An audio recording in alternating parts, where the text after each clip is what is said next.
Yeah. If this does end up being a 32 car field, 04 or 400ths of a second, you might be 32, maybe if Laura's lucky. Just to tell you how close we're going to be looking for. The way this works, as we've said, dialing at the top end, you can see those on the scoreboard at the minute. So Thomas Bublitz in the Kestrel beer lane with the Nova is looking for a 10.20. Dave Sherritt with the Dark Revenger in the Slick Tricks lane looking for a 9.65. Any number quicker than those does not work. You have gone too quick. Of course, red lights don't matter for now. It's only qualifying.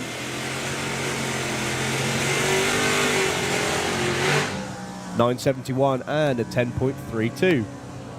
So 0.1 and 0.6 off. 0.06, shall I say. Yeah, that's not going to be good enough later on in the day. We want to be seeing dead on. That's what we're going to be, or maybe 100th of a second away. That's where you're going to want to be. So Sarah Unsworth with the Lemon Drizzle Kestrel beer lane, and Dave Fulton with the Nova Slick Tricks lane. Sarah, single turbo charged machine. We're going to be running in super gas as well this weekend, and a stick shift car. That means just like the cars you drove here in, as opposed to the automatic of Dave Fulton.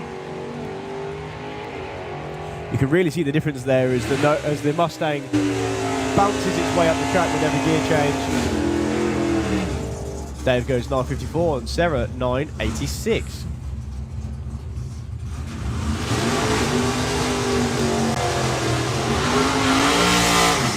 Coming into this weekend, Reuben Dawson's PB was 8.78. Test passed yesterday, went 8.70 flat. It was like, where did that come from? So the dial-in is 8.72. If it hooks and goes, you might see an 8.6. 9.84, pretty much bang on dial-in for Jason Pickett. You could see new number one qualifier here. And if you like wheelies, it's a good matchup. Yeah. Probably 50 years apart for these Chevys. No, it's even more than that, actually, isn't it?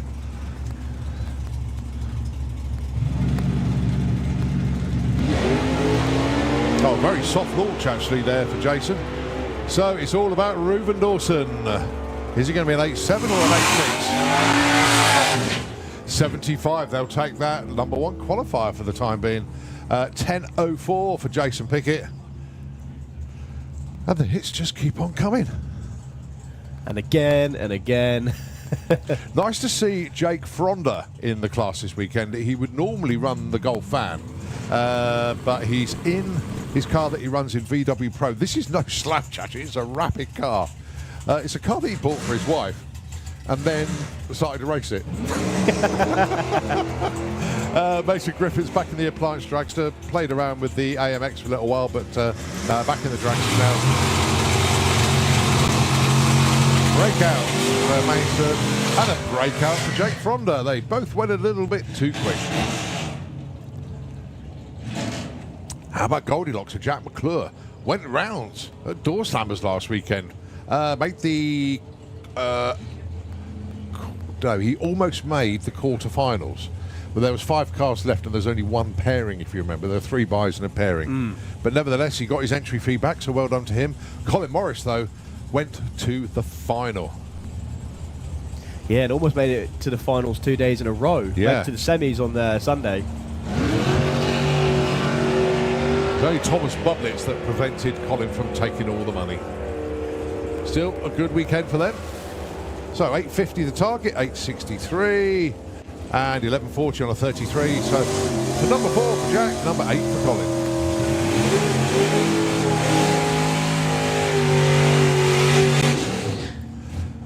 Bob Molden and Ryan Garrett. How good is it to have Ryan Garrett here this weekend? Well, Nick's here as well. He's doing a lot of work for people in the pits. Ryan running his car this weekend, an 860 dial as well. That dart is an absolute weapon of a car. In actual fact, Nick is out front. So he's taking a bit of time off fixing everybody else's car out and crewing with the family. Bob Molden, 932. Been here since... he's been here a week now. got here last Thursday. Was running in Door Slammers. had a great time and have a bit of a staycation.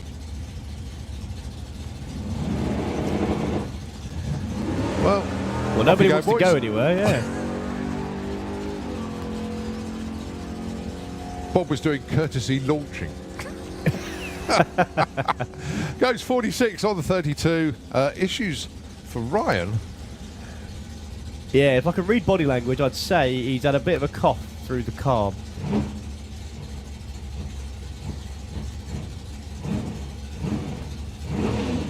Yeah, off you go. No, he's not playing working, ball. is it? No.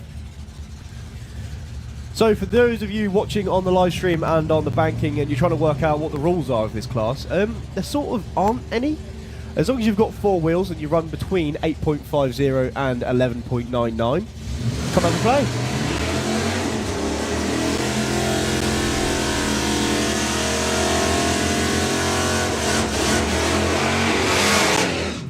Yeah, I think you can put some loose rules in. You have to be prepared to have a good time. Yeah. You have to put up with the banter in the pits. Yeah, that's quite strict on that one. The only time that your enemies is on the racetrack. That's it. That's it. They all do have a real good time together, actually. Real good time. Anthony Mitchell, Bill Wilson, virtually, yeah, they are neighbours in the pits until Alfie Ratton turned up and went in between them. Very tight pit space up there. Bill looking for a 1060 with the graffiti racing pickup. Really? And, 1060? That's picked up some pace. 1060. Anthony Mitchell 1062, just 200ths of a second between them. What's Bill done to the truck then? Because I can still remember him struggling to get into the 11s.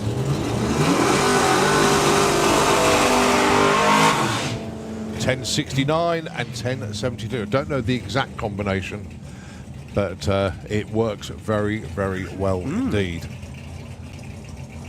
Lee Morris, the green with envy, Jaguar E-Type. He must have snuck in this morning because I didn't see him in the pitch yesterday. Chris Newsom in his nice normal spot next to Bob on the circles. You get to know where everybody pits as well. They all got their usual spots. And how about this as well? Matchup of 2 proper English drag cars. The MG or the ZS Rover, and then the Jag E-Type with the Jaguar engine. And not too far difference in ETs either. 985 takes 978.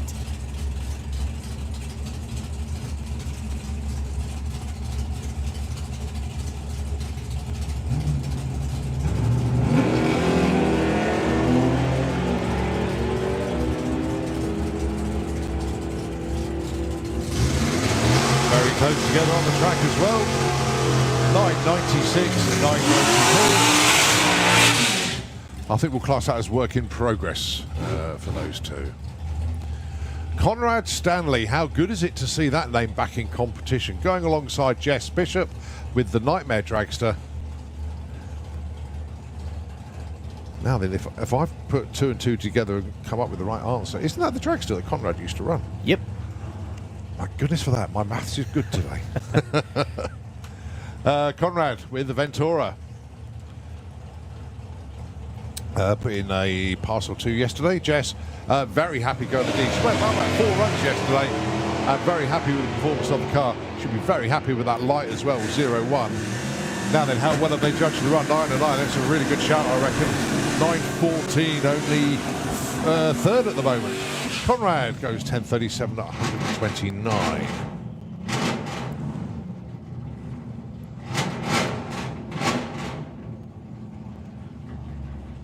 So you're saying about Conrad obviously used to race the Dragster, and then the person who used to own the Ventura is up next. Ah, Roy Walker. Yes. I've got to be nice to Roy today, so I'm going to keep quiet. Because I normally end up insulting him. And then they get home and they play the live fade through, and then he has a go at me at the next meeting. We had such a laugh in the pitch yesterday. But Michelle and Roy campaign this car. That car, we're trying to work it out. That's for their massive benefit. My daughter went to her school prom in that car. Oh, cool. Yeah, we did burnout. I was at Woodbury Hall, did a burnout in the driveway, and it was great fun. So I will always remember that. And that was for 16 years ago. Anyway, the dial-ins, 9.72 for Mr. Qualifying. and 1081 for Roy Walker. Well, Dave certainly had his Weetabix this morning. 005 goes 974 on the 972, but breakout. Cracking effort for Roy. 79 on an 81, really close. But look at the light from Dave Rudd as well. 005, as you say. Probably had 4 Weetabix. He was being greedy. Had extra. It was a good run as well, to be fair. That had everything going for it. Yeah, do that on Monday. You'll be in the points, Yeah. I reckon. And Dave Rudd is #1 qualifier. How about that? Right, Philippa Turton. Great to see them here. Marky down there, bringing the car up to the lines. Beams, sorry, and Alan Medley, the old-timer. 1069 dial in for Al, 1141 for Philippa.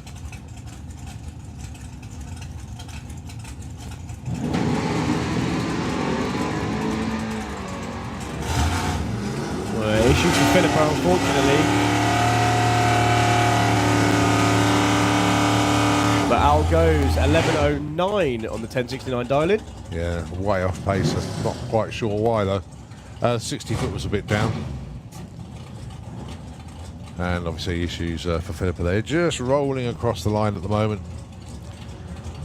And she'll take the first exit. Although, that is a number on the board. It is. It is, most definitely. Right, next up, Stevie Gates with Ziva, the Camaro. I love their social media page, actually, because they even announce Hayling Island Garage closed this weekend. We're off racing. I love it. It's just so cool. Going alongside Kirsty Tram, the 50 Shades of Green Camaro, 1192 dial in for Kirsty. And Stevie Gates wants 8.80. And both of them more than capable of hitting their numbers.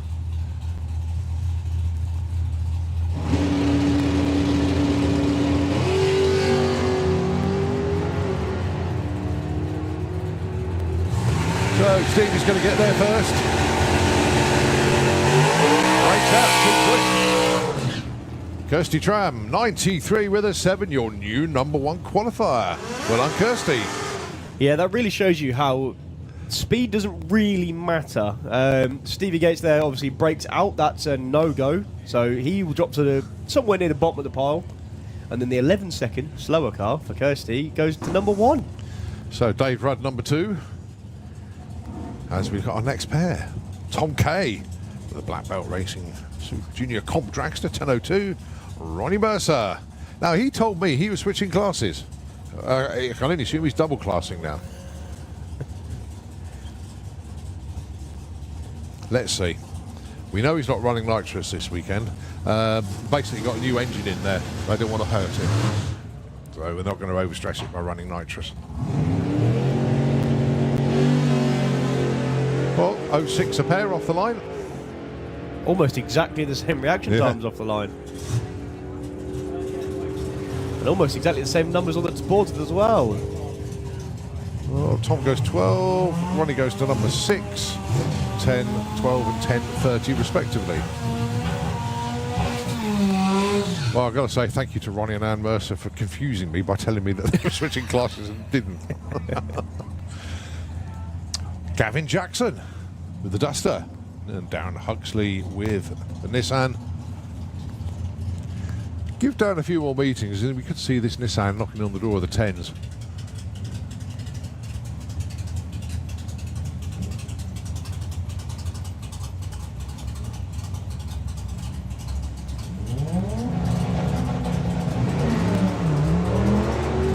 Yeah, Darren's is one of those cars that's double classed, but in 2 different sports.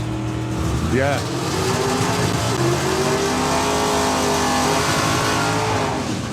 I think we have a severe adjustment of dialing coming in from Gavin coming up. It's gone 1038 on a 1090. Well done. Gavin, that was awesome, mate. Well done. 1121. It was a breakout on both sides, actually. But the bigger one and the more impressive one was from the Duster. Right, Jeff Carrolley, 890. Neil Watkins with the Purple Express pickup, dial of 1130. My neighbour's in the pits, and I always will be. We always get the same spot. Shane with a different hat for every occasion.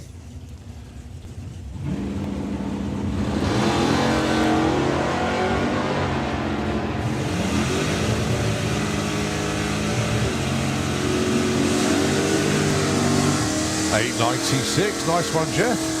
11.36. Well done to Neil. So Jeff goes 9. Neil goes 7. As we look at Tom Watkins. Tom will dial in 90 something. 9.07. There we go. And Doug McClure. 11.54 with the success. So we've got 3 McClures in Pro ET this weekend. Doug being the second one to run. We've still got Susie to come around the corner. Shall I say the quickest McClure for Susie? Doug loves me to say that. He really does. Not.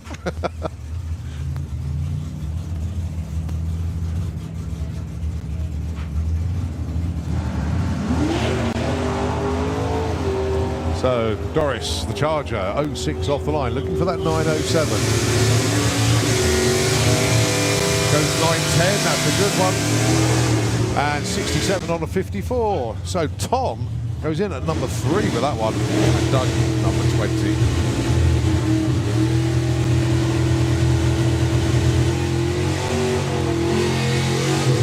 Next up, it's Matthew Dowdy. Going alongside the one and only Brett Featherstone, last year's champion in Pro ET. One of the rare ones that decided not to carry the number 1 on the car. Sticks with his normal race number. Yeah, rest assured, he was the champ last year. Look at the darling for Brett, though. 9.29. We normally see that car in the 9.6s. Oh, hello, Nitrous. And my new friend. So, whichever Nova you prefer, you've got a pair of them here.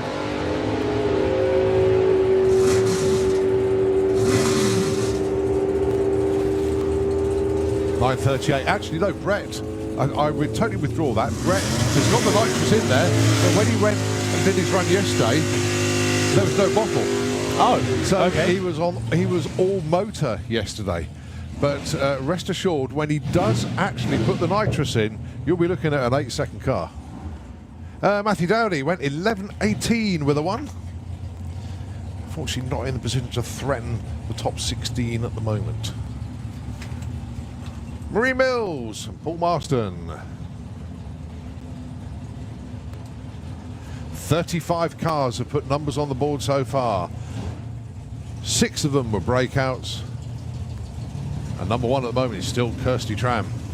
So we only need another 15 cars for it to be a 64-car ladder. 8.92 the target for Paul. 10.38 for Marie. Is Paul going to take number 1? Oh, yes, I think he has. Yeah, well done, Paul Marston. 8.93 with the 3. Marie Mills, great shot from her. 43 on a 38 goes to number 7.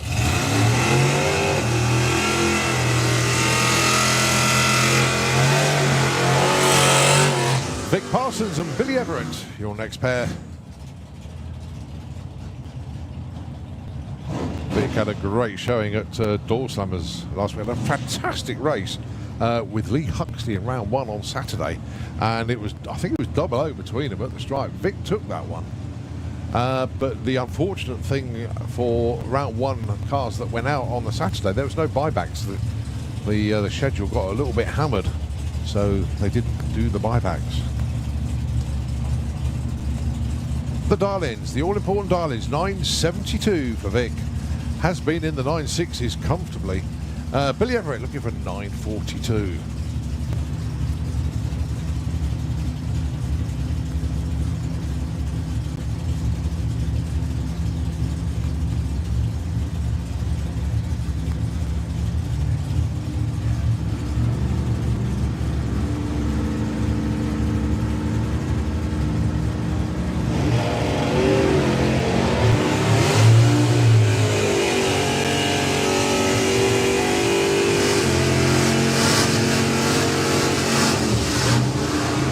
Out there, only just though. 9.71 with a 7 on a 72 darling.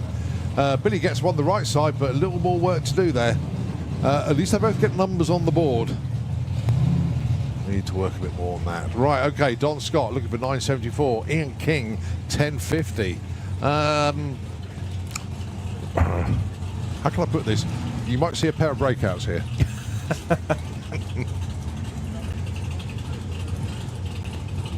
Yeah, Ian King used to be setting records here at the main event, but usually on 2 wheels. Yeah. That was that beautiful Chevelle. It must feel like driving an armchair compared to racing a top fuel bike. Oh, winning deep. Oh. And he's not going to get... Oh, he is going to get a number.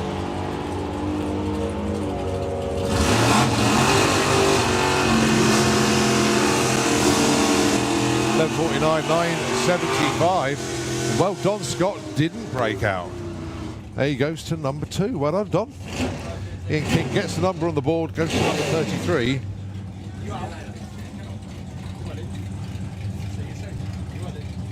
All right, next up then. Actually, both of my neighbours in the pits. I've got one side of me and one the other. Amy Watkins and Charlie Seward. Charlie going to be somewhere in the 8. I can't see that on the back window. 881 is that?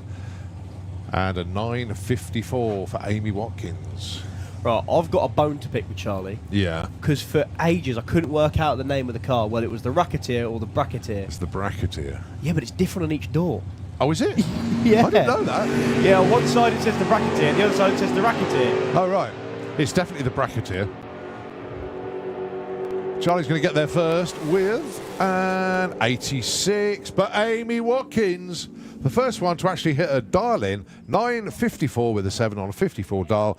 Amy Watkins goes to number 1. And that is a wrap. Oh, no, there's one more to come, but it's licensing. Let's have a look where we are. How many people have put numbers on the board? I think it's 40. 43. See what I mean? There's a few missing. Yeah, just need another 7. Yeah. So who is missing? We know John Bean is missing. We've got rear differential stroke axle problems. They're trying to get that sorted. It will be a surprise if we see them today, to be honest. And if they do, it'll be very, very late, because I think the plan is to try and get it done overnight tonight.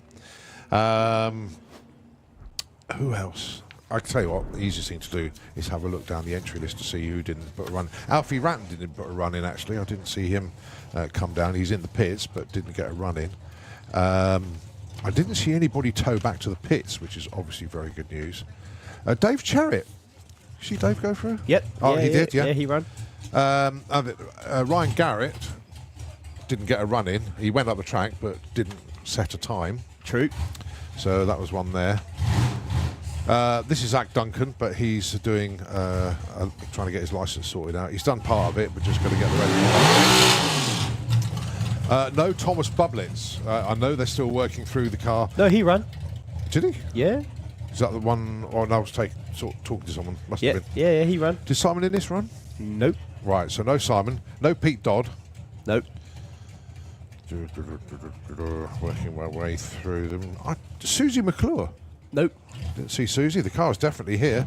Oh, David Barton didn't put a run in with the Copo, so nope. Maybe he's going to save that for comp.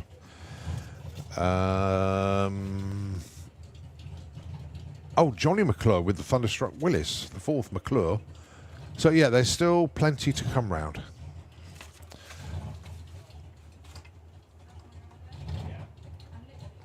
Right, so Zach Duncan. We got Josh running in Super Pro ET.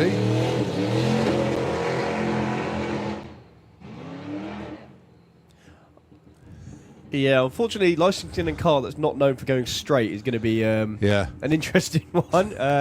But good job. Held it all together. Got to the bottom end. Well done, Zach.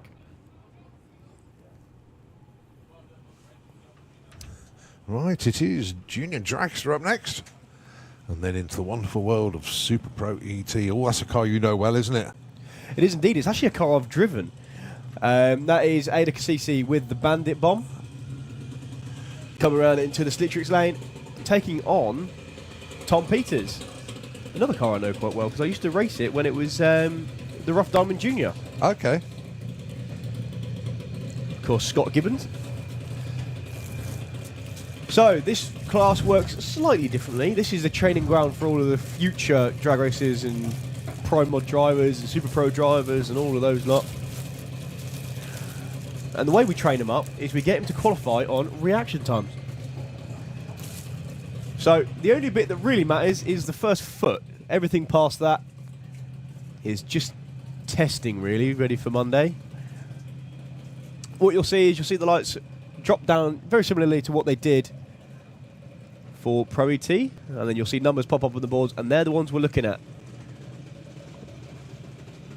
Good reaction time, anything that starts with a 0. Great reaction time if you've got 2 zeros, and what is awesome is if the scoreboard doesn't even turn on because you've gone perfect. If you go perfect, you will get the Perfect Light Award too, as that has not gone yet. And 9 times out of 10, it's either Pro ET or Junior Dragsters who get it. Drivers age between 8 and 18. You get to step your way up from junior stock, which is 11.90 over the 1/8 of a mile, so that's half track, to the car in the Kestrel Beer Lane, junior modified. That's 10 to 13. And then 13 to 18 goes JMA, that's 7.90. And that's what you see in the Slick Tricks lane. So Tom Peters straight to number 1 with an 01 light. Unfortunately, a red for Ada, only an 05, but still a red. As we have a pair of sisters on the line now.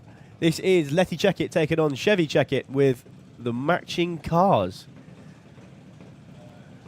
Letty new this year, so you can see the 11.90. Chev, been around for a few years now. Got plenty of experience in this car. She's driven the same car since the age of 8. They've just put bigger and bigger and bigger engines in it.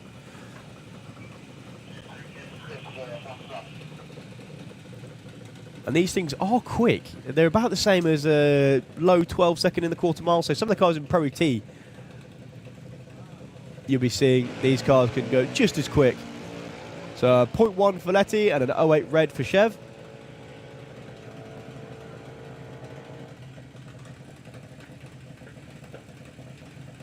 Chev goes through with an 8.00 and Letty goes through with a 13.6.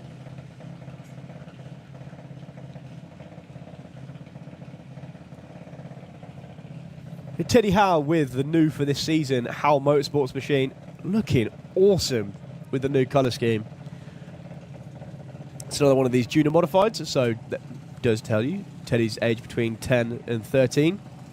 Yep, it's 10 years old.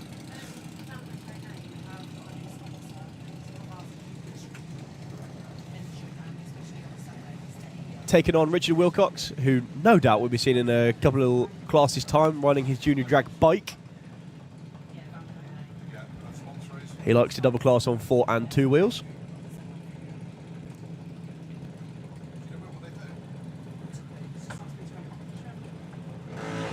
So Richard goes in deep, goes 07. Puts him into the number 2 spot for now. Unfortunately, another red, but only by 003 for Teddy. That would have put him up to number 1, but it was just that little bit too quick. Puts him up to number 4. And it's the Kents on the line. Frankie Kent in the Slick Tricks lane, and Lola Bell with a new look for this event in the Kestrel Beer Lane, looking really good. Lola JMA 7.90, Frankie 11.90 junior stock.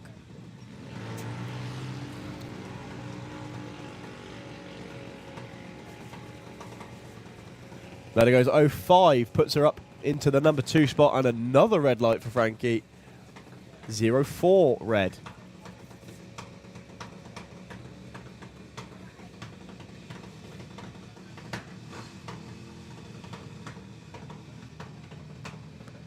Harry Peters then, and Molly Openshaw.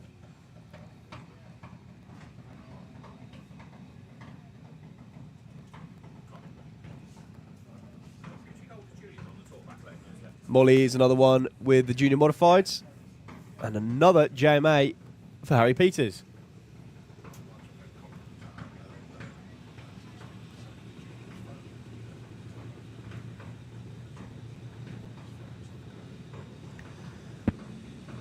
So if you want to take number 1 qualifier, you've got to beat an 014.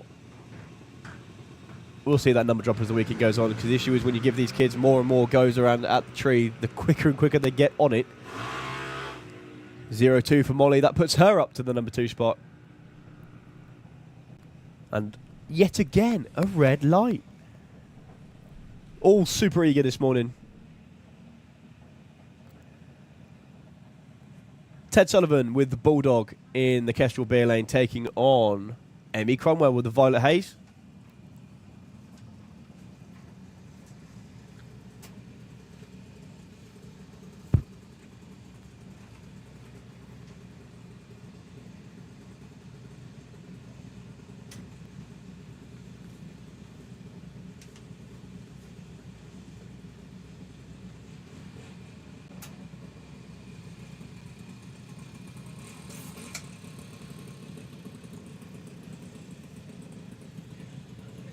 Ted did super well in the championship last year, going number 2 in the championship.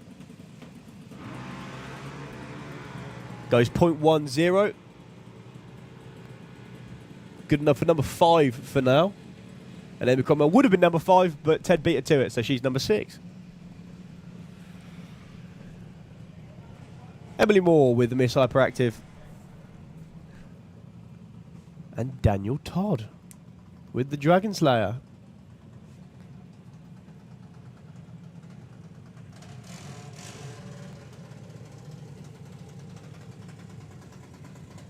Again, we're only focused on that first couple of feet as they cut their reaction times. If you see a red light come up on the tree, they've gone too quick. Try again. Like those. Oh, Daniel Todd. 0004 red.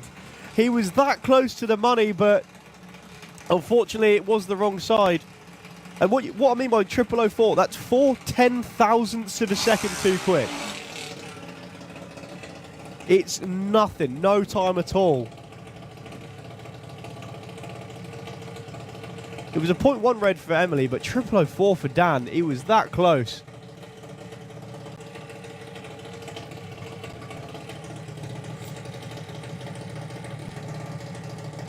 Next up then, the matching pair.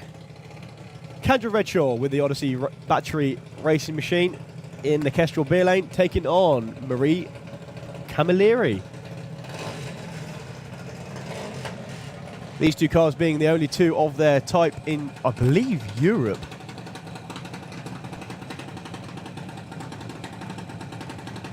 Both 790 machines.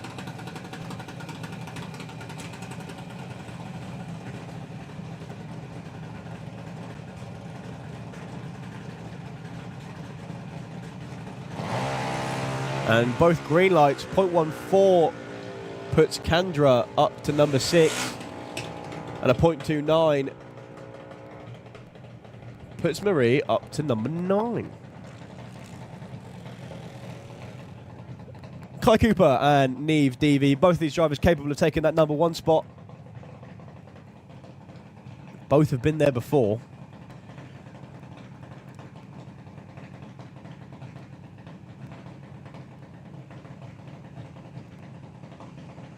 And both with really experienced crew, of course. And defensive crewing for Kai Cooper has been around for years in Junior Dragsters. And then Neve's got coaching of her big sister, Caitlin, who also raced Junior Dragsters for years. 0.15 for Neve puts her up to the number 2 spot. And a 0.4 for Kai puts him up to number 4.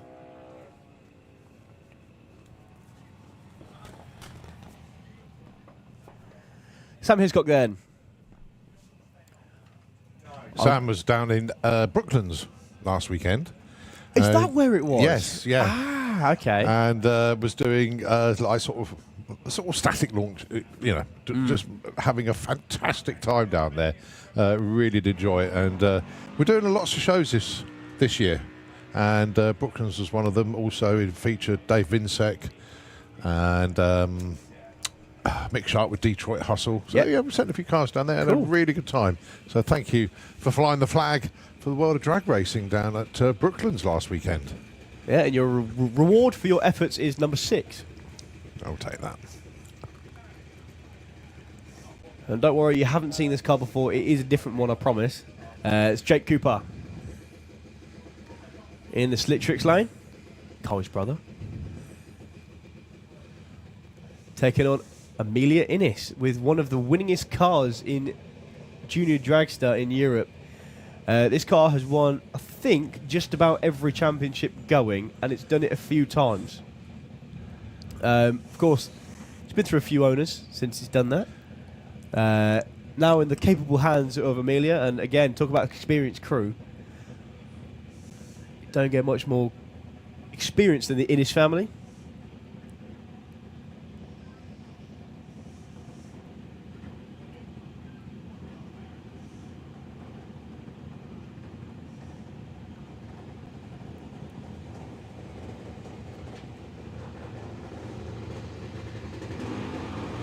Oh, 006, Jake Cooper. Say hello to your new number 1 qualifier. Get in there. Amelia, not bad at number 9 with a 08, but Jake Cooper, get in there, young man. Well done.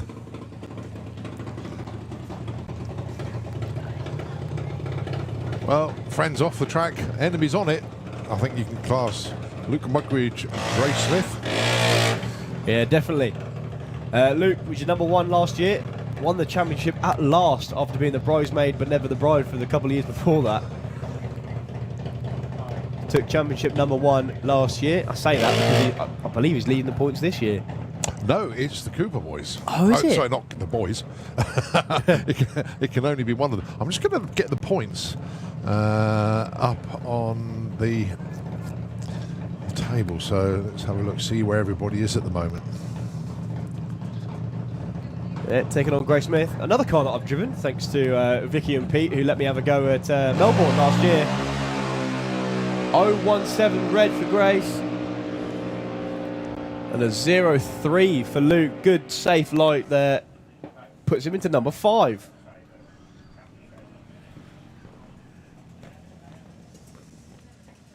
New car to us then here in the UK. This is Lenny with the Matrix number 2. Right, it's Kai Cooper that leads Okay. Fuel Dragster at the moment. Yeah, Lenny from Switzerland came over with Bruno Barda. As we call super gas into the pairing lanes, please.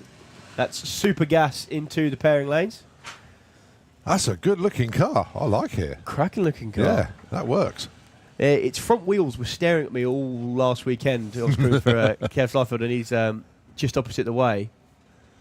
But I never actually managed to see it out of the pit. Is that Thomas Bublitz on the start line as well? Is that who I can see? Looks like it. Yes, it is, yeah. So, Lenny Fassler with Matrix 2. Yeah, junior stock, so age between 8 and 10.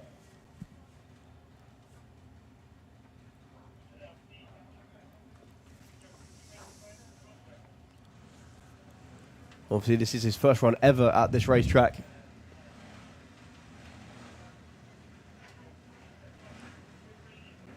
Oh, straight to stage. Look at that.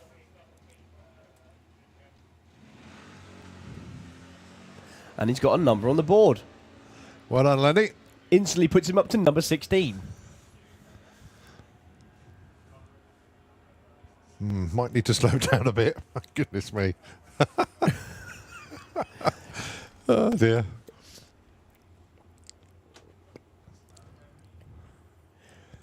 Yeah, that's a bit quick for a junior stock. Yeah, that's a junior modified, that is. My goodness me. What a run. Right, okay. Super Pro ET. They're all in the lanes to come around and give it a go. Now then, let's have a look at the entry in Super Pro. We estimate a 32-car ladder. Oh, thank you, Thomas. Thank you for that. I'm wondering if this is going to be... No, I thought there might be. So...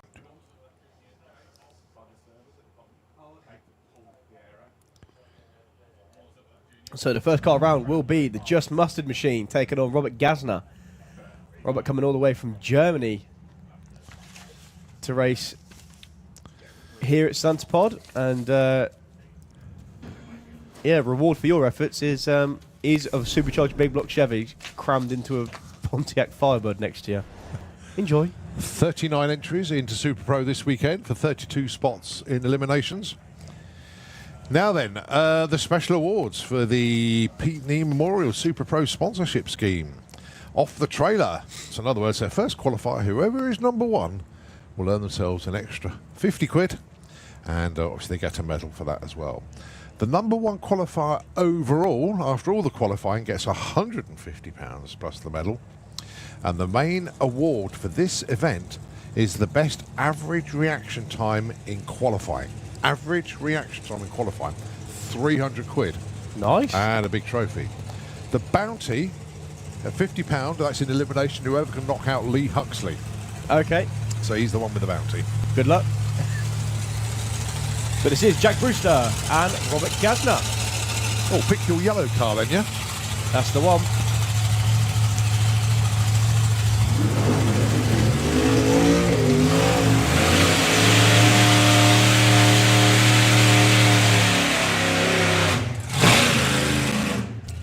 Right, Super Pro ET then, and talking to the team for Jack Brewster yesterday, they've been working through all sorts of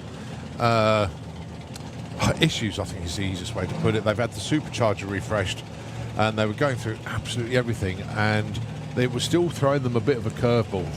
Finally discovered that the battery was a bit naff. So replace the battery, everything is good. Robert Gasner, first time we've seen Robert for a few years, actually, with that wonderful 67 Camaro. Now, reminder, it's a dial-in class, just like Pro ET you saw earlier. There is 1 second between them on the dial-ins. 8:37 for Robert, 7:37 for Jack. Yeah, so the window you can dial within is 8.99 to 6.00. And I'll give you a hint. One of the cars here will wish it was lower than that. He's coming around in a bit. Oh yeah, that must be young Dougie. Is it? Yeah. He's not there yet, but he will be. No, he will be.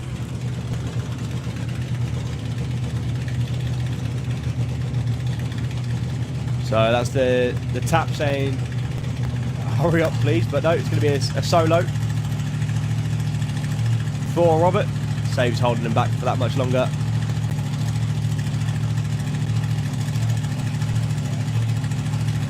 So, Robert, your number one qualifier. For the time being. Well, after this pair anyway. Looking for an 8.37. That's a pretty safe bet with Robert. He runs about that. Goes 8.41. That is a beautiful opener, to be fair. Considering that's the first time he's been down this track in a long while. So, what's Jack got for us then? Jack looking for a 7.37. If it goes straight, it will be everywhere near that. Oh, but he's rolled through stage, unfortunately. I think they'll just try and back him up. No. Oh, no, he's gone. Let's go. Still launch it, Jack. See where you are.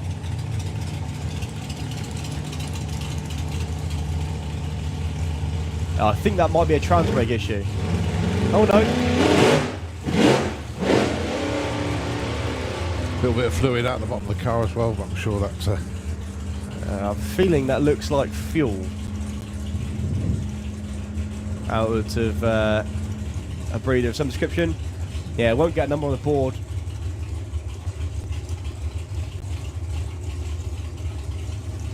But good news, battery works. Yeah.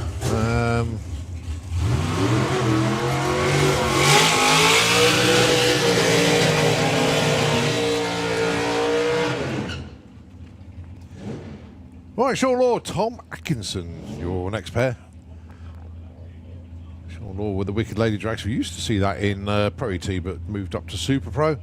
Tom Atkinson, staunch supporter of Super Pro with the Timeless Money Cortina estate. Had a bit of fun last weekend with him and Dave Fulton in Door Slammers. Obviously, Tom the birthday boy last weekend, and Dave Fulton gave him a present that he didn't really want. But there we go. Well, I took the present off him. Yeah, I think is yeah. We did have fun with that. The dial-ins, the all-important dial-ins, 860 for Sean, and Tom wants 842. Well, Tom, along with Kirsty and quite a few others, it's Street Weekend in 3 weeks' time. And we look forward to having some good times on the road.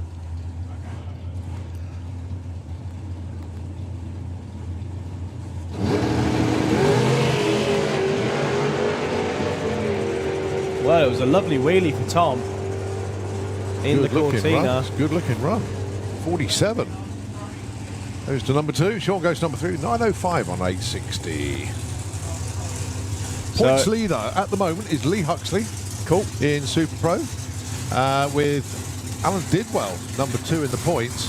And there's only 10 points between them. So that's one position in qualifying. Yeah, lovely.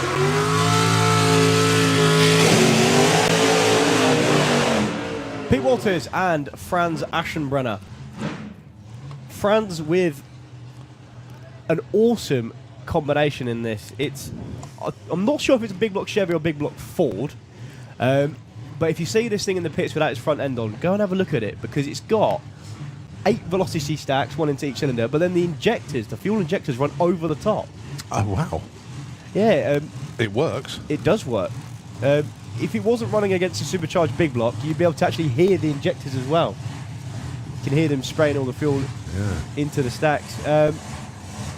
He was here last weekend for Door Slammers. Yeah. Didn't do as well as last year, but then he did win last year. That was a big ask to double up, but nevertheless, they've had a great time here at the pod, and no doubt they'll be back next year as well. It's a great team, great car, and always welcome. Going alongside Pete Walters, what hasn't he done in drag racing? If he's not in the Super Pro Dragster, he'll run in Sportsman ET, go and terrorise them there as well. Pete Walters is responsible for the SPRC website. He also does the British Drag Racing Hall of Fame website. He does a lot of racer sites. He designs hero cards. He designs T-shirts. He's a graphic designer. He's a bit of a whiz on the internet as well. He's a very clever lad. And he's a pretty good driver as well, fair to say. So Pete looking for a 7.30. Franz looking for 7.98. 498 cubic inches takes 598 cubic inches. Issues for Pete there. Franz taking a bit of a wander, but nothing major. Goes 8.05.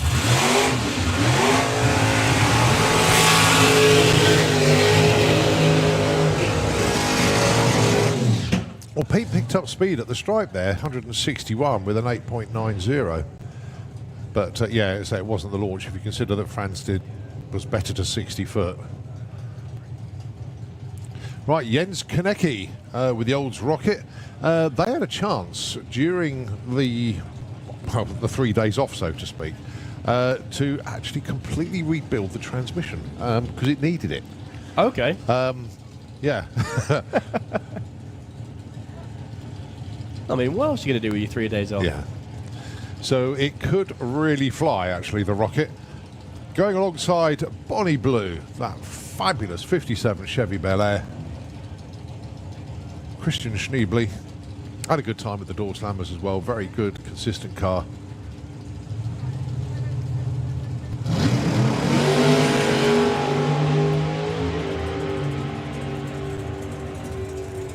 Well, Jens is sticking with Christian. It's going to be close to the stripe, 778. In fact, they ran each other's dial-ins.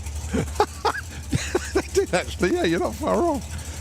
Jens Konecki going quicker than he's ever gone before. And that's because the transmission is working. And there's a lot more to come as well. There is definitely more to come out of the Rocket.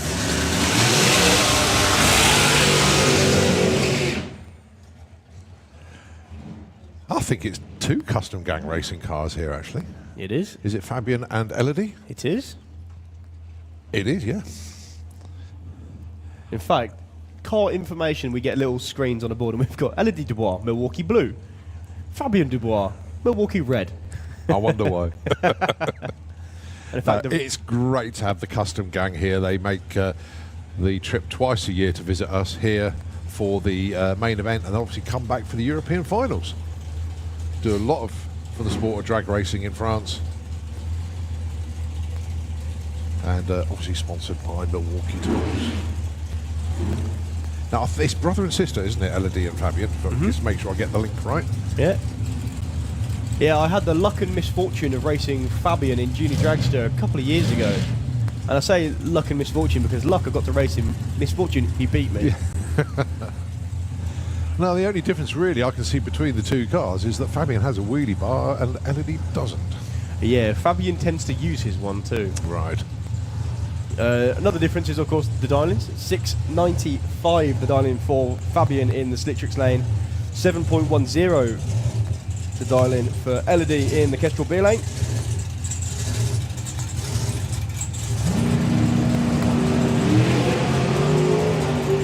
See, I told you he used it. Yeah, bit of a wander.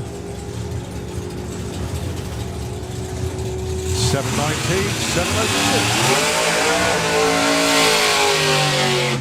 Ella Diaz bragging rights by 1 position in that pairing. She goes number 5, back in number 6.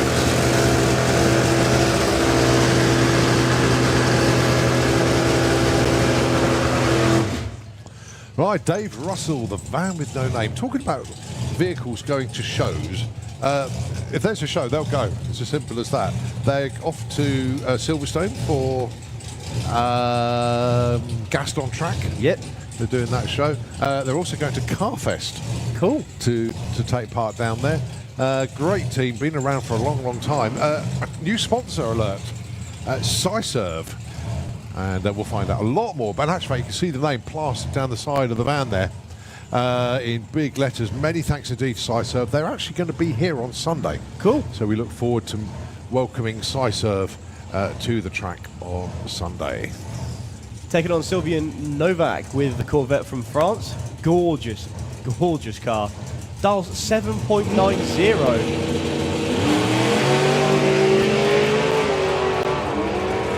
Adds a bit of a wander and a bit of a pedal. Yeah, you could hear that, couldn't you? Still goes through with an 829 and an 881 for Dave Russell.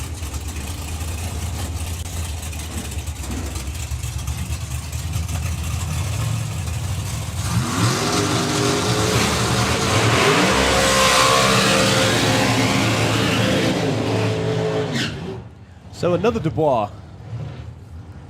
This must be Patrick then. There's the other one left. Going alongside Ian Brown with That'll had transmissions where it basically got overheated at the door slammers. Didn't want to risk it, so they took it all apart, refreshed it, got it back in the car late yesterday. Yeah, it was certainly a bad weekend to be a gearbox last weekend. I know a couple of the Pro Mod guys having transmission issues as well. Well, the track is so good. It will find the weak link in any car or bike.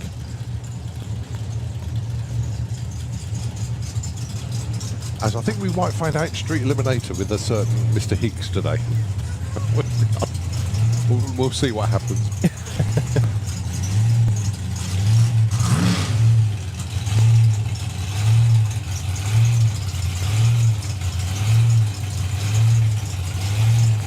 Patrick Dubois, the dial-in of 685. Ian Brown, 762.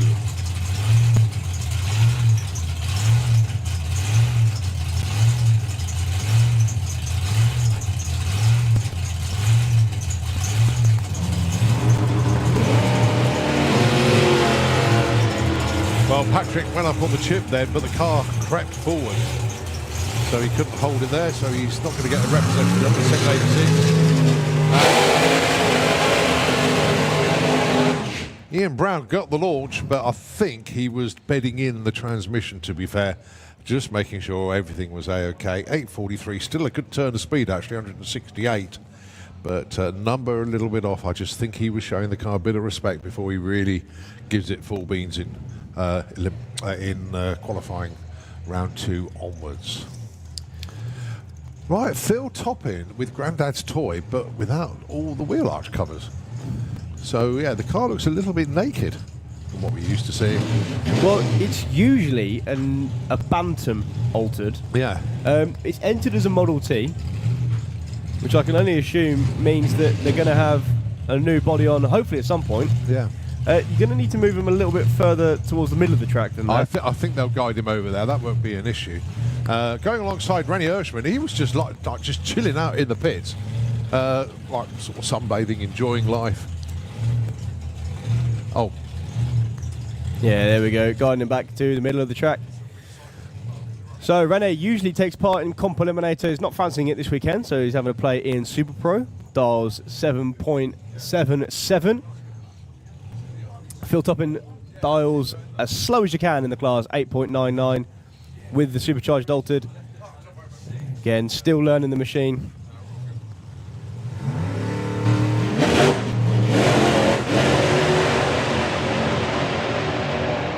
Well, Rene's long gone to an 8.14, safe run for him, and a 9.14 for Phil.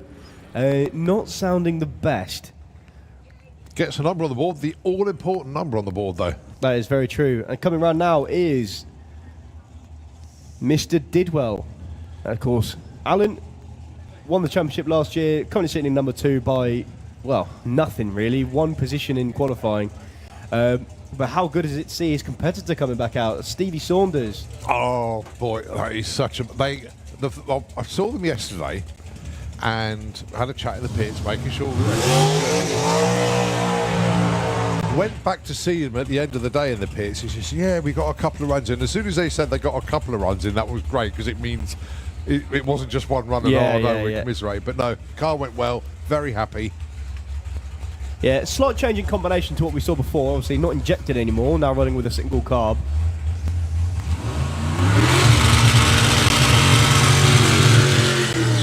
Morning, folks. Yeah, the last time we saw Steve was at the Easter event just over a year ago, I think, with a bag full of gravel underneath the car, basically. Yeah, just before you even did the run, it was in the burnout. He was down here, wasn't it? It was horrible to see. I need to ask him, though, at some point, Rusty Dog, is that the car or him? Just checking. Oh, dear. Well, we love you, Steve. We love you. It's the number plate at the minute.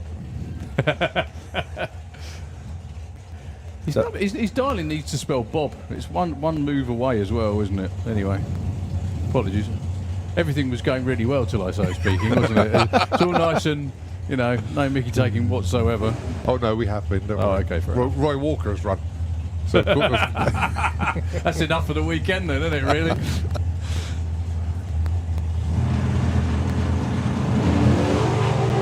Oh, wide away club for Mr. Didwell. So, 761. Oh, 762. Very nice indeed to the number 1 spot. Stevie Saunders, 944. Goes to number 13. A to B. That'll do. Happy days. So, Alan Didwell is number 1 from Robert Gassner with the Camaro number 2. Tom Atkinson, number 3. Franz Aschenbrenner, number 4. And Christian Schneebly, number 5. Well, Mike Lacey down the line there must mean that it is Mark Bailey underneath us. Be some unlucky soul that's got him on the crew, I think was what you were going to say. 2 for 2 for insults for Darryl. Yeah, there we go. It's not bad. It's that's a compliment for Mike, dear me. Yeah. He was a bit of a jinx last weekend, wasn't he? Really, we don't hold it against him. No, he didn't hold it against me. Just held one finger up, which was nice. I presume he was pointing at me though. So Matt Peters, which looks like a new car, I think it's just stripped down, isn't it? Yes, that's right.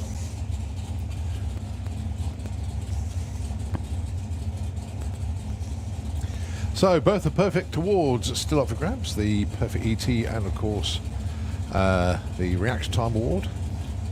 Both reset to 50 quid this weekend, I believe.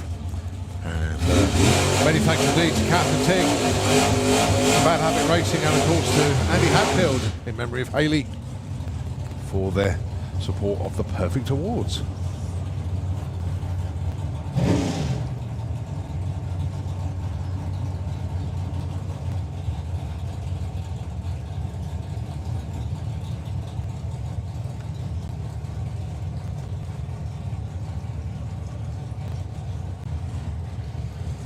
So Dragster against Dorcar, just over a second between them on their dial-ins. Mark 873 and for Matt 755.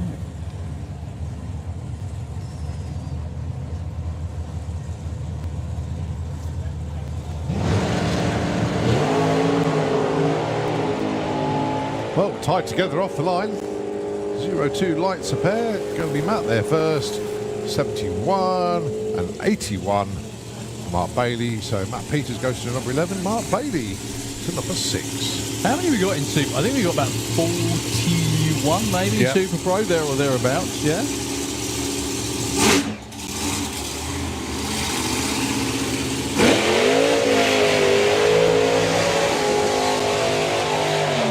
Yeah, about 41 in Super Pro, which will be a 32-car qualified field. Well, you're right, definitely. Don't let that put anyone off, though, because I think it was Pete Waters, wasn't it? He got to the final once. And being seventh alternate, something absolutely ridiculous like that.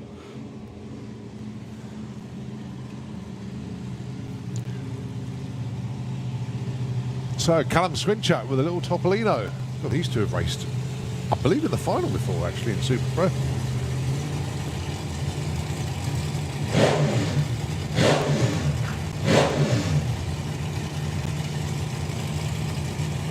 .886 plays 685. Nick Good on one of his pair of outings from the year we normally see him at.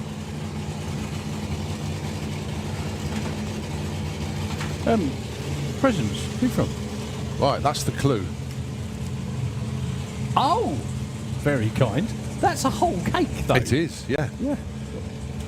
And They're from the Courcelles. fabulous. Thank you very much indeed. We look like we need fattening up, don't we? Really? But no, that's you've got to work out who that's Yeah. from. Okay. You have. Very kind of them. Someone could. So Nick Good looking for 685. It'll probably be there or thereabouts. Always is. 689 with an 8 and an 887. Oh. Nicely done for Callum. They will be your numbers 2 and 3 qualifier. So I'm guessing it's a car called Lemon Drizzle. Correct. If anyone wouldn't mind naming their car fillet steak, that would be good too. Yes. Yes. And peppercorn sauce. And peppercorn sauce. If someone wouldn't mind naming their car Yorkshire Ale, that would be great as well. We don't mind donations all round. That would be superb. Anyway, thank you very, very, very much, folks. I will say thank you when they come round, obviously, won't we? However, the Courcelles, who give us a little goodie bag of sweets, which is very kind. Have you eaten yours, or are we sharing these? No, that's your own bag. My own bag? Yes. Wow. Yeah, because mine is going down a little bit. Yours has been nibbled into. Mine's been tucked into. Street eliminator, please, into the bearing lanes, please. Top speed automatic strip eliminator, please. Mark Courcelle down there, the Courcelle family, purveyor of the finest sweets. Thank you very much indeed, guys and girls. Very kind of you. If you could just give us sweets in future instead of Thomas, that would be great. In the slick tricks lane, 8.1. I'm going to get a smack in the head this weekend. Yeah, I know I am. Thankfully, you won't get that until tomorrow when he plays back the feed tonight. No, someone will tell him already. Lee Huxley, fresh off a great weekend of the Door Slammers last week.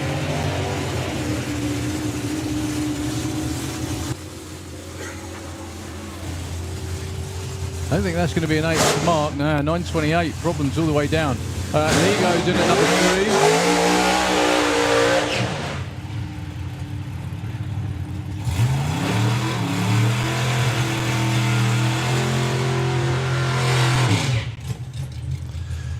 Okay, Bob Doyle with the Z case nitrous on or not? 8.99. Oh, very kind. He said put no gas on the back. That's right. Whether that means he hasn't had anything gassy for breakfast or no nitrous. Obviously, rebuilt after, shall we say, some pretty severe engine problems. So they're back. Great to have them back.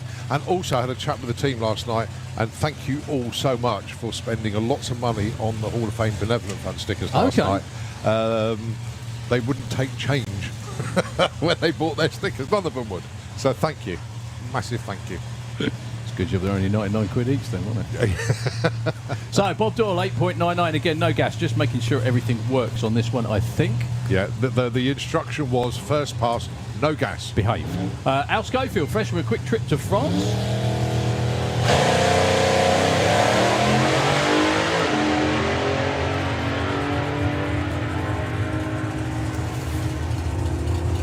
$7.58, too quick with the dragster. And a 9.49 for Bob. Yeah, And again, no gas. Great job for the Bath bloke and everybody down there. That is really, really good news. I know they're going to be happy with that pass. Then, in actual fact, yeah, Trace very happy. Now we can put the gas off. You'll see him run. You'll see him purge next time round.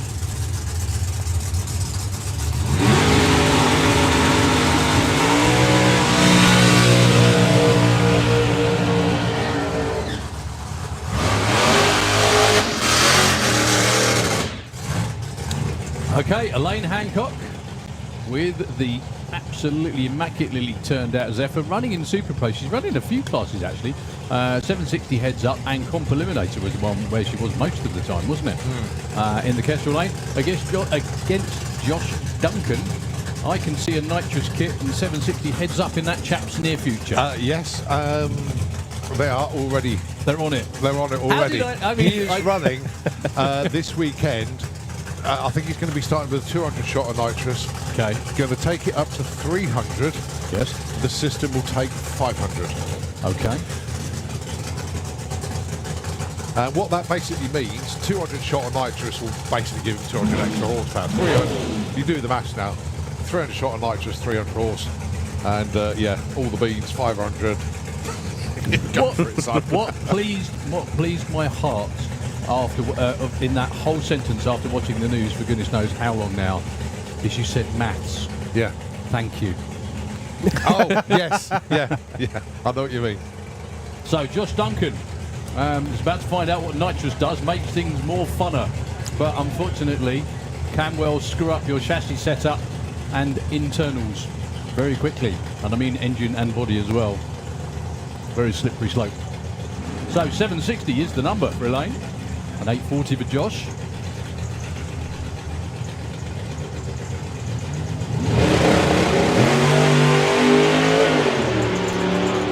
Well, it was a cracking launch from Elaine. She seems to be off the throttle now. Not sure if that was planned. But Josh all the way through with an 845. That'll work. They are very happy with that. I don't blame him either. In at 6, a real nice 1.12 60 foot, most importantly for strong launch. Gotta say as well, what a crowd for Thursday morning. Yeah. No. Driving in, set up all the way to the gate already. Just incredible. I know why not, but seriously. Yeah. I think the staycation has helped as well for a lot of people. But there are a lot of people when you came in yesterday as well. Oh, good, yes. Yeah. Yeah, they went to the gate, but there's a lot of people here. Set up down there, all Very busy. But even sat on the grandstand yesterday just watching some of the testing. Yeah, there's loads of people sort of like chilling out, watching it, having a good time. Good. That orange orb in the sky helps, doesn't it? It does.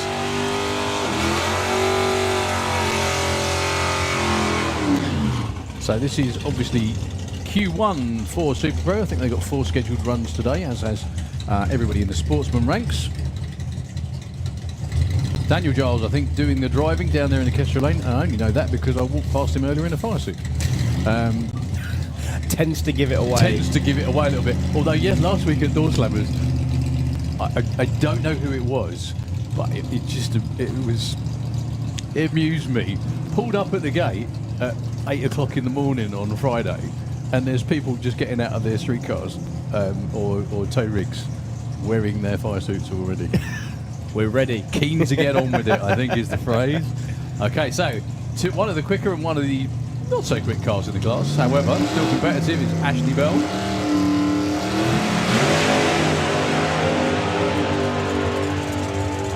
And you're going for a little bit of a wander, so is Ashley, and he doinks the blocks at the 8th mile. 7:42 for Daniel, goes in at number 4. Ashley's run won't count because he got the blocks. Thomas, you're fortunately not old enough to remember how painful it was when someone dinked the centreline cones as they were in those days. I remember when they used to be glued down. That used to be quite annoying. Yeah. Obviously now they're magnets. They used to be mirrors on little stands. Oh, right. So if someone obliterated those, it would absolutely annihilate the front of their car. There's, again, this is some time ago, a guy called Stig Hansen from Sweden, and I think it was about 1980 or thereabouts. He nailed the blocks twice with a funny car at the World Finals, and there wasn't much left of the front of his body. By the time he went home, he absolutely destroyed the front of it. The trouble is that was just what it was. The technology wasn't, no one had thought of foam blocks or just reflectors. Everybody was using proper mirrors. And the trouble is, when someone went over them, it was a case of timekeeper getting out, trotting up the track, getting new ones out, sweeping up the mess, making sure everything lined up, you see. And the other thing, that it used to take ages. The one thing that was really, that will make you smile, is that we only had quarter-mile blocks. It wasn't, we didn't have 60 foot, we didn't have 330, we didn't have 8th mile or 1,000 foot. We only had blocks at the finish line.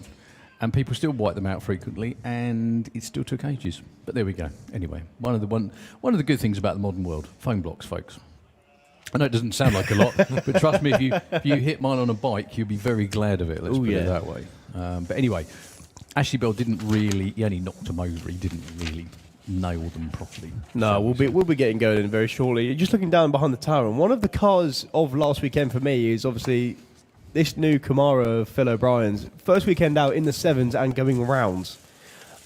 That is impressive. I would say the going rounds bit was slightly more by luck than judgment. However, it was still a round win. Yeah, So it exactly. doesn't really. It was against John Sleeth. He hardly left the line. John was long gone. And John went like 7:59 with an 8. Yeah, I saw that. Something like that. It was a real ouch moment. But yeah, the car looks fantastic. It is, if anyone's wondering, it was Tim Muggeridge's car. Previously, looks as immaculate as it ever did. I know that the Huxleys are helping out. And Phil did a great job last weekend. He's actually licensed, hence the fact he was racing last week and racing this week too. Yeah, pulling some quite nice wheelies as well.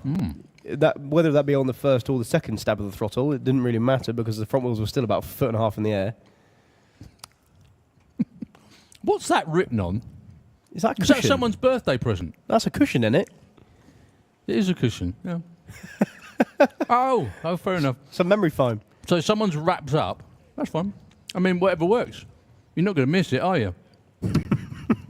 If anyone gets the dialing wrong, they get a clap round the head with it and it won't hurt. That's right.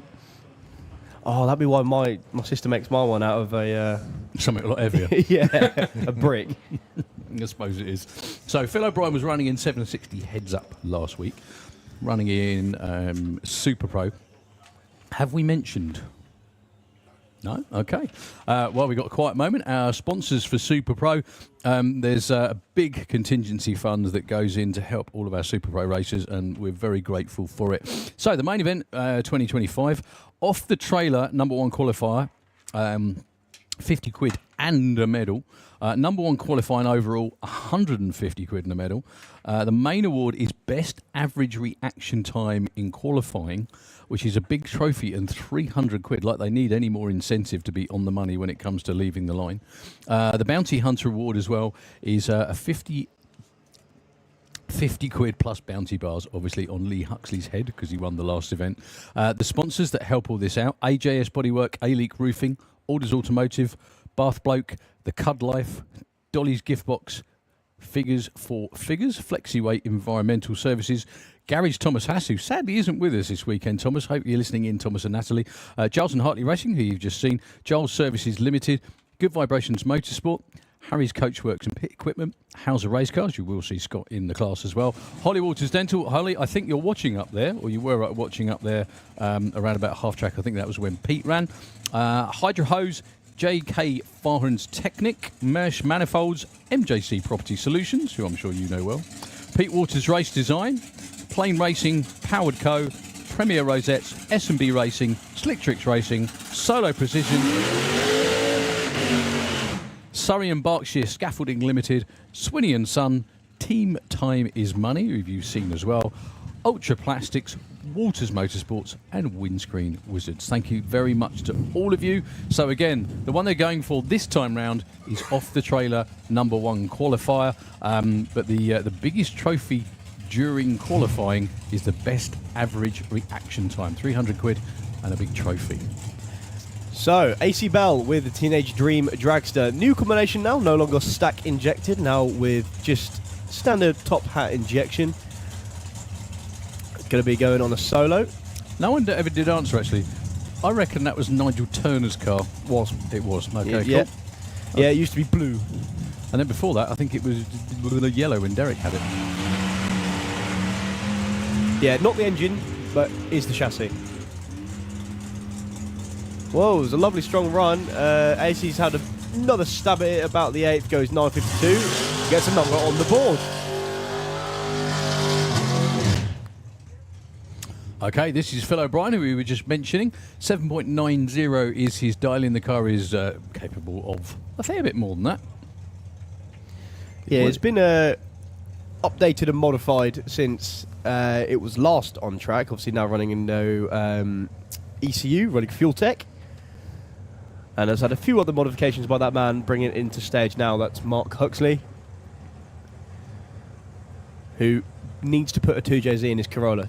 Just saying. Yeah, you bet. I think that's a plan. He just needs shotguns and a big mask. Told you, hikes the wheels up. 117 to 60 foot. And his foot is buried into the firewall, goes all the way through. 808, 159 mile an hour. Slow mile an hour for the time. Great thing is, though, another run down the racetrack. He's getting more and more confident. That gets him in at number 17 for now. And he's asked me to not do this, which means I have to. So, hey, Dougie! Take it on, Bernard Sad. My favourite TV show, along with Bluey.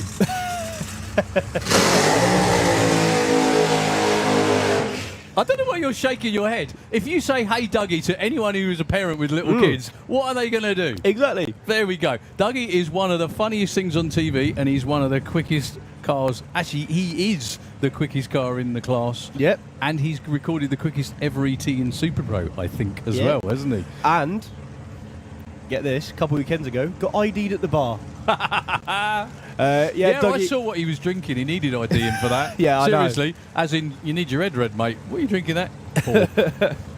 Okay, up against one of the cars that I know a lot of people have been looking forward to see. This is Bernard Sads from France with the Hotron. It is a Citroen. A number of people have commented about the back end. That's because it's been modified to fit over the existing chassis. If you saw photographs of it in production, they made a really big timber plug. Did you see it? Yeah, I've seen it, yeah. And there's hours and hours and days and weeks and months of work gone into making that body style. So let's keep it shiny side up. It's all carbon fibre as well, I think. Yeah, struggling to get it into first, I believe, though. There we go. So Dougie's car is capable of running into the fives. He's that guy earlier who I was on about who said he'd like the floor of the glass to be a bit lower. He's quite happy to be running 560s. I'd be shocked if there wasn't a picture of a little cartoon dog on his car the next time he ran. There absolutely will be now you've said that. I'm really sorry, Dougie. I'm so sorry, mate. Adrian tries to get back in the throttle, but it smokes him again. Bernard Sads, no issues at all, looking for a 750. He's going to be close. 750 with a 4. That's how you debut a new body style. 184 miles an hour as well. He will be your number. Hang on.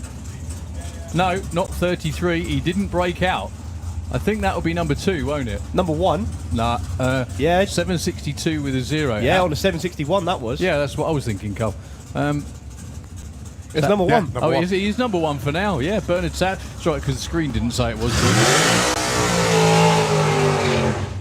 Well, there we go. Congratulations, Bernard. I would quit now while you're ahead. Brand new car, number 1 qualifier. That'll do. That's it. Yeah, Dougie just blew the tyres off. Yeah, he tried to get back in it. You can see it shook, span, gripped, shook, and then span again. I can see loads of. I can see so many episodes where that poor man is going to be playing the sticks on over and over on repeat and things like that. You know. Anyway. Yeah, unfortunately, he did say to me, "Can you please not say hey Dougie?" Which means it's like handing me a plate of food and going, "Warning, the plate's hot, don't touch it." Yeah, the thing was, it wasn't you that said that. So there we go. So Scott Hauser wearing the number 1 from last year's championship with the dragster in the Kestrel Lane 735. Paul Marsden, good to see Paul back with an 892.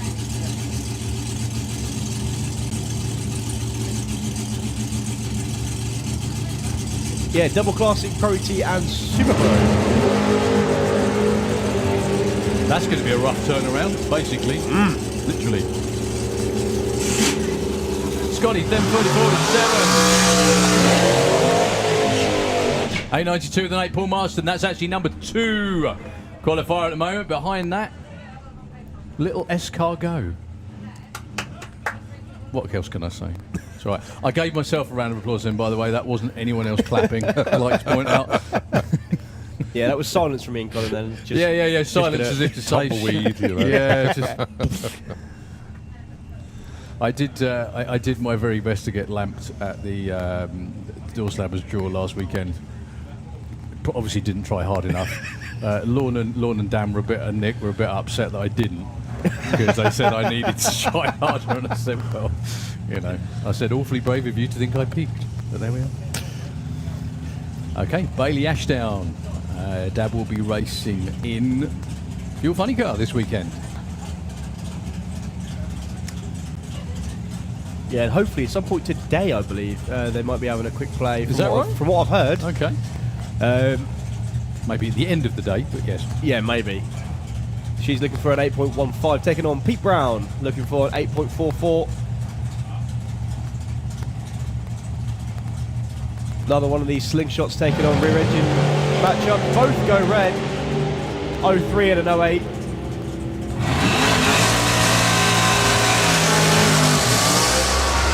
But an 8.48 for Pete moves him up to number 6.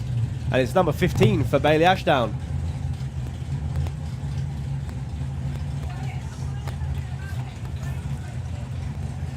Stu Doyney. Oh, hang on a minute. That says Leah Kellett. I'm going to say no. That is most definitely Stu Doyney. Taking on Ronald House, which means we must be in Super Comp.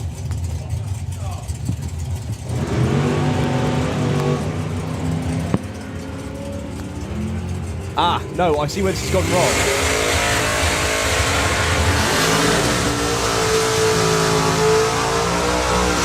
So this is Super Gas, but on our screens it's saying Super Comp, hence why the numbers are wrong. That's what you get when your first two cars in class double enter. Yeah. So Super Gas, Stu Doyney, that was going 10.0, and it was Ronald House going 11.1. Up next is Jasmine Tunstall with Jamie Dodger in the Slitrix lane, taking on Andy Dibley. Now, the way this class works is you have an index rather than a dial-in, so your index is 9.90. You have to run that and nothing else. Go any quicker, you go home. And it runs on a pro tree as opposed to the sportsman you've seen. Most of these cars run throttle stops, the reason why you heard Danny Dibley there come off the throttle and back on again. That wasn't him, that was the computer. And he goes 9.98 to take number 1 for now.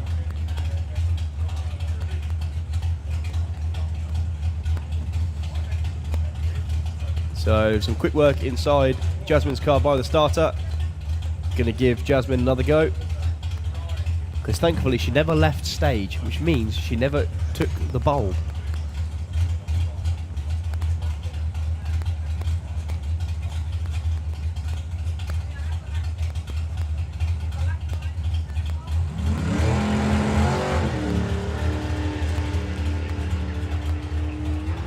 Listen to the length of that throttle stop. That's gone 330 foot.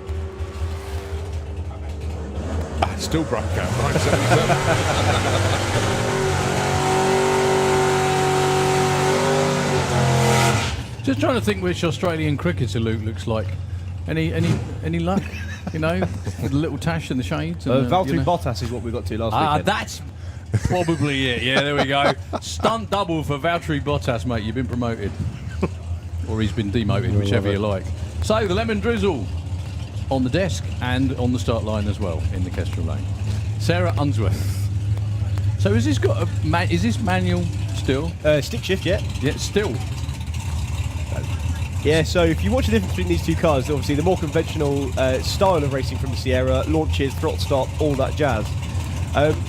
Watch the front end of the Mustang as it goes up the track, as it properly tries to slam its chin into the floor with every gear change. Against Andy Harrison.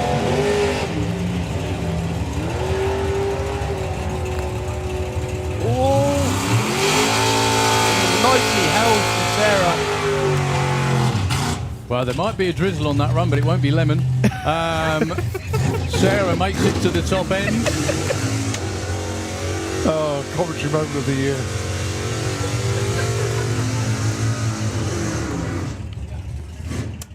Nobody heard, I hope. Oh dear. We're down to a one-man show for the moment, folks. Sorry about that. Yes. Pete Parsons, Tim Moore. Oh, yeah, sorry about that. You've killed me. Hey, my life's ambition is complete. I can go home now.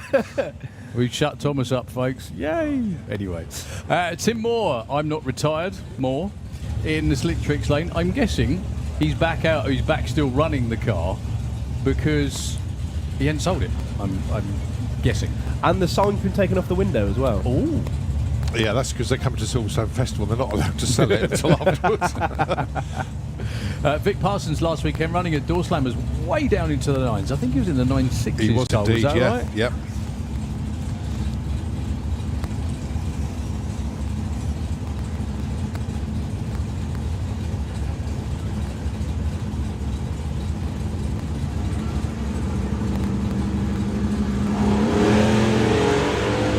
Vic won't get a time. He did actually leave before the tree even went anywhere.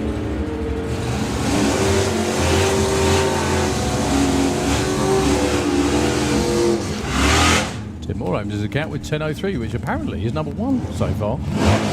Yeah, it's actually it is, number yeah. 2. Oh, right. Because the first 2 weren't included. Ah, yeah, Stu Doiney, that's it. Not just that, Andy Dibley is your current number 1. Yes. Sorry, Andy. Yeah, he actually did run a 996, 998. So 2 cars that do it without throttle stops.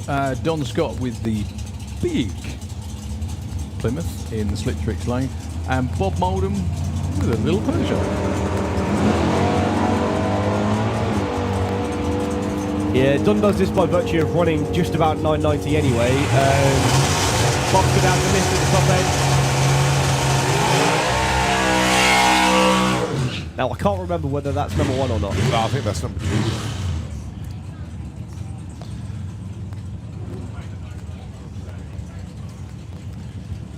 So is this Ronnie Mercer in Super Gas? Yes. Okay. He's running it. Well, he told me last night they were going to switch to Supergas, and then they appeared in Pro ET. Right. So they are now obviously double classing.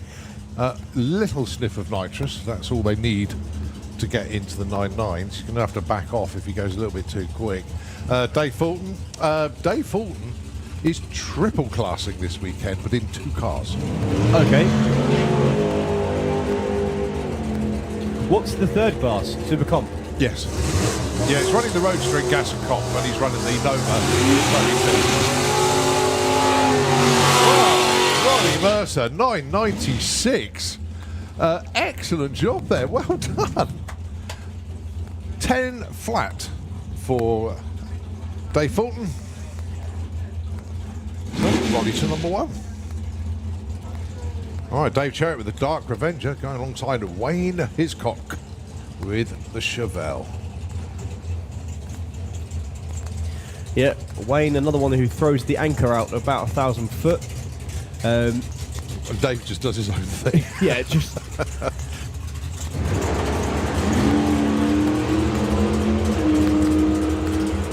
Well, as Darryl spotted last weekend, Dark Revenger going in the 9.5, quickest it's ever been. So Wayne Hiscock goes to number 1, just gets his nose in front of Ronnie Mercer there. 996 with a 2 compared to a 996 with a 6. Now, you were saying about lengths of throttle stops. Have a listen to Rob Stanley in the Ventura. You've seen this before in Pro ET with Conrad driving. This is Rob. Great to see the car back. It is. Have a listen to the length of this throttle stop. Well, pretty much the same as the Morris boys, I'd have thought. I'm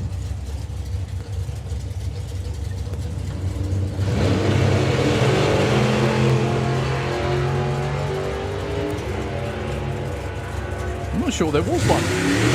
No, there wasn't that I think block of wood under the pedal might be the way forward. 996 for Stu. Good opener. Yeah, the reason I say that is yesterday in testing, the throttle stop lasted to about 1,000 foot. Well, that sounded like that definitely sounded like block of wood under the pedal to stop the throttle. Yeah, that one did. Type of thing. All right, John Dalrymple with a full tilt Willis and Mark White with the FX Vega. John had a chat with him in the pits last night, and love actually the I've never really noticed the graphics before. I've seen the full tilt, but the logo of the Knight on horseback is really clever, really good design. Issues for Chalky there, but a 10.23 for John with full tilt. That's. I presume that just didn't clear. It wouldn't go up on the 2-step. Oh, I beg your pardon. No, sorry. mixing my gas classes. Yeah. Super comp, please. I beg your pardon. Into the lanes, please. Thank you. I'm Super complex, have you? Sure they're not far away. Well, some of them just ran, so Yeah. you'll be hop-lapping it. They'll be rejoining. To We the pits, have, though, before we get there, Top Speed Automotive Street Eliminator. We've got some great new blood in the class this year. A few, actually, who are taking time out. Most notably, Mr. Bond. And sadly for us, if he's listening, Mr. Todd as well. He's in the pits, obviously, Yeah, with he's Daniel, here. so with the junior. But I think the Aston has gone east, so to speak. Yeah, soon to go over a pond, I reckon. Something like that. Really?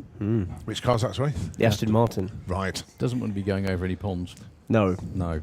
I'm only assuming Joel was taking out there to do some street stuff, I is it? believe so. I believe that's the plan. Right. I hope he's taking it to Sweden.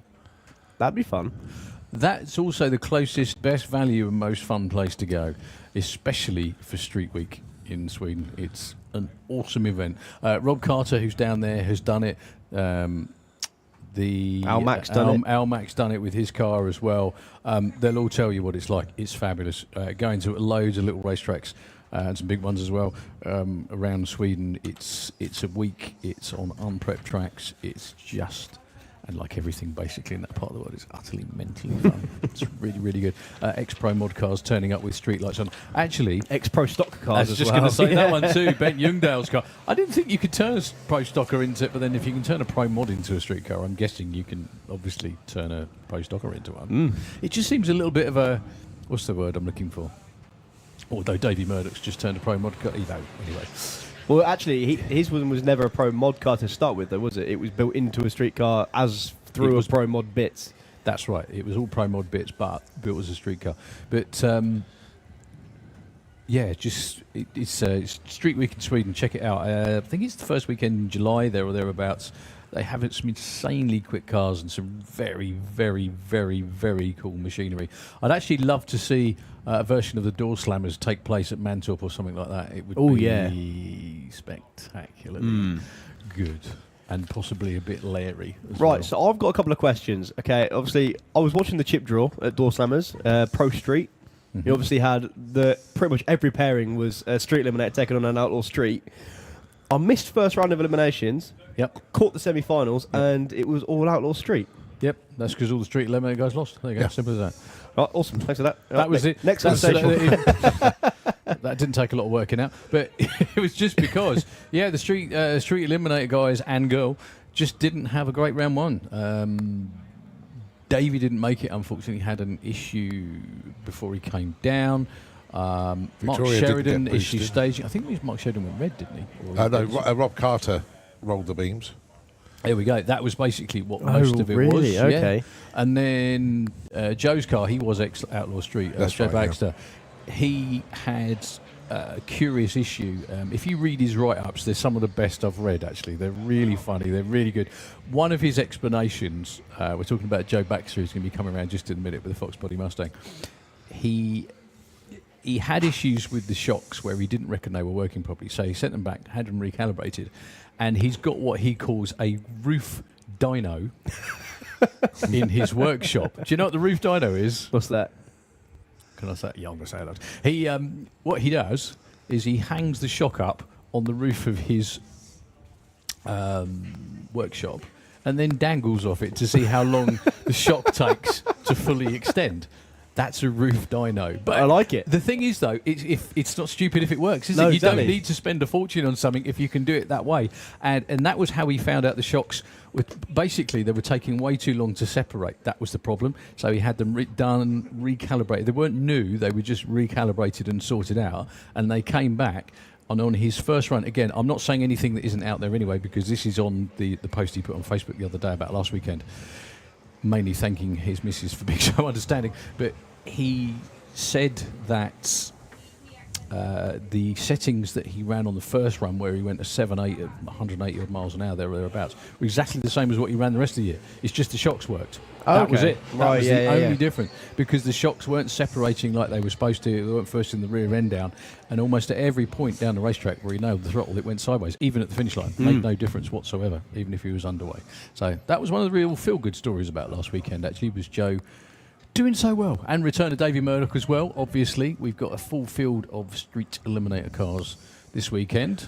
Yeah, let's have a look in the pairing lanes once again, if we can put the cameras down there and have a look in the pairing lanes. And there's a few that are missing. Obviously, we can see James Murray down there, Michael D'Souza. In front of Michael is Mark Sheridan. You can see Kai McSweeney, Rob Carter is down there. Victoria is there. But missing Tony Higgs. I haven't seen him in the lanes just yet. He is in a different car this weekend, but I'm not sure if the car has arrived yet. Oh! Yeah, well, obviously, if it's not in the lanes yet, it hasn't arrived on site. From what I understand, it's a BMW. Yeah, best of luck to Tony. Yeah, so this is, obviously we're talking about Street Eliminator. The word street in the class name should give it away. These are all street cars. They have to go on a, is it 45-mile cruise? A bit less than that. It's about 26. Okay, 26-mile cruise. Yeah, they go to Wellingborough and go to a standard petrol station. Yeah. A minimum amount of fuel goes in. They do a hot start, and then they have to be back at the track within 5 minutes of the lead car to qualify. So obviously they generally go around in convoy as best as they can. Can't see Graham.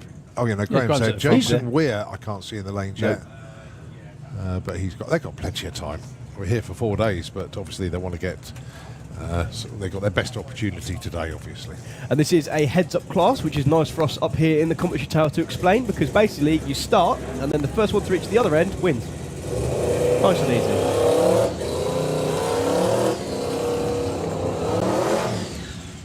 And then And Mark Todd's actually come down to watch as well. This must be, I don't know, a bit of a bittersweet moment, I think, watching the class run, thinking, I can do that. So, Joe Baxter, these are two 7-second street legal race cars. Both of them have been over 180 miles an hour. I think Percy last weekend was 184, thereabouts, I think. They did have transmission issues last weekend.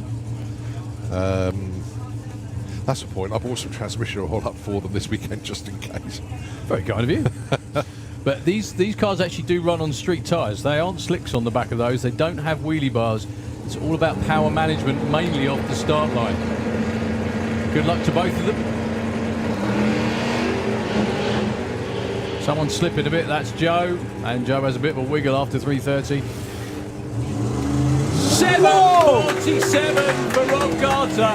190 miles an hour. They're delirious down there on the start line. What a run. Excellent. Joe goes through with an 8:98 at 1:27. Slipping out there around about 3:30. But Rob, that's more like it. I think that could be his fastest ever speed as well. That's the first time I've seen that car go north of 190. So much for taking it easy in the first session, eh? But it looked effortless. Yeah, that's always, the word. Always does when it's like, same as, right, I'm expecting big things from Mark Sheridan other than 10-second, 200-mile-an-hour timing tickets this time around. Mark last weekend was doing low 260 foots, which if he can couple that together with his car's normal top-end charge, will be really quick. Up against Graham Smith with Grimhilda.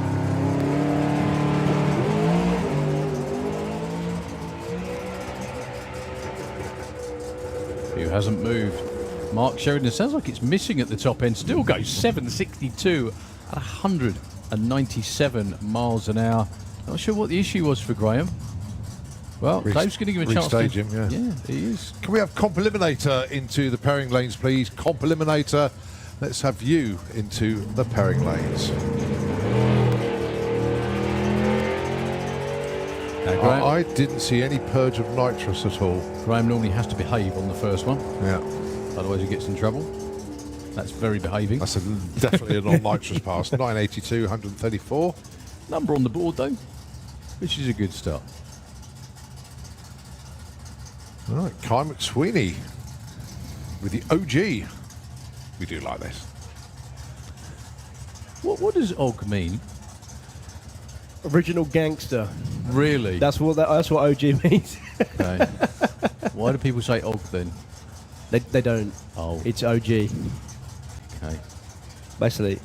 I'm sure back in your day it might have been. That does look gangster though, doesn't it? It does though. That you can get away with it with that. Yeah. Hang on, but when they have like Baywatch or OG, they can't be original gangster from Baywatch. No, in that case it just means original. That's what I mean. But OG, I'm sure in this sense, and most senses. One of those questions I'm glad I asked. Sorry, mate. Anyway, Kai McSweeney and your winner and current points leader, I think, in Street Eliminator from back at Easter, Victoria Smith. Yeah, first female to ever win a Street Eliminator round as well. Just doing a bit of housekeeping on the start line. Oh, that's ominous. Mr. Todd's walked out when Victoria's running. Well, they have a mission. They want this car to go into the 200-mile-an-hour zone. Well, the car's been launching really well. Just need to stitch together the back half, and I'm sure she will be there. So your points leader in Street Eliminator, going for 200 miles an hour. Spun the tyres a lot last week. That was nothing like that. This is going to be 190 something. 188.94 at a 783. Yeah, I think it probably would have been a 190 something, but there was a bit of a pedal in the middle and then a pop somewhere else. So still a very quick car indeed. And again, still the Well, points consider leader. his first run of the weekend, and he got 3 of them well in the 7s, and Rob Carter especially with that 7.47. Absolutely outstanding. We've still got Michael D'Souza down there, Kai's down there, James Murray yet to run, and then obviously there's still a whole host of Street Eliminator cars that aren't down for this round. They just like having a lay-in, Yeah. don't they? Well, Davey Murdoch obviously yet to run, Tony Higgs, the Hales, they're not down yet in the lanes either. And then once they go through, it will be Super Comp. Yeah, I noticed Nathan Holt sitting behind there thinking, can I just join in this run for Street Eliminator, please? And then I'll go back to being good again. Nathan's on a mission this week. He's having such a good season. Had a good chat with him and Jamie last night, and they forced me to buy a T-shirt off them. Oh, I didn't need much forcing, actually. It's a cracking. Jamie's come up with a cracking design for the Mustang. Really, really good shirt. There we go. I'm doing your sales for you now. So yeah, I managed to fleece a £5 for a pair of stickers, and then ended up giving him 20 out of my own pocket for a T-shirt. But no, nicely done. Great design, Jamie, and yeah, it's really good stuff. But no, obviously they're doing very, very well. The car has run 8.90 on a few occasions now. One first time out. They're having a really good time. So Kai McSweeney, I think the minimum qualifying time for Street Eliminator is 13.5, isn't it? Yep. Is that right? Don't think Kai got there back at Easter. He's done it in the Volvo, though. Yeah.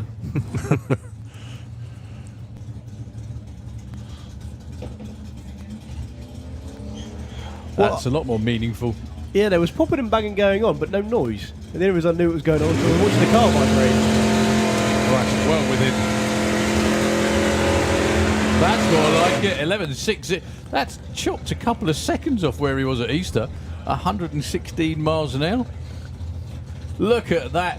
Formation broom team out there on the start line, folks. You want them round to clean your house. They'll be done in no time. Yeah, the centre bit will be okay, but the kitchen cupboards will be splattered. Yeah. They really did look like a formation broom team that time, didn't they? Did Yeah, you notice yeah, I they were saw made it in like that. perfect synchronisation? They've been practicing that. Michael D'Souza with the Zephyr against James Murray. Two very, very quick cars indeed. One of them looks like it's going to be slower than the other one, but it's not. I think is probably the polite way of putting that. I think Michael, along with Graham and a few others, went down to the Goodwood members meeting and put on a great display down there. Charlie Seawood was down there, Tony Higgs was down there, and they were strictly told no burnouts. Yeah, that didn't go very well. No. Why would you tell drag racers there's no burnouts or no messing about? Again, wet paint sign, isn't it?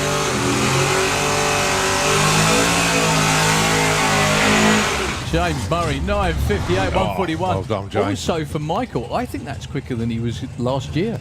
10.39 at 126. Yes, I had a chat with Michael at Door Slammers. He's switching the nitrous on again. Oh, he's going back to that route. Excellent.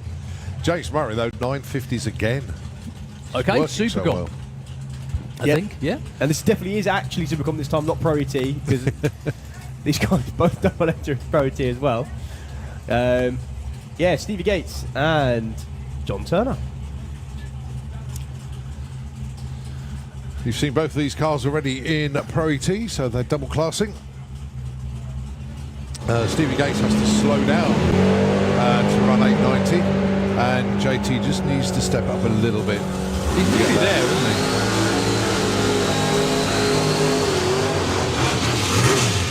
Wow. Nice openers, yeah. Yeah, 893 at 127. I'm guessing that was an early lift for Stevie Gates. 9 flat for JT at 148. It's just about where he wants to be, I think. So, is this the moment where Nathan does what he normally does, which is go to number 1 off the trailer? Now I've said it, he won't. That's him with the Mustang in the slick tricks lane against Warren Watts. Warren had a match race yesterday, didn't he? Did you know? With Richard, yeah. Which Warren took. There you go, see? I said it, so it didn't happen. Good looking one run from Warren. Yeah, one put it at the top end goes 897 at only 134 mile an hour. I say only because he was doing 126 at the end. Yeah, Nathan still hasn't made it yet. I think he won't get timed out, but 22 seconds is not what he wanted. Still has another few shots today and tomorrow and Sunday. Great to see Ronald House back with the blown Chevy Handyman.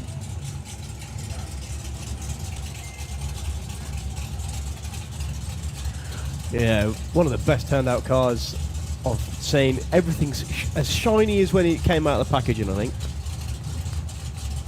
Apart from the driver. Yeah, I'll let you say that one. 01 He's light a very nice chap. and a nice wheel stand. 890 with a 5 goes to number 1.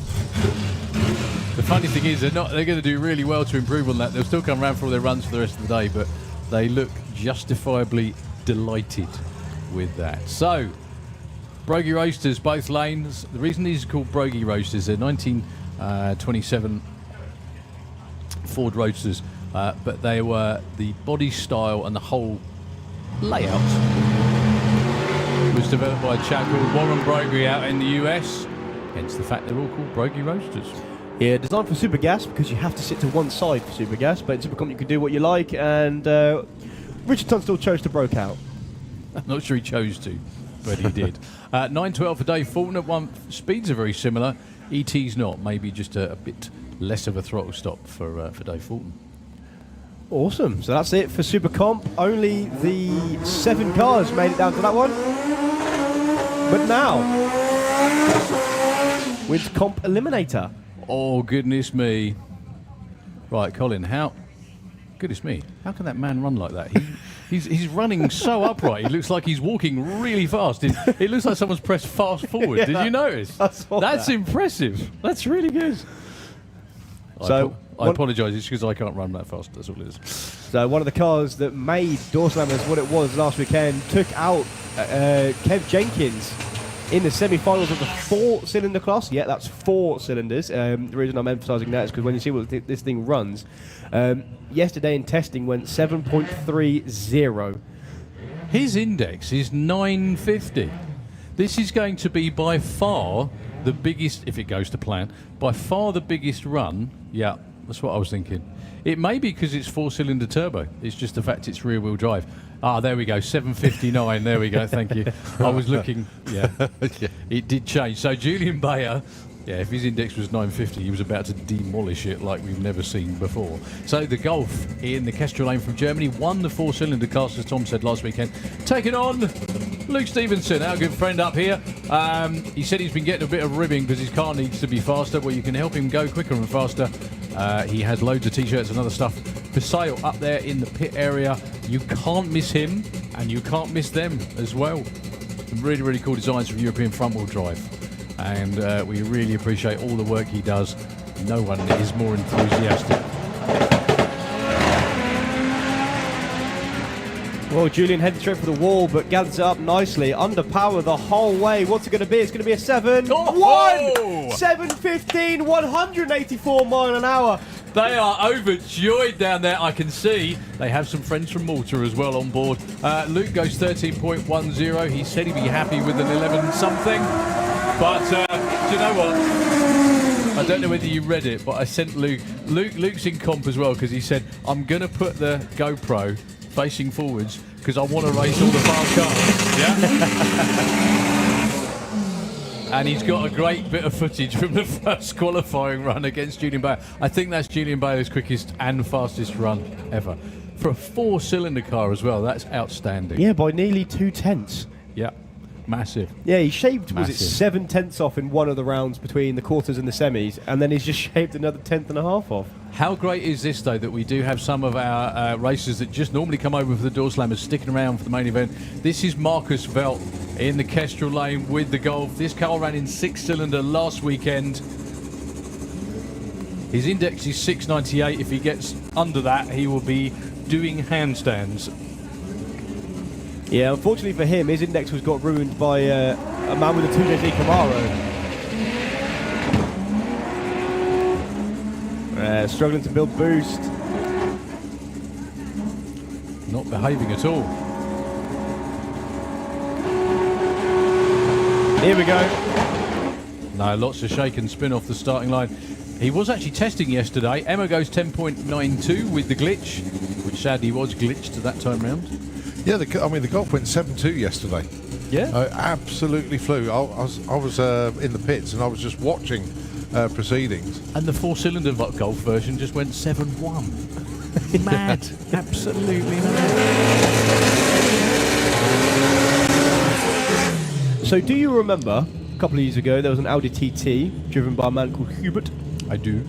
Of course, Hubert Strengenberger, who now resides, or the car now resides in the States, ran very lovely VR6 engine in his Audi. I believe the Golf has got the same engine. Is that right? Obviously not the exact same, but one of the same. So the potential to be very, very quick indeed, obviously.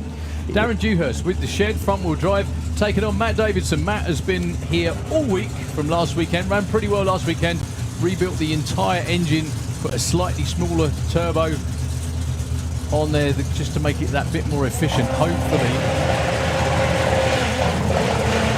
Give it a little bit of top end that it was lacking. Well, it did that through the finish line last week. It's doing it from half track on this week. 9.49 at 1:30 for Matt Davidson with a lot of smoke. A lot of smoke. 10.46 for Darren Dewhurst. The good news for Matt is he's under his index. The bad news is that smoke, really. Bad news as well. I can see Ahmed Jamshed down there on the start line, which means he's not in his car. Well, Ahmed does take it easy over the course of a weekend, as you probably know. Yeah. Ahmed, you're getting told off. Yeah, he did that last week at Door Slammers. He just came out, put in the run he wanted, and then just sat and waited for eliminations. He knows he doesn't need to run the car flat out. Have you got a new fire suit yet? Have you got a new fire suit yet? You coming round too? Okay, got it. Yeah, that was the Golf in testing yesterday, 7.23, 192.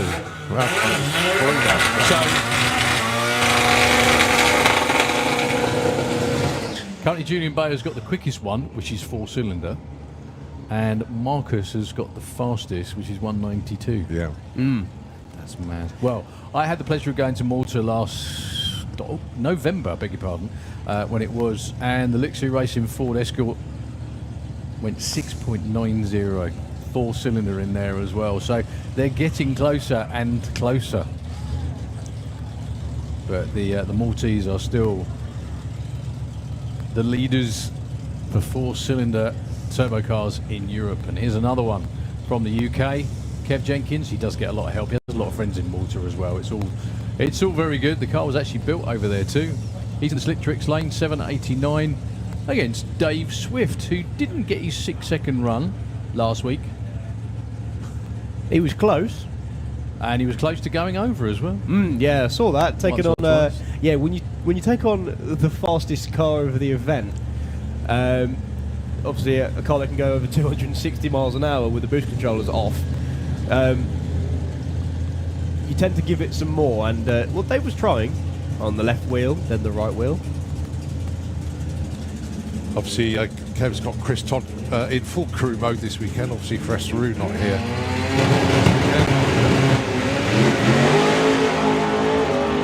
Nice looking run for Kev. Going Over. straight down the centre line. Dave's catching him though. 7.19 and a 7.57 opener. For Kev Jenkins, that'll work.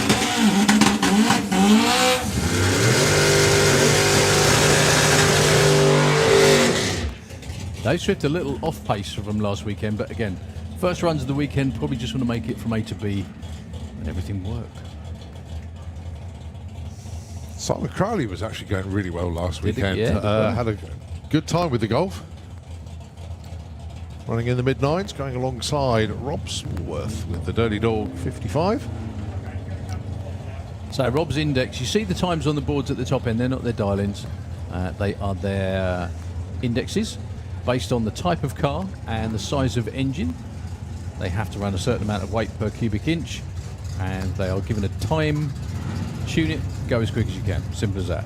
Some are quicker than others, obviously, for the configuration. Rob's doesn't hang about.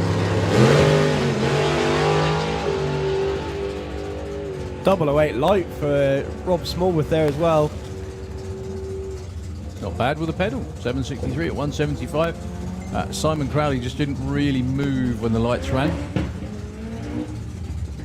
Yeah, but unfortunately it hopped through stage, so he couldn't back up and try again. Could we have Pro ET into the pairing lanes, please? I'm guessing for Q2.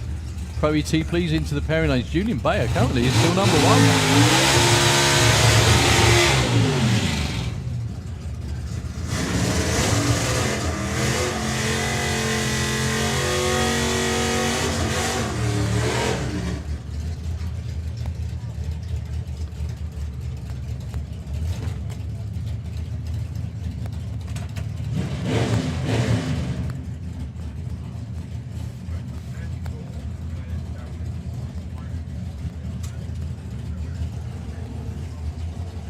So Gary Carr and Lloyd Perkins, your next pair. Yeah. Gary, comp eliminator champion, of course, but the influx of a huge amount of cars has made things very, very interesting. And Gary, fair to say, he knows he's up against it this season. Lloyd Perkins on the 799 Sumo Index with the Oldsmobile.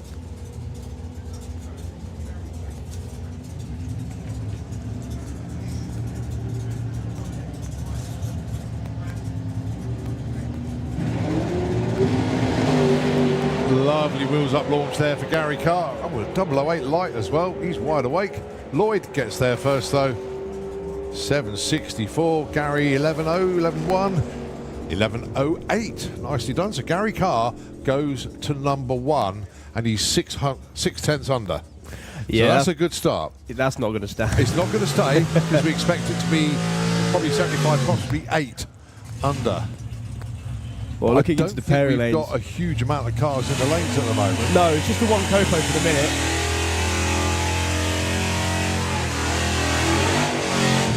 Yeah, considering we got 3, possibly 4 Copos to run in the class, only one of them is here. Yeah, and he's running really quick at the door slammers into the 7.7s. But it didn't work how they wanted it to. No. They thought there was more. But so during the week they've been putting all the weight back in it, doing the other modifications to get it legal for comp eliminator. But this is Dan Williams and Belinda Bull. Now then, Dan can go 0.7 under, maybe a bit more. Let's see how they get on. Belinda Bull. Huge wheels up launch there for Dan. Beautifully controlled as per usual. It's going to be Belinda to the top end first with a mid-7. Oh, 760 with an 8. great number, but it is Dan Williams goes to number 1 at 10.09. So that is 0.774 under. That'll do. No, 7.6 under. Yeah, Belinda's as well, the quickest of the super mods. Right, good margin too. Yes, I was right first time. 7.58 under. So 13 cars have put numbers on the board. Right, Reuven Dawson with a Honey Wasp. You could see Reuven go 0.9 under here. Maybe a tiny bit more. Right, Colin, really quickly, look at the door on Charlie Seaward's car. Ready? See the side says Racketeer. You're right, it does. Yeah, what did it say in the pairing lanes? Bracketeer. Yeah. Oh, well spotted. So, Reuven Dawson with the Honey Wasp. So, you say he's put the weight back in it now? Yes, yeah, the weight's back in. Index of 8.80. This car can run into the 7s. And will.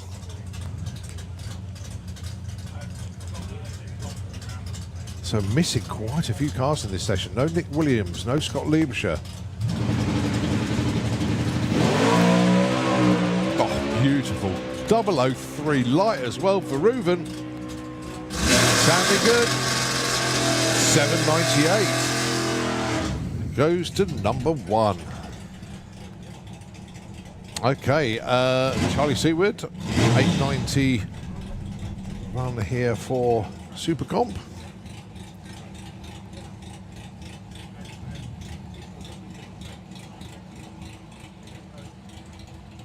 That is a gorgeous car.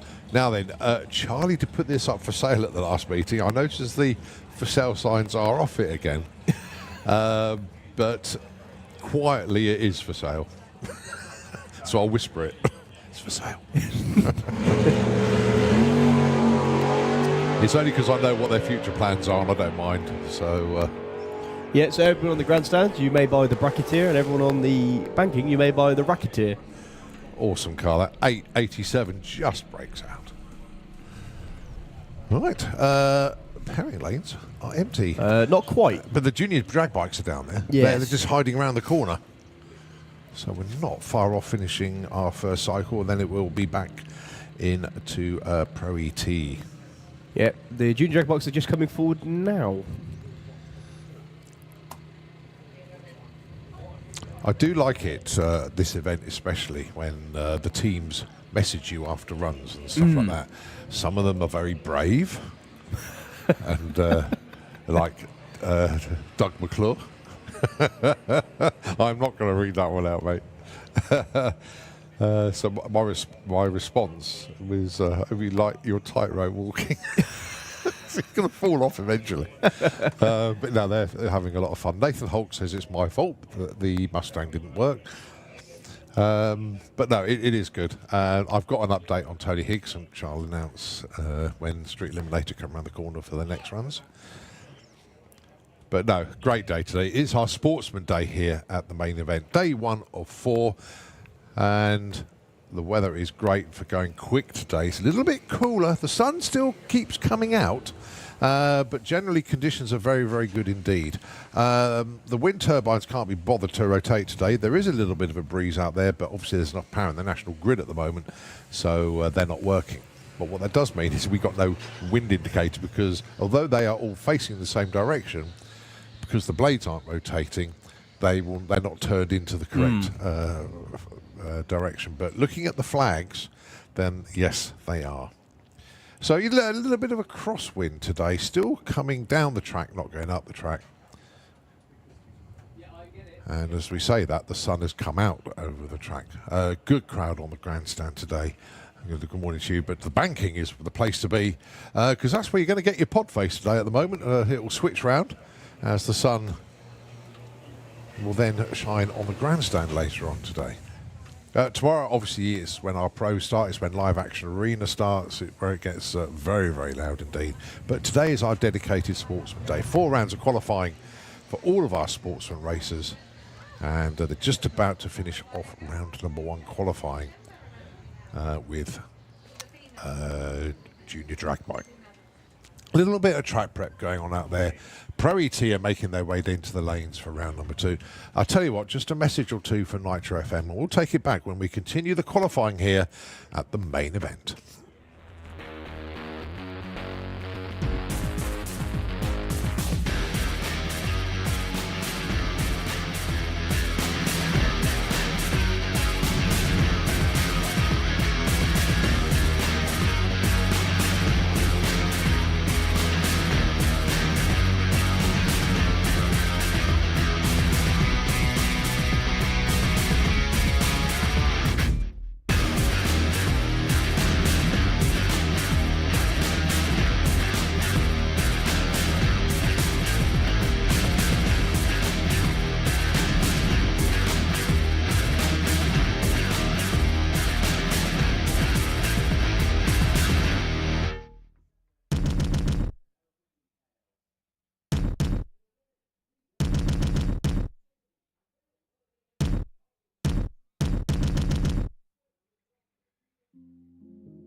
Okay, we continue with the junior drag by their first qualifying runs of the weekend, and this will be session number 1 completed, and then we go back into the wonderful world of Pro ET.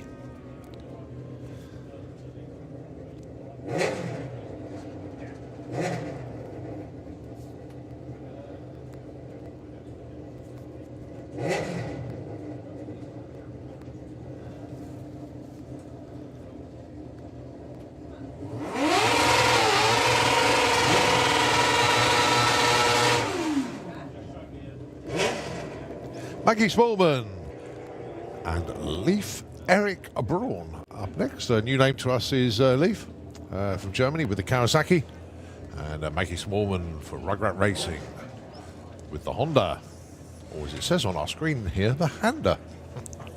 A little bit of a typo there. Yep, so junior drag bike runs similar to the junior dragsters over the 8th mile, but on a pro tree rather than a sportsman, and they qualify on their dial-ins rather than reaction times.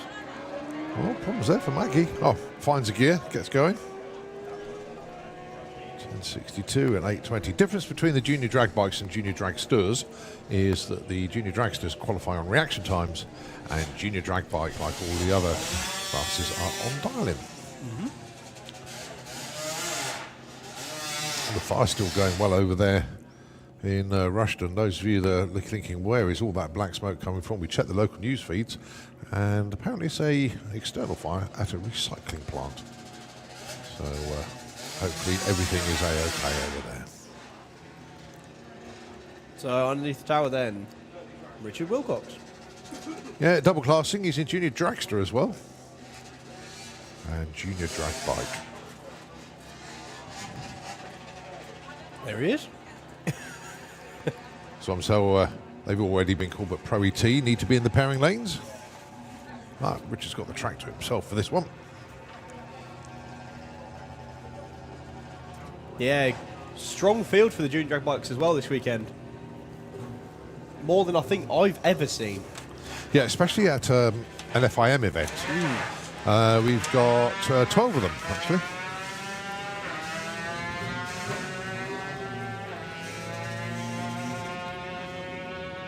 Richard should have been alongside Holly King, because we actually get the FIM pairings. So Sophie Pollen and Declan Butt. Dial-ins then 893 for Sophie, 840 for Declan.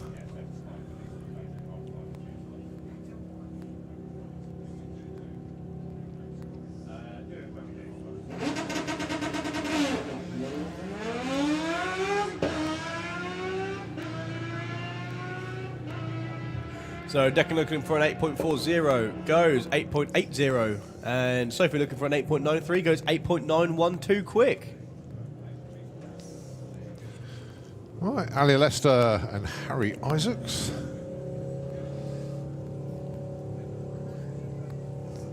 $790 plays $955.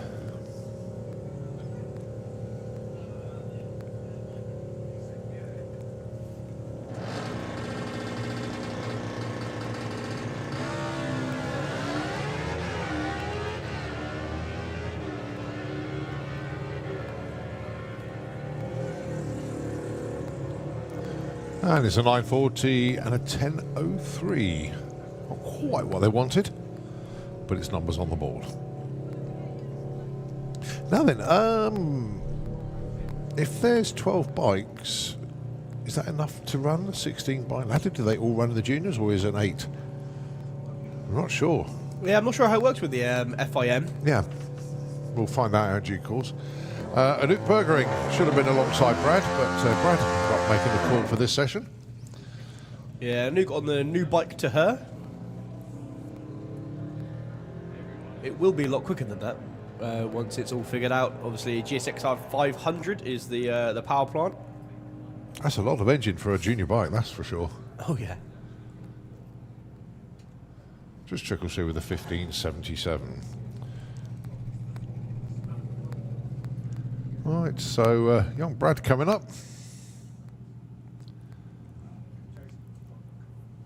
Very well presented team. Obviously, all the Morrisons will be well, it's a big entry in Super Street Bike this weekend. Can't wait for that.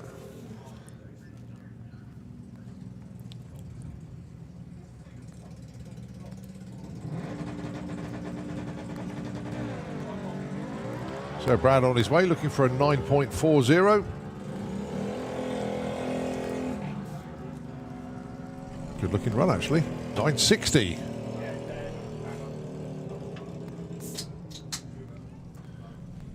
Right. And you got young Jackson King down there. Waves to the crowd, wave back at him. He's a right little character, is our Jackson. We love him.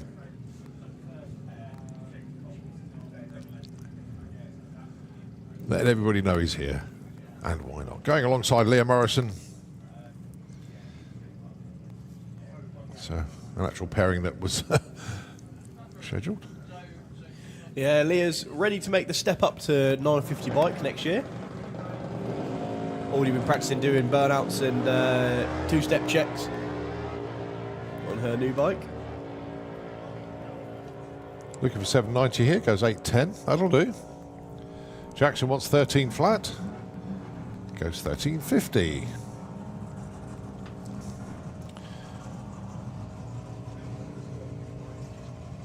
Right, so the only one we were missing then was Holly King. So I'm sure we will see her at some point. Right, it is Pro ET session number 2. Right, let's see. How many did we get in Pro ET round number 1? 43. 43, thank you. Right, so we still need more for a 64 car ladder. Michelle Walker messaged me saying, where is Roy? He broke out in round 1. Went a little bit too quick, but when we get the updated list, or as the numbers update, I'll keep you advised. So, number 32, on the bump of a 32 car field at the moment is Sarah Unsworth with the Lemon Drizzle Mustang. John Turner with a Greenfish Barracuda, number 18 at the moment. The dial-ins, 9 flat for John, 960 for Sarah. Yeah, Sarah got a little bit wayward in her run in Super Gas. Obviously the car runs on very, very skinny tyres.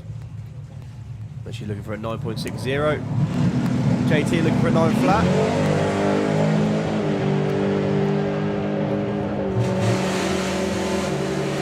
On a 009 light from John Turner as well. Goes 9.05. Well, moves him from 18 to number 9. All right, Alan Medley, currently number 33. Roy Walker, currently number 39. There you go, Michelle. He's number 39. But then Michelle is down on the start line anyway. Liking the crew shirts. Well, that was a surprise. I didn't see those hanging up in the trailer yesterday. They were hiding them from you. Yeah. 10.79 the dial in for Al. Their neighbours in the pits actually as well. 10.75 for Roy.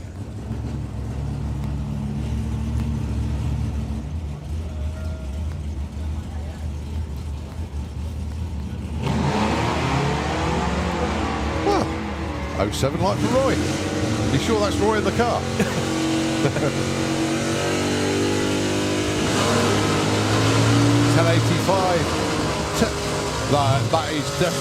That is definitely not Roy Walker in the car. He just went 78 with a 75 dial, goes up to number 8, 07 light. It's an imposter. What a Roy. 10.85 for our medley. As we see Thomas Bublitz and Vic Parsons. Yeah, I must admit, I was quite surprised by how far off everyone in Pro Team was first qualifier. I know what you mean, and I tend to agree actually. So they've had their one. Now let's give them another attempt, shall we? Yeah, you'll see the order shuffle around quite dramatically. Amy Watkins is currently number 1. Let's see how Vic Parsons and Thomas Bublitz get on. Vic broke out in round 1. See how he gets on in round 2 qualifying. Goes 10.23, 10.32 for Thomas. He moves up 28 to number 7.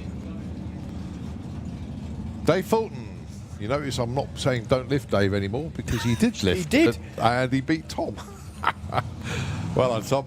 And yeah, Dave didn't give you a birthday present that you wanted. Going alongside Don Scott. Now, Don number 3, he dials 974. He went 975 in Q1. Does that mean we get to call Tom Try Harder Tom now? Yeah, something will work its way in.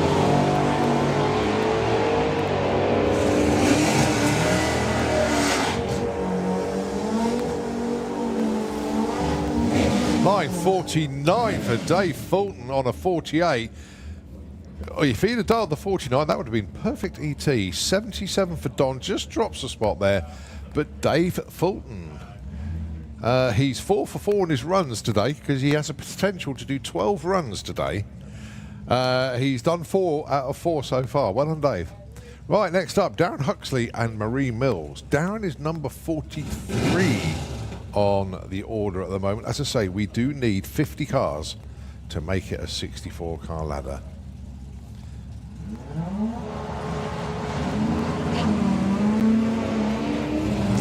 Right, Marie looking for 10:35. Darren looking for 11:21.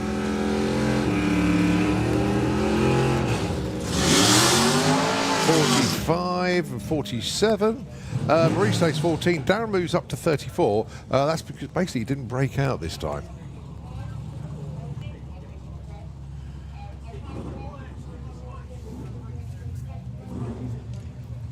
.11.92, Kirsty Tram.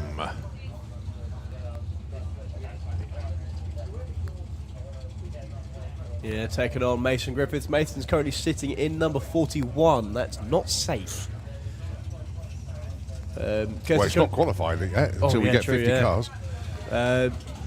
Kirsty's currently number 5. That's safe for now. I believe she was 0-1 off if she'd done the same number, which I think she has. Yeah. So that should be it. So good shout for Mason, that 9:05.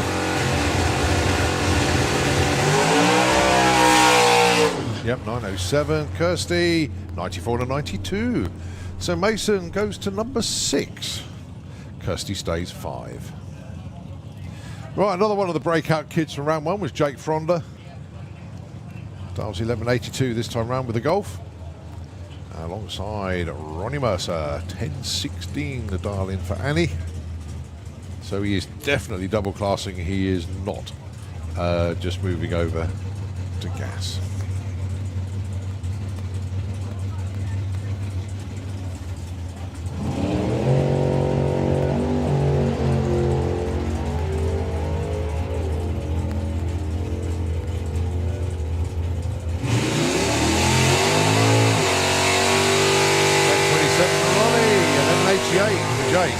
So Ronnie stays put. Jake goes up from 43 to 20.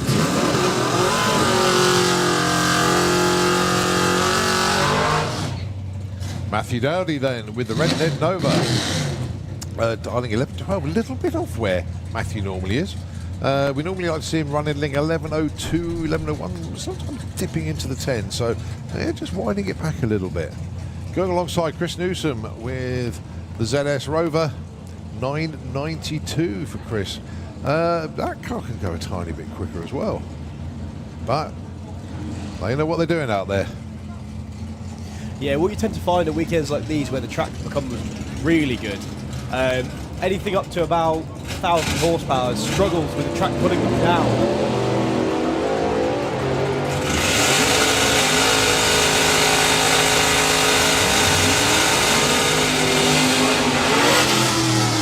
83, so Chris did go quicker.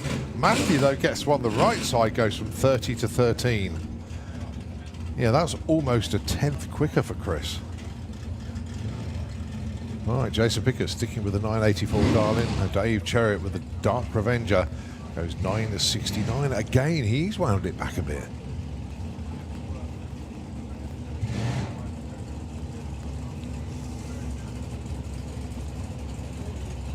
Right, can we have Junior Dragster into the pairing lanes, please? Junior Dragster into the pairing lanes, please.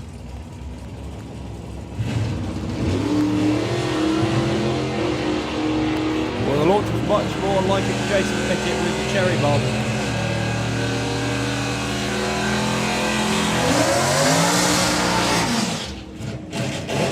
Well, Dave Cherry up to number 3, 970, dead on a 969 Dodge, just a hundredth off. Jason just not quite there yet, 1003. The Nightmare Dragster of Jess Bishop, who's currently number 18, going alongside Jack McClure. With the Goldilocks 100A 1143, darling.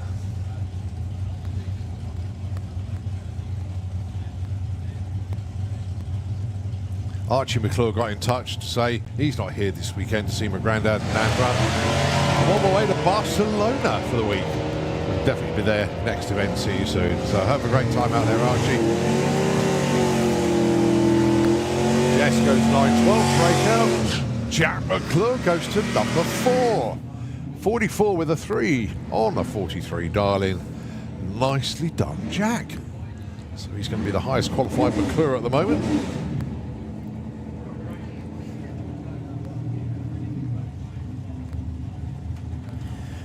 I think Bob Malden is just trying to race the biggest things he physically can. He's had a go against Don Scott with the Superbird, and now he's going to have a go against Bill Wilson with the truck. You can see the bottle of enjoyment in the back of Bill Wilson's pickup bed, can't you? The nitrous bottle.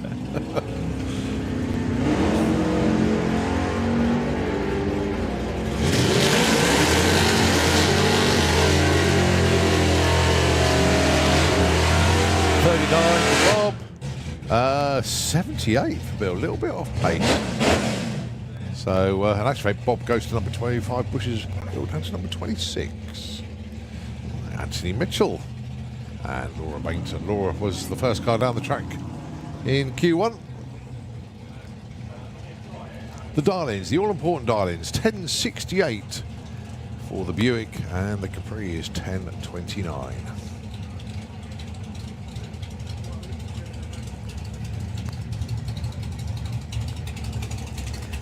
And I spy one bad Texan coming down in a minute. Ooh, Andy Raw, yeah.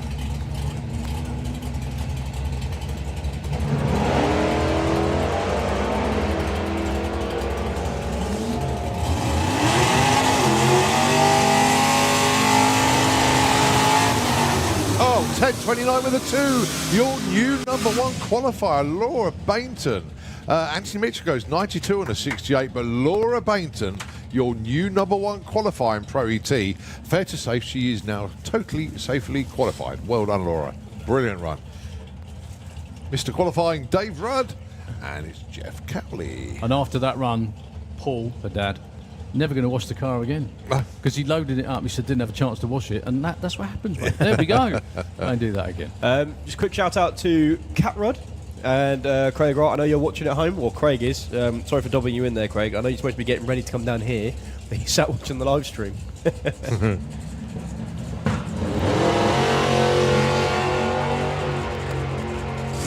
Double O off the line for Jeff Cowley. Wide awake club there. 896 on the pass as well. Stays 23 though. Dave Rudd 976 on that 70, darling. Stays number 10. So car number 44 about to make a pass. That's Susie McClure with the Eye Candy Dragster, taking on Tom Kay. Well, the reason that Susie didn't make it down for number 1, round number 1, is that I am not going to announce it because Doug is walking a tightrope. And I'll tell you what, if I announce the reason why, Doug will be pushed off that tightrope. By Susie. Susie, if you want to know, just message me and I'll pass on the message. So the Eye Candy Dragster dialing in 963 and Tom Kay dialing in 1007.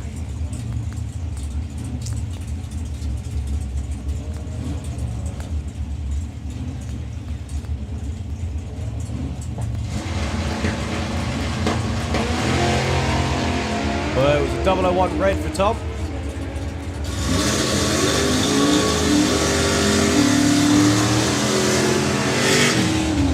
75 on a 63 gets Susie into the show at number 32.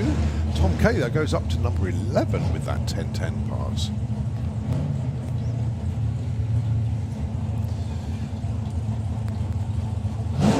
Right, Pinky Dodge time. It is Grumpy's Dodge of Paul Marston. Or is it Tom Watkins with Doris? So I do got actually, a Dodge Dart and a Dodge Charger. Yeah, I do wonder out of these two, which one's the heaviest? Good question. It's because it's going to be close. Neither car's light. And they're running pretty similar numbers too.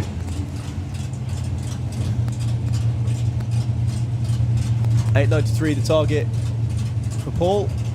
907 for Tom. Pick your heavy muscle.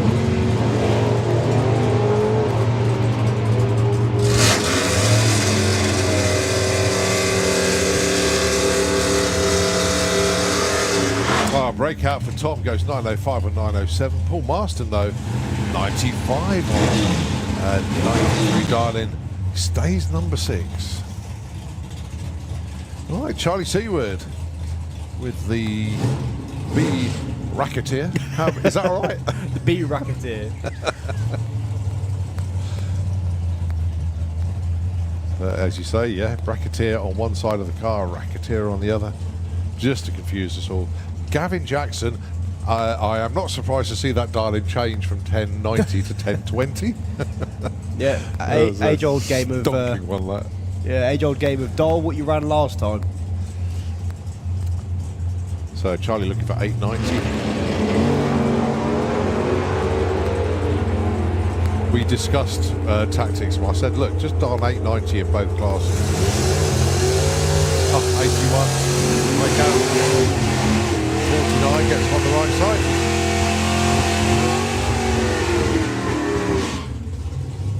side. When I say dial, obviously 890 is fixed, you can't change that, but your Pro ET dialing you can. And I said, let's try and concentrate on 890 all weekend long, and it'll come round. Your former number 1 qualifier, Amy Watkins, has just been put down to number 2 by Laura Bainton, going alongside Ryan Garrett. Now then, Ryan, although he came down to put a run in, the car didn't stage and launch the way we thought. It just didn't work at all. So fingers crossed, all A-OK for this one. Yep, so this is potential of being car number 46.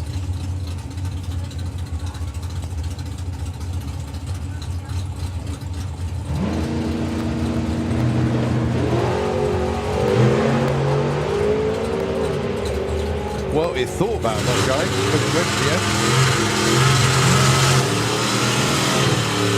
Oh, Amy Watkins again hits her number. She's going to be one to watch out for this weekend. 952 with a 9 on a 52. 906 for Ryan. Doesn't get in the show at the moment, but more to come. Right, Alfie Rattler, he's one that missed round 1 as well. Going alongside Philippa Turton. We are heading towards that 64 car ladder, but we still need a few more. So, Mijuli, 902 dial-in for that lovely little Toyota Corolla. And the Bitchcraft Slingshot, 1141.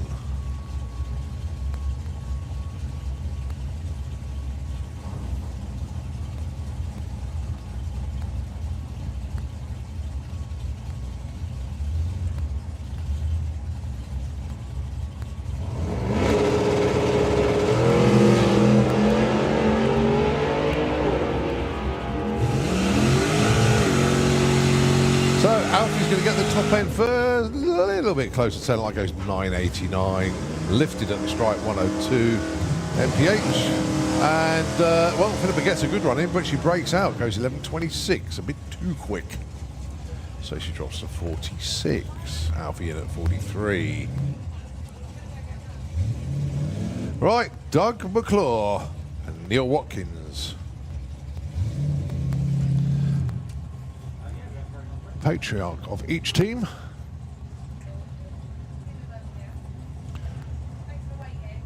Yeah, you got 3 Watkins family members racing in Pro ET this weekend, and 3 McClures at the moment.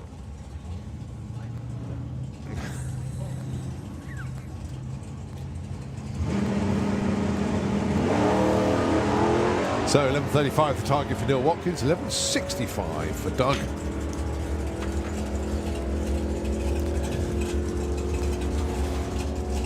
And it's a 33 breakout, 68. Oh, nice one, Doug. Goes number 12. So, if everybody runs, how many? 47. So we need to get to 51 to run as a 50. 50. Okay. So three more. Very quick news as well, by the way. Sorry, I ducked out for a second. We do have Nitro Funny Car licensing stroke familiarisation coming up shortly, very shortly. Who's the familiarisation? Andy Roll. Someone that hasn't driven a big show Nitro Funny Car before. Oh, I see. There we go. And what he said. So is he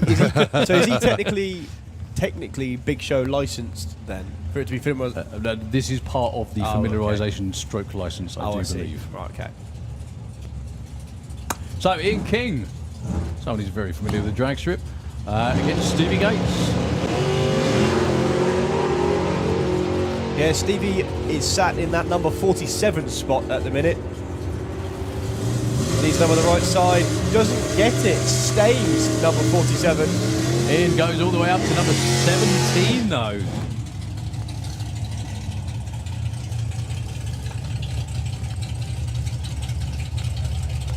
Really weird announcing Ian in a bracket car, or a door car for that matter, but there we go. Yeah, I said this morning, it must be like driving his sofa down the, or an armchair. By comparison, yeah. Yeah. We also got the electric bike down there as well for a test run. Awesome. Well, we have hands in his leathers, so I presume that's it. Brett Featherstone, 9:35. You're right, Colin, doing some homework. I'm just working out who's not made the run yet. Okay. Brett looking 9:35 goes.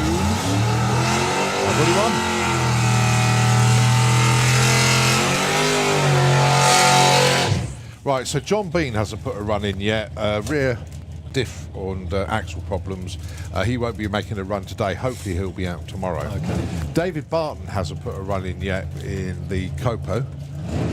In either class, In either class. So that, but then I think they're working on Scott's car at the moment. Okay.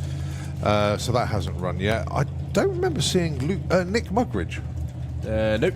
He hasn't run yet. No Johnny McClure with the Thunderstruck Willis yet either. So that's 4. And Conrad Stanley, although we've seen the car in No, he has. gas. He made a run this morning. Oh, he did, yeah, okay. Yes, if you remember, he was against Jess Bishop. Yes. Seeing where he is on the numbers. Oh, yeah, number 43, yes, so he's run. Okay, thank you. So Billy Everett looking for 9.50.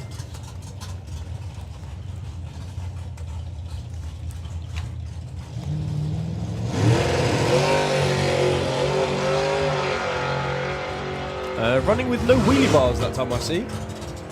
All right, okay, Nick Mugridge is the message. He's waiting for Luke Robinson to fix an issue. John Bean hopefully will be fixed. We do know that Pete Dodd is not with us this weekend. Pete, thanks for messaging me, mate. Hope all goes well today for obvious reasons. Well, added thing more to that, but Pete, you know what I mean. Right, this is on the entry list, but not licensed yet. So this is Zach Duncan with the 100E Squire. Yeah, I believe this will be another half pass.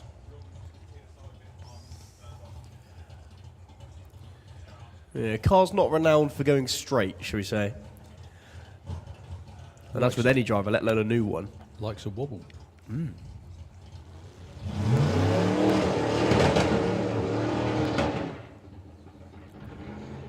Well, it was straight that time, it just wasn't healthy. Yeah, unfortunately for Zach, he'll come around again later on. As we move into Junior Dragster. LXCC with the Bandit Bomb going to be your first car on track again. Taking on Amy Crunwell with the Violet Haze. No Candy Haze. What you're going to tend to see today is a lot of these drivers will be missing a couple of rounds, maybe this morning or maybe this afternoon, because they have GCSEs to sit. Yeah, that was an answer to one of the questions earlier. Holly King, she's doing an English exam this morning. Okay. She will be here this afternoon. Yeah. Yeah, there are a few kids that being good today. Did you have to do that? Stay at school instead of come racing? I did my GCSE after doing a qualifier. Like you do. Yeah. Yeah, did a run in the morning, went home, did my exam, came back to the track. Unfortunately, I did blow my car up on the morning, so I then had to spend all evening fixing it, so I didn't make another run. But yeah, no, I did that. I think the best one was Caitlin Wilson. Went home to Scarborough and came back again. That's a trek. Yeah. So, Emmy Cromwell in the Kestrel beer lane. Again, this is Junior Dragster qualifying on reaction times. Your number one qualifier at the minute is a 006. 00 meaning 2 zeros after the decimal point. That is indeed 6 thousandths of a second. And as if in sync, 0.17 apiece, 0.171 for Ada and 0.177 for Emmy. As Team Flame Game take the track again, each side of the track.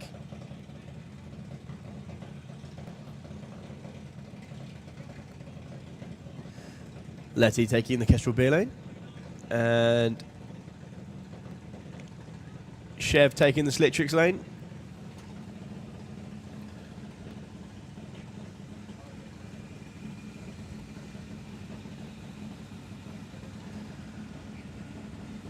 So, mother bringing youngest daughter into stage, father bringing eldest daughter into stage, and it was the youngest daughter with the better of the two lights. 05 beats 06.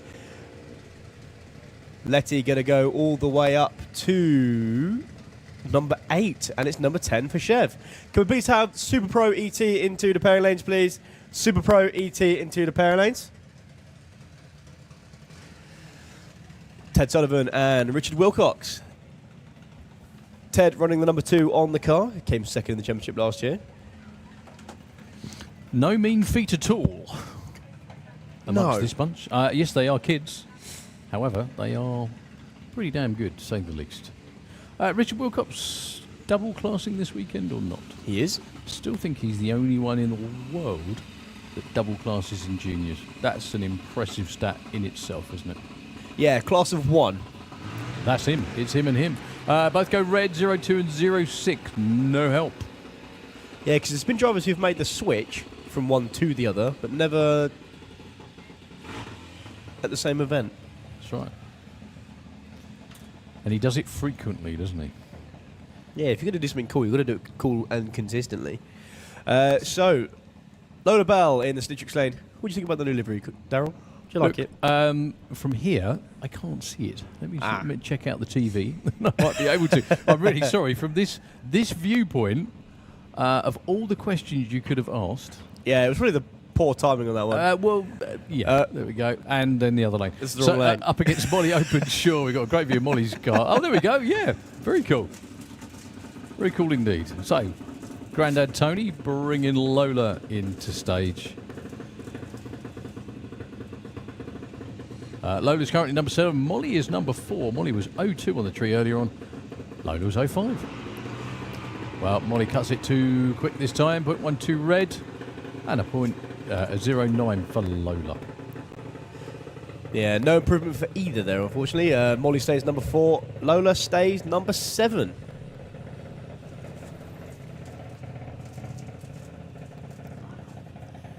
Teddy House, Sam Hiscock.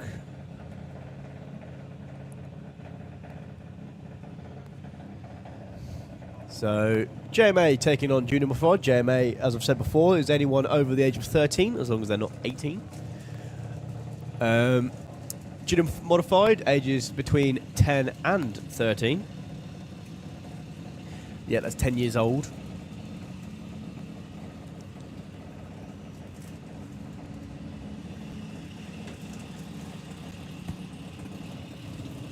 Well, deep stage means they're closer to going too quick. But it wasn't. It was no 65 for Ted. Maybe that's the way forward. Can you deep stage eliminations in juniors? Yeah. Yeah? Yeah, I did a couple of times. Number 10 and number 9, they stay for Sam. Okay, Daniel Todd.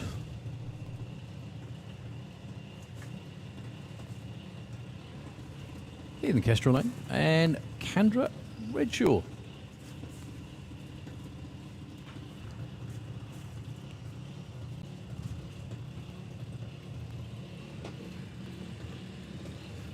Yeah, Dan Todd in the last round went perfect red.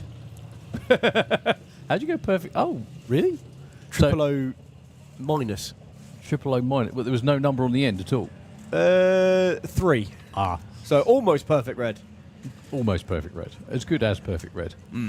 Yeah, 3 10,000ths of a second too quick. That's really annoying, isn't it? Well, it is if you're Dan. So, Candra's 15, Daniel is 19. Anything starting with a 0 will get them in the top. Well, 15 actually, funnily enough.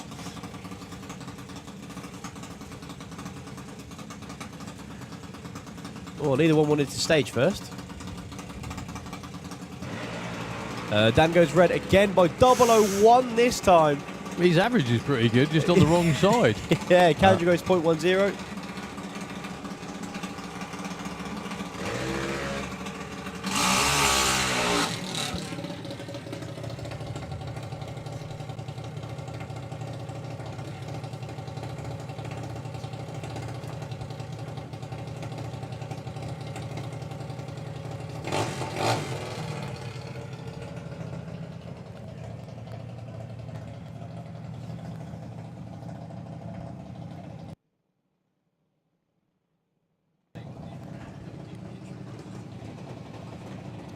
So Chloe Crundwell making her first run of the weekend, no doubt doing a GCSE this morning. I like the fact she's actually dialed in as well. Taking on Marie Calamiri. I took a double take then because from here it looks exactly the same as Kandra's car. Chloe goes 03 red and 0.1 for Marie.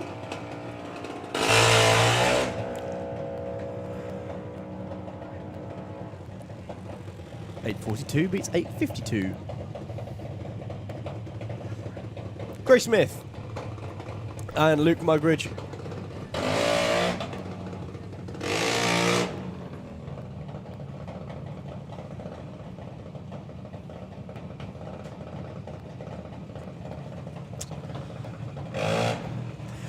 Just had a message from Nick, which is quite impressive because he's there.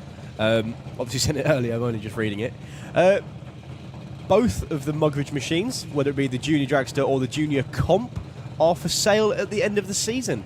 So if you fancy having a go in a Junior Dragster, and you're under the age of 18, beg your parents for a go in the one in the Slick Tricks lane. So Luke goes 05, you're already an 03. Grace is going to improve actually with that 09, gets her up to number 14. I think it does indeed. If you're wondering why we do this, I'm sure you lot are hardcore enough to know how this works by now anyway, but just in case you don't. We qualify in all classes from 1 through to 8, 16, 32, mine even 64 this weekend. And based on where they qualify, we pair them up in round 1, and it's tournament-style eliminations. You start with, so tennis tournament, football tournament, 1 against 16, and so on. You get 8 winners from round 1, 4 winners from round 2, 2 winners from round 3, and then the final. That's how it works, but that's not yet, because we have to put them in order. Frankie Kent with a 0.12. Amelia Innes was way early, 0.1 red at that time. Yeah, and the reason that the Junior Dragsters qualify on reaction times, unlike any other class, is it's just a training ground. It teaches all the young drivers that reaction times are important, because they are. And it gets them quite good at it.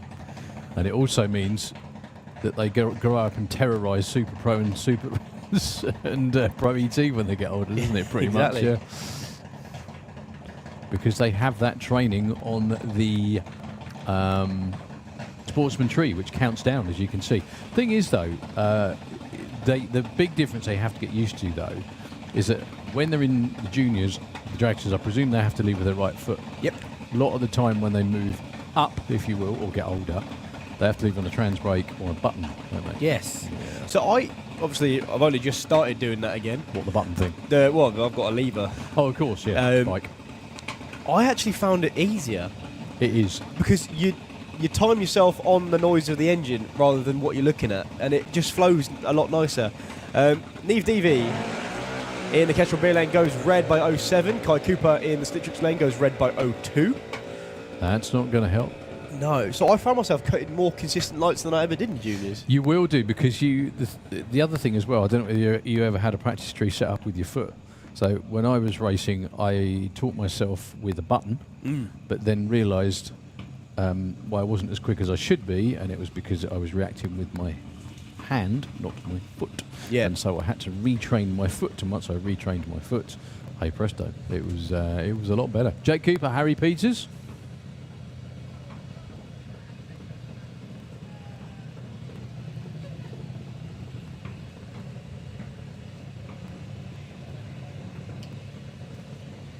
They give it away, did it? Sorry.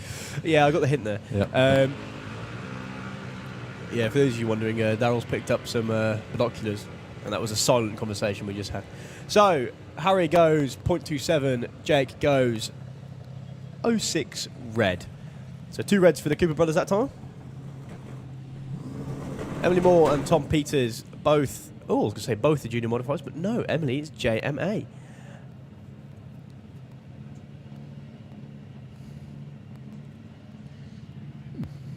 Lunch. Okay, yeah, Tom Peters and Emily Moore, your next pair. We've already seen Tom's dad in Super Pro. This is his stab at it. He's number 2 with an 014. So we do have, not only we've got Super Pro, we have the electric bike, and right now, literally right now, 2 red lights, unfortunately for Tom and Emily. We have Andy Raw with 1 bad Englishman. They've just spelt it wrong on the car, honest. Am I allowed to say that? I just did, didn't I? You did. I did, I know. Where did he come from? What, Andy Raw? Yeah, what part of the world? Suffolk, is it? Yeah, I think so. Yeah. Doesn't have the same ring to it, does it? Not really. I was just going to say, I was just thinking, Andy, can you move to Birmingham so it'd be 1 bad Brummie? Or where's Rob come from? Nottingham. Not Nottingham, Mansfield. Yeah, no. One bad Manny. We'll stick to One bad man. Yeah, we'll stick to 1 bad Englishman for now. Just spelt wrong, obviously, for this weekend. It's because the more traditional pilot for this car would be John Hale from Texas. However, for this weekend, and I don't know how many other weekends actually, folks. It depends when John is available to drive the car or not. But for this weekend is Andy Raw. Andy Raw's driven a funny car for a number of years. However, it's the Nostalgia Nitro funny car version with a smaller supercharger, smaller fuel pump, smaller mag, everything else as well. Not quite as quick as this one. However, he does know his way around steering one of these things very, very well indeed. Yeah, and unbelievably, this won't be his first time racing against Big Show funny cars, because he did that in the Nostalgia one. He did, that's right. Yeah, he was alongside the Gladiator car with Jason, wasn't he? So this is, again, a familiarisation stroke licensing run. For both Dale Leaks and for Andy Raw, I have been reliably informed there is a licensing stroke familiarisation procedure still to complete this weekend for them to be able to race. However, we're still 3 days away from that, so they've got plenty of time to get runs in and get it done. I can see Mr. Kent standing down there on the starting line. I can also hear him saying from here, "Oh, you don't want to do it like that." But he wouldn't do that at all. Only words of encouragement, I'm sure. No, they're all great friends. They all get on with each other very, very well indeed. I'm, of course, talking about defending European champion Kevin Kent, who is sadly not with us with a race car this weekend. Down here helping the kids with the junior dragsters. Just very, very, like a lot of people, I guess, and it's a good thing. Very, very busy with work and trying to sort everything out, and hopefully be out a bit later on this season. So, about to spin the starter motor over. Good luck to Andy, good luck to Rob, good luck to the whole team. Hope this goes to plan. I'm sure it's going to, the plan is a roughly 3:30. By 330, I don't mean miles an hour, sadly. I mean to the 330-foot block. 330 would be quite handy, wouldn't it? Yeah, be having that right fuel record as well, wouldn't it? It would, yeah. Well, in Europe anyway.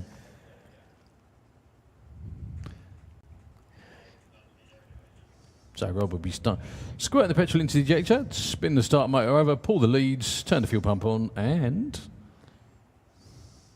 when everything's ready, we have that sound. And Eric Thompson with the electric car. So you go literally from the loudest race car on the planet to possibly the quietest anything on the planet.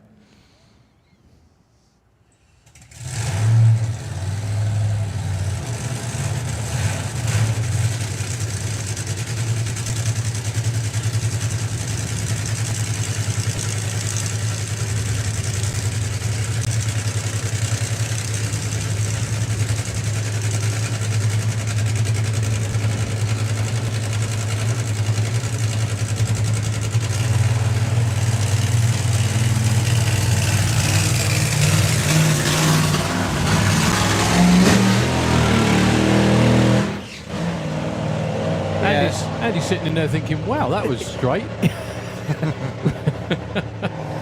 It probably, we'll have to have a chat with him. I'll try and get a chat with him at some point as well, just to get his thoughts on what it's like driving the different car, because the bug is it's a completely different shape, isn't it? Yes, and a lot narrower as well. Okay. Although this does look like a fighter plane from up here anyway. So, just to say again, this is the first time this gentleman has driven this race car. Oh, I've been told to shut it off. Chris Dreyer spotted something.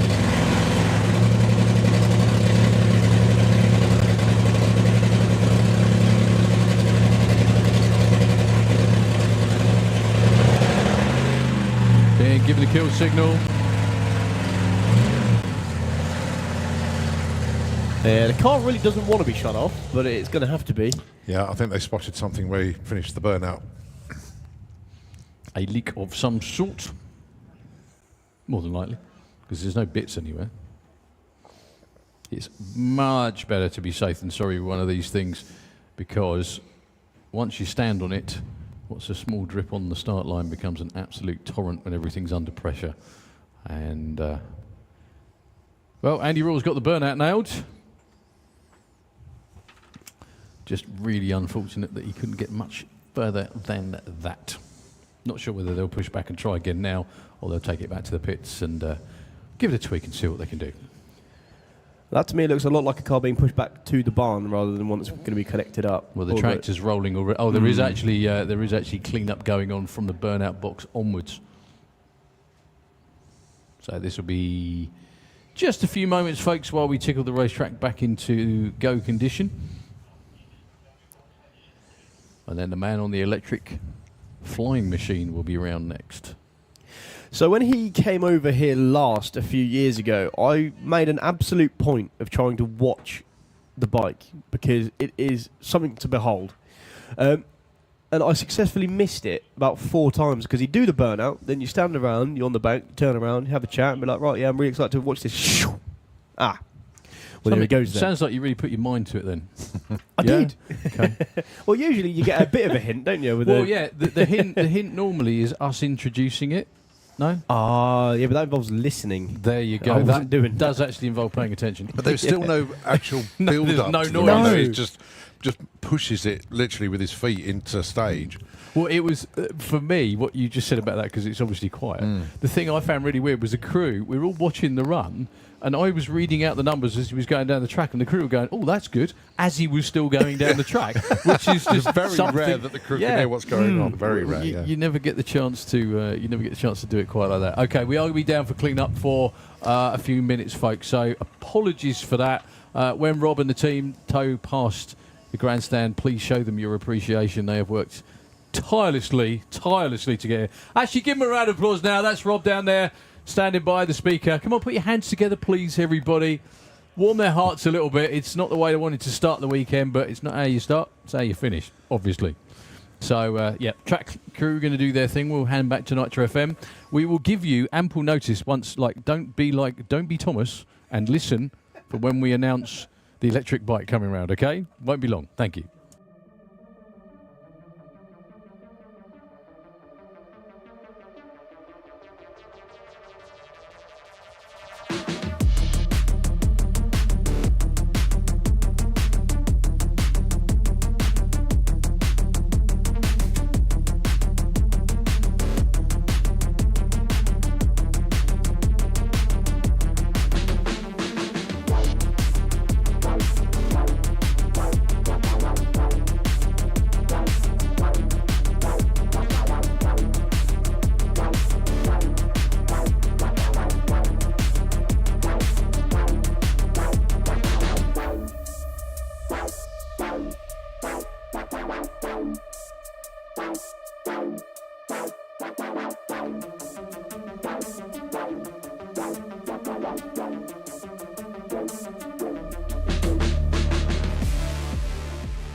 for the wall, but gathers it up nicely. Underpowered the whole way. What's it going to be? It's going to be a 7-1! 7:15, 184 mile an hour. They are Over over. the 2JZ Camaro. Struggling to build boost. Not behaving at all. Here we go. No, lots of shake and spin off the starting line. He was actually testing yesterday. Emma goes 10.92 with the glitch, which sadly was glitched that time round. Yeah, the Golf went 7-2 yesterday. Yeah. Absolutely flew. I was in the pits and I was just watching proceedings. And the 4-cylinder Golf version just went session. Hopefully, give it a little bit of top end that it was lacking. Well, he did that through the finish line last week.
And just like that, the electric bike is under the tower. I'm letting everybody know this so they don't miss it like I did. So if you've wandered around and you really want to see this, this is the electric bike from Iceland. Hans down there doing the final checks on the machine before he starts his burnout. Turning the electric light on at the back so you know it's live. Did you hear it? We did, yeah. It's a phenomenal machine, this. What's awesome about this as well is that you can actually hear the tyre being tortured at every point down the track. So this is the quickest and fastest, I think it's the quickest and fastest electric vehicle over the quarter mile on the planet. It is, yeah. It just happens to be on 2 wheels. I think his quickest are in the 6.6s. Yeah, and he's from Denmark, not Iceland. Sorry, I said the wrong thing there. Okay. So there's 2 of these. They have a car that is electric powered as well. However, this is the 2-wheel version. Good luck, Hans. Yeah. Drifting to the centre line and actually crosses it. Actually tried to avoid the blocks, but it was actually, you can, do you know what? I've never seen tyre shake sideways before. If you look at it, it's actually at an angle. The 60 foot was much better, 1.12 to 60. We didn't get an 8th mile time because he doinked the block before he got there, but it's a very, very impressive machine as well. We've also got this. We've got a lot of quiet stuff this weekend as well because we've got the steam bike as well. Yes, yeah. I had a real long chat with Graham yesterday. They're on a mission this weekend, so really do look forward to seeing how they get on as well. Also, with the electric thing, with Hans, interested observer yesterday was Ollie Young, obviously from the Blackcurrant team. They'll be back at Bug Jam, obviously with Blackcurrant, the electric Beetle. Right, so we move on into Super Pro ET.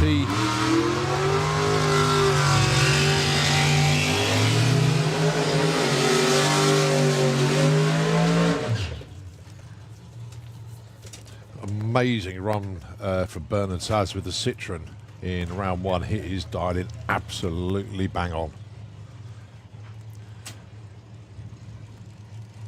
So first up then, Franz Aschenbrenner with the Mustang. He has had a phenomenal staycation here. He's here for the Door Slammers last weekend. Didn't do quite as well as he did last year because he was one of our daily winners in Door Slammers, but nevertheless got plenty of runs in, which was always a good thing with Door Slammers, and I guarantee you he will be back next year as well. Thoroughly enjoys the event and obviously stays over for the main event. Sylvia Novak on the other hand from France with the Corvette, a door car that wasn't here last weekend but certainly here this weekend.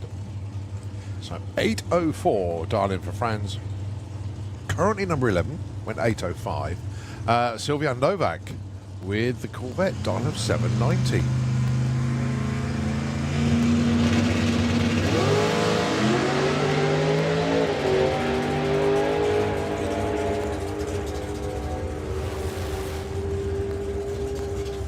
.804, Franz Aschenbrenner almost with a perfect ET there. 8:04 with a 1 on an 8:04. So Franz Aschenbrenner goes to number 1. Sylvia Novak goes 8:38. No help there. But Franz Aschenbrenner, number 1 qualifier.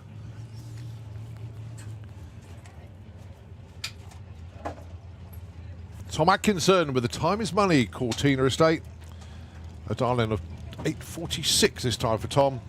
And Robert Gassner with the 67 Camaro. Target time for him is 8:41.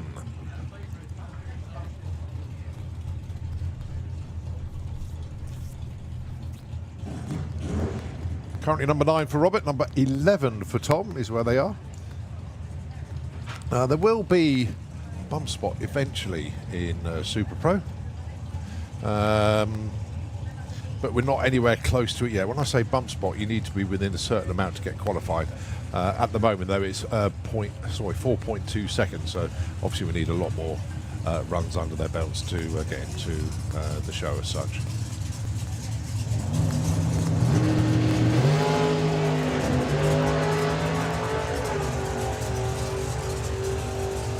So very close between these two, as we expect from the dial-ins. And an 8.46 for the 6, Tom Atkinson goes to number 2. Great looking run. Breakout by just over 100th of a second for Robert Gassner. So he drops to number 10 because Tom's moved up to number 2.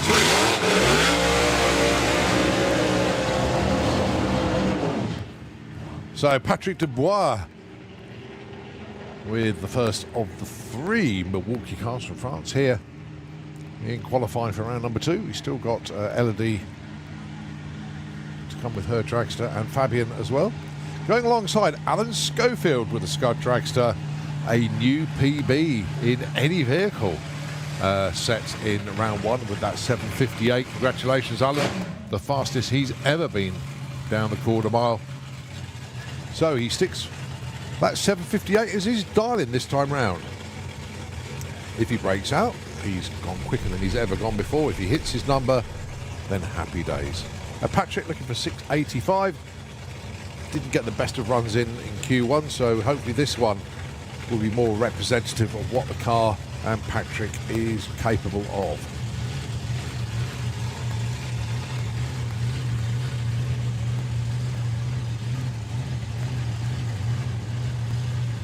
So Sharon brings Alan up to the line. Patrick is ready. He's into pre-stage.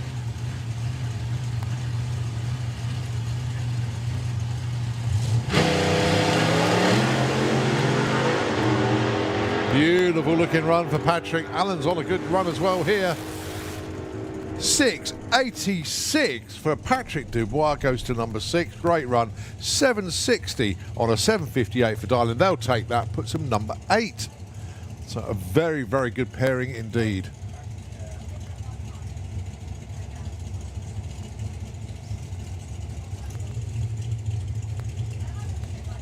Jens Konecki comes underneath the tower.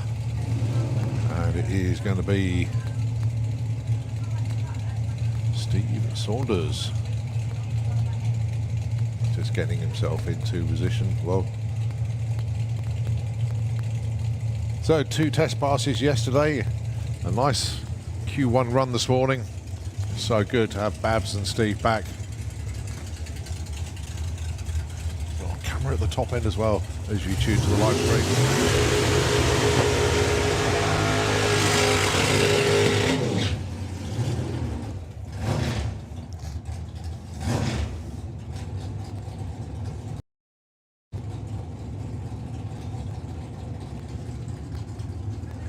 So the all-important dial-ins then. Steve Saunders, 880 with the Rusty Dog Ford, and Jens Konecki looking for 775. That's as low as their dial-in's been ever, I think.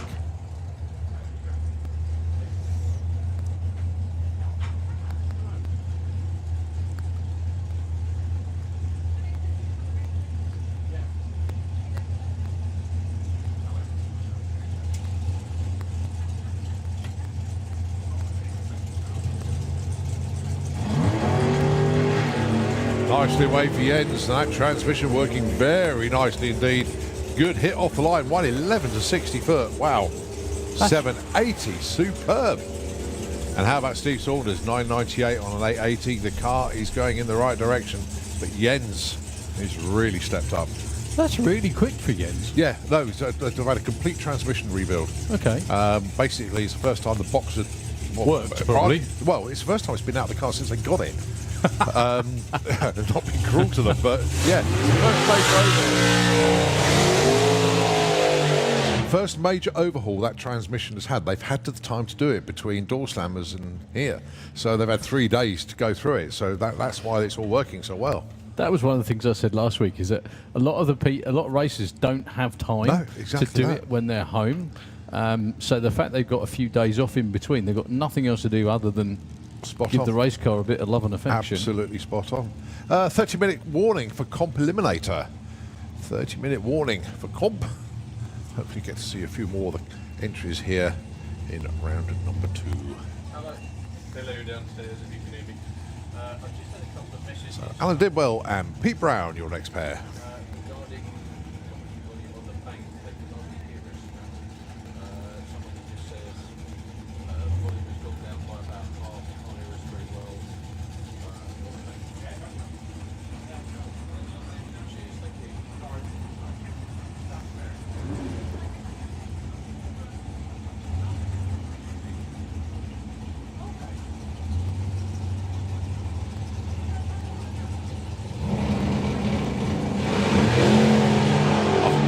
Alan Didwell moved first there. 004 on the tree. Pete Brown, 117, but it's all about the numbers. Oh, Alan Didwell hits his number, 763, with an 8 on a 763 dial. It is only good enough for number 4. And we think it could be even number 5. Pete Brown goes through with an 840 on a 44. A little bit too quick. That's a breakout.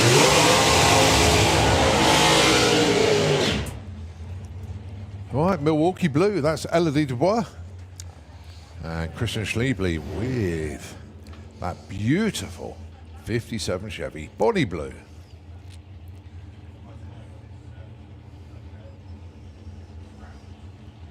Had a great weekend at Door Slammers last weekend. Went rounds, I think, on both days. Was incredibly consistent in the 7.7s. Very, very. Elodie with the Dragster, 7.15. God, we've got 4 of them, 00 now. Wow. Yeah. One of my young twins' names is Elodie. And it's very weird saying that name without 2 things. 1, being part of being told off, and 2, being called Ed, because that's what we call her all the time. Because when she was little, she couldn't say Elodie, but there we go, Elodie. However, Elodie is the real thing. Elodie is from France, not from Bexhill. Elodie is a very good dragster driver as well, to say the least. So they go on here. They're currently number 15 and 18.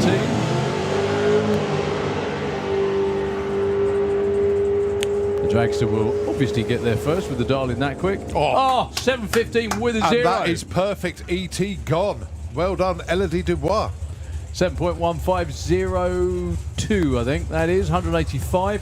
Nice looking 783 for Christian. Again, bang on the money. That only gets him number 10.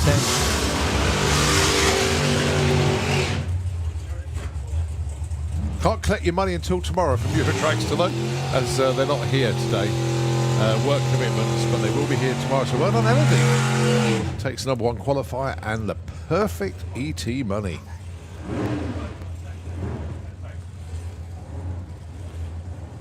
So Fabien Dubois in the Kestrel Lane with the Milwaukee Dragster. The Dubois family, a big part, one of the main part of the ATD, the Association Trophy Dragster Association out there in France that run the events. They were in Clastres in northern France, not far from Calais actually, if you ever fancy the trip.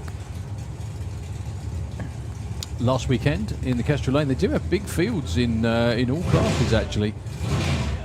Mainly sportsman racing, but they really do. They attract a lot of. I was checking out the results. They have a lot of Super Gas cars, a lot of Pro ET cars, a lot of Super Pro cars as well. That is Fabien over there in the Dragster. This car normally hikes the wheels up. Got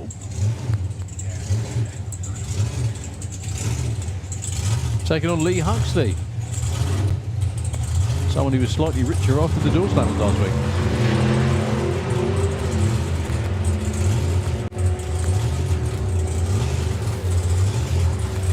.696 with a 4. Lee goes up to 6. Fabien 8. 6. Hang on. Lee's only number 6. Yeah. With an 861.9. Fabien. So we've got to say this out loud. We're halfway through session 2, basically still Friday morning virtually, and number 8 qualifier is 100th off. Yeah. And we still got to put Bernard Saz's numbers in as well. Are they not in there yet? No. Okay. No, Dave's looking into it. It's going to corrupt it.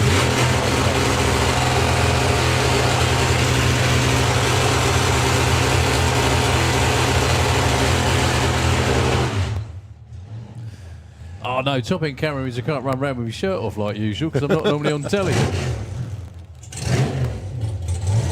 Okay, this is Phil Topping. This car is going to run a number anytime soon. I think he's been on the way to doing it a few times actually. Yeah, well, they're taking a lot of the bodywork off as well.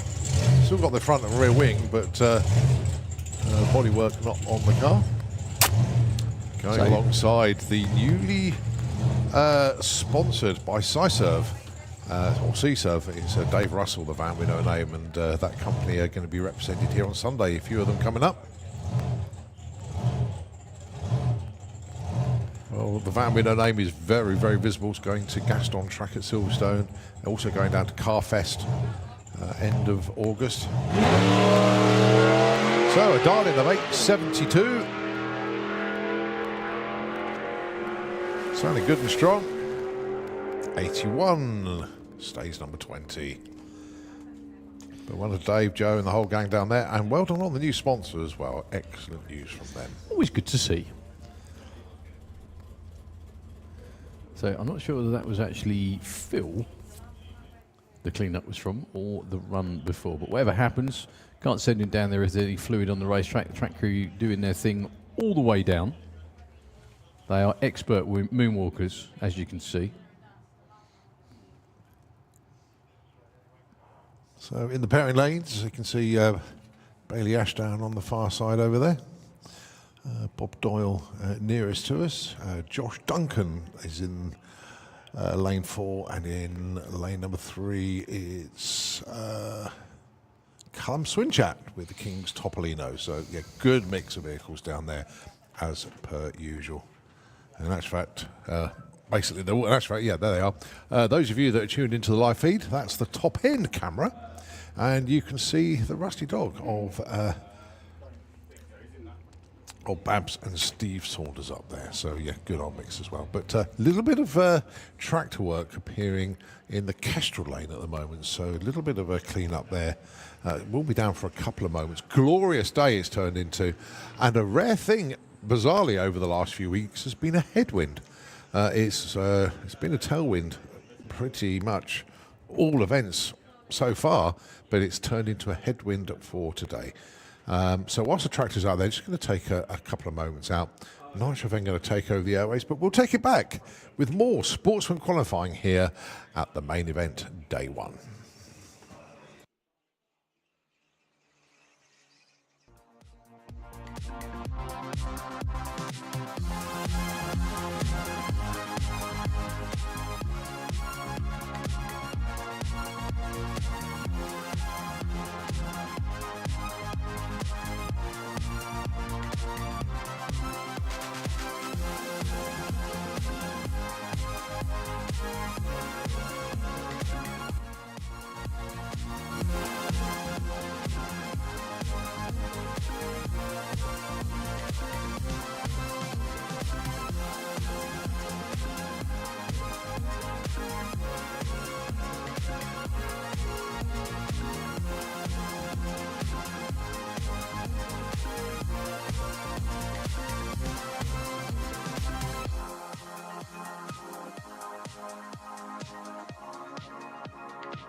Well, here we go once again, and looking at the live stream, that's Elodie Dubois going back to the pits. Number 1 qualified with a perfect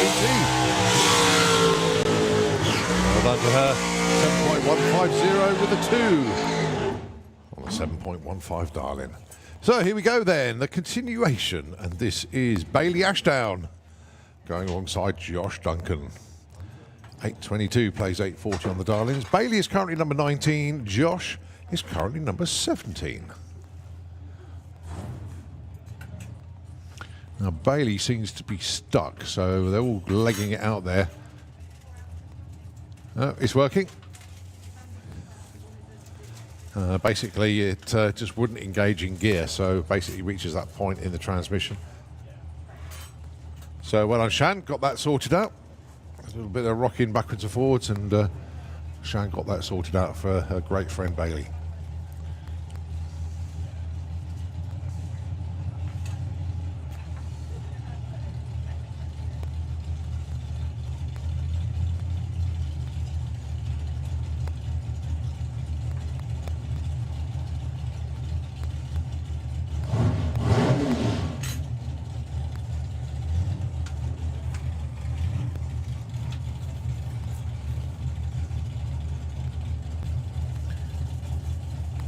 I just let the burnout smoke out the doors of Josh Duncan's Rover 214. There we go, to give it its full time. So GTI back in the day, but a seriously quick car.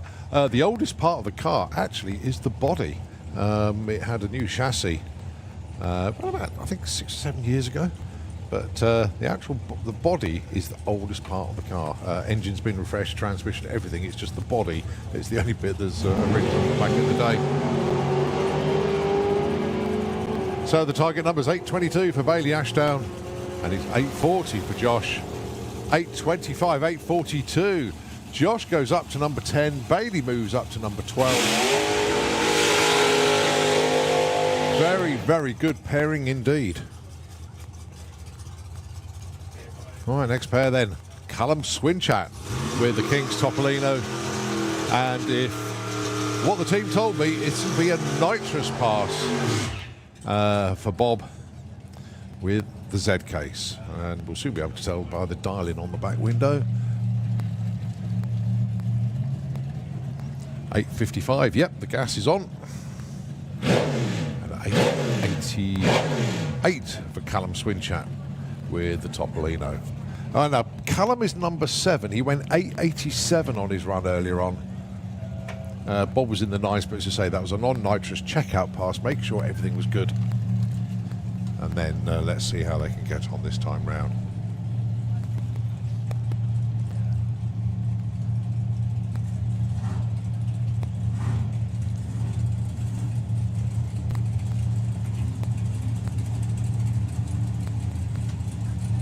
Callum keen to get it on. He's straight into stage.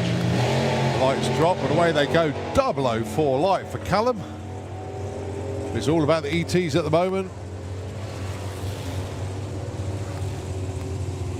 10:49, 8:90 for Callum. Stay 7. Bob just not quite where they want to be just yet, but it's coming round.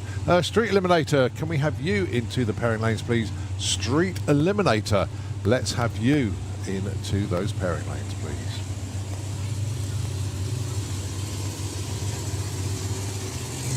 Very distinctive sound of the supercharger on the Nickman's car. And for company, it's got the Wicked Lady Dragster of Sean Law. So once again, Street Eliminator, let's have you into the pairing lanes, please. Hopefully get a few more of you down this time round.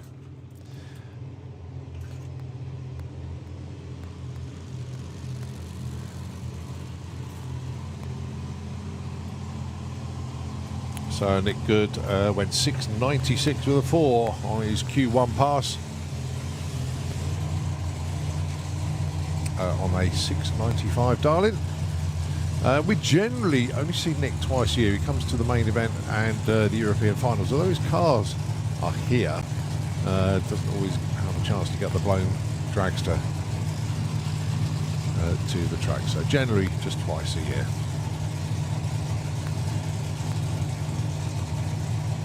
So 6.87 this 6.87 this time round. Sorry, you went 6.89. Got the numbers wrong. Apologies for that. Sean Law with the Wicked Lady. Dial in for him is 8.60.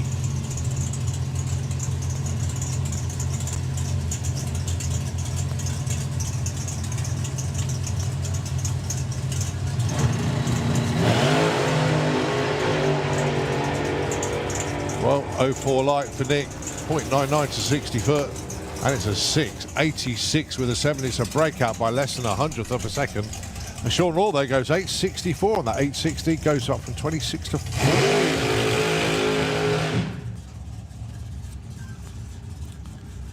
So the Giles and Hartley Dragster. Next car to appear in the Slick Tricks lane. And we'll just let that car come back from his burnout to see on the other side of the racetrack, underneath the tower, getting ready to his buddy. He doesn't burn out across the start line, so we'll obviously wait patiently whilst the dragster comes back. That's Mar Bailey with the Barracuda.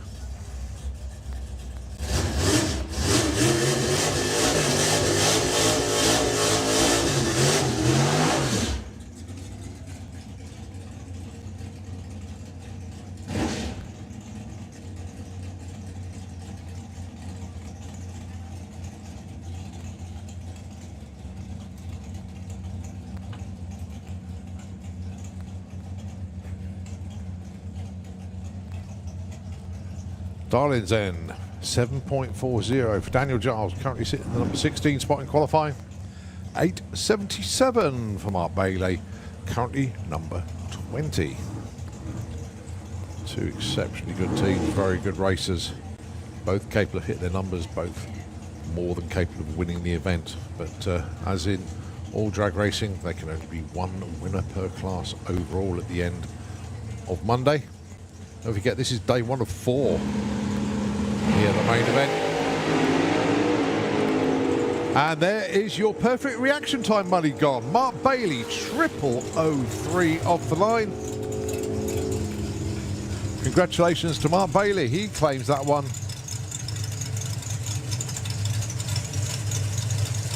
And that is, actually, it's both perfect awards going to Super Pro. Well done to them.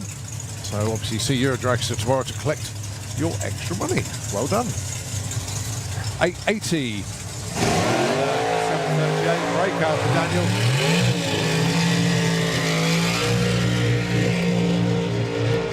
And up to number 14 for Mark Bailey for number 20. But well done on the perfect light.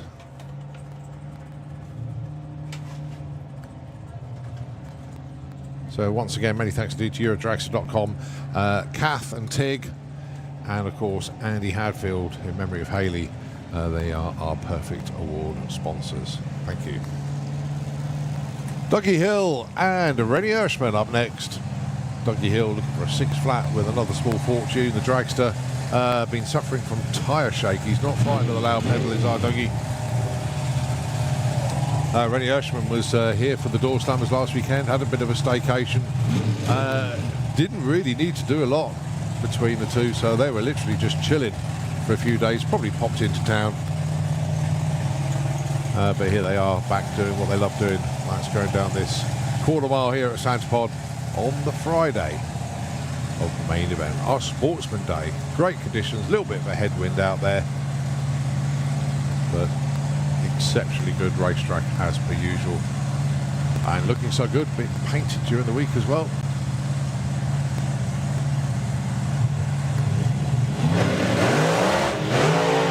Beautifully pedalled there by Dougie Hill. Clicked it slightly early, still goes 6.37 at 180. I don't think you need to click it then actually, because he pedalled it at the start of the run at 6.37 at 180, 7.65 181.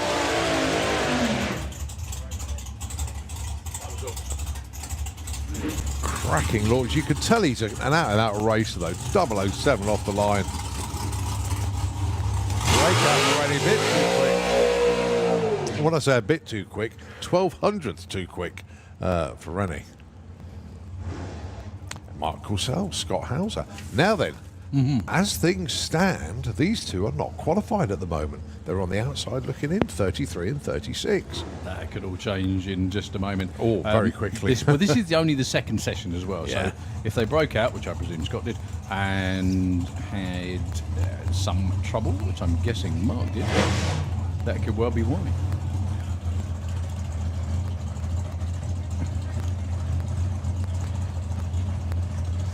Yeah, Scott's dead last at the moment. Oh no, he's just yeah, the numbers. Yeah, Scott was the only one to break out actually. Was he? Yeah, Goodness me, everybody that else was on the right side. Is Bernard on the list yet? No, but that he will be shuffled into the They were pack. just we were just discussing that next door a minute Yeah. ago, so it will happen. So let's hope for a good one for the Courcelles this time. 8.20. Scott with issues. So a breakout and a no ET. Not the normal clockwork day for the Hauser family, unfortunately. 8.53 for Mark. Way off what he wants. Will that get him? I don't know. It will move him up because he was over a second off his dial-in earlier, so he may just sneak in with that one.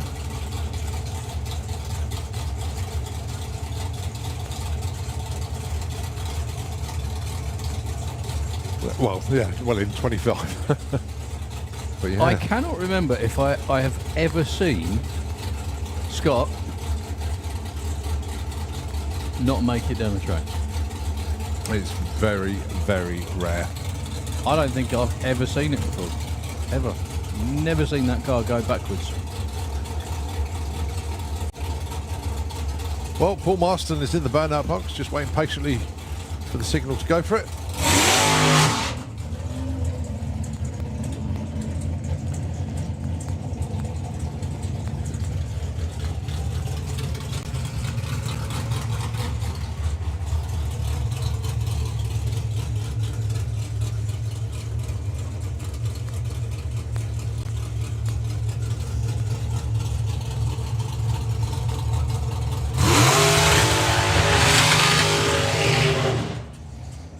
A bit more like what Matt Peter was after, burnout wise.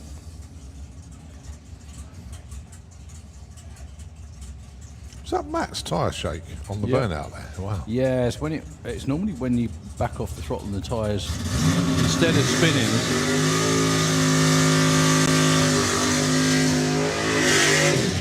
When I was little and learning to drive, one of the things everyone said was when you get off the throttle in a dragster or funny car or anything like that, after the burnout, because when the tyres slow down, there's a point where they grip, and that's what the shake. That's what the But shake no, I was is. just looking at the ones down there. Yeah. 895 dialing for Paul Marston. Matt 760.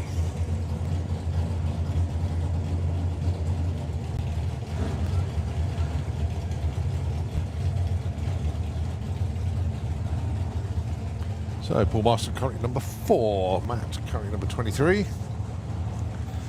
All chasing Elodie Dubois at the moment with the perfect ET, who went number 1 earlier on in this session.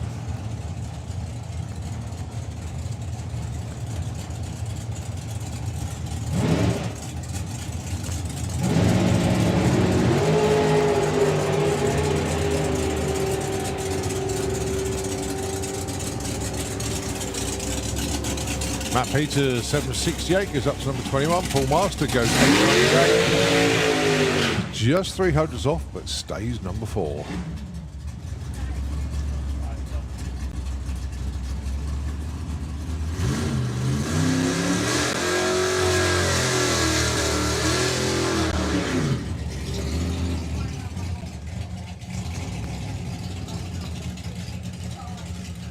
So AC Bell with the dragster.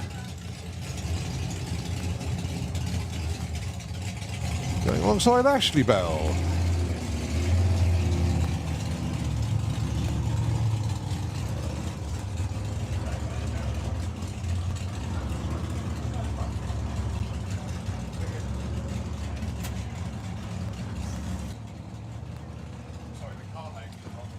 So Ashley's currently on the outside looking in, and AC is on the bump.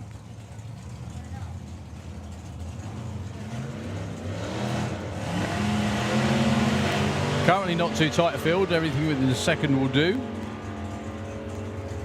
Pork and Beans looking for 865.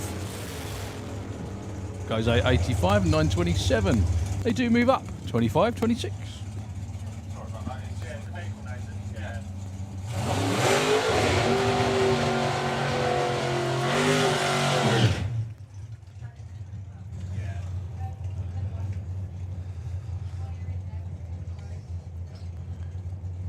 Okay, Phil O'Brien. We do like that Camaro. Nice to have it back. And Phil doing a cracking job with it as well. It's not like he's born to do it, really. Yeah.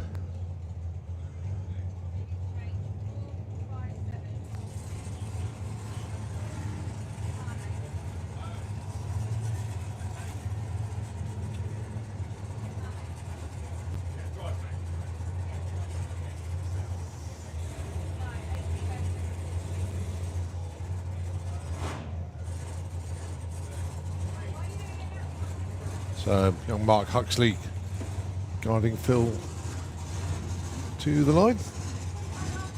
Commiseration to Mark, broke the crank in the Can-Do 2 reborn Corolla last weekend.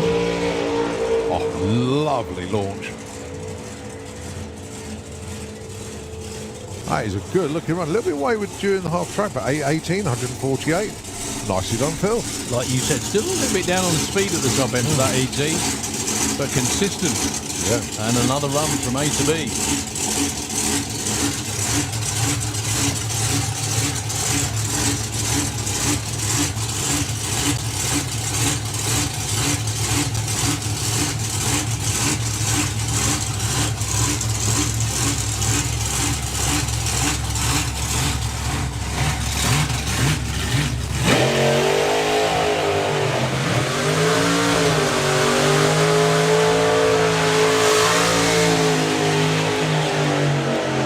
That's a proper bird out there from Jack Brewster with Just Mustard. We really like that.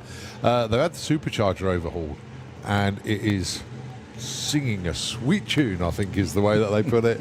Very, very nice indeed. Well done, Jack. Going alongside Pete with the reloaded dragster. 7.3s a pair, just a 0 on the end for Pete and a 7 on the end for Jack. I'm very glad we got the top end shots as well. You can see how hard the top end crew work all the time as well. Tidying up people's stuff up the other end. Excellent job. Yeah. Getting Phil's parachute back to where it should It's be. a very quiet, desolate area up there until the car comes around the corner. All the pinging of the heat. That's and the one everything. thing that always got Yeah. me, is you can hear the pinging of the engine because everything's so highly Yeah. stressed.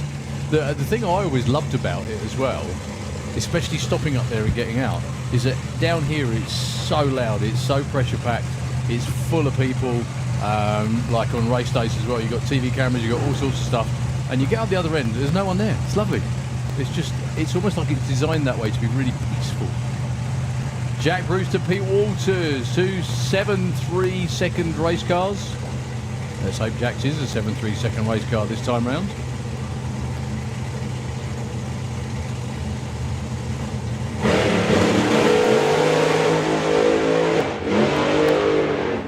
Well, Jack lifted and got back in it. As soon as he did, the car went a little bit sideways. Pete's not going to run a 7.3, 9.03. Stays number 34. Jack Brewster actually gets on the list. The 60 foot was 107. That was pretty good. Yeah.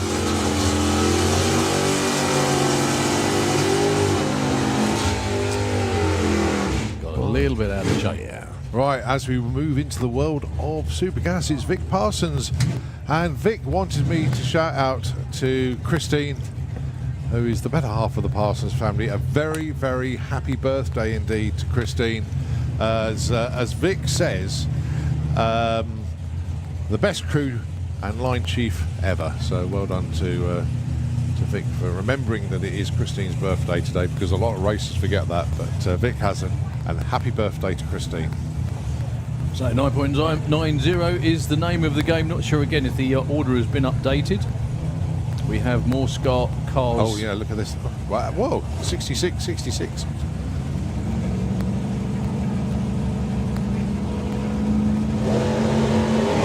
Yeah, I think there's still a bit of shuffling to do on that.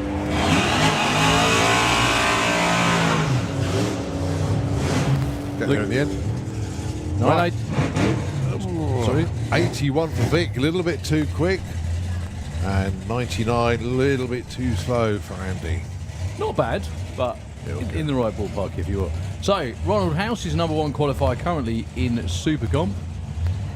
Can he do the same in Supergas? Up against Stefan Raffeltrath. Yeah, first run for him this weekend, Miss Q1. With one of the OG cars. It is, it's the I like OG it. Nova. Yeah. It is an OG car. Ognova. OG Nova, yeah. Throttle stops kick in, then release.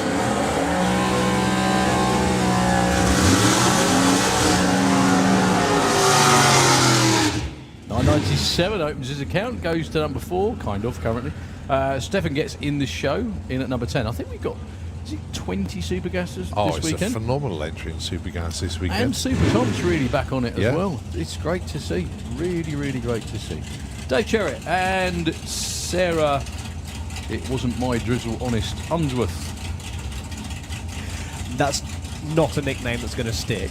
No, right. 12 in Supercomp. 20, I think, in gas, isn't it? 19 in gas.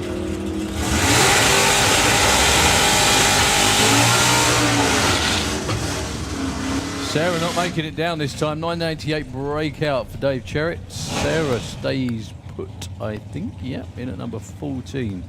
Gets off the line fine. Missing a gear or two after that, I think. So Don Scott and Stu Doyney. Don with the massive Plymouth in the Kestrel Belay. Another one of those immaculately turned out Brogue Roasters for Stu Doyney. He's been doing this a long, long while now. And he's not bad at it, is he, really? Yeah, he was all right. Yeah, 4 championships in a row, yeah. Well, Don just sort of left, so he's not going to get a time. I'd assume that means no two-step for Don.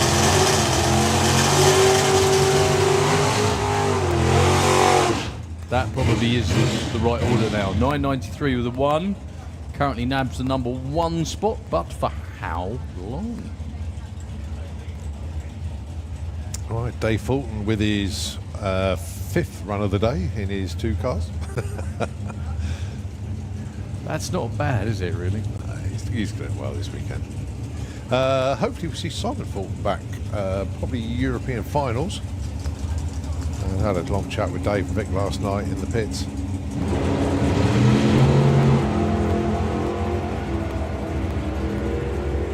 And Si and the rest of the board, tuned in. Good afternoon to you. Oh, 987, too quick for Dave. Wayne Kingscott stays at number 2 with his earlier run of 996. So, Mr. Malden, do you know what? I know where they've got that idea from.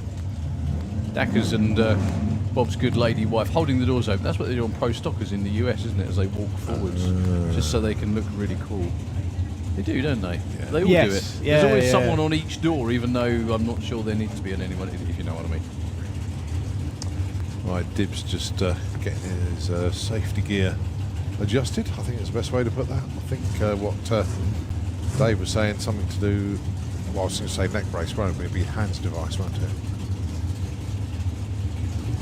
So Andy Dibley was Super Gas champ in the UK in one of his earliest years in the class, which is no mean feat at all. Whoa, Andy making a big lunge towards the tree. Well, he's kept his foot in it.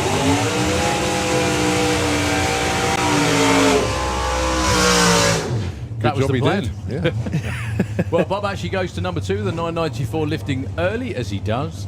Andy went 9.95 for the number 3 spot. Yeah, usually the Magic Rat tends to hop towards one way, but that was actually driving itself one way. Well, I did have a chat with Andy about it. That's got to be, we reckon it's probably one of the oldest surviving Supergas cars in the UK from back in the 80s. Probably older than him. Well, actually, in Supergas, I mean, that is. So, Ronnie Mercer. And Mark White. Look at that, Mark White launched straight. Yeah, he still went up though. Yep.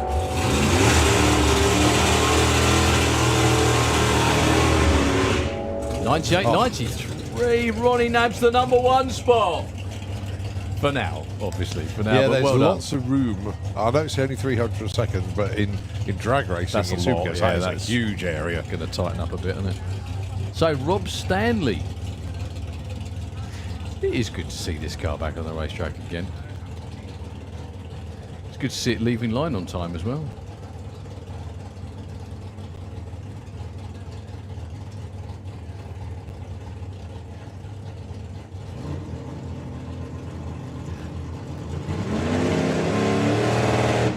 I so knew he wasn't going to leave as soon as you said that. Of course. Just when I thought anyone couldn't get any worse than Roy Walker. And, well done, Rob.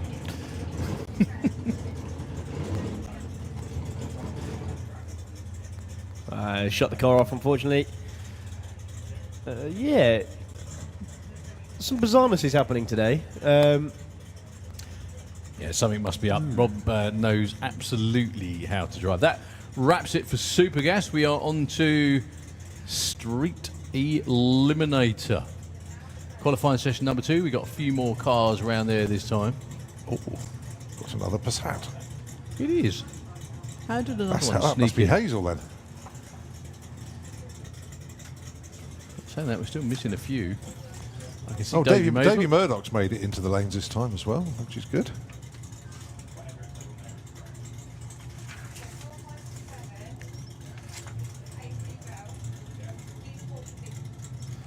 Also, we're talking about the Carter family there. Hazel bringing Patricia the Passat down. Olivia Carter celebrated her birthday during the week, so many happy returns to her. Woohoo.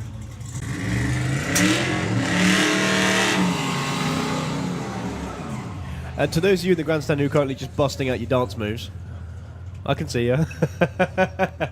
Yoo-hoo! I have been advised that there's a couple of stag do's here this weekend. They'll probably make themselves more visible tomorrow.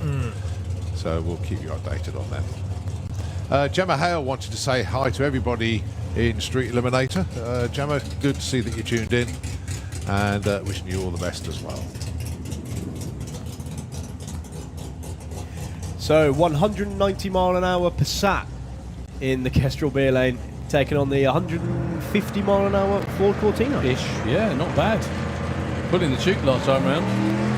Another great launch from Rob. 1.20 to 60, then broke traction and went sideways. He still puts his foot back in it again.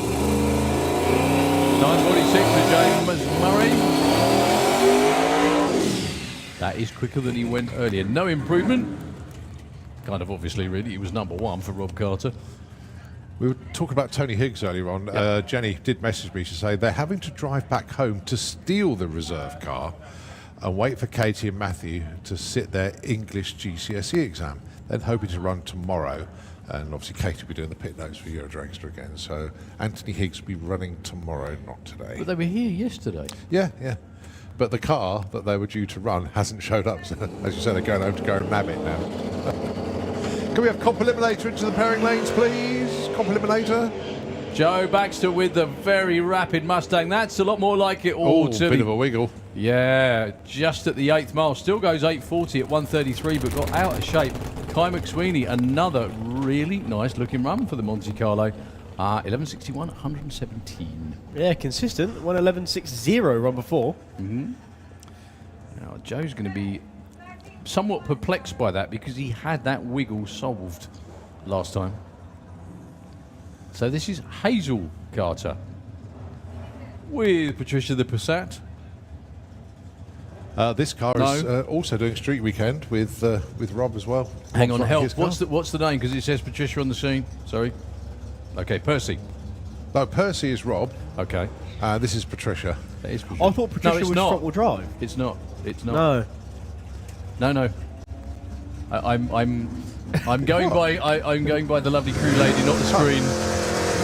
Oh, 1367. If you know sign language, could you tell us what the name is? Because we don't know. Is it Olivia?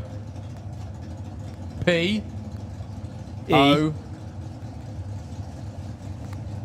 Perry. No. Perry yeah. the Passat. Perry, of course it is. Don't worry, I can read backwards writing. Very good. Okay, Michael D'Souza, Graham Smith, two great buddies who were down at Goodwood, like you said, mentioned chaps, a couple of weeks ago, doing drag racing. Very proud indeed. Michael with a sniffer gas on there into the low 9s. That would be nice. 10s in Kestrel Lane. Graham Smith, 9 nitrous run earlier. Yeah, another no nitrous run again. Now?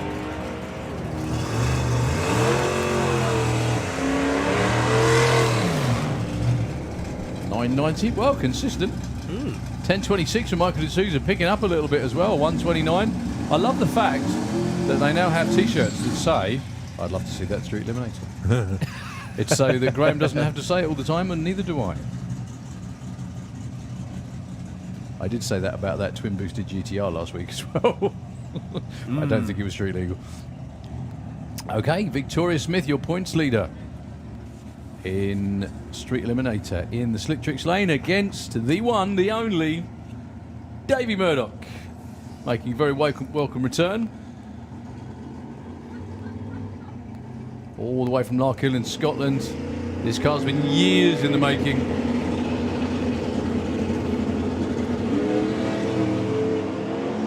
Well, Victoria with a quicker launch. They both will pick up like absolute gangbusters through the top end. Davey's got a good one going too. 7.99 at 181 and an 8.40 at 169 for Davey with a very pedestrian 1.7160 foot. Oh, that was an 8.90. Sorry, not an 8.40. It was the lights. Well, that'd have gone number one in the next class, actually. But there we go. I'm sure someone's coming around the corner going, "I'll have that number, thank you." Just leave it on the scoreboard. Yeah, really confusing. Super comp.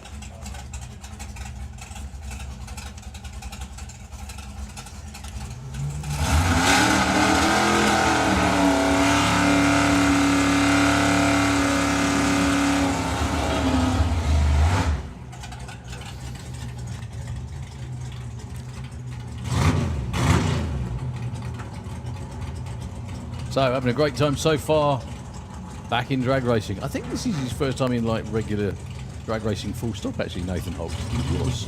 Well, he's been around the track for years. Long time. Oh, yeah, part of Outlaw Street back in the day. But he had the Camaro as well, don't forget. That's him down there with the Mustang in the Kestrel lane. Obviously not brand loyal. Taking on Steve Gates. I like that. Yeah.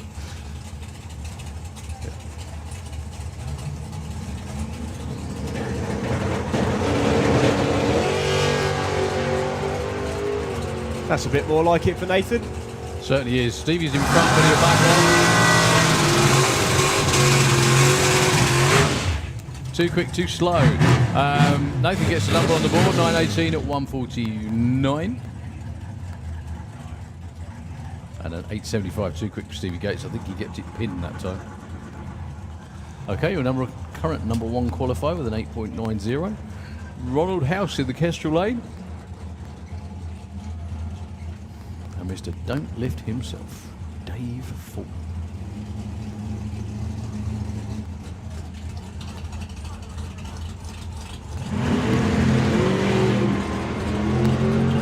Oh, 6 a pair off the line.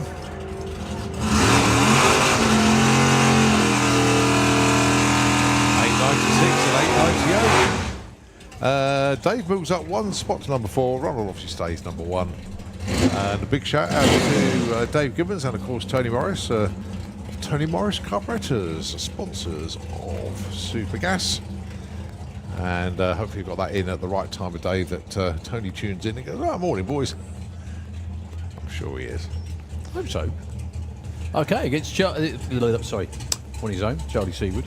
You said was down at Goodwood. Yeah, he was part of the members' meeting as well. Well, when I say the car was, Charlie was at work. Oh. So,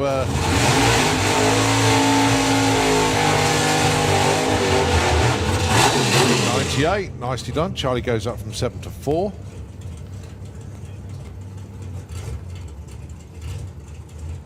No, it's a shame when work gets in the way and you can't go, but they still said the car, which I respect. I find that quite amazing, actually. Yeah. It's like in the States, Krista Baldwin's got her own Top Fuel car with frankly not a lot of money, and she sent it out to race with Spencer Massey driving it. Now that still perplexes me because the whole idea of being an independent and having your own car is going having fun yourself. Yeah. You know? I can only guess sponsors and everything were booked. Yeah.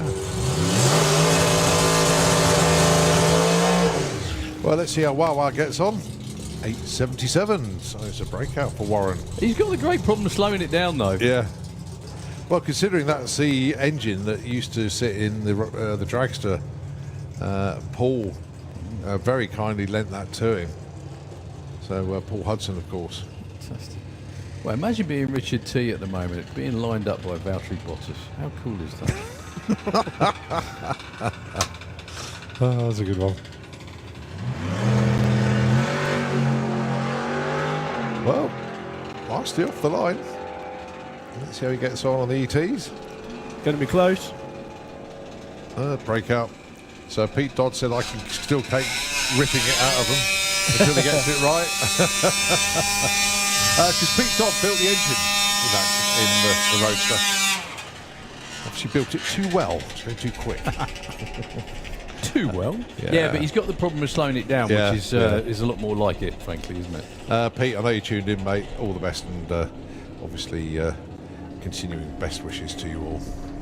Right, we move on to Junior Drag Bike. Can we please have Pro ET into the pairing lanes, please? That's Pro ET into the pairing lanes. For Q3, I think we've got That's 4 it. today. Yeah. Is that right? We're going to run Junior Drag Bike before Comp Eliminator.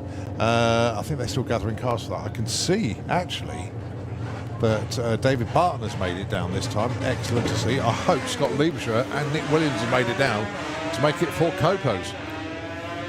So, Declan Button, Richard Wilcox. Declan looking for an 8.40, Richard looking for a 9.30. Declan goes 8.74, Richard goes 10.35.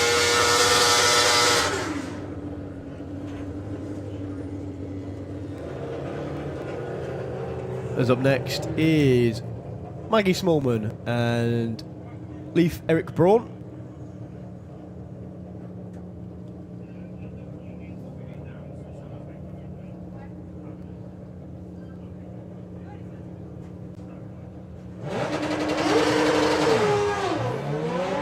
That's a bit more like it for Maggie. And if you close your eyes, it might be a full-size race. These bikes sound awesome. Maggie goes 8.21 and an 8.30 for Leif.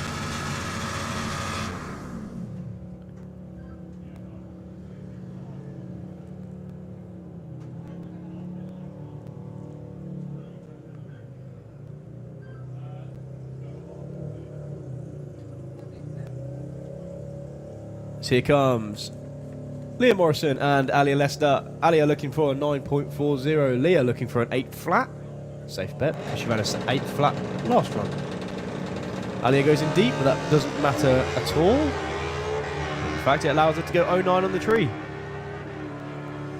Leah's going to get there first with a 7.98 breakout and a 9.44 for Alia. That puts her to number 1.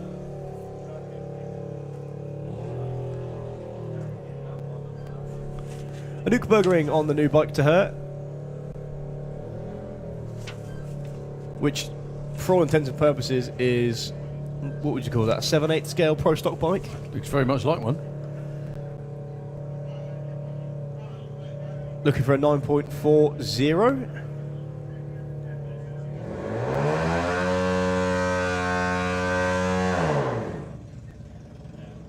As all of the RPMs become some of the RPMs.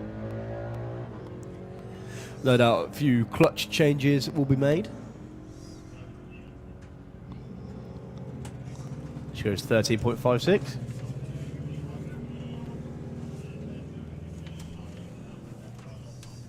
Harry Isaacs and Brad Morrison. Harry's bike running on the hand clutch. Basically means he's got to feed it out rather than just throw the lever. And what that tends to mean is sometimes it spins, sometimes it goes, and sometimes it wheelies. All the things you want when you're trying to learn how to ride a bike. We sort of had a bit of a wheelie there. He's looking for a 9.80 in the Kestrel B lane. Brad Morrison of the Morrison Racing family. Looking for a 9.55. Breaks out and goes 9.51. And a breakout in the other lane too. Oh no, it's not. 9.84. I thought he died on 9.85, but 9.84 on the 9.80 for Brad. As Jackson King come back down onto the start line, go on, give him a wave. He's waving at you.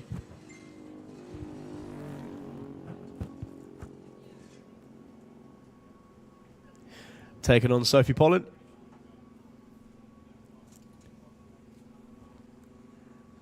Sophie wastes no time at all, goes straight to stage. She's looking for an 8.91. Jackson looking for a 13.40. Sophie goes 8.94. That puts her up to number 1. And a 13.27 breakout for Jackson. As the sweeper comes out behind the track, must mean we're in to Comp Eliminator. We are ready to go with comp side by side. Possibly. Reuben Dawson and David Barton. We've got the super stock cars in there. We've got front wheel drive in there. Julian Bayer with that incredible, currently #1 qualifier actually, with the 4-cylinder Golf over there. So yeah, little track sweep. We'll be back very, very shortly. Don't go anywhere at all. Comp Eliminator is going to be awesome this weekend, as we may have mentioned a million times already. But Nitro FM, if you wouldn't mind, just for a few moments, we'll be back shortly.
Well, we've had spotters looking the lanes looking for Copos, and I can see Nick Williams down on the start line, so obviously he hasn't been able to make the call this time round. Well, which is a real shame, because he's got his tuner from the States here, Copo Chris, so obviously I'm not quite sure what the issue is for Nick. I will find out a bit later on, though. Fingers crossed it's all okay, Nick, yeah? Going to come out later on? Next, okay. next one. Later, that'll do.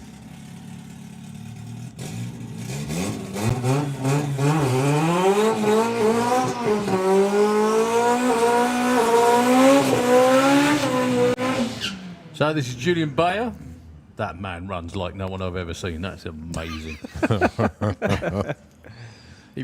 He runs like he's fast walking, if you know what I mean. Because when you run, you have like a big stride, don't you? It looks like he's trying to run without looking conspicuous, basically. So yeah, Julian Bayer earlier on today, now he's number 3 qualifier, I beg your pardon. He went 7.15. I think the speed was about 184 miles an hour, which was his new personal best ET and speed. Also, I see some friends from Malta down there in the start line helping out.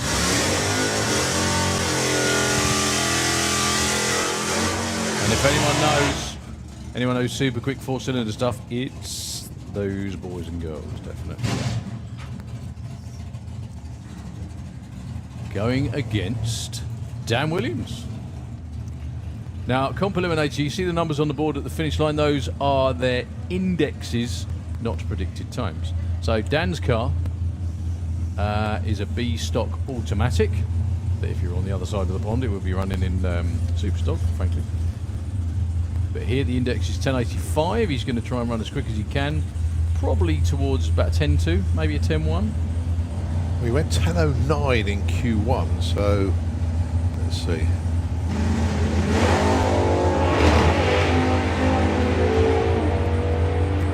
And here goes Julian, goes past him like an absolute steam train at the top end. 7.30, slows up slightly, 181. Well, whatever they changed didn't work. Actually, Dan slows up a little bit as well with a 10.15.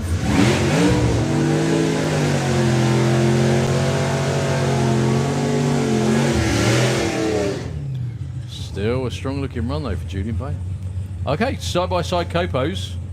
And the man in the slick tricks lane with the yellow car owns both of them. That must be weird. Look out the window and go, oh, that's nice. Oh, it's mine. That's why. Yeah, this was your final back in the Festival of Power too. It was, yeah. Well done. One of the most entertaining races, because obviously the way comp eliminator works when you get into eliminations, the quicker you go, the lower your index gets, and basically the less of a head start that you get. So they didn't want to mess up each other's indexes, so they both lifted at the 8th, pulled the chutes and stuff, and then all of a sudden you hear, whoop, as Ruben just takes the strike.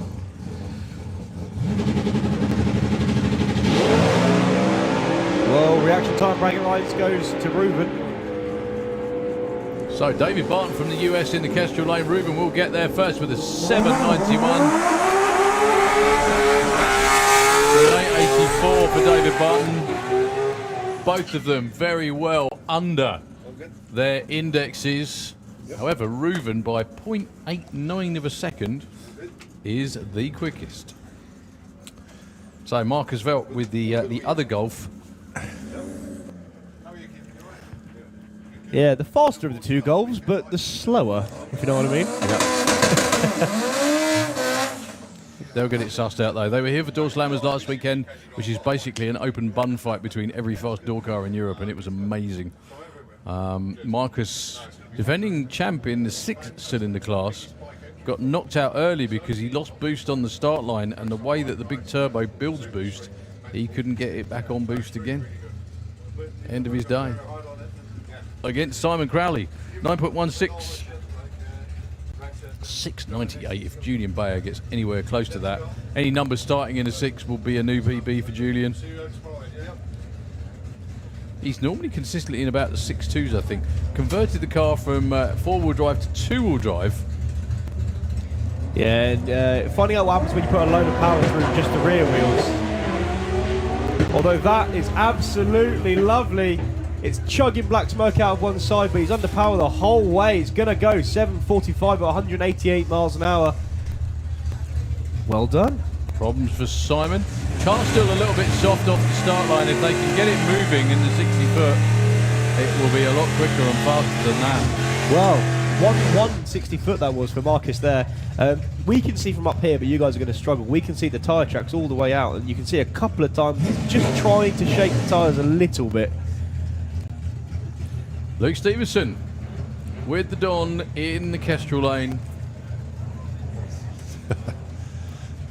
Good to see Matty Carr here supporting his dad as well. Yeah, that's Gary down there in the Slick Tricks lane. All the front wheel drive t-shirts you see around about the place, those are Luke's fault. If you fancy any of them, go and see him in the pits. Luke's looking for 11s at best with the Golf, but you've got to be in it to win it. 11.19 for Gary. And 11.97 for Luke at 109. Roundabout where, well, he wants to be, thinks he'd like to be in the 9s, but, you know. We're certainly getting a few more cars around this time. Spencer Tram makes his appearance. And Arvid's rolling round as well. And we have the RTMG Seat Ibiza.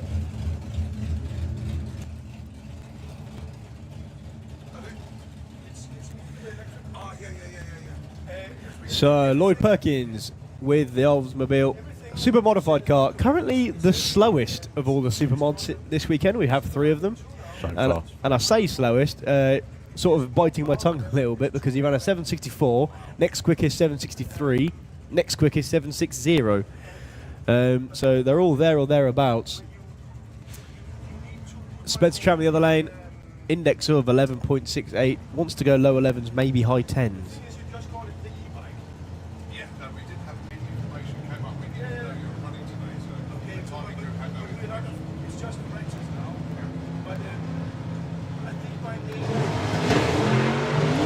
Lloyd's car really does hit the tyres hard off the line, goes 108 to 60 foot.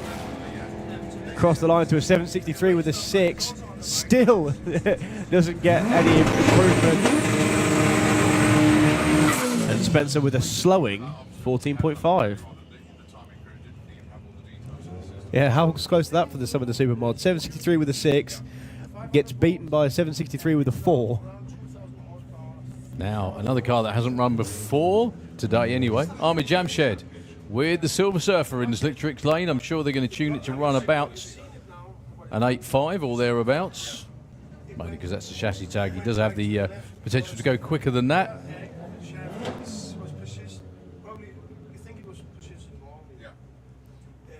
Okay, so Ahmed gets shot off in stage as a few of the track guys enter the start line and down the end of the track. I'm sure we're going to be down for a minute. Obviously, all we can see is the fire cord going up the track the same as you, and the fire truck at the top end going down to the bottom end as well. We're going to be on hold for a minute. When we know more, we'll let you know. But until then, we're going to hand over to Nitro FM.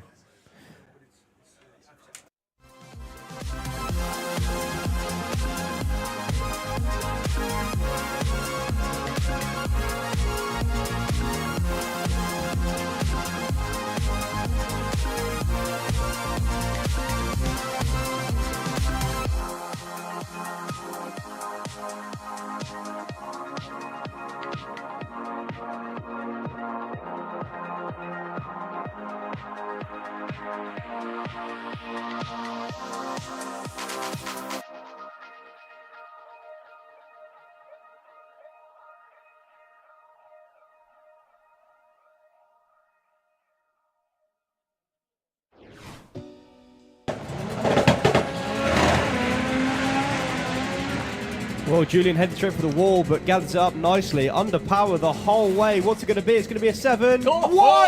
7:15, 184 mile an hour.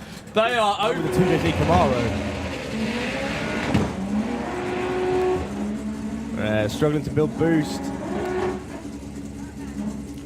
Not behaving at all. Here we go. No, lots of shake and spin off the starting line. He was actually testing yesterday. Emma goes 10.92 with the glitch, which sadly was glitched that time round. Yeah, the Golf went 7.2 yesterday. Yeah. Absolutely flew. I was in the pits and I was just watching proceedings. And the 4-cylinder Golf version just went session. Hopefully,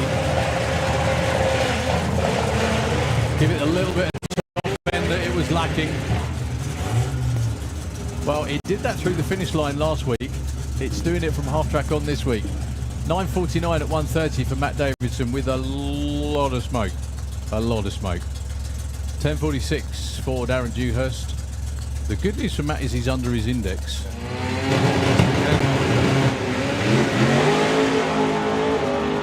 Nice looking run for Kev. Going Over straight down the centre line. Dave's catching him though. 7.19 and a 7.57 opener. Robs doesn't hang about. 008 light for Rob Smallworth there as well. Not bad with a pedal. 7.63 at 1.75.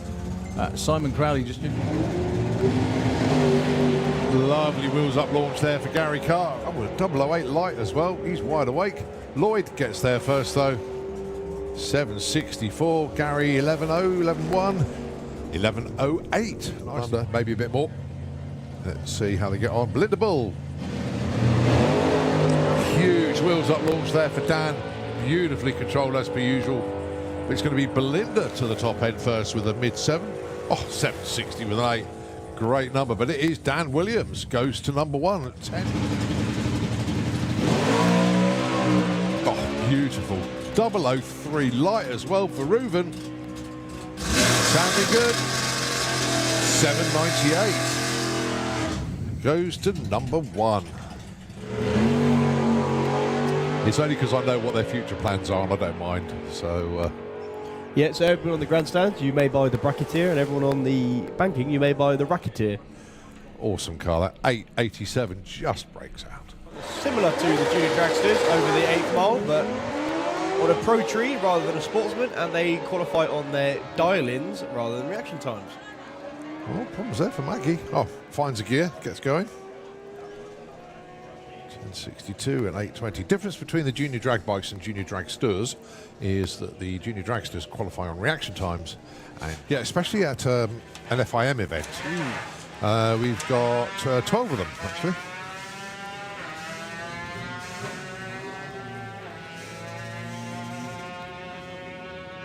Richard should have been alongside Holly King, so because we actually get the FIM pairings. So, Sophie Pollen and Declan Butt. Darlings then, 893 for Sophie, 840 for Declan. 0. JT looking for a 9 flat.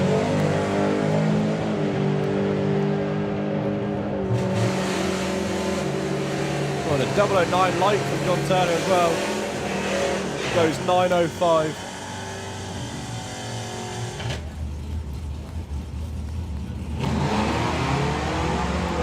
Well, 07 light for Roy. You sure that's Roy in the car?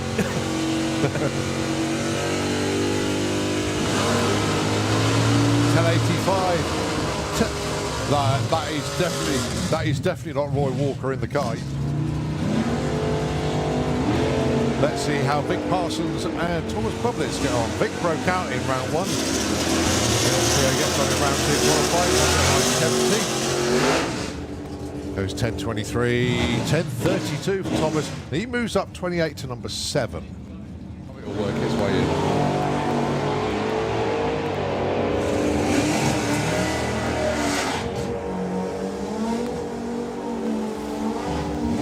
Line 49 for Dave Fulton on a 48. Oh, you feed a dog.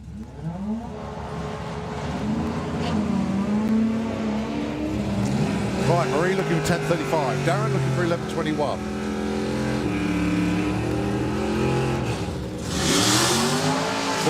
.45 and 47. Marie stays 14. Darren moves up to 34. That's because basically he didn't break out. That should be it. So good shout for Mason, that 9.05.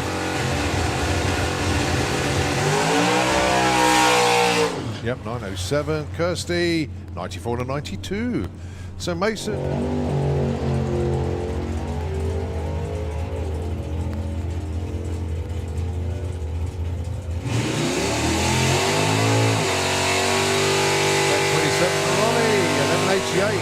With the track pulling them down.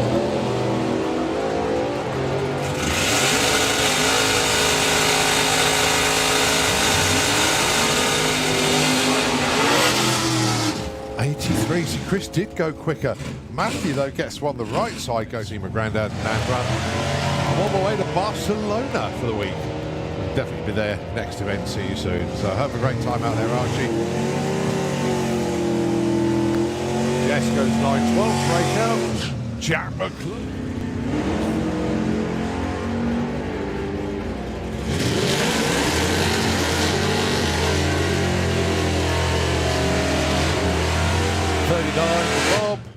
Bob. 78.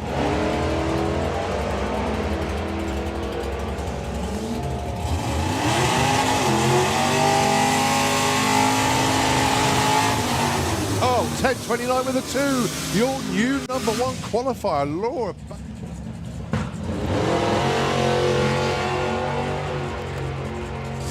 Double 0-1 off the line for Jeff Cowley. Wide awake club there. 8.96 on the pass as well. Stays 23 though. Dave Rudd 9.76. Pick your heavy muscle.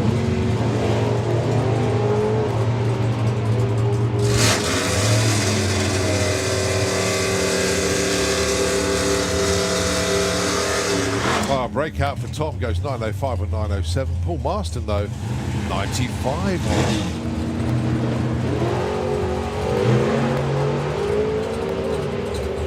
Well, it thought about not going, but it went to the end. Oh, Amy Watkins again hits her.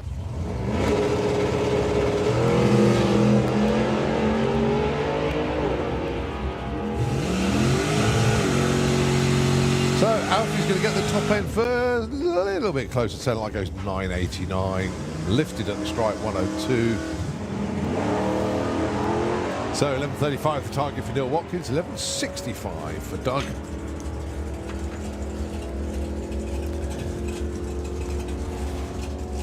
And it's a 33 breakout, 68. Oh, nice one, Doug. Goes number 12. It's Stevie Gates. Yeah, Stevie is sat in that number 47 spot at the minute. Needs number on the right side, doesn't get it, stays number 47. Brett Featherstone, 9.35. You're right, Colin, doing some homework. I'm just working out who's not made the run yet. Okay. Brett looking 9.35, goes 9.41.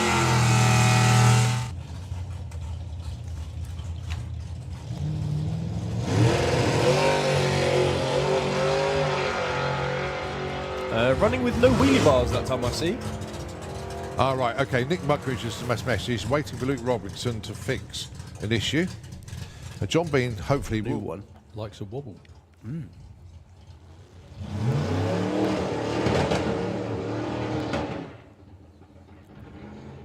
Well, it was straight that time, it just wasn't healthy. Yeah, unfortunately for Zach, he'll come around again later on.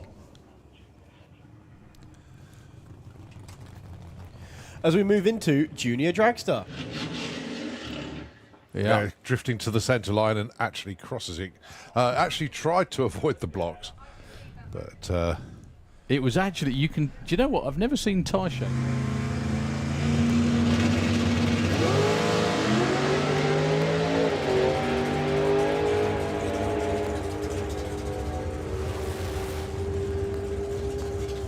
.804, Franz Aschenbrenner.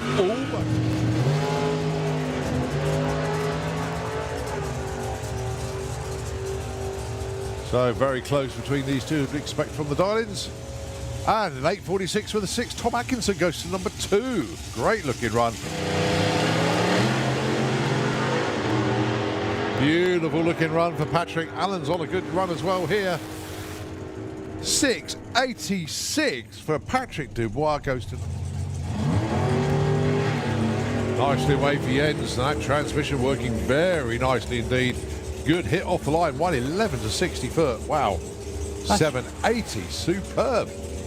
And how about Steve Saunders? 998. Oh, see, Alan did well move first there. 004 on the tree. Pete Brown, 117, but it's all about the numbers. Oh, Alan Didwell hits his number, 763, with an 8 on a 763 dial. Number 15 and 18. The Dragster will obviously get there first with the dial in that quick. Oh, 7.15 with a 0. That is perfect. I mean, you can't really run quicker than an 8.5. Kev can keep off the wall. He's about to. That was a 11460 foot from the fraudster. Goes 763, 180 mile an hour, and Ahmed gets a slap on the wrist. Yeah. 841, and look at the speed as well. Isn't it amazing? Front wheel drive versus rear wheel drive. Look at the difference in ETs, and then look at the speeds underneath. They're almost identical. That front wheel drive car has got some serious poke. It's just getting it off the line being the main thing. Might have to turn it down a little bit.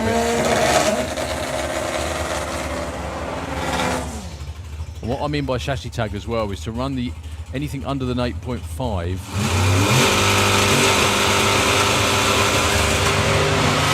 Full funny car cage on the interior. So here we go, setting up the rear end of Petros Taxopoulos' Seat Ibiza in the Kestrel lane. This car is seriously rapid. It's another one of those 7-second machines, twin parachutes, incredibly lightweight. Petros was here for the door slammers last week, broke into the 7s, only just. He wants a lot more than just breaking into the 7s though. Taking on Rob Smallworth with the Doddy Dog 55. Now, Petros, I'm going to say this out loud anyway, I'm sure everyone's found it already. Check out European front wheel drive if you haven't. But Petros went 7.29 at the end of the year in Malta last year. However, the run was deemed to have been started with the spoiler at the front. So it has been DQ'd from the list. So officially, in inverted commas, the quickest was David Lammick. Or the quickest is David Lammick. Maybe until now, though, you never know. Petros with a 1.560 foot, that's nowhere near what that car can do. Rob is long gone with a 764 at 175. Petros goes 980 at 154. I hate to say that out loud, but that car can do that in reverse. It's a 7-second car. It's probably good for 200 miles an hour as well. Came all the way from Greece for door slammers and the main event this weekend. So last weekend and this weekend. Came all the way from Greece.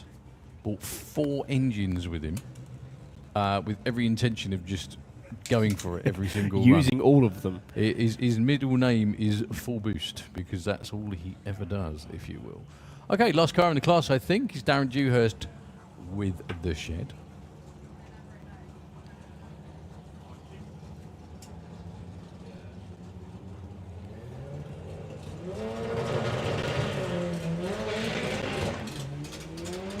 Very rapid little car, 9.50 is the index. 975. Speed again for Darren Dewhurst, 156. Moving on at the top end pretty well.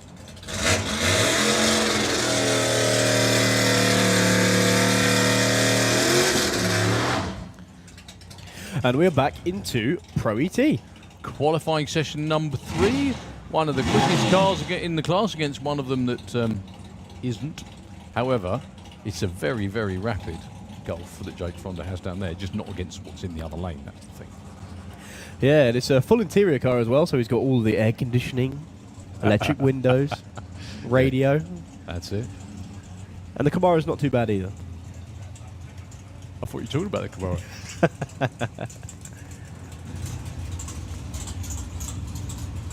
So Charlie looking for 8.90. 1182 the target for the Golf. Must be so hard for Jake to concentrate on what he's doing when you see the other car on the other lane flying out the window. No improvement for either. 1189 though is right in the ballpark for Jake. So he went 89 on 82 and he's only number 20 something qualified. Is that right? Goodness me. Very cutthroat. Yeah, Jake Fronda is no, that's Charlie. So there we go. He's 0.6 off and he's already number 26. So to get top 32, just in case it's only a 32 car ladder, is a tenth of a second off at the moment. The number of cars so far, 47. We need 3 more. Colin Morris with the Camaro had a great weekend again at Door Slammers last week. Go 6.5 with a 0 on a 63. That'll get him up to number 10. That should be good to stay in. Thomas Budwitz, though, winner on the Saturday. Actually, that was a rematch of the final, wasn't it? You was, yeah. Yeah, 10.32 with a 4 on a 10.31. He's number 7 for now. I keep saying for now because they do tend to sort of like jiggle around a bit. Technical phrase, isn't it? Good to see Al Medley back with the Oldsmobile. Taking on Roy Walker. I'm sure My Nanny and Me isn't reference to Roy though, is it? No? No. No. Lucky guy, really, wasn't it?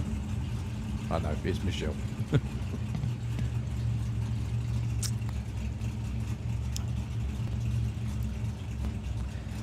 Dave doing some last minute fine tuning of Al's safety stuff on the start line.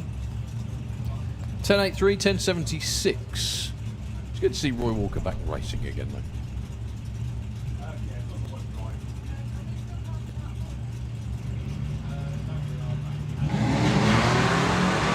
Well, racing in a loose turn.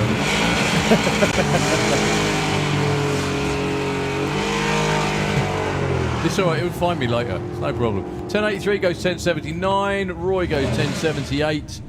Race out, I think. Yeah, he goes up to number 11, though. Oh, did he? Sorry, I beg your pardon. Yeah, he did. Oh, he was just waiting for the right moment. And he pulled the parachute as well. You're going to have to pack that now. You do realise that. Yeah, the parachute's never been out of the beats, never been pulled before. Really? Yes, it's the first time. They're going to have crew practice on how to put it back in again.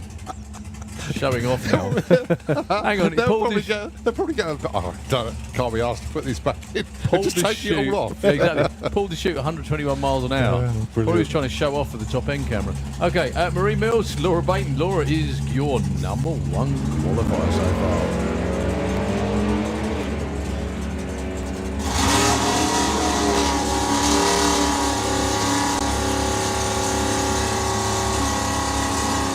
$10.39, bit far off that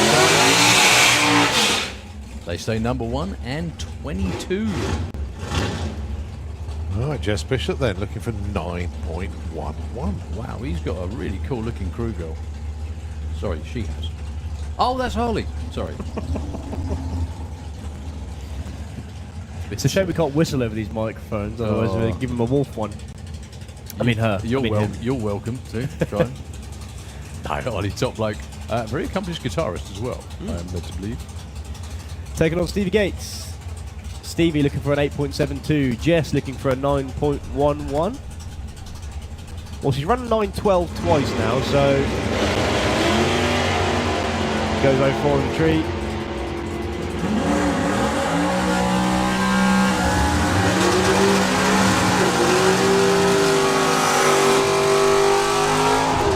Well, Stevie Gates goes up to 33 with an 81 on a 72, and the screen cleared before I could read the other one out. 9.16. It did improve, Jess, definitely. Yeah, 1 spot. Okay. X-Pro stock Pontiac Firebird from Jeff Cowley. Into the 8s on a regular basis now. Where's that come from? Little sandstorms just arrived. Seriously? Whoa. Yeah. Is that the tail? Is that the one from America last week? Yeah, I know. It's probably just made its way over the Atlantic. Yeah, both cars being told to click off for a minute. In fact, it's still going on. That was a bit lively. I wondered why there was an orange hue over that side. Goodness me. We should have let them run and see what it did to their dial-ins. That was very bizarre. God, my goodness me, that's messed up Josie's hair even more than usual.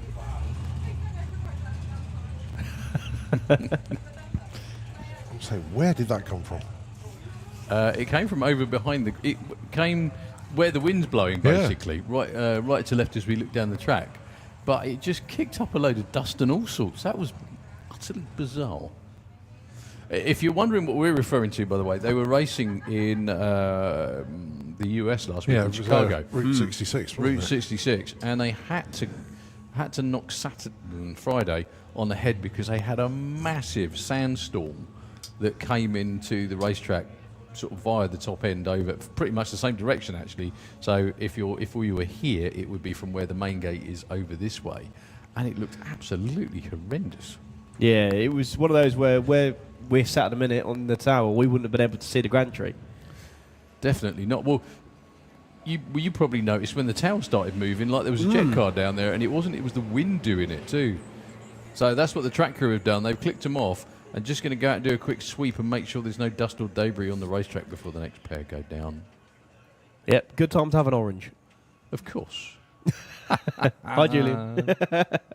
Okay, Nitro FM again for a couple of moments. We won't be long at all. We're just doing a sweep and letting the cars cool down. So, thank you.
And we're back. John Turner and Bill Wilson will be your first pair down the track after our brief sandblast of the quarter mile.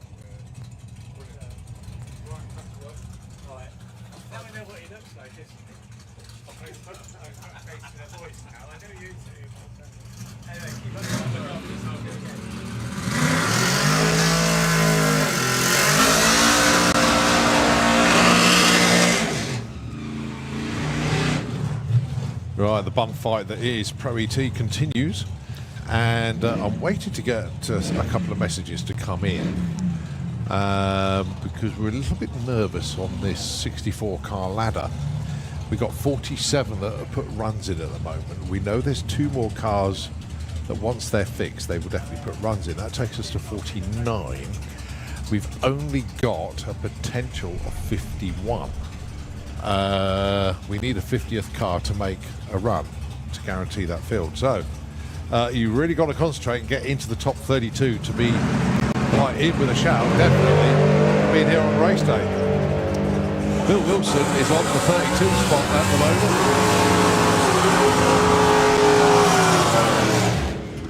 moment. Goes 10.87, stays 32. John Turner breaks up, goes too quick. Oh, 9.03 with an 8 on a 9.04.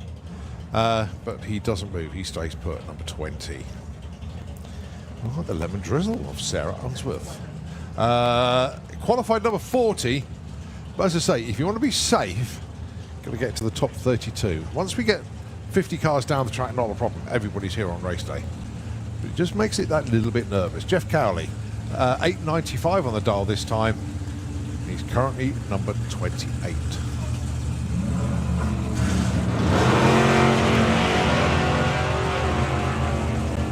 Hopefully Sarah has a good run all the way from A to B this time round.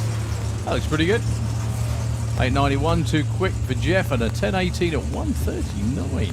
Yeah, the first time Jeff moved away from 8.90, he goes into 91. It's not Sod's Law, it's Pod's Law. Yeah. Very good. How long have you been saving that one up for, mate? Right, I'll go home now. Thank you very much. It is, though. It's It is. strictly Pod's true. law, yeah. Yeah, Pod's Law. And move your dial in, and the car runs. So does what that you mean want. Jason Pickett's going to go 9.85 and 9.86 this time then? Because he's changed it to 9.94. Exactly right, yeah. You got it. Sod's Law is so 1990s. So, yeah, Jason looking for a 94 with the big red Chevy.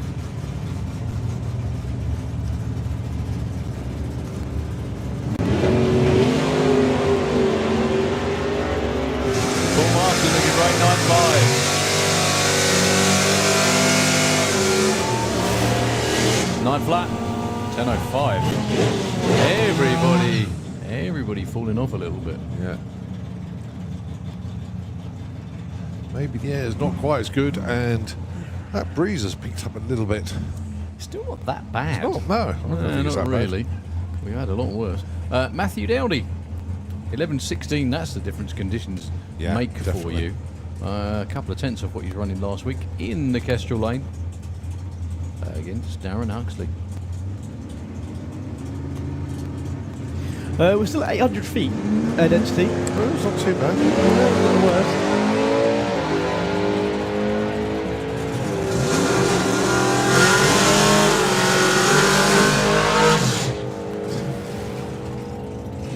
Oh, 11.15 with a 6, breakout by less than 100 for Matthew.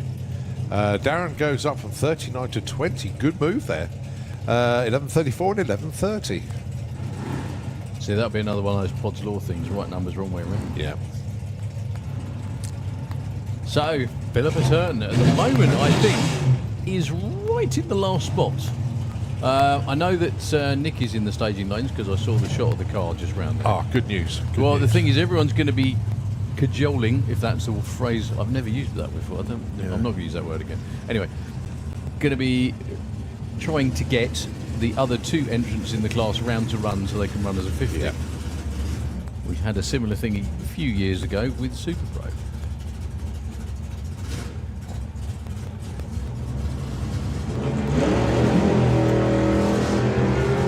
So Chris Newsom with the Pro Stock MG 985. 984 with a 6. And Philippa goes 11.6. She moves up 3 spots actually to 44.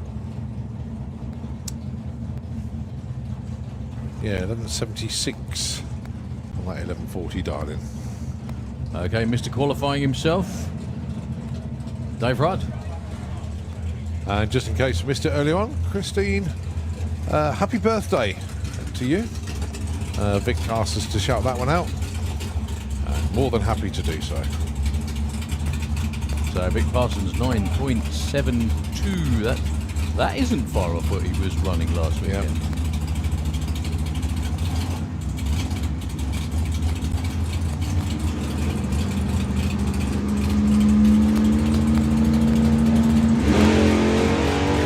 Nice launch there for Vic. And could be on the money. Good his run here. 75, 76. Yeah, Vic goes up to number 18. Dave Rudd stays 13. Vic now much better position than he was earlier. Oh, Dave's still only a couple of hundredths off, but it's that tight at the top in Pro ET. So what we're talking about is whether we run this elimination for Pro ET as a 64 car ladder or a 32. If we get to 50 entrants, we run it as a 64. That's it. If we don't, it's run as a qualified 32, which means the top 32 get in. Anyone below that line, come the final qualifying session, will not be racing. Yeah. And then they'll be hoping that, well, unfortunate something happens to someone else and they get a breakage, they come as an alternate. Tom Kay and Conrad Stanley. Good to see Conrad back behind the wheel of anything, frankly.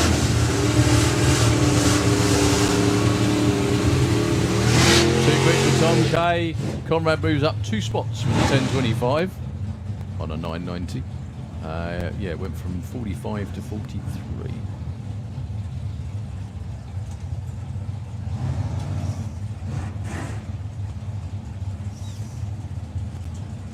Don Scott and Brett Featherstone will be your next pair. Don with a 9.78 with a big Plymouth. Brett 9.41. So Brett is ready to go the nitrous route, but not just yet. It's all plumbed in already. Not in there yet. He'll probably like it too much when he does. Yeah, he'll go in the 8s once he's got it. Oh, 9.44. Nicely done, Brett. Don Scott up to Even number better. 2. Wow. 9.78 with a 5 and a 9.78 for Don Scott. Well done. Nostalgia Superstock guys doing it again. Oh, mind you, there's only 3 that have hit their number so far. Yeah, but They've got more in Super Pro. But the top 16 is 03 or better. Yeah. In fact, the top. But that's where we think 18. the 32 will be. Yeah. Yeah, 47. Okay, Gav Jackson and Mason Griffiths. Gavin.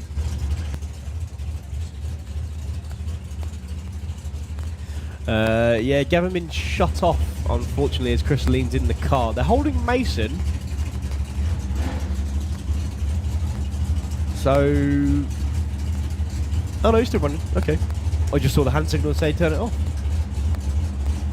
So Gav Jackson looking for 10.34. Mason looking for 9.07. Mason goes 004. Everyone's been close to that perfect light, but I don't think anyone's got it yet. Yeah, no, it's not. Oh, he's not. Yeah. No, Mark Bailey got it in Super Pro. Lovely. No movement for either. They both stay put. Yeah, it's becoming more and more vital to make sure you're in the top 32. Yeah, well, I've got a sneaky suspicion that it will be a 32 car ladder. I know they won the 64. Can we have Super Pro into the pairing lanes, please? Super Pro, can we have you into the lanes, please? It's going to be agonisingly close. It is. So Dave Fulton's got another car. Anyone needs one? Yeah. And Ian King. Ian Dart 10.35, Slick Tricks Lane, 9.47 for Don't Lift Dave. 9.55 and 10.95. Both of them nowhere near what they wanted. Okay. Dave Cherritt with the van with the new engine in there, I think. Is that right? Is that where this performance has come from? I think so, yeah. Treated it to a new motor. Against Anthony Mitchell with the big Buick. So, yeah, folks, word on Pro ET is you need to get yourself... I thought someone nicked my sweets then. You poured them out, haven't you? Thank you. Well, there's only 2 left. I know, but... We'll bring some more sweets up tomorrow. Oh, refreshers as well.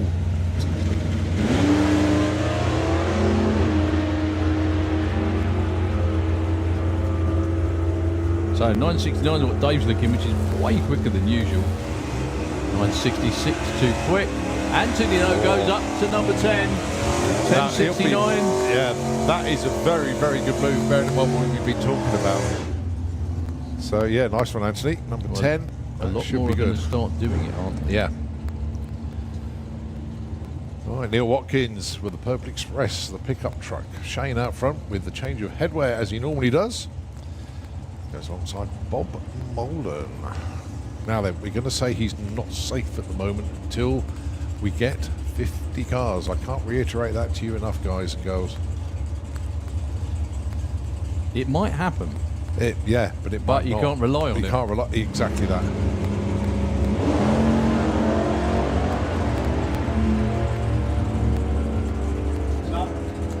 How many have we got at the minute? 47.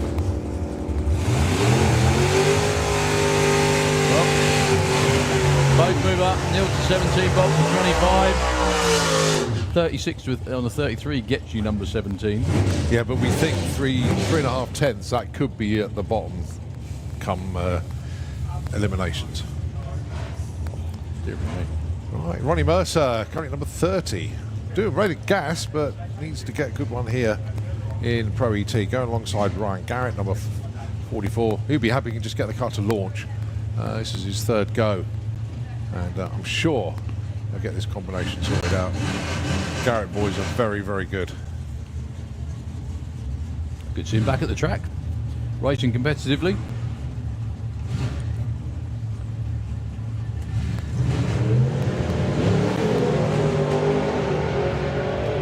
Rodney likes that Supergas number.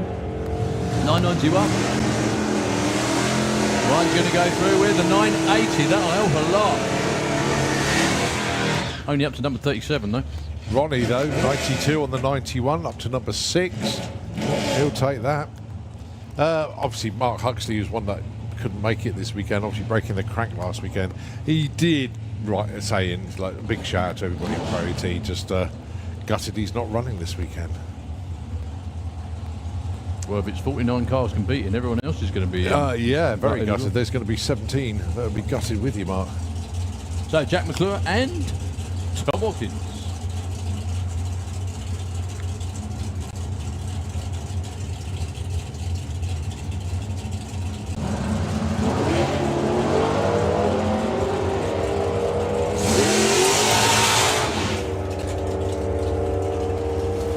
.905 goes. 905 with a 3.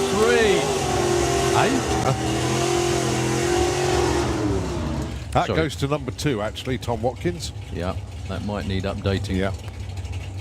And Jack drops to number 8 with that one. Nicely done from Tom. Have we seen Alfie Ratton yet? Yes, he's run. Okay, Run. I can see a Copo around there too. Ah, so that means David Barton is running. I no, that's think that's Scott. Scott. That's Scott. Ah, that's interesting. So he'll put a pass in as a test and could double class. So that could really help him out. Okay, really, Amy Watkins. really help him They've out. probably been hustling on everyone else going, come Yeah. on, come on, come on.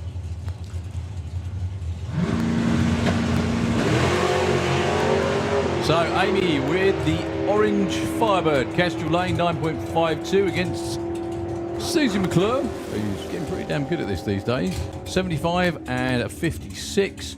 Amy stays 3. Susie currently still 40.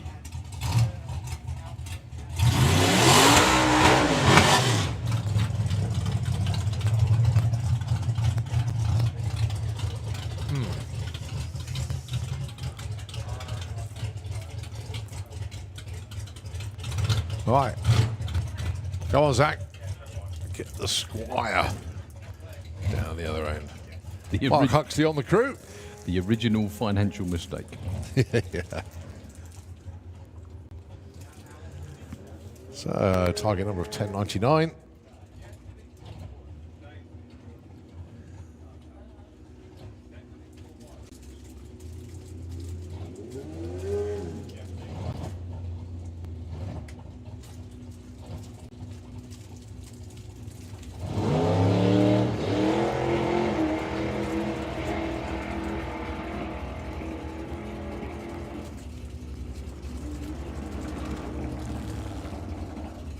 Good effort, 11:38 for Zach there.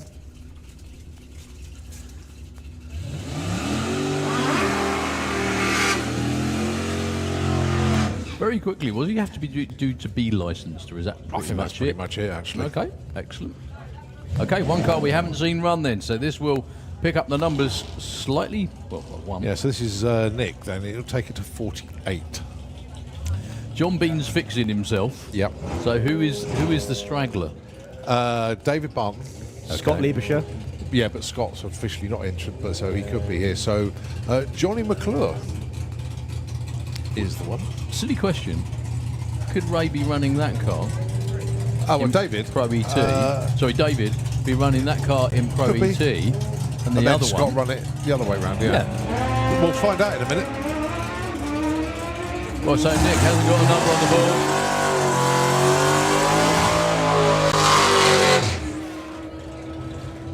10:13 goes to number 35. 800s off, and if it was 32, he wouldn't be in. 11:61 for Doug. Ah, right, it is David because Scott's pushing the car. Oh, hang on a minute, this is getting really confusing because there's two Copos there now. Yeah, I think That's Reuben. That's Reuben in the one behind. Okay, so we should get the 50 now then. Well, Yeah, because once John Bean runs Yes. tomorrow, that's it. still a bit close, isn't it? What happened to John yesterday? I saw a Rear axle, all the pinion, ring and pinion was all smashed to bits. So yeah, couldn't so much more power through the back end now with the nitrous. You know, it's going 87, which is just too much. So there had to be a weak link, and they found it.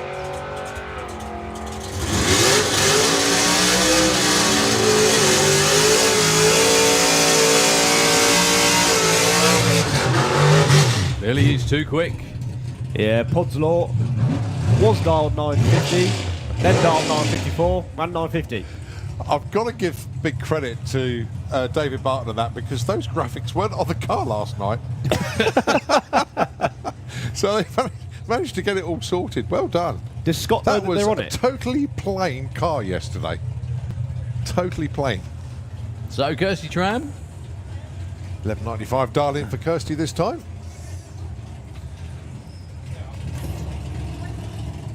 Against Alfie Ratton.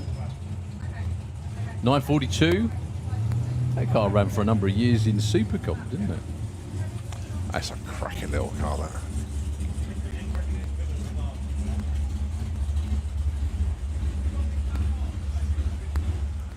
So Kirsty normally runs it in Sportsman. However, the car has picked up enough performance to be competitive in Pro ET.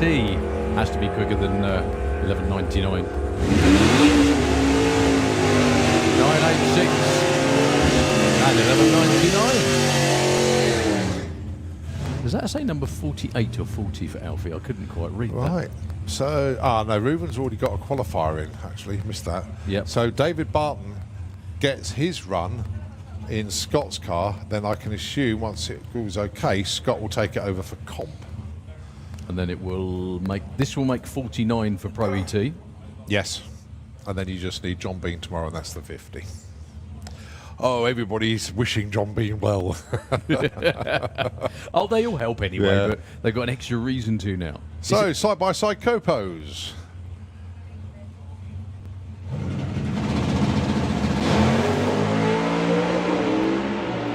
So, first run off the boat since Scott's car landed here. goes 8.96. 8.81 for Reuven. Reuven a little bit too quick. And David Barton goes 8.96. Yeah, backed off it just before the finish line, but I'm sure. Good that afternoon, was Scott. the Good plan. to see you. As you go on to Junior Dragster. Right, let's just double check. 49 cars with numbers on the board, and when John Bean puts his run in, you're there. Is there anyone else other than John Bean, or is that it? Just a thought. Well, Johnny McClure, Yeah. if he's here, but I haven't seen the car, I haven't seen him. Okay. So it is solely down to John Bean, I think. Cool. I will just give it one more check just to make sure. So we're on with Junior Dragster, and another driver who has done some GCSEs this morning, I'm sure, is Eva Davis with Mayhem in the Kestrel beer lane. Eva, he's taking Pester Power to a whole new level.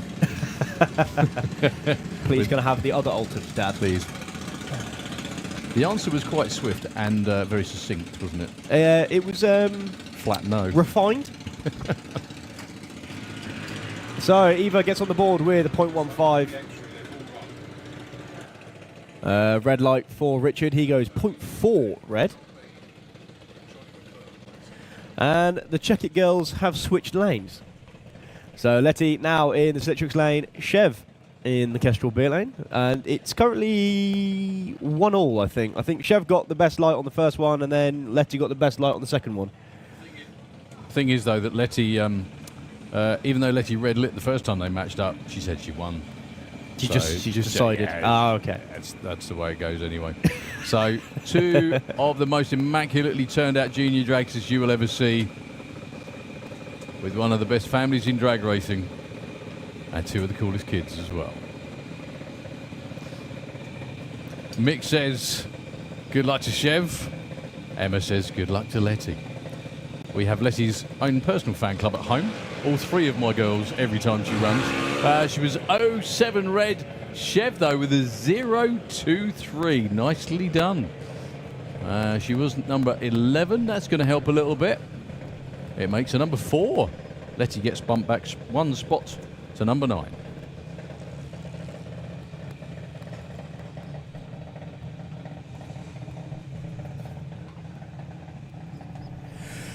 Tilly Howe and Chloe Cronwell.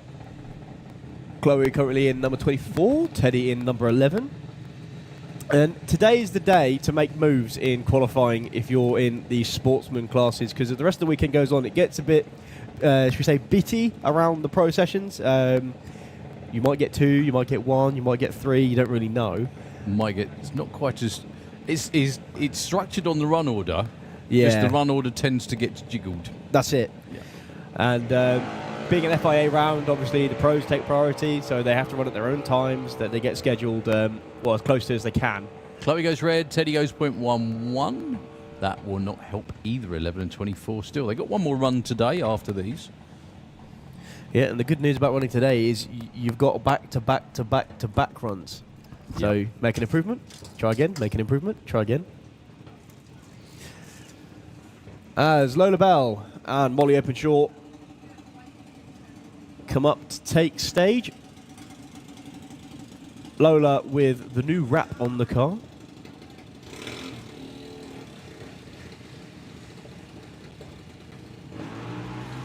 Molly was deep staged and goes 0-1 red, matched by Lola's 0-1 red in the other lane. So no improvement for either of them. Ted Sullivan and Frankie Kent.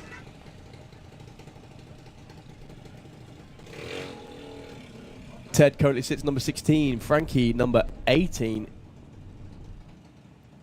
Ted currently qualified with a 0.10. He's going to look to improve on that.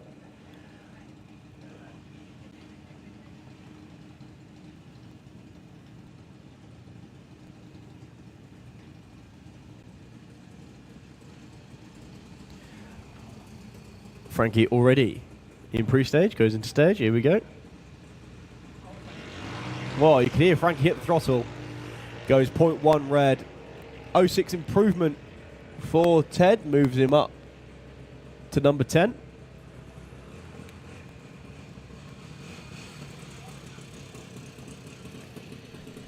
Right, can Dan Todd get one the right side? He's been 0004 red, and then he was 001 red. If his eyes were green, he'd be on complete form. Only issue being that they weren't. And we are talking the most minuscule numbers. 0004, so 3 zeros after the decimal point, is 4/10,000ths of a second. 001, 2 zeros after the decimal point, 1,000ths of a second.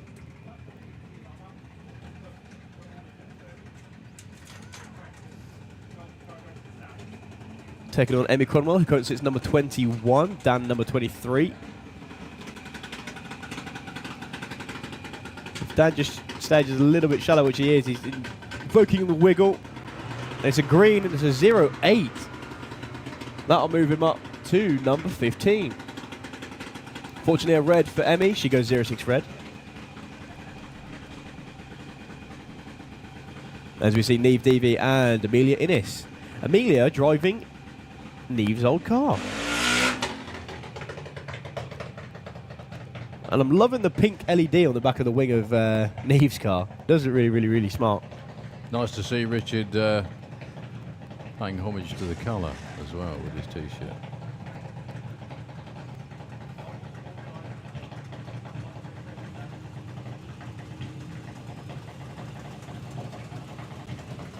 So Neve's currently number 3, comp eliminator, 30-minute warning. I'm sure you've been given that anyway. Yeah, Amelia Innes with the very nicely turned out Plum Crazy Junior.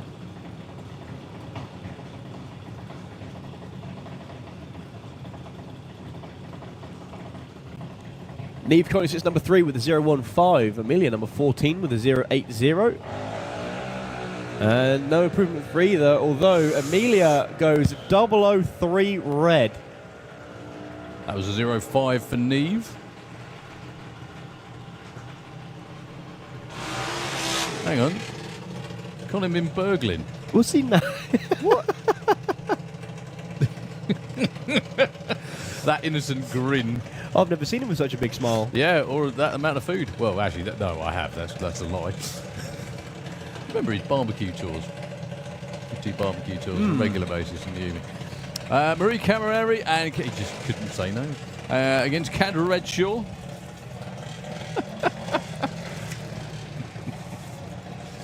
Colin's got his own food truck stashed somewhere. Thank you very much. Thank you, Colin. Okay, so Oh my Marie God, and Kendra. Sorry. Goodness me. For those of you who don't know what we're on about, he's just walked in with, what's this, 6 bacon rolls? Yeah. 3 bacon, 3 sausage. You might need a chainsaw to get into it. Anyway. They might be a bit chilled. They are. So 0-1 for Marie, though. That's really going to help go all the way up to number 4. Thank you, Colin. Yeah, thank you, Colin. No, they were sitting there. No, I was off with them, so. Right, it's going to go quiet now because we've been given food. Sam Hiscock and Harry Peters, 2 JMAs. Sam sits number 12 with an 06. Harry up in 23. Harry's definitely going to be looking to improve on that. Done all right for grub today. We've got a lemon drizzle cake here. We've got sweets. Oh. Well, Sam goes red, Harry goes 0.1, so no improvement for either.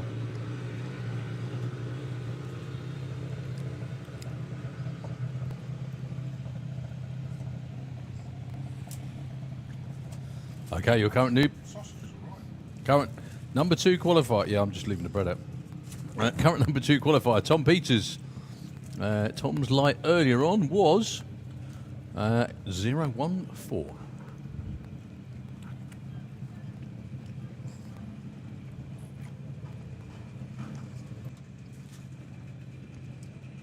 Up against Emily Moore, who's number 25 at the minute.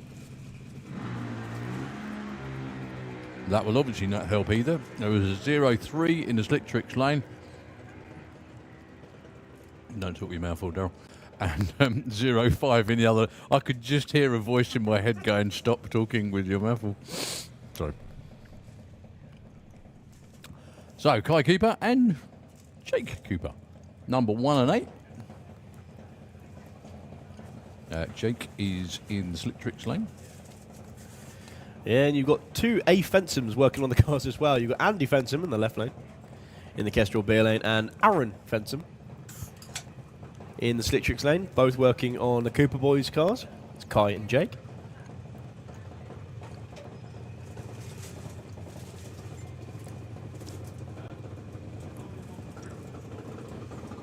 Kai taking his slow way in. Goes green with a 0.59. Unfortunately, no improvement as he's already gone 0.4. It was an 0.4 red for Jake, so no improvement for him either, but he's alright. He's sat in number 1. Nice.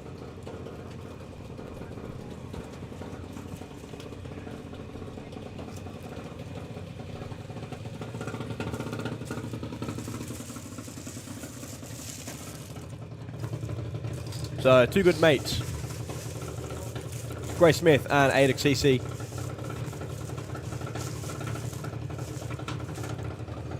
Right, if you see Colin coming at any point during the day in the future, just chuck food at him because that worked out really well. Well, only that, if we go to see Brett and Charles Cordell on the banking, Yeah. they've got the liquid refreshment we could possibly... Yeah, that would go badly though, wouldn't it? Mainly because we have to work. Brett, thank you, mate, but, you know, we're bad enough slurring our words in the commentary when you've got food in the mouth. The last thing you want to do is ply us with alcohol, but no, cheers, buddy, and a very good afternoon to you on the banking. Right, Ada Cassisi and Grace Smith. Now, I do believe, Thomas, that it's his last year for Grace as she'll be moving up into door cars next year. Indeed. Into door cars. Yeah. Just a quick, easy step into something known as a Chevrolet Corvette. Mum and Dad on the line there. Oh, 06. Wakey. Grace Smith, nicely done. Probably stretches the front page a bit. Goes to number 11.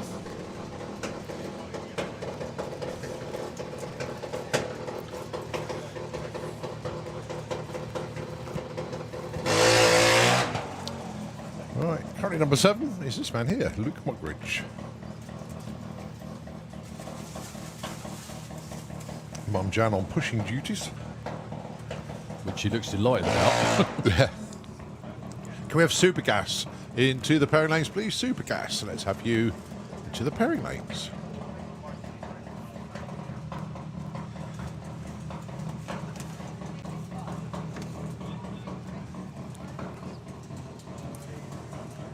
I can see Super Pro sitting down there.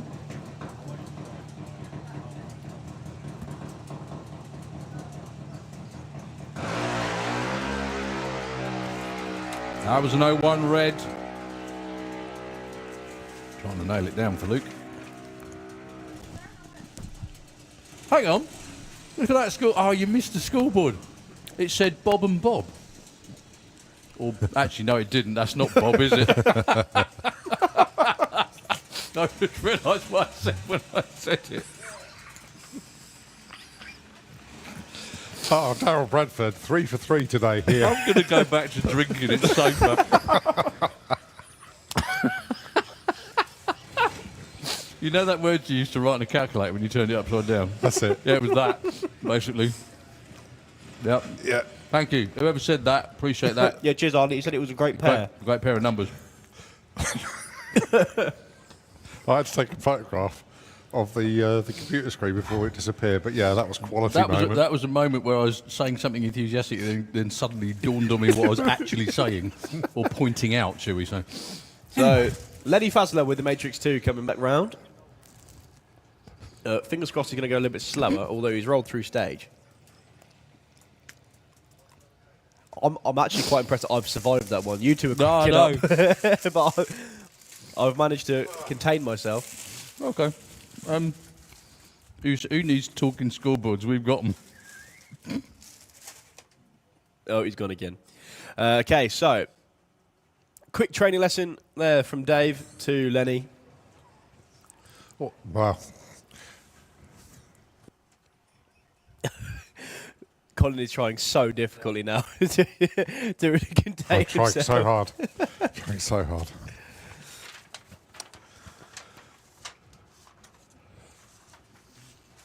So nice and slowly now into full stage.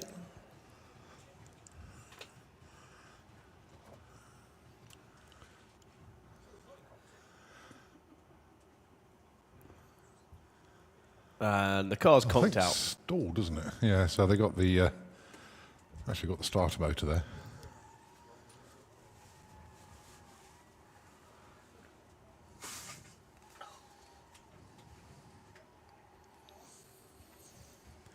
So as you know, we've got Super Pro up next. And just looking at Super Pro whilst we're just getting this car restarted, the main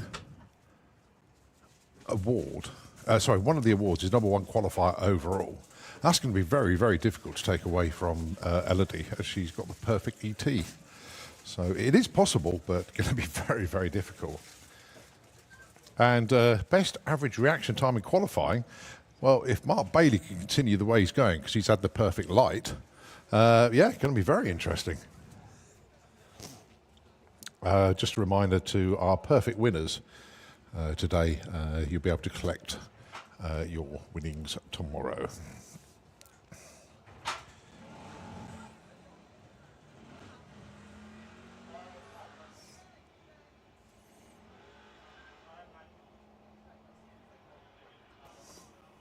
So Lenny making his way down the track.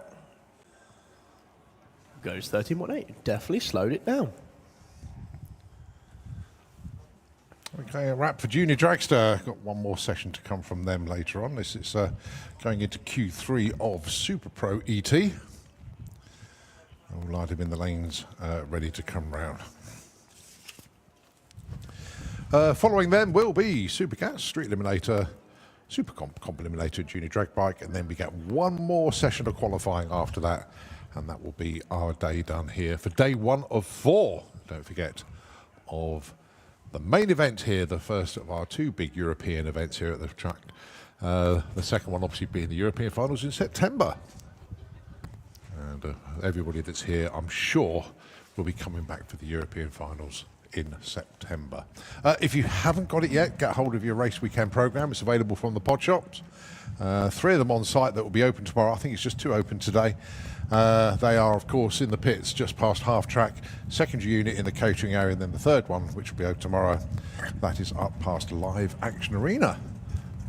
And of course, you can get the latest FIA merchandise as well, including the new for 2025 range of FIA stuff as well. Loads of other event merchandise and loads of other goodies as well.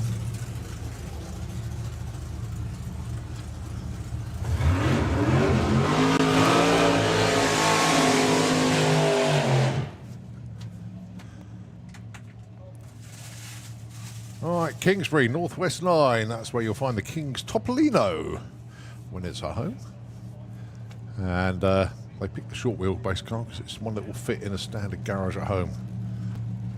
There's Callum Swinchatt, of course, with the little Topolino dialing in 8.89.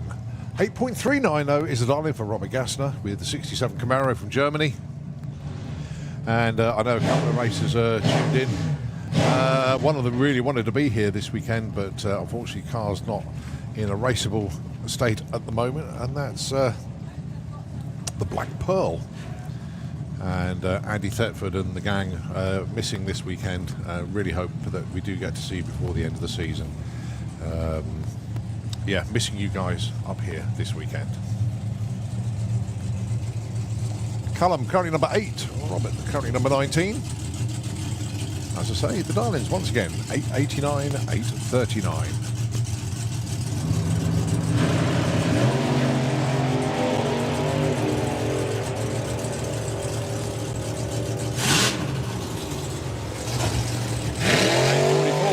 $894, both of them 500s off where they wanted to be. Well, they both stay put. All right, Darren Law with the Wicked Lady, and it's Pete Brown with Rebel.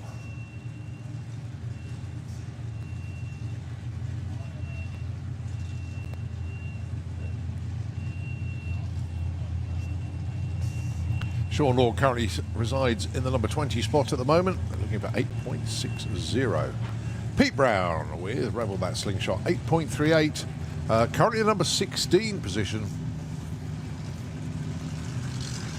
We expect 32 cars to make it through to race day, which we believe will be late on Sunday if schedule works out the way we think it will.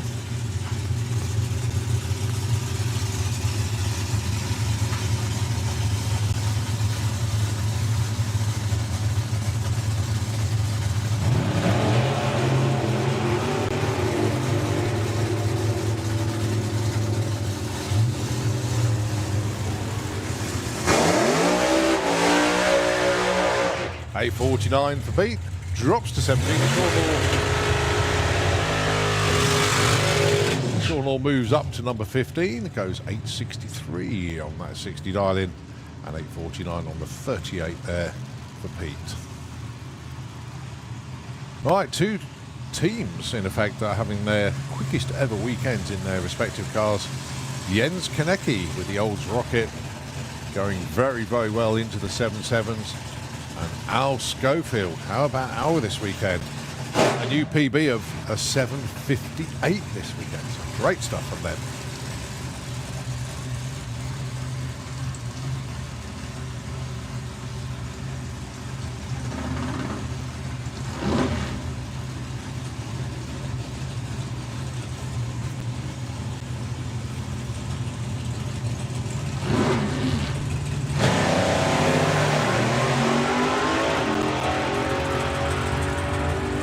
Well, Jens taking the long way round, but got it under control. 7.65. And how about a breakout for Jens Konecki? Oh well, there's another PB. 7.74 for Jens on a 7.75. Missed it by 100. 65 for Al Schofield on a 62 dial. He's only 300s off. Oh, the Olds Rocket is going really well today.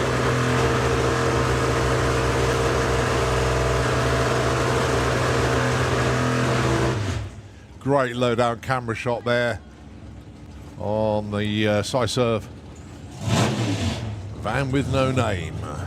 New sponsor announced this weekend. And a representation from Syserv on Sunday. 881 the dial in for the van with no name, and Christian Schneebly. We were looking for 780 with body blue, the 57 Bel Air Chevy.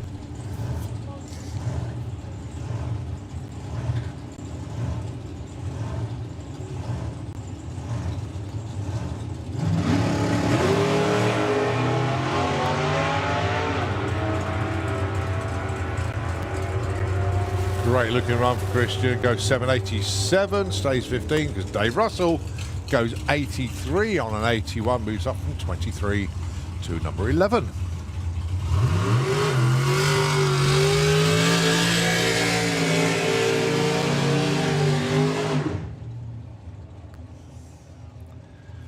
Tom Atkinson with the Time is Money, Cortina Estate. Franz Aschenbrenner with that fantastic Mustang from Germany. Running 7.9s like clockwork, it really has. 8.4's the order of the day for Tom.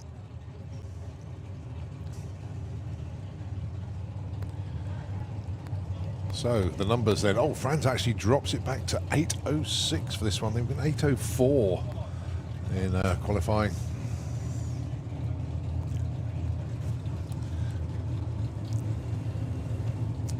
Running 7.9s at Door Slammers. They qualified number 4 at the moment. Tom is number 5.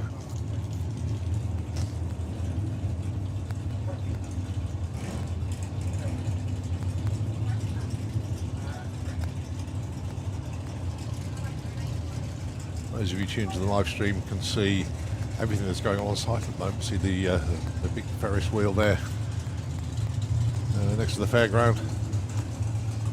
Great camera views all over the facility.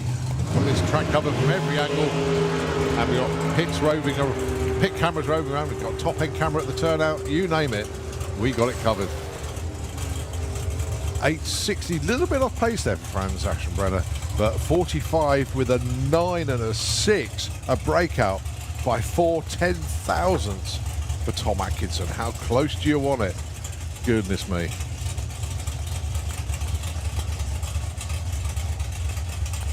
All right, Patrick Dubois.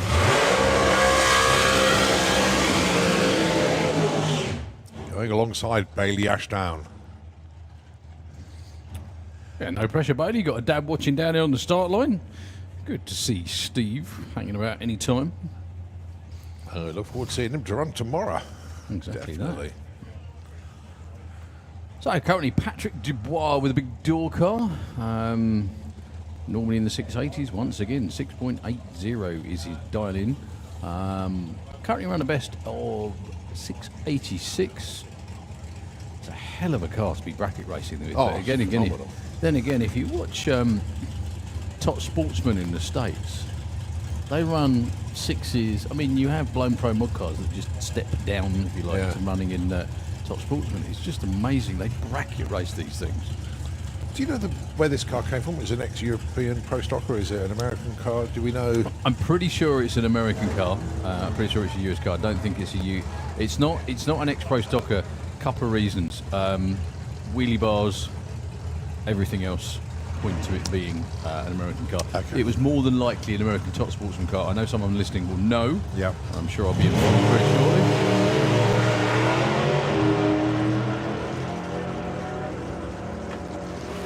Well, Patrick goes sailing down to a 711 and an 827 for Bailey. That keeps her in at 14. Only 300ths off and she's 14. Yeah, it's a good run, that. Yeah, not sure where Patrick's quite went.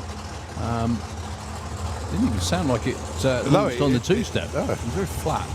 Okay, one of the cars of the event so far coming round in the Kestrel Lane, the Hotron.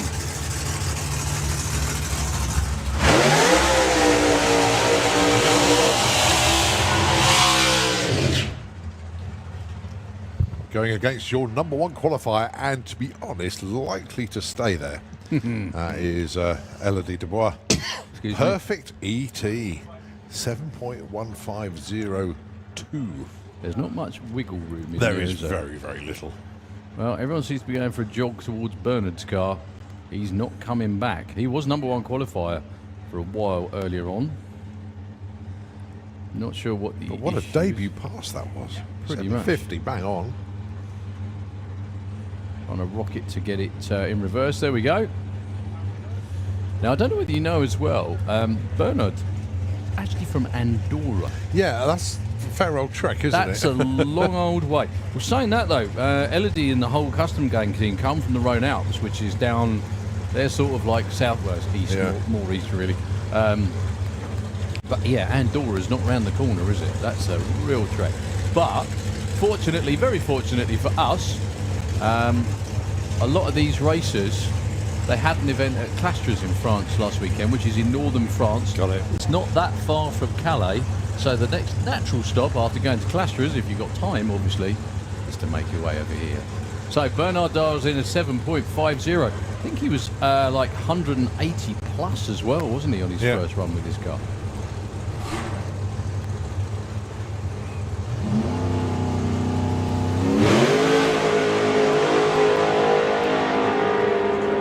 That was a lot more meaningful launch from Bernard as well. And it was 7:31 at 192 miles an hour. I was going to say need some parachutes as well, though. There they are. Huge breakout, but one of his quickest runs ever with any configuration on the car as well. 7:31 at 193.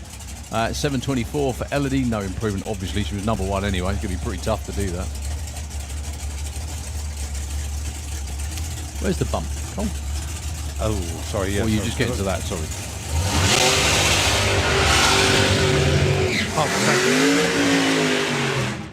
Yeah, Exactly half a second. It's real close from 22 up, not down. Yeah. But we've got loads of people in there that can, I mean, Pete Walters, Ian Brown, Steve Saunders, Bob Doyle, all of those can get right on the Well, number. you consider Scott Hauser hasn't put a qualifier in yet. Well, one breakout and one didn't move. Yeah. So, clicked off for pork and beans car. Yeah, just being pushed back. Remind me what it's called, pork and beans. Pork and beans. Because it goes like a pig. Yeah. And it's driven by an old fart. I think that's where it came from. Something like that, yeah. So nice connection.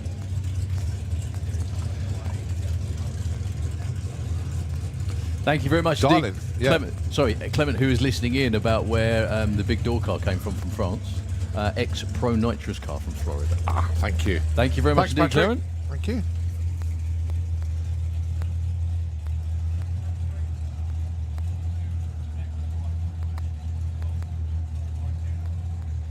So Fabien Dubois then with Milwaukee Red, 694 the dial-in, currently in the number 9 spot.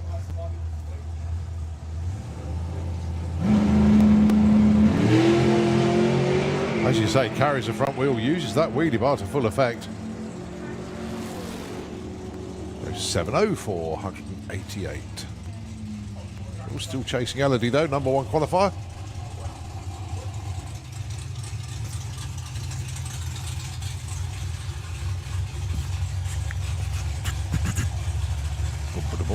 Right, let's have a look. Elodie Dubois leads the way from Franz Aschenbrenner, number 2.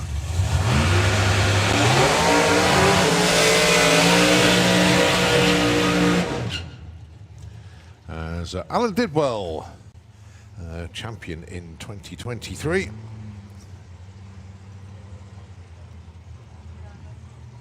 Currently in the number 6 spot, going alongside Sylvian Novak. Another one from France in the number 31 spot at the moment with the Corvette. Dialing there of 8.10.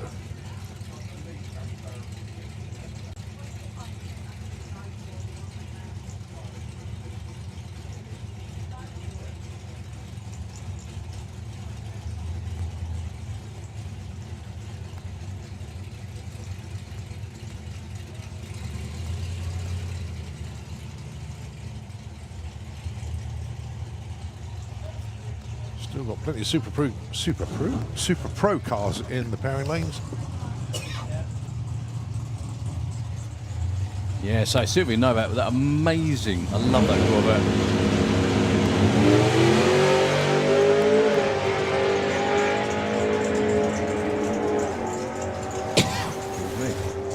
.767 on the 63. Alan stays 6. Sylvain Novak goes 8.06. A little bit too quick on that 8.10 dial-in. So Sylvain stays number 31. At 170 miles an hour. That's moving. That is definitely moving on. Rennie Oshman with that beautiful Chevy. And that is a very short burnout for the Giles and Hartley Dragster. Very short.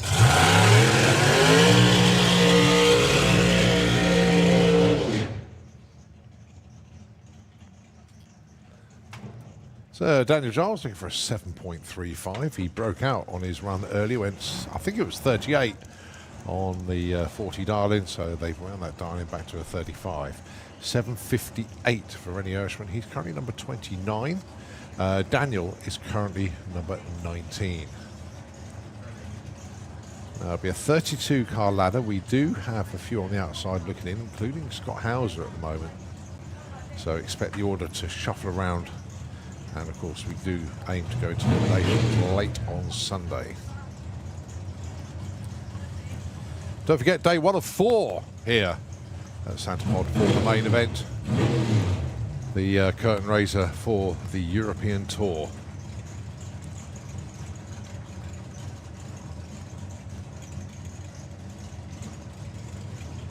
So tomorrow we'll see the pros come out in Fuel Dragster, Fuel Funny Car, Pro Stock, Pro Mod. Comp Eliminator will switch to the Pro ranks as well. Then of course our bikes, Top Fuel bike, the Super Twin, Super Street bike, Pro Stock bike.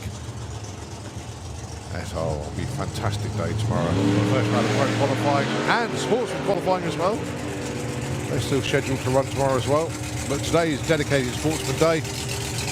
Dan Giles goes 45 on that 35, stage 19. Rennie Oshman though finds a little bit of improvement, goes up from 29 to 24.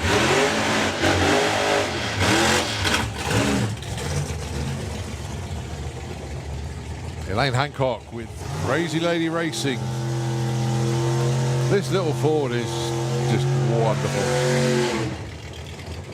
And going alongside another wonderful Ford, and this in the form of Lee Huxley with the Dark Horse Mustang.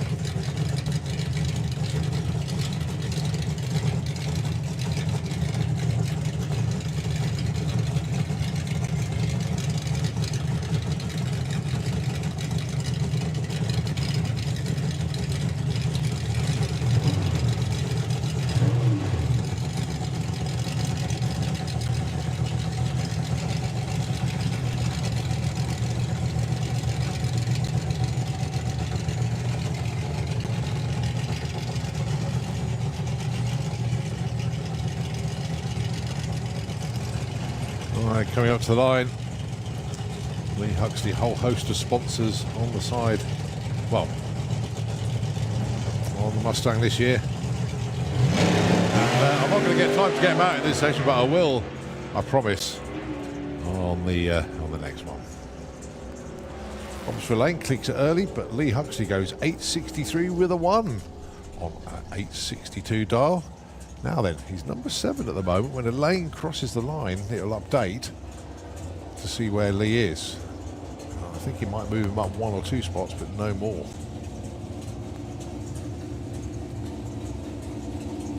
Yeah, he stays actually number 7. Goodness me, 863 with a 1 on a 62. Only good for number 7. And the quad comes out from the top end to help get Elaine off the track there. So, give you a chance to mention Lee Huxley sponsors. He likes me to do this. You've got ABC Tiling, ABC Engines, Barbertown of Worcestershire, Blackpool Powder Coating, Davis Plumbing and Heating, Drains Cure and Son, Levington Logs, M Pinchers and Son Transport, Maple Rock Design and Web Development, Mark Twig Plumbing, NTD Detailing, Pristine Panel Work, Rapid Screed Limited, SB Plumbing and Heating, Smith's Group Driveways, TS Electrical and Maintenance, the Campervan Factory, the Open Ditch at Sinton Green, Travis Perkins, VP Fuels, Wills, Westcott Roofing Supplies and Xanatech. So Lee got a good roster of sponsors on the Mustang, and he'll be very pleased that all of his sponsors just got a quick mention there. Well, we look down onto the pairing lanes. Those of you tuned into the live stream can see the quad is towing Elaine Hancock with the Crazy Lady Racing Zephyr back to the first exit. You can see the gate open there, and you'll see that car go through the gap in the wall. And then it'll be on with our next pair. Below us is Mark Bailey with the Barracuda going alongside Paul Marston with Grumpy's Dodge. That is your next pair. And we got a couple more in the lanes to run as well. I can see Ian Brown down there, Josh Duncan, and hopefully Scott Hauser, which is just out of sight at the moment. In fact, yeah, he's down there. Can't quite tell. There's somebody. Oh no, that's Grandad's toy. So yeah, we'll check out on that a little bit.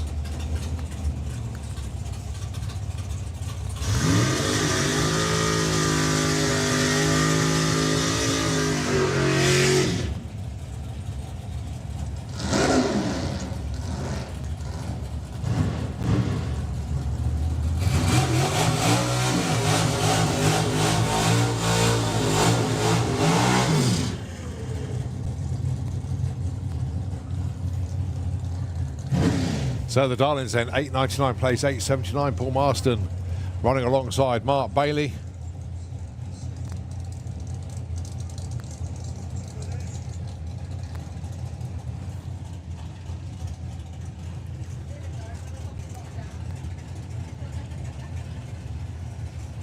So Paul Marston currently number 2. And I think could be actually number 3. We'll shuffle the order around a little bit. There's a couple of corrections to make, especially with number 1 qualifier.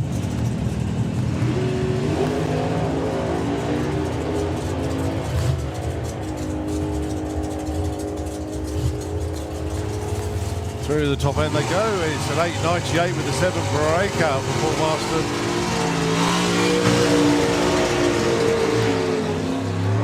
Just 3 thou off being spot on.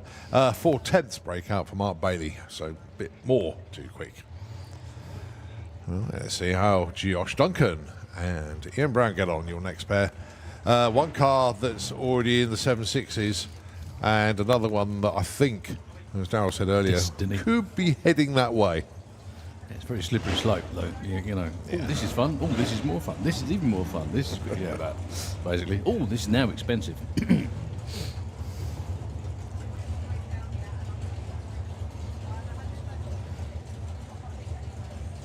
So, Ian Brown from Devices down in Wiltshire. Great place to live.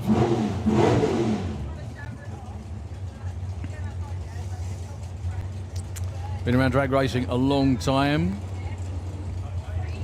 It's a proper family sport. Gotta love it when the crew chief's hardest job of the day is turning the GoPro on, which is in the middle of the roof.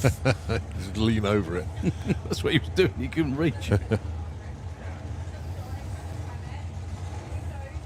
Right, well, as things stand, Ian Brown is not qualified at the moment. Needs a 7.61 or slower. Yeah, if he goes quicker, fine. Good run, but it doesn't help him. That's the idea of bracket racing. You get one on the right side of your dial-in, but as close to it as possible. 7.68, that is the right side. Moves him up from 34 to 23. Josh, 8.43 on a 40. Only 300ths off to stage number 12. He previously done better.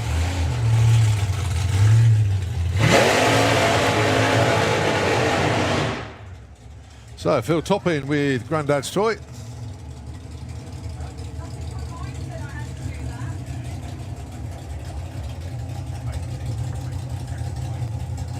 So engages reverse, comes back.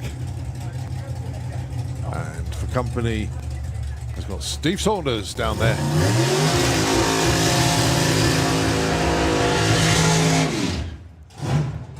Well, we said it before, we're going to say it again. So good to have Babs and Steve Saunders with the Rusty Dog racing forward back with us.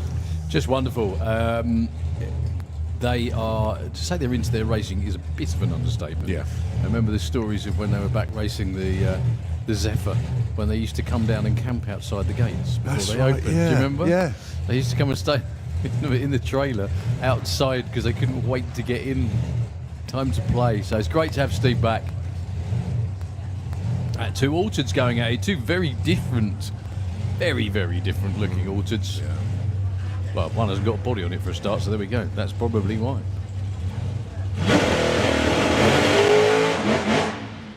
Much better launch, actually, for Phil that time, even though it went towards the centre line. 106 to 60 foot. That's Yeah, a that lot worked. more like it. Problems again for Steve, unfortunately.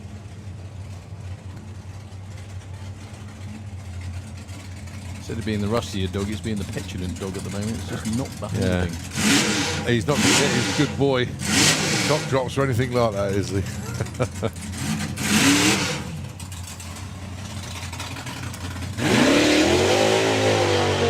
Mark Courcelle with the ball breaker slingshot.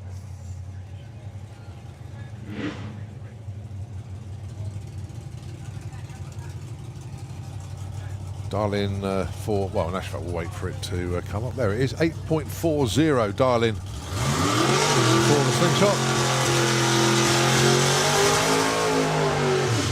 Going alongside the now nitrous assisted Bob Doyle, 8.55 dial in for the Z case.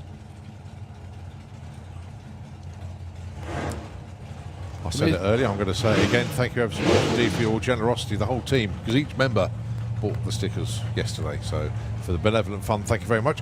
If you would like a pair of stickers for Benevolent Fund, I'll be walking around the pits this evening, try and catch people that I haven't managed to get any funds from, but we are raising money for the Benevolent Fund, which looks after the racing family, be it a racer, be it an official, crew member, member of pod staff, the racing family.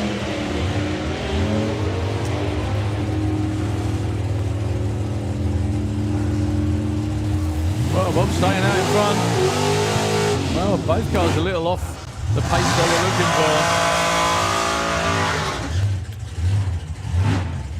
The ball breaker not behaving at all so far this weekend.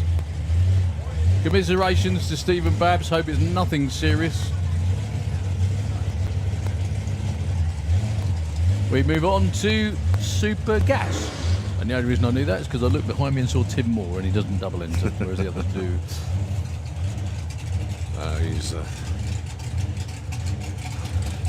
He's a gas-only man, I think is the phrase, yeah. So, Stefan Raffeltrath with the Nova. And the handyman of the House Brothers.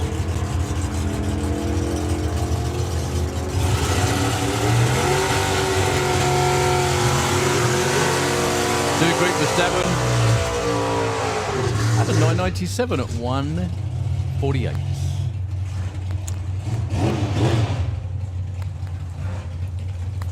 Commentator's problem is it's so bright up here, we're struggling to see the computer screen at the moment, just trying to pick the numbers out. Yeah.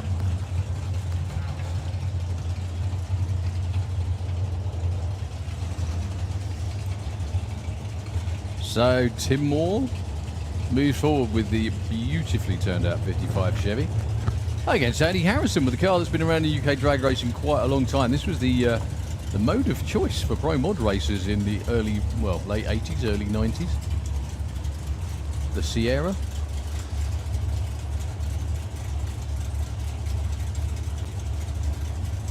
Just seeing the reaction time there, 004. Can't see it. Oh, Andy Harrison goes 0-1. Tim goes 0-6 off the line, but it's more and more about the 87 breakout for Andy. Tim goes to 97 and moves up from 11 to 8. Very quickly, young man. Any idea what Mark and the team are struggling with? Because it's just not behaving, is it? No. That's the second ignition box we've been through. The original is going back in shortly. Okay. And yeah, sort of just chasing our own tail because there's nothing really obviously wrong. It's just finding small little bits that might be a problem. It'll all just work magically, won't it? Yeah. That's how it always happens. Wayne Hiscock, John Dalrymple, your next pair. We have Supercomp into the pairing lanes, please. Supercomp. Wayne backing off, goes 992. Nicely judged. That will be your number one qualifier for now, actually. Well done, Wayne. Yeah.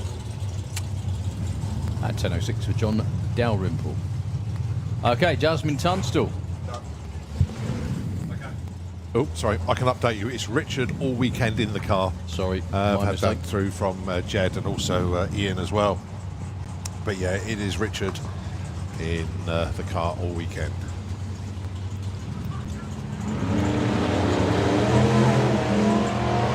Wheels up launch once again from And Chalk, but it's arrow straight. And a 005, I can read that because it's out there. Aha. That's for Mark White. 993, nice on both ends. 990 with a 3. Richard Tunstall is your new number one qualifier.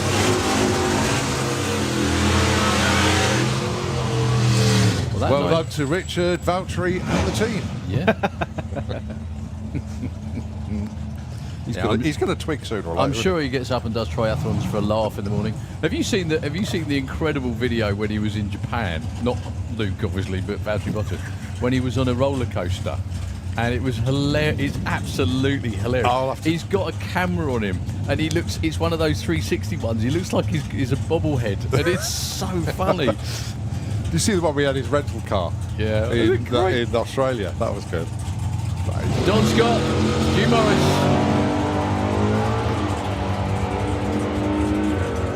Yeah, the Uber one.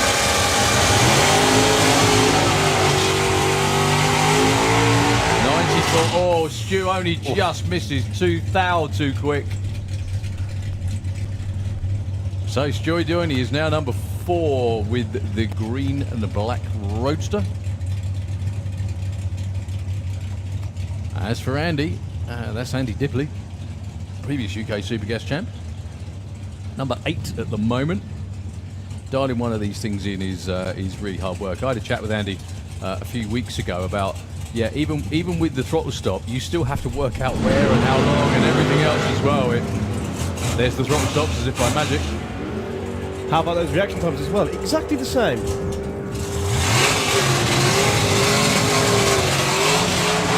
94.97. Andy, well, stays 8 actually. Stu Dorney stays in at 4. Let's have Junior Drag Bike into the pairing lanes, please. Junior Drag Bike. So, Sarah Unsworth with the whole family on the start line. Abby and Steve in the Kestrel lane with the stick shift Mustang against the one and only Dave Fulton. It's a good job there's only one, but the one and only Dave Fulton.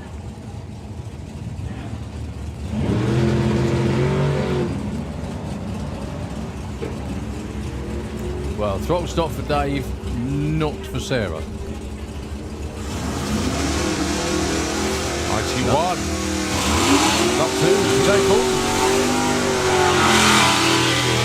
Well, speed's there for Sarah, just can't, unfortunately, get the car from one end to the other cleanly. Last couple of pairs in Super Gas. Vic Parsons, who I think Vic does the coast and lift, lift and coast. Yes, he does, yeah, because he can go 9.7 into the 9.6s with this car. Actually, they both do, yeah. don't they? Actually, so does Bob. That's Bob Moulton, who's right behind us. But they all do it rather well. Really, I mean, they've had enough practice, let's face it.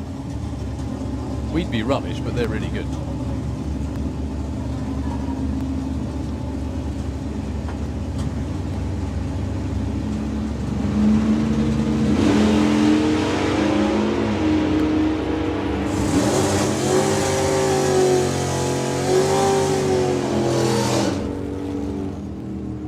Ninety-five, 86. Look at the speeds as well, though. Yeah. Where did he end up? I didn't even see it cleared so quick. Well, 986 breakout for Vic. He was 117 mile an hour.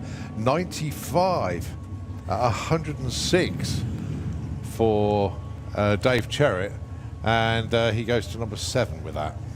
Number I should 10. say the speed drop. 10, yeah. He goes to number 10. Bob's number 7 at the minute. Yeah, apologies. And that's with the 994, in case you're wondering how close it is. Right, quick bit of track prep coming up after this because we have our street tyre class coming round. See what Bob can do. You can hear where he lifts. Perfect, Bob, thank you. And gets back on it again. I wasn't expecting that. 979. He shouldn't have done. You stupid boy, Pug. Have a word with the driver. Yeah. I'm sure he's young and sprightly enough to listen to good advice, isn't he? I'm sure he is. No, he's old and deaf. Can't listen to anybody. That's what you really meant to say, wasn't it? Something like that. Oh boy, oh boy, oh boy. It is Street Eliminator up next, and there is a little bit of track prep going on out there. Expect to see our street cars going very, very quick. There's some fantastic runs so far. 7:47, number 1 qualifier at the moment for Rob Carter with Percy the Passat. But as I say, a little bit of track prep, so we're just going to take a pause in commentary for the time being. But of course, when they come around the corner, we'll pick it up again and continue with all the words of wisdom and some hilarity mixed in with it here at the main event. We'll catch up with you soon. Nitro FM, it's Wheels.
As we come back into the tower, please can I have Junior Drag Bike into the pairing lanes, please? Junior Drag Bike into the pairing lanes as we now welcome Street Eliminator to qualifying session number 3. Top of the shop at the moment is that fantastic 747 over 190 miles an hour from Percy the Passat with Rob Carter.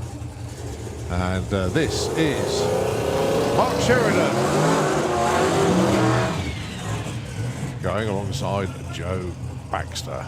And don't worry out there, folks, if you fancy some nitro racing today, we still have a couple of funny cars scheduled to put in, like I said, licensing stroke test passes in the not too distant future.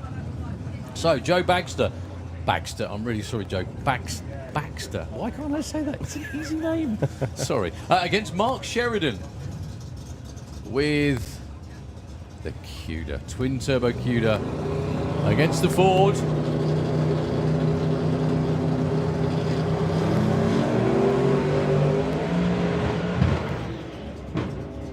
Well, Joe goes for a bit of a wiggle again at the 8th mile, but he's still got his foot in it to a 785. 182 miles an hour. Well done, Joe. Back in the 7s again.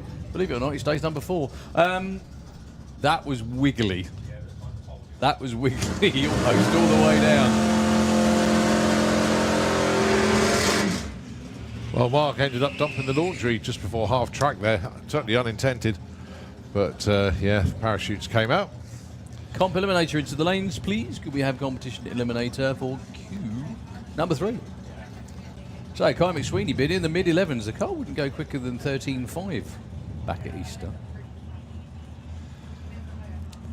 Against Michael D'Souza, who I'm guessing from what you've said, Colin, is upping the nitrous intake. Yeah, I would have thought so.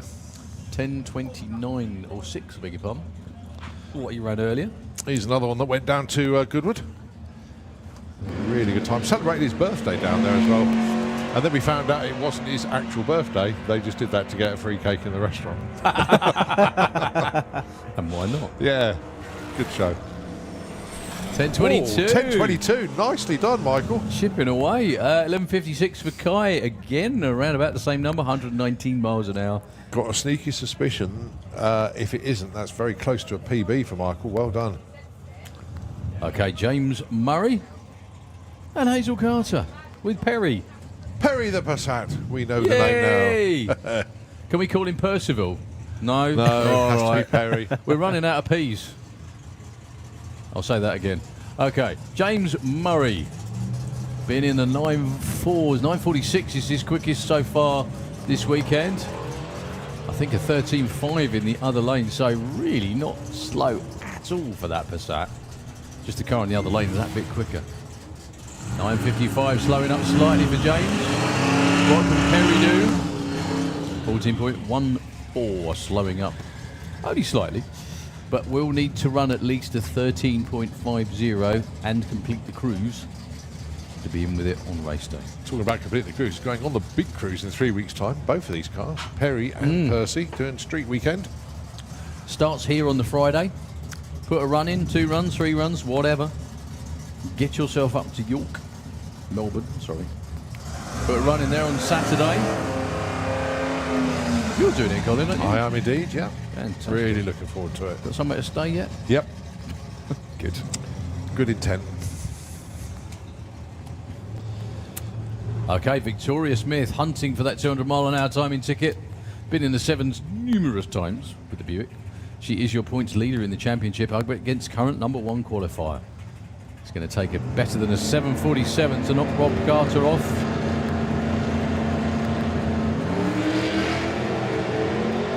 Strong in both lanes. Victoria breaks traction about 3.30. No problems at all for Rob though. 7.55, 188 backs up the earlier 7.47 at 190. Victoria is right with him.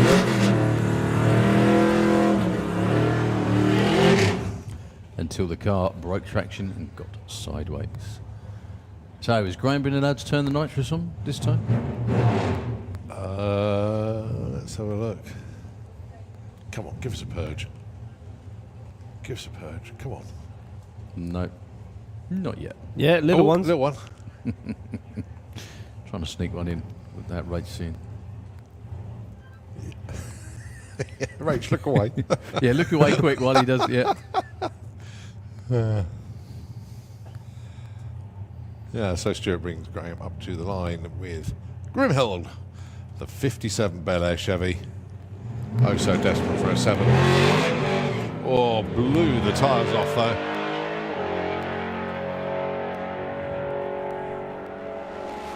Charging well at the stripe, 940, 152. But the pedal at the start basically Killed knew that. that run was done. Right, junior drag bike.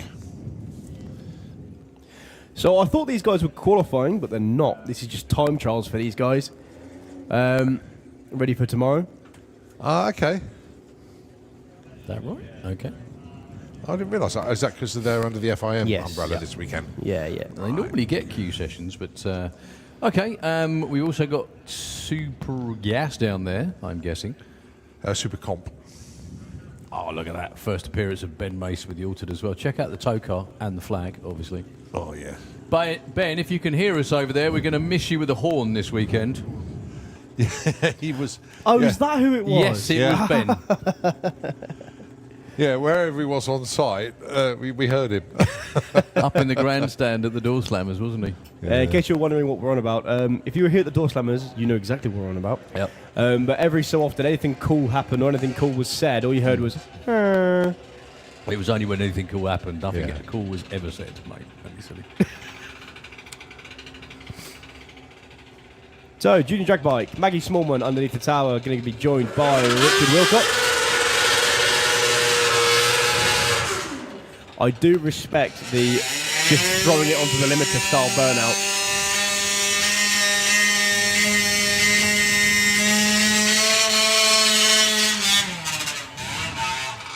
You know, it just going to make them good at doing burnouts when they get onto bigger bikes later on, doesn't it? Could be cool sounding burnouts. Yeah. So Maggie looking for 8.10. Richard looking for a 9.30.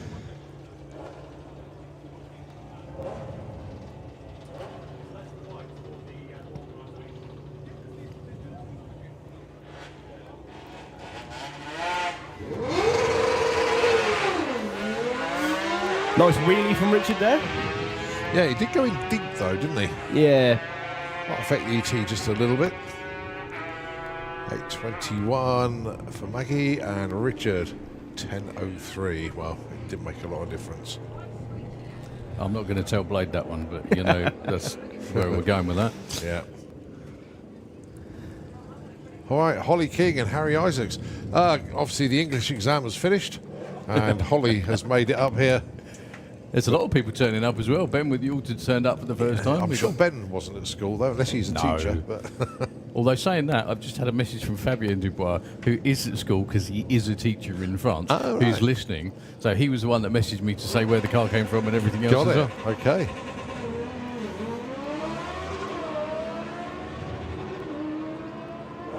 Oh no, Fabian's running. He's in.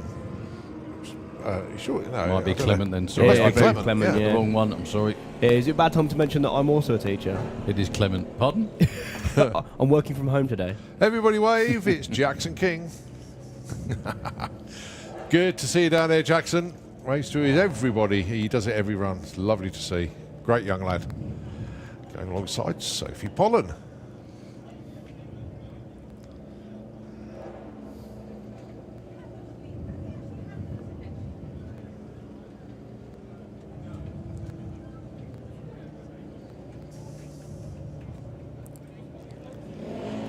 Sophie looking for an 8.92 in the Kestrel beer lane. Jackson for a 13.20, which is the correct number to dial in for anything drag racing related, because it is the amount of feet in a quarter mile. 9.01 the run for Sophie and 13.38 the run for Jackson. Alia Lester and Leah Morrison.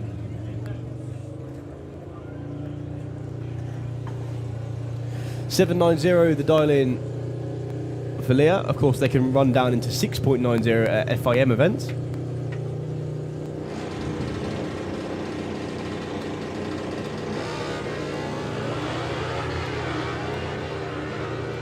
That's pretty quick. What would that be on the quarter?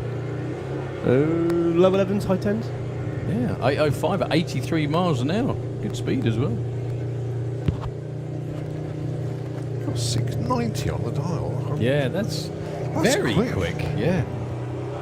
Well, that's a second quicker than the junior dragsters are. Yeah. Yeah, they're not jealous.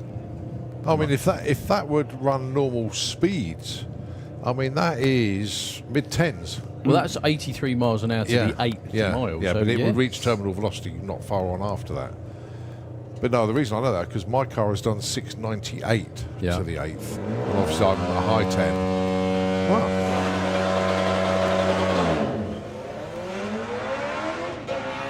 Same issue again for Nuke Burgering in the Slick Tricks lane. Boggs off the start line. 8.33. For Leif Eric Brown. So, I bumped into Declan Butt Okay, yeah. in the pairing lanes earlier while I was having a mooch around, and he's asked me to give a call out. Brett Cordell, I know you're on the bank. Asleep. So wakey, Brett. Declan's called you out for a race on door slammers. Oh, right, okay, yeah, on the video game, yeah. Yeah. So I told him that I'd call you up, Brett, for him, and there you are. Oh, that's what kept us all occupied during COVID. Oh, that's 5 years ago now. Goodness me.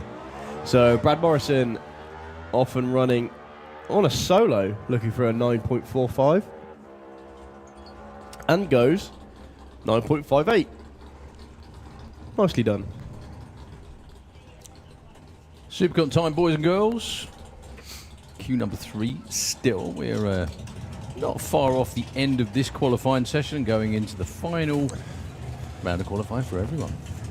Yeah, you basically got Super Comp Eliminator to run, and then that's Q3 Session done. Yeah, okay. Then it's into Q4.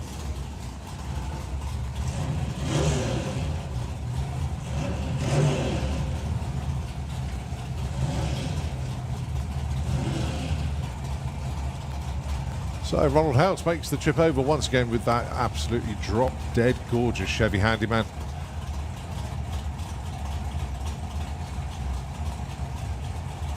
Car's been around a few years now, fair to say, but looking as fresh as ever. They really do look after that car. Those of you tuned to the live stream got a beautiful camera shot of that. In full HD as well.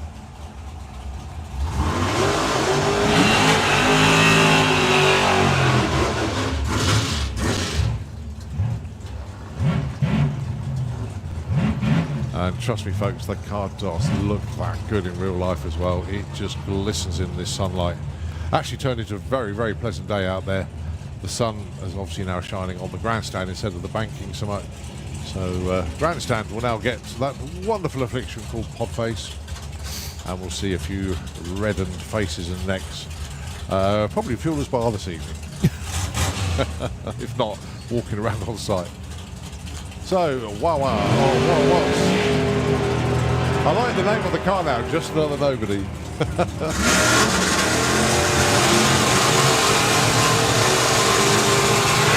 917 plays 895. Well, Ronald has already hit 8.905. He is your number one qualifier at the moment.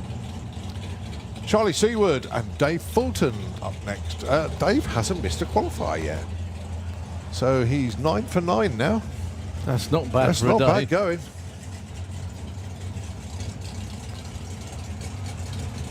So a big shout out.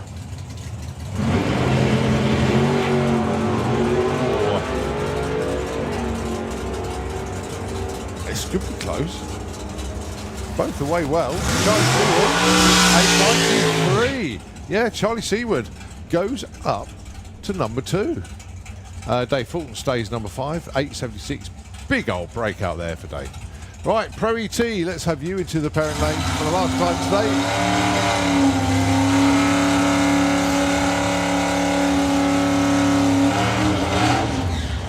Just get that call out done once again. Pro ET, into the parent lanes, please, for your last qualifier today. Right, next pair. Haley Garden Garage, Ziva, the Camaro of Stevie Gates, currently number 3. Hang on side, Ellie Mae Brown. Now, Ellie, we haven't had a number on the board yet. Yeah, I think that could be school related. Maybe. Yes, it was. Yes. What's the time? Yeah, 5 to 4. Sounds about right, doesn't it? She still yeah, get so- 2 runs in. So Yeah. Ellie's no longer one of my students. She used to be. Oh, You've at got the to Tech College. Yes, National College for Motorsport. Yep.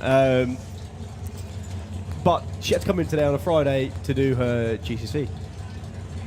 Yeah, it is that wonderful time of year of exams. Well, that was extremely close for Ellie because you It was. cannot deep stage in Super Comp, and the top bulb just flickered off. She Too broke quick. out. And that's right, they both did. 888 for Stevie, 879 for Ellie Mae. At least she's qualified. Yeah. At least she's qualified. So, competition eliminator. We should have a few cars appearing that haven't appeared in the class, and the first one is one of them. Ben Mace with the incredible Audi powered Altered with a compound turbo on there in the Kestrel lane. Now, I need to go and see Ben in the pits at some point because I always thought when you do a compound turbo, you do a small turbo feeding the big one. His is the other way around. Yeah, it's the same as the Storm drag bike. Big turbo speeds feeds the small turbo. Okay. Because if you do it the other way around, well, no, actually, Because I'd have thought No, your if small the, turbo if the small acts- turbo, it wouldn't really do a huge amount for the big turbo. It's just putting more air into it. The big turbo really putting all the thrust and guts into the small turbo brings that small turbo really up to spool well. So that's why. Okay. Sounds like the small one. That's not a very good explanation, but if you can pick the bones out of that and try and suss it, then well done. But no, it is the same format that they use on the Storm drag bike. Okay. Taking on Simon Crowley. All right, Ben's index is 7.54. That car regularly is in the 7-second zone, that little altered. Another stormy looking run. 7.41 for Ben. Which that it was a 91. 91. Yeah. I was just going to say the speed didn't match the ET, but Yeah. sorry, chaps. Goes to 14 though. Oh no. Screen changed too quick. 12.01 in the other lane. So Luke is getting his wish by entering the class this weekend. He's got another stormingly fast car in the other lane. Marcus Welt with the incredible 6-cylinder Golf. Now, bizarrely of the two, even though this has the bigger engine of the two Golfs racing in comp, not the quickest. That's Julian Bayer's job at the moment, anyway. Only just. Only just. Both of this car and Julian's car were four-wheel drive up until this season. Yeah. They changed them to be rear-wheel drive only because of a couple of things. One of them, there is a turbo class in Germany, like an outlaw turbo class that they wanted to be part of, which is rear-wheel drive, I think, and also so they could come to events and do things like this too. They're making the most of it anyway. Definitely that. So Luke Stevenson in the Golf in the Slick Tricks lane, 9.50, 5.0 even for the front-wheel drive car. Right, we have Pro ET into the pairing lanes once again. Pro ET, let's have you down. Luke might leave first, but Julian won't be far behind him. Well, unfortunately for Luke, lost forward drive. Whoa. Ooh, wiggle, wiggle. He's still going though. 7.25 at 1.93 for Marcus Welt. That's more like it. Well, Luke's car just bogged off the start line. Unfortunately, he got stuck. He probably did get a great in-car GoPro view of Marcus disappearing in the distance. Bizarrely, though, still the 4-cylinder Golf is quicker than the 6. Although speed is there, definitely there. 193 is singing. I'd love to know the actual horsepower difference between the two cars. Because the Dayglow Yellow Golf you've just seen runs a VR6 engine. Yeah. Obviously, we know it's a 4-cylinder in the grey Golf.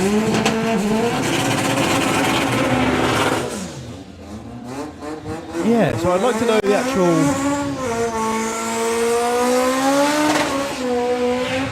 difference in power. What a car. There he is again. That man, no, it's right. The amazing sprinting man who looks like he's walking with fast legs. He's just incredible. I still get amazed when they just lift the back end of this car up to set the traction bar. As Luke has said to us many times, the purpose of the rear wheels is to hold the back end up. That's it. All the weight. The whole idea is to transfer everything onto the front wheels so they grip and go off the start line. The car in the Slick Tricks lane has everything in the tank to be the quickest in Europe. Potentially is, possibly was. This car debuted in Malta at the end of last year, straight into the 7s, which for a front-wheel drive car, full stop, is outstanding. The guy's name is Petros Taxopoulos. The name of his company is RTMG, which you see on the side of the car. He comes all the way from Thessalonica in Greece. Bought 4 engines with him. He's got his own. He's got everything. He's got the machinery. He's got everything to build, everything to race with in his workshop. Up against Julian Bayer with the indecently quick 4-cylinder rear-wheel drive Golf. He's been 7.15. Petros wouldn't mind that number. Yeah, they both got turbo 4-cylinder engines in them. One's front-wheel drive, one's rear-wheel drive. That's much more like it for Petros. As he takes a wander around his lane, he's still got his foot in it though. Gonna go across the stripe to an 8.08 at 188 mile an hour. Issues for Julian, but the Greeks are a lot happier with that. The speed is very, very good as well. 188 miles an hour. 1.35 to 60 foot for any of you front-wheel drive aficionados listening in. I'm sure there's plenty of you. Absolutely Yeah, mind-blowing performance from these cars. Yeah, they want Staggering. a lot more ET out of that, but I think the speed is kind of where they want it to be. Getting there. Right, next one then, Reuven Dawson. He is your number one qualifier at the moment. He went 791 on an index of 880. So he's just 0.8 under. Right. Ahmed Jamshed, his first run was scrubbed. Being naughty. Yeah. Yeah, there's not many ways you can get your run chucked out, but going too quick for your chassis tag, normally the easiest way. Lovely launch from Reuven once again. That's such a good looking launch as well, and a great looking run for Ahmed. It's a shame he's probably got to back off, which they didn't in the end.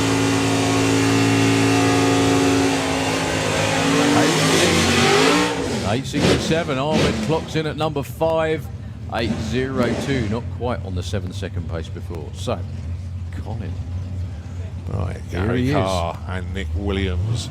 I was getting a little concerned for Nick, but thank goodness he's made it there. Copo Chris is down there as well. He's tuner from the States. He normally tunes this car remotely, but he's here, has been here all week. Also helped out with Lee Jasper as well, doing a bit of testing with him. Going alongside Gary Carr with the Chevy Nova. That's not what Nick wanted. Couldn't hold it on the line. Now he's just gathering data. That's all he's doing. And making a nice noise. Yeah, 1037, 170 miles an hour. He gets qualified, but it's not the run that he wanted. File that under ridiculous timing tickets. Look at that. Yeah. As in ridiculous speed does not match ET or vice versa.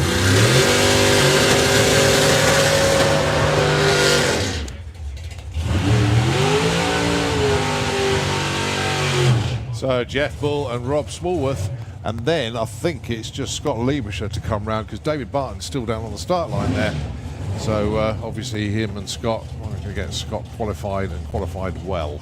Yeah, and no Lloyd Perkins, so fingers crossed everything that was all right at the top end. Yeah.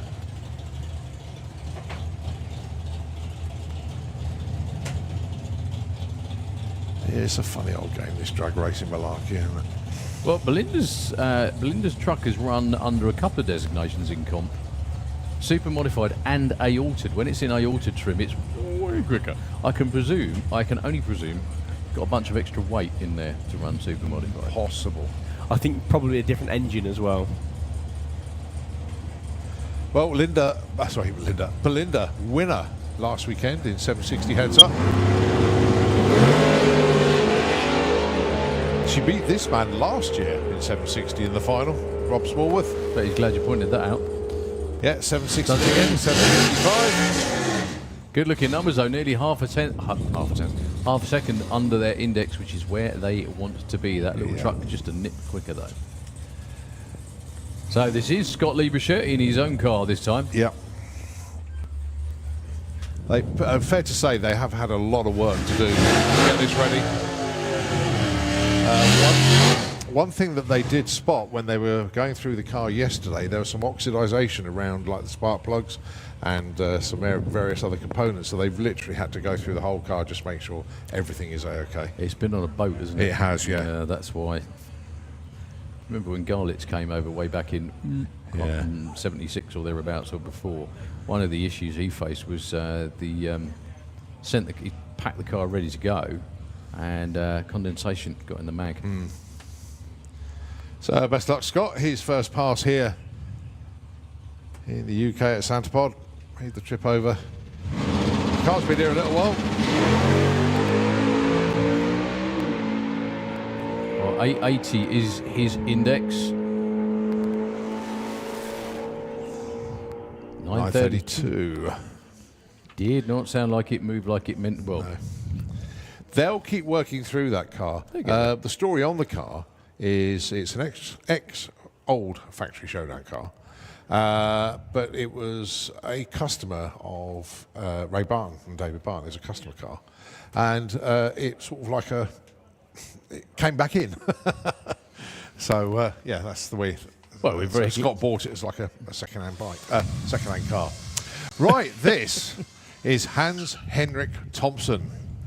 And we're looking forward to seeing the Silver Lightning 2MW. It's to give it its official name because MW stands for megawatt. It has a couple of modified 8.5-inch motors. They're from a hydraulic pump of all things. 500-volt system made up of 840 LiPo batteries. It weighs 428 kilos with a wheelie bar, but it's the numbers that are absolutely mind-blowing. The 8th mile record that he's got is 4.25. The quarter mile record is 6.61, and these are both official world records. And the 60-foot, get this, 1.05. Right, the best of luck for Heinz-Henrik. Heinz-Henrik, off he goes. That is a good-looking straight run. Oh, 4:42 to the 8th mile. He clicks it early, goes 7:79 at 117, but I think that was more of a checkout pass than anything. But the 8th in 4:42 at 148. Their record was 4:25, so not a million miles away from that. But they're going to keep piling it on, and it's just going to get quicker and quicker as the weekend progresses. So Hans-Henrik Thompson, the world's quickest electric-powered car, bike, whatever you want down the quarter mile in the world, and we're delighted to have it here this weekend. More information on that next time he comes around, which I believe will be tomorrow now. Pro ET final session of the day.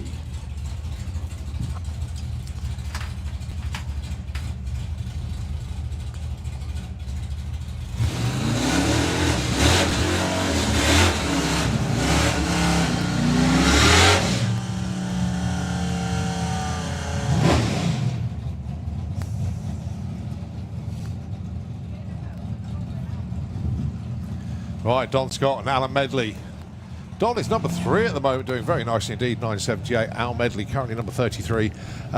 We have worked out there are 49 cars that have put numbers on the board so far, and when John Bean hopefully gets everything fixed, he will be number 50. He has got a plan B if required.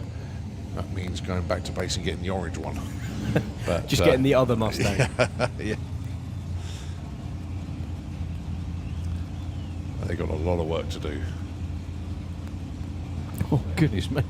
Sorry, Scott Hauser just messaged me as well. I'll wait till we get to check that out. That's nasty. They're working on getting it fixed anyway. Final Q session of the day.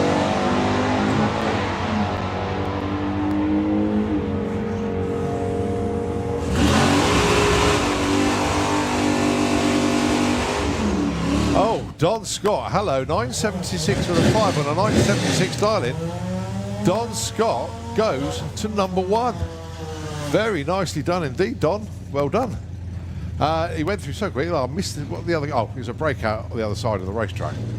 But yeah, the numbers changed very quick. Next up, Darren Huxley, Thomas Bublitz. So Darren looking for 11:31. Thomas 10:32.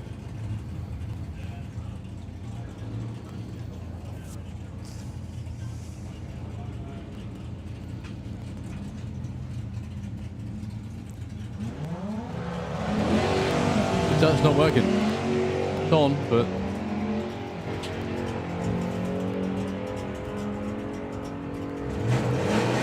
So Thomas looking for a 10.32, goes 10.28 too quick, and an 11.25 too quick for Darren.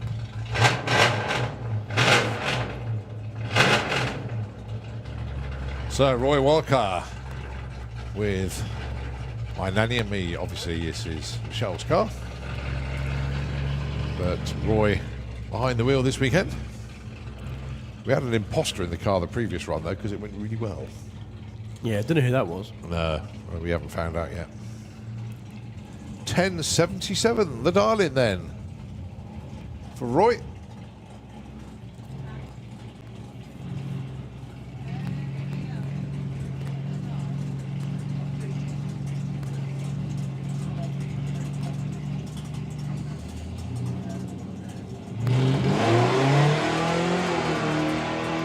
So the proprietor of Complete Auto Care in Wellingborough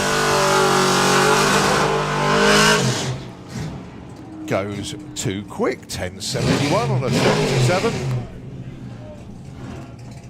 Well, sort of commiserations and congratulations at the same time for Roy. But they are qualified. Right, Chris Newsom and Jake Fronda. As I say, we need one more car to put a run in to make it a 64 car ladder. And that will happen when John Bean puts his run in, because he's the last one left to put a run in. So that means 50 cars make it a 64 car ladder. Chris Newsom, Jake Fronda. Chris number 42, Jake 32. The dial-ins are 983 and 1185.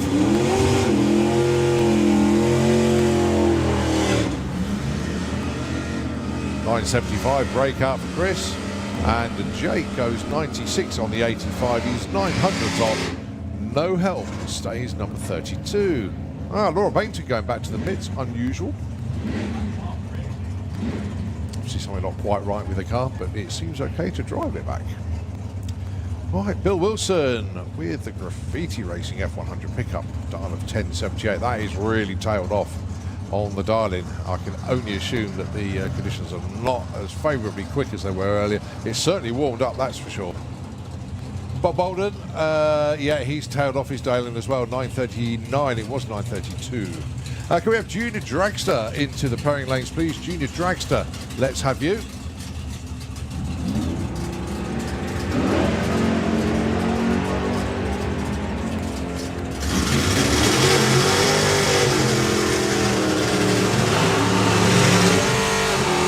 Oh,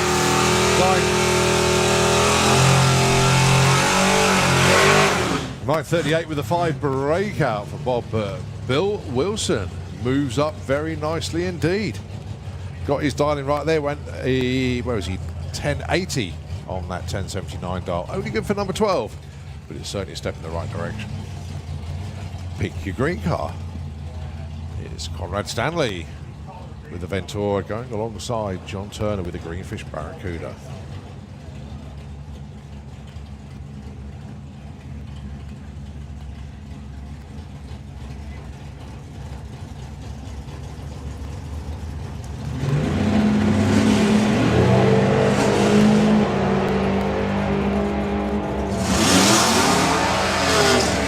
So JT's going to get to the stripe first. 904 is the target. 902, it's a breakout.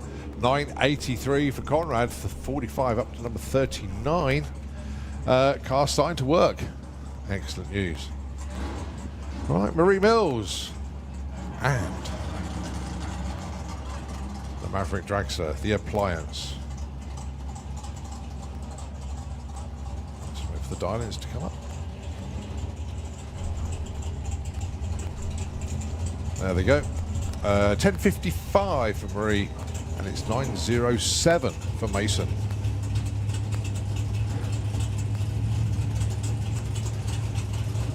God, the weather seems to be getting better every minute out there at the moment. Lovely day. Oh, it's going to be a solo then for Mason. An issue there for Marie. Doesn't want to hold Mason up any longer, so off he goes with the 03 light, but it's more about ET. 904 with a 9, breakout, too quick. Stays 14.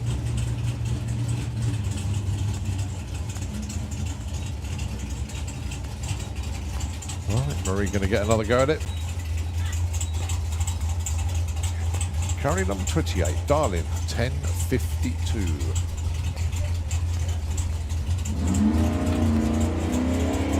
Lovely light, 01.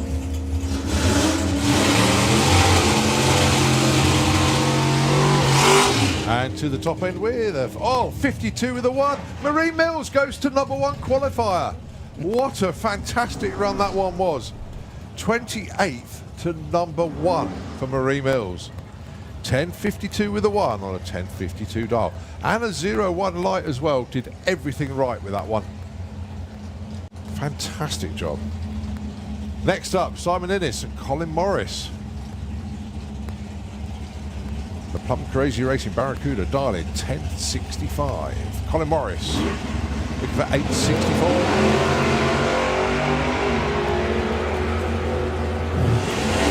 So Colin's going to get there first.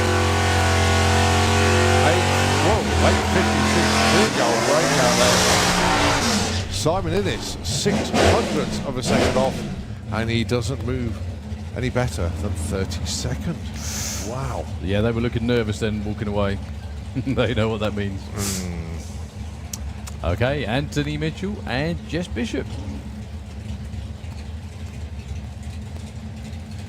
Jess is going to get the dial-in spot on eventually because that car is so good. It's just finding it to the last 100th of a second.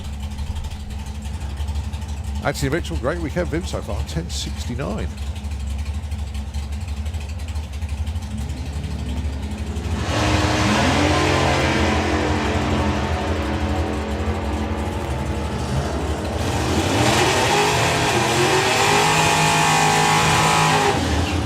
Yeah, too quick for Jess. Anthony Mitchell, look at that, 1070 with the 3 on a 69. Goes to number 5.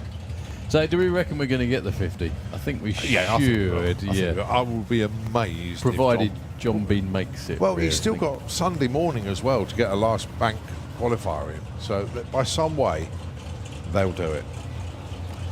Kirsty Tram, number 7 at the moment. Jeff Cowley, 33. What happens if anyone reports in broken though? Just a thought. Don't know. Well, no, it's only because Dorsland was last week. It was. Oh yeah, but that's a different scenario. I know it is, but yeah, because if you broke it, you don't want to lose your qualifying points, do you?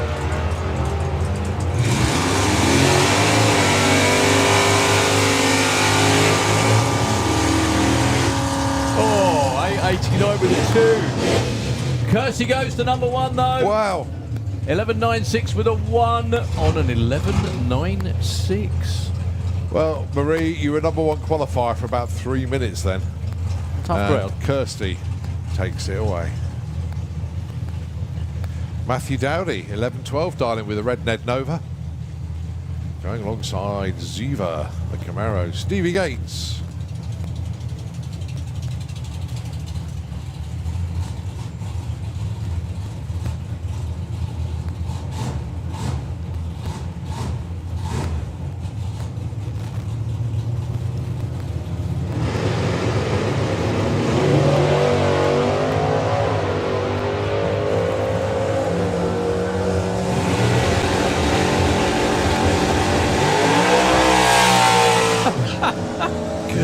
They are knocking them out the ballpark this afternoon. Stevie Gates goes 38th to 3rd.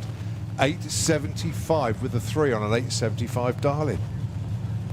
Talk about shuffling the pack. Just a bit. Finally nailing it down. Yeah. Sarah Unsworth and Mr. 990 now, Ronnie Mercer.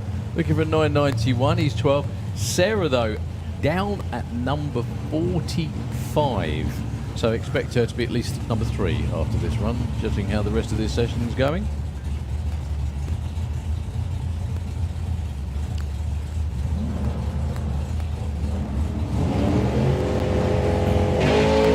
Both away very well indeed. That's a much better looking run for Sarah. 10.01 at 146. She stays 45th, would you believe? Still a good run though, much more like it.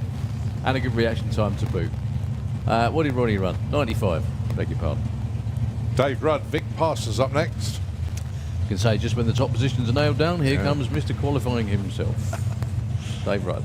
Well, these two, as I say, Dave Rudd, we know him as just qualifying. Vic, on his day, could put it at number 1. Once again, many happy returns to Christine on the team, obviously for Vic, the better half of the team.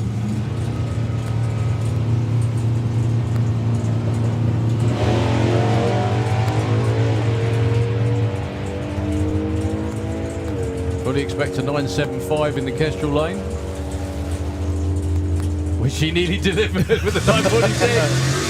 He goes actually up to number 13. Big Parsons does not improve. 500ths of a second off, stays 27. Unreal. 27. What you mentioned as well, Colin, qualifying points in a 64 car field. Oh, huge massive, difference. massive difference. I mean, that's like 4 rounds of racing. Possibly 5, actually. what, just in qualifying? Yeah, yeah. If you're Well, number 1 yeah. against number 40, next number 50, So number it's 50 10 points. gets 10. Yeah, but you get 50 bonus points then for you being get- number 1.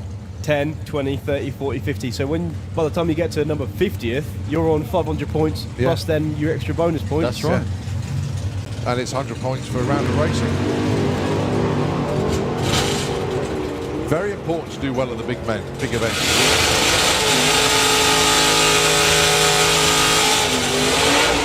And 898 with a 4. Paul Marston goes to number 4. Gab Jackson goes 58 on 44, up to number 44, number 4. And they're going, is that all? No, Sam was happy. That's all right. Okay. Hey, they've been bracket racing for long enough to know that it's rough and tough. at the Yeah, top. as you say, it's a tough round. All right, Gavin, sorry, he's already run.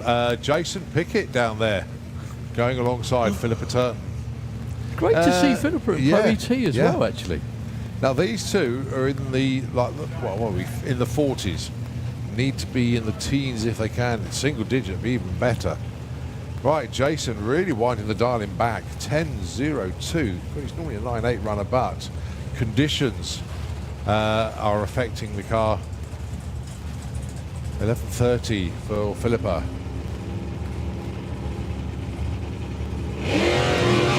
Now, typically, this time the front wheel's hooked and lifted, and Jason might break out this time. If not, he's done an amazing job. There you go. Yeah, he broke out. It's the front end picked up that time. Philippa moves up 2 spots. Yeah. Up 2 spots to 46. Lee Morrison, Reuven Dawson. That's how Reuven, if you remember, he was nowhere. And then in the European finals, he qualified number 1 and went on to win the final and bagged so many points. It moved him like Right to up. second in the championship. And it was only Brett that managed to stay ahead of him in eliminations at the national finals. And then the rain stopped play, if you remember, that Reuven ended up second in the championship and Brett took the title. Right, we've got a bit of checking to do up the top end. I'm not sure in which lane or for who has just run, but there are people on the racetrack. Well, it was Jason Pickett on the right-hand side. I think it was Philippa, wasn't it? And it was Philippa Turton, yes, you're right. Right, Super Pro ET, can we have you into the pairing lanes, please? Super Pro ET, can we have you into the pairing lanes, please? Thanks very much indeed.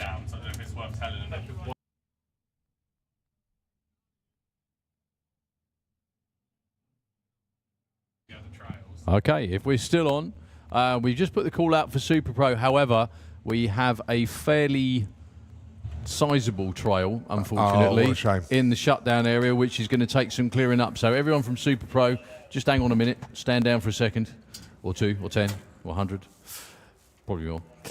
But the track crew are going to be doing their thing. We haven't had hardly any incidents to deal with all day. That's the first this one, is really. the first one, real one of the day. So, yeah, past the finish line in the Kestrel area. Fortunately, most of it's past the finish line, so it won't take a lot of re-prepping and everything else as well. But it will need to be dealt with. It will need to be cleared up. So everyone enjoy themselves.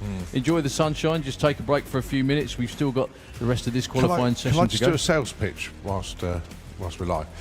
If anyone would like a pair of British Drag Racing Hall of Fame Benevolent Fund stickers, if you sort of head down to the catering area, at the bottom of the stairs, I'm going to pop down there. They're 2 for £5, and basically what this charity does, it's a registered charity, and what we do is raise money for the Benevolent Fund. What is the Benevolent Fund? It's a fund that looks after the racing family, be it a steward, be it a racer, be it a crew member, member of staff at the track, anybody involved in the racing family. If their time of need comes, we are there for them. So to show your support, we would be greatly appreciated if people would like to buy a couple of stickers for the Benevolent Fund. So yeah, I'm going to pop down the bottom of the stairs. If anybody'd like a couple, just come and see me.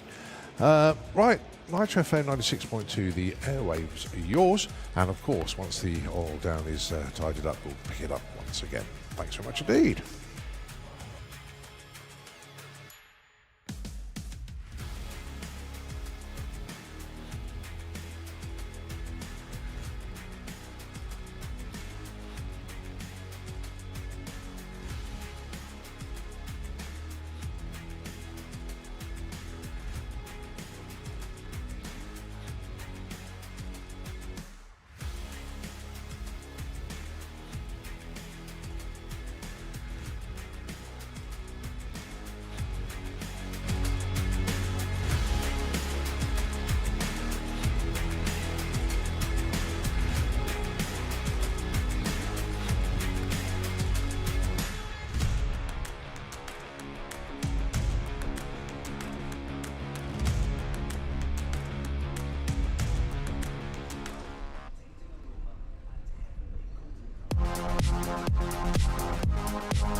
8:04, Franz Aschenbrenner, almost.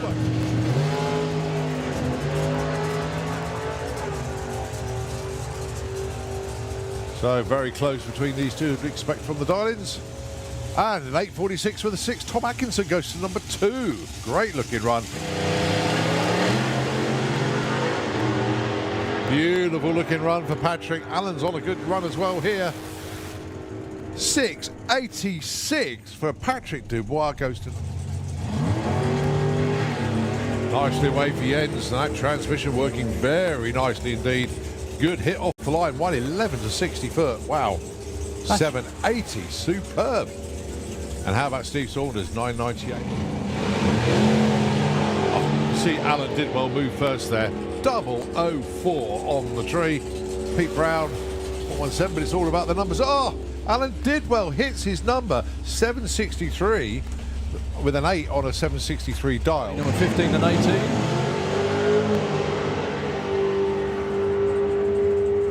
The Dragster will obviously get there first with the dial in that quick. Oh, 7:15 with a and 0. That is perfect. ET gone. The door slammed last week.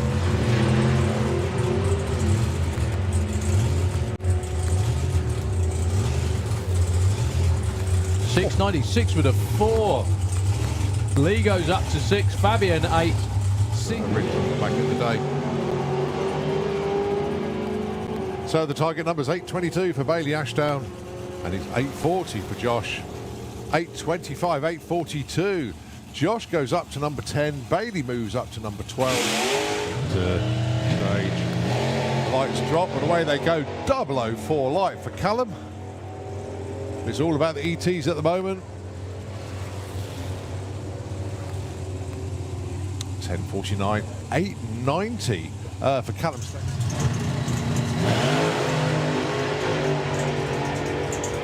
12:04 light for Nick.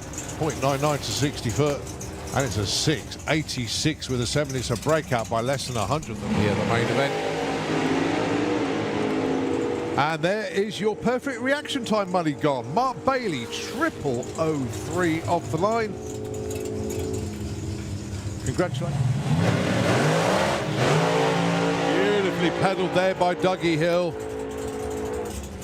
Clicked it slightly early, still goes 6:37 at 180. I don't think you need to click it then, actually. 8.20. Scott with issues. So a breakout and a no ET. Not the normal clockwork day for the Hauser family, unfortunately. 8.53 for Mark. Way off what he wants.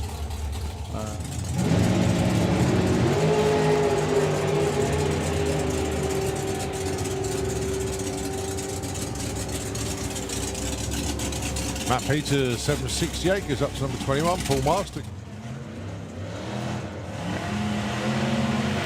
Currently not too tight a field. Everything within a second will do. Pork and Beans looking for 865. Goes 885 and 927. They do move up. 25, 26. We bought the Corolla last weekend. Oh, lovely launch. That is a good looking run. A little bit wayward during the half track, but 818, 148. Nicely done, Phil. Like you said.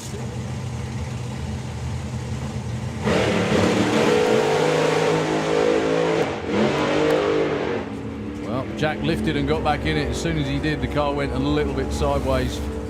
Pete's not going to run a 7.3, 9.03. Stays number 34. Jack? Yeah, I think there's still a bit of shuffling to do on that.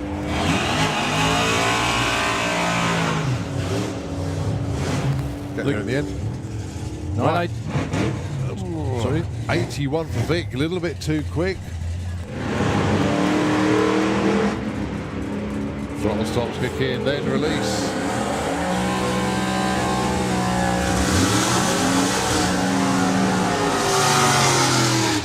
.97 opens his account, goes to number 4, kind of. 19 in gas.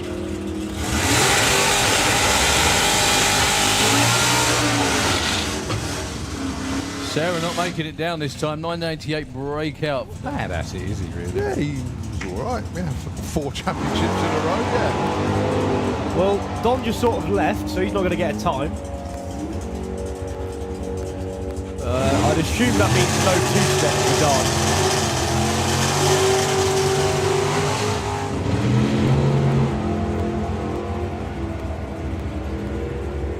And Si and the rest of the board tuned in. Oh, 987, too quick for Dave. Wayne Kingscott stays at number 2. Mark White. Look at that, Mark White launched straight. Yeah, he still went up though. Yep.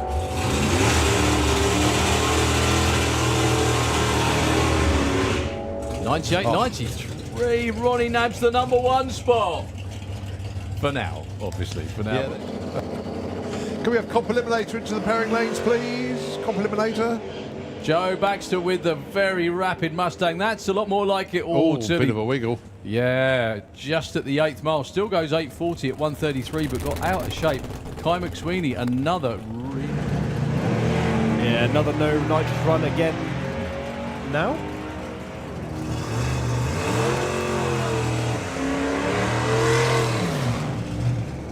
990.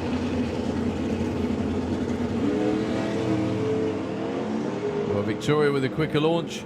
They both will pick up like absolute gangbusters through the top end. Davey's got a good one going too. 7.99 at 1. That's a bit more like it for Nathan. Certainly is. Stevie's in front, but he'll back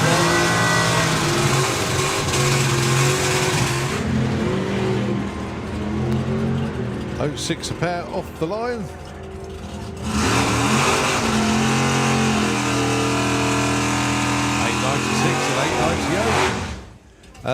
Dave moves up 1 spot to number 4. Ronald off. Well, when I say the car was, Charlie was at work. Oh. So,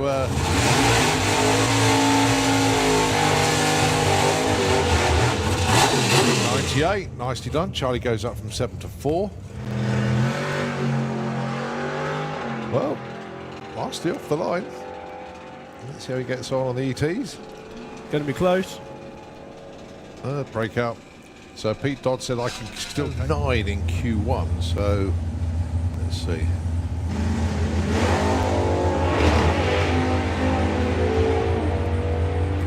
And here goes Julian, goes past him like an absolute steam train at the top end. 7.30, slows up slightly, 181. Well, whatever they changed didn't work. Actually, down to Well, reaction time bragging rights goes to Ruben. So David Barton from the US in the Kestrel lane. Ruben will get there first with a 7.91. Finding out what happens when you put a load of power through just the rear wheels. Although that is absolutely lovely. It's chugging black smoke out of one side, but he's under power the whole way. It's going to go 7.45 at 188 miles an hour. If you fancy any of them, go and see him in the pits. Luke's looking for 11s at best with the Golf, but you've got to be in it to win it. 11.19 for Gary. Number 4. Lloyd's car really does hit the tyres hard off the line. Goes 1.08 to 60 foot. Across the line to a 7.63 with a 6. Still doesn't get...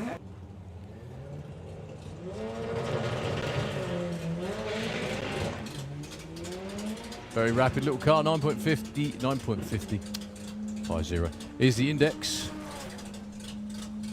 9.75, speed again for Darren Duke. Charlie looking for 8.90. 11.82, the target for the Golf. Must be so hard for Jake to concentrate on what he's doing when you see the other car on the other lane flying out the window. The number of cars so far, 47. We need 3 more.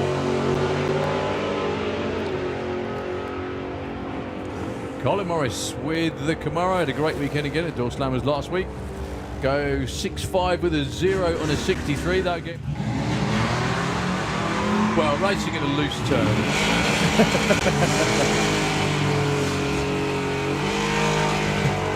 It's alright, he'll find me later. It's no problem. 10.83 goes 10.79. Roy goes 10.78. Race out is your number 1 qualifier so far.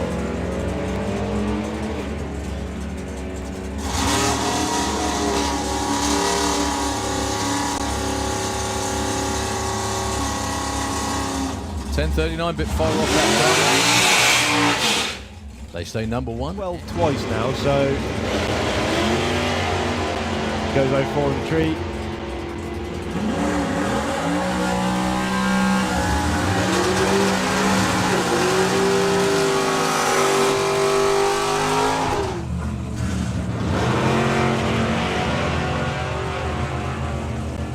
Hopefully Sarah has a good run all the way from A to B this time round. That looks pretty good. 891 too quick for Jeff, and a 1018 at 139. 800 feet density. Well, it's not too bad. A little worse.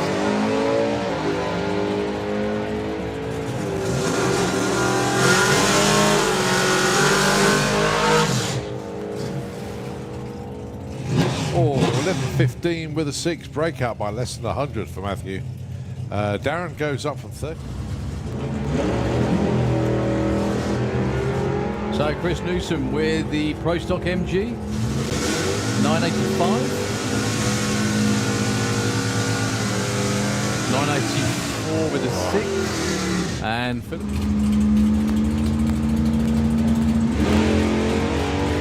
Nice launch there for Vic. And could be on the money. Will his run here. 75, 76. Yeah, Vic goes up to number 18. So Brett is ready to go the nitrous route, but not just yet. It's all plumbed in, not ready. Not in there yet. He'll probably like it too much when he does. Yeah, he'll go in the 8s once he's got it. Oh, 9:44. Nicely done, Brett. Don Scott up to Even number better. 2.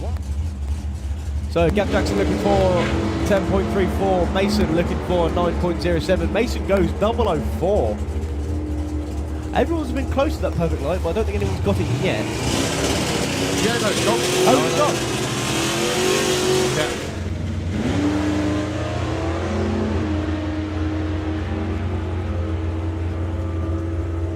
So 969 is what Dave's looking, which is way quicker than usual.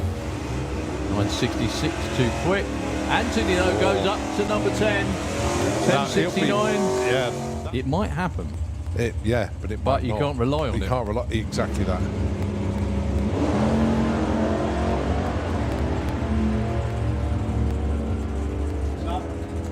How many have we got at the minute? 47. 47.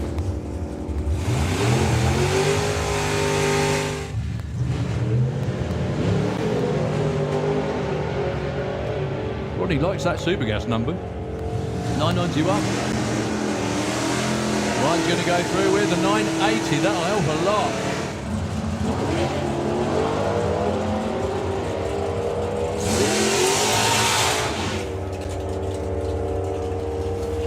.905 goes. 905 with a 3. So Amy with the orange Firebird. Kestrel Lane 9.52 against Susie McClure, who's getting pretty damn good at this these days. 75 and a 56. Amy stays 3. Susie.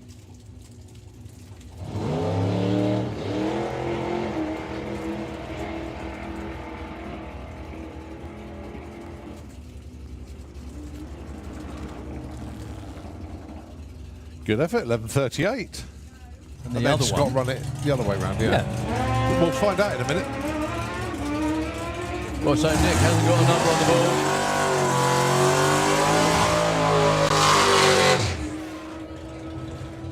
.1013 goes to number 35. Again now, with the nitrous, you know it's going 8.7, it's just too much. So there had to be a weak link and they found it.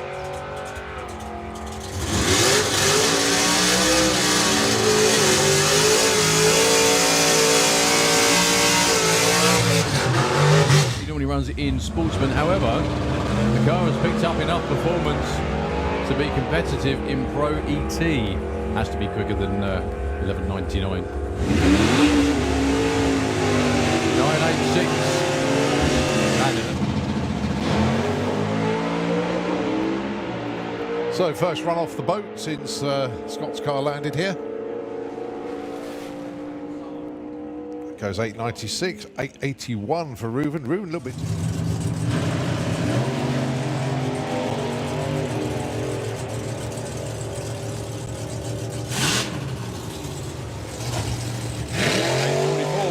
94. Both of them.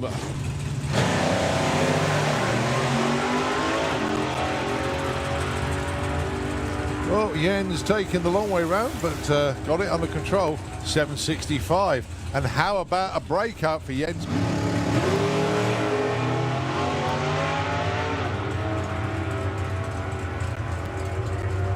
Great looking run for Christian, goes 787, stays 15 because Dave Russell reviews all over the facility. Got this track covered from every angle, and we've got pit cameras roving around, we've got top end camera at the turnout, you name it, we got it covered. 860, little bit off pace there for Franz Aschenbrenner, but 45 with a 9 and a 6, a breakout. I'm sure I'll be involved very shortly.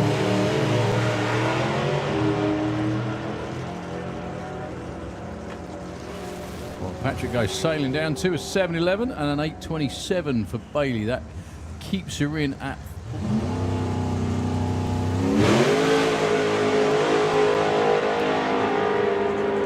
That was a lot more meaningful launch from Bernard as well. And it was 7:31 at 192 miles an hour. I was going to say need some parachutes as well, though. There they are. Huge break. As you say, carries the front wheel, uses that wheelie bar to full effect. 704, 188. We're still chasing Elodie though, number one. I love that Corvette.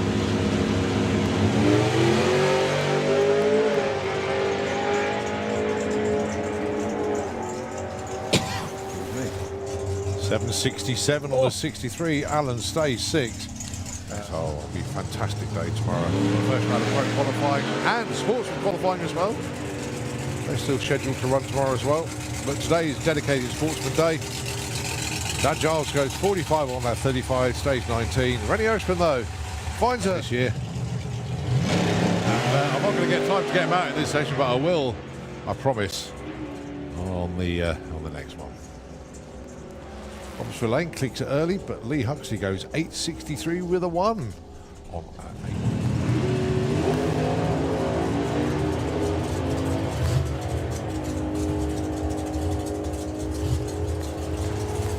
Through the top end they go. It's an 898 with a 7 breakout for Paul Marston. Doesn't help him. That's the idea of bracket racing. You get one on the right side of your dial-in, but as close to it as possible. 768, that is the right side, moves them up from 34 to 23. Josh. Much better launch actually for Phil that time, even though it went towards the centre line. 106 to 60 foot, that's Yeah, a that lot more worked. like it. Problems again for Steve, unfortunately.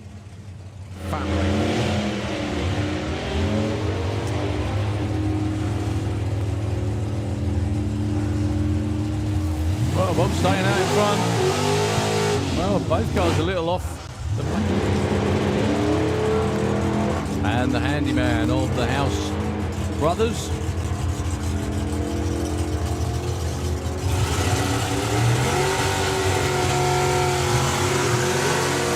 Too quick for 7. Can't see it. Oh, Annie Harrison goes 01. Tim goes 06 off the line, but it's more and more about the 87 breakout for Andy. Tim goes. Got John Dalrymple, your next pair. We have Supercomp into the pairing lane. Supercomp. Wayne backing off, goes 992. Nicely judged. That will be your number 1 qualifier for now, actually. Wheels up, launch once again from And Chalk, but it's arrow straight. And a 005. I can read that because it's out there. Aha. That's for Mark White. 993. Nice on both ends. 990 with a 3. Richard Tutt. Don Scott. Hugh Morris.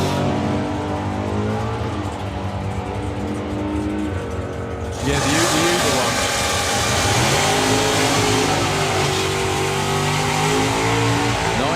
Oh, Stu only just misses 2,000 too quick.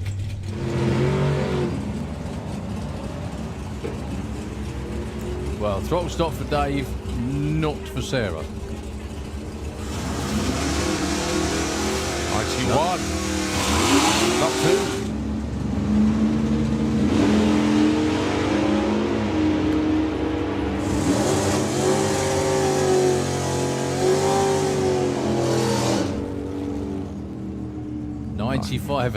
Look at the speeds as well, though. Yeah. Quick bit of track prep coming up after this because we have our street tyre class coming round. See what Bob can do. You can hear where he lifts. Perfect, Bob. Thank you. And gets back on it again. I wasn't expecting that. 979.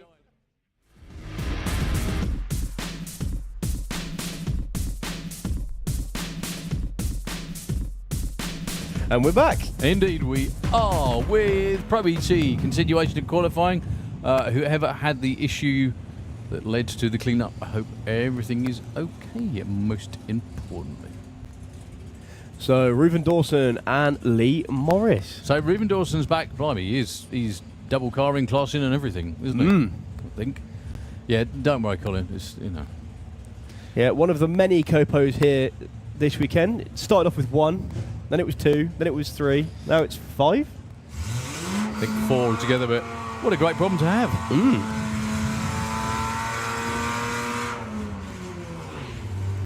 I say 5 because I think there's one in Germany. Ah, may well be. Might be one up. What? More money? Oh, you little blackguard. So, Reuven Dawson, 8.82 is the dial. I've just spotted one that Colin sold on the back bumper of the Copo. It's on there already, is it? No, that's been on there a little while, that one. Oh. I was going to say, Mind you, there isn't one on the Honey Wasp yet, so we'll have to Yeah. go and tap him up for some more money. Emphasis on yeah. Also, I think we got Fuel Funny Cars not far away as well, folks. Maybe even after this session of Pro ET. So Reuven on the solo, I thought he'd be against Lee, but he's not for the minute. So 8.82 the target. For bragging rights of being the fastest driver of this car this weekend, because he's not the only one. Considering Reuven Dawson is comparatively new to the competitive side of drag racing, he's not spent some money. Yeah, we're really pleased that he likes drag racing. Oh, we are, though. That's exactly what I was thinking. And not only that, he's a top bloke as well. Oh, 82 with a 1. He literally is nearly the top bloke. He's That's just number going through 3. the dust at the top end. Yeah, that's number 3 for now for Reuven Dawson. He dialed 882 and 882.19. It's true. Outstanding. Yeah, no, I love it when people come along and they enjoy it so much, and it's just like, it's really funny because I know we don't.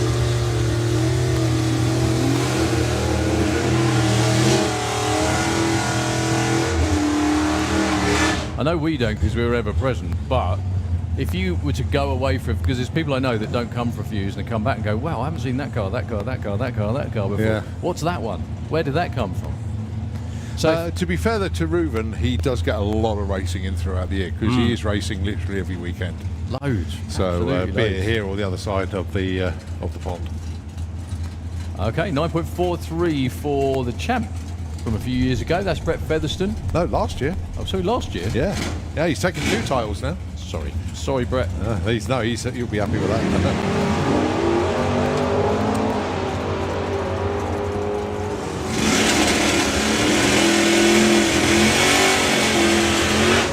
Oh, 9.44 and a 43 moves up 24 to 16. Tom drops a spot. Unusual for Tom, actually. 9.49, tailed off at the stripe there. Yeah, actually pulled the chute early. I didn't realise as well that I know there's something called misgendering. I didn't know there's a thing called mischampioning someone as well, because I just did that, didn't I? Yeah. Right, next up then, Dave Fulton with his 10th run of the day. Absolutely phenomenal. He's running 2 cars though, in a total of 3 classes.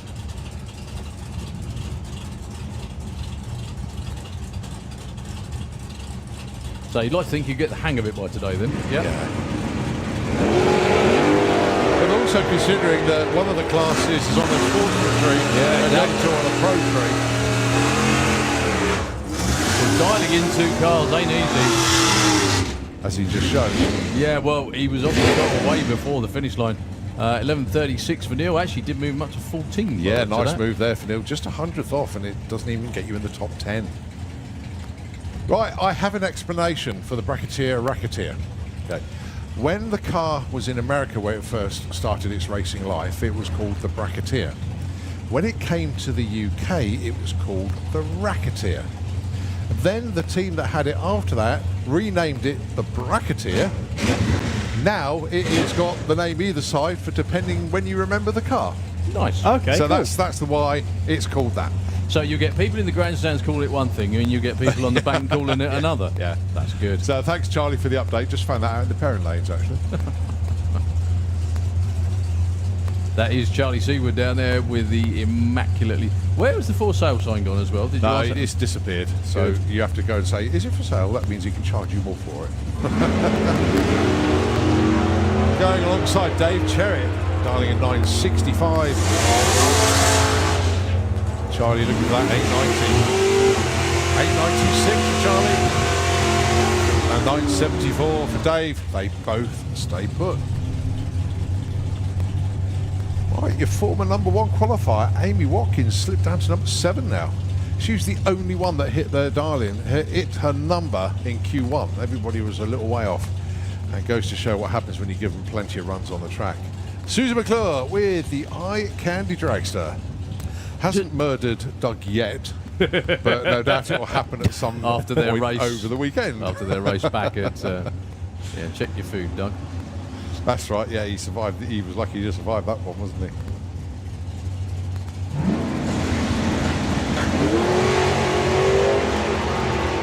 Well, no one was on the money on the tree, but they're running for times.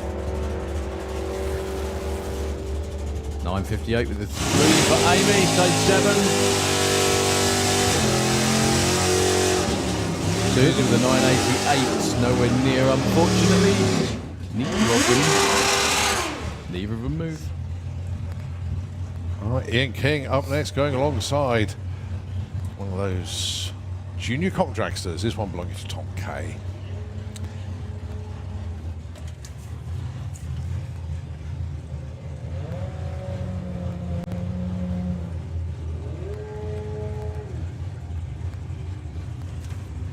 The dial-in zone, Ian King, 10:35, 10:08 for Tom.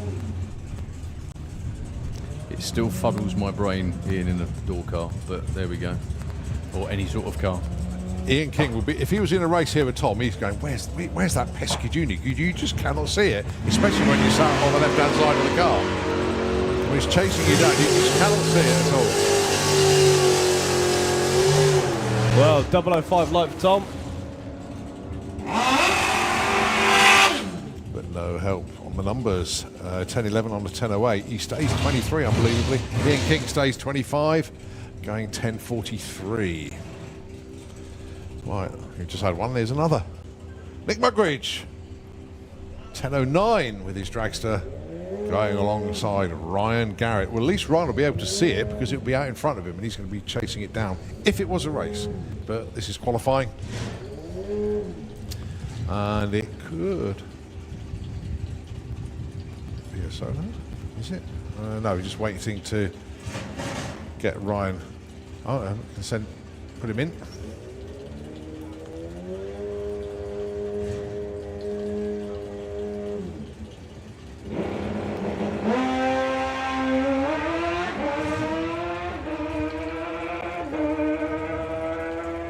So reset the tree on the left-hand side as we look at the times on the right. 10:11 with a 9. Nick Mugridge moves up from 38 to 22. Qualifying points, all important, as we've mentioned a number of times. Much better launch this time for Ryan. Currently 39, looking for an 880. Oh, 879 with a 9. Oh, 3/10 thou breakout. Don't you just love bracket racing, boys?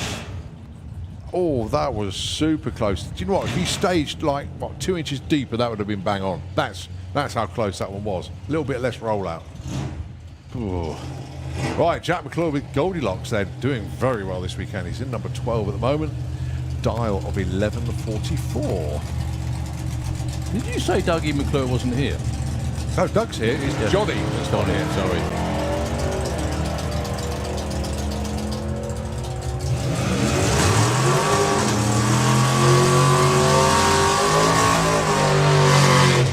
Oh, 43 with a 6. Oh, so close for Jack, but still not enough. Talking to Doug McClure, there he is. That's what reminded me, because I just looked behind me and saw him.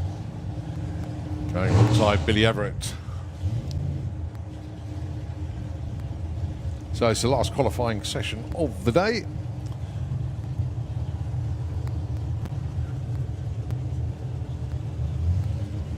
So 9:48 for Billy Everett.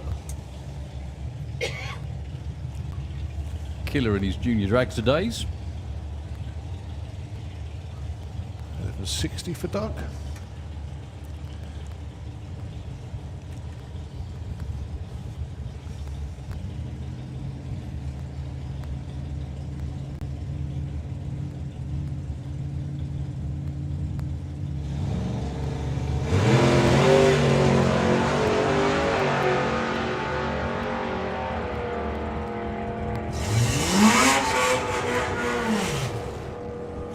Oh. 9:48 with an 8. Billy Everett goes up to number 9. Hits his number, only number 9. Tough, tough crowd. Right, Lee Morris, he's a guy that's used to being at the top of the pile. Former Pro ET champion.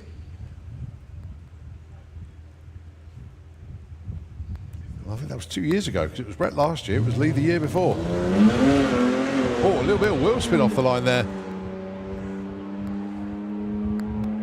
So it could be a 10-0, might strike a 9-9.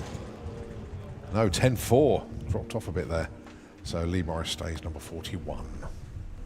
Okay, the track goes quiet for a moment. We've got one more car to go, I think, in Pro ET before Yeah, just we going have around the corner. That, of course, is Zach Duncan with the financial mistake. the original financial mistake. The original financial mistake.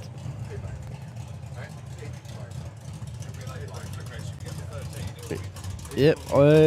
By the fact he's on a solo, I think this might be another licensing pass. Quite possibly, and hopefully his last. I mean, he's been quick enough to get in, quick enough to do everything he needs. Yeah, car's not sounding the healthiest. It's all right. He just needs to go from A to B in a representative time. Also, if you notice, the orange blocks are appearing, which we all know what that means.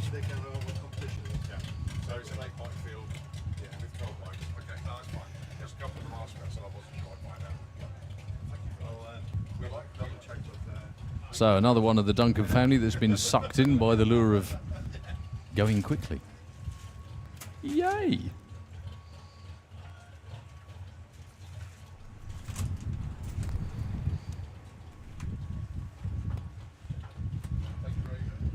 So 1099, the number on the back window.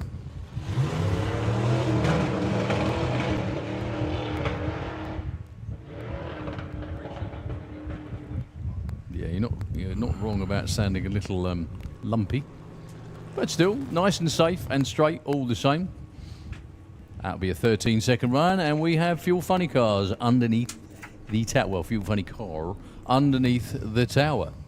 Dale Leaks looking to take his next stride, licensing-wise, with the Beast from the East, Toyota, owned by Mark and Jackie Hawkins.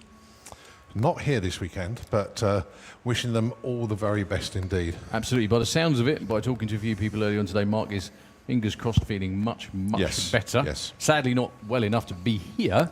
However, Mark, if you're watching in, get well soon, hurry back, fella. And I hope you are feeling a lot better too. So this is Dale Leaks. Another one I thought I'd never see in a race car, only on a bike, only on two wheels as well. He has these tuners and good friends from the US here this weekend, from when he was running out there in the XDA series with the bike.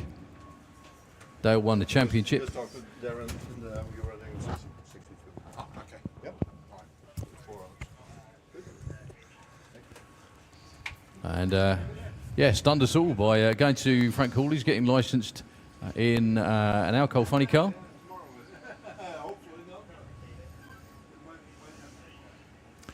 And then returning to drive this. He did advise us when we did the podcasts that he would love to drive a Fuel Funny car, but we just never thought. Loving to drive it and actually getting in one. Two different scenarios. Yeah. I'd love to do it as well if anyone's out there with a spare fuel car.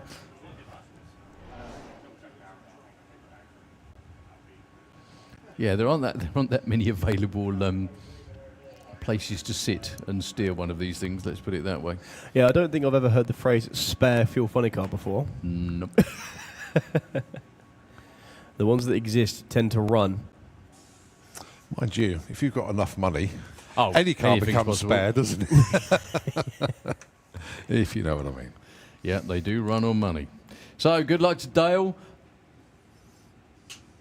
He had a couple of moments back at Easter. One was blowing the tyres off and going completely sideways. And anyway, didn't get very far under power, sadly. He got his licence in a methanol funny car out in the US. I think it was at the start of last year. And then at the end of last year, he put in a couple of shots, or one at least, with Kevin Kent's Fuel Funny car. Got to about 330 then. I know Dale is looking forward to going further and further down the racetrack. He did message me after the event back at Easter, and he said my Dodge Ram doesn't have quite the same poke it used to do after this weekend.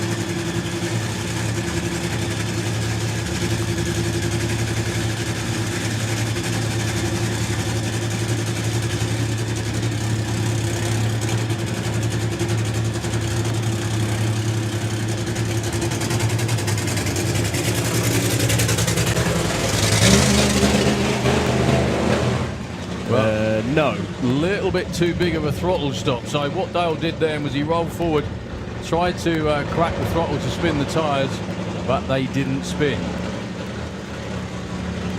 There is a restraining device on the side of the throttle which was obviously set just a little bit too harshly.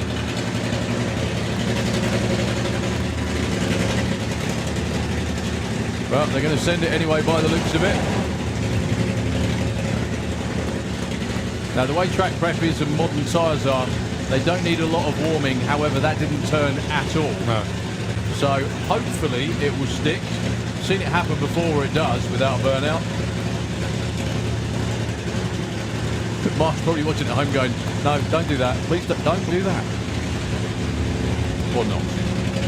I know he trusts him. So again, licensing stroke, familiarisation for Dale needs to be going further down the racetrack. However,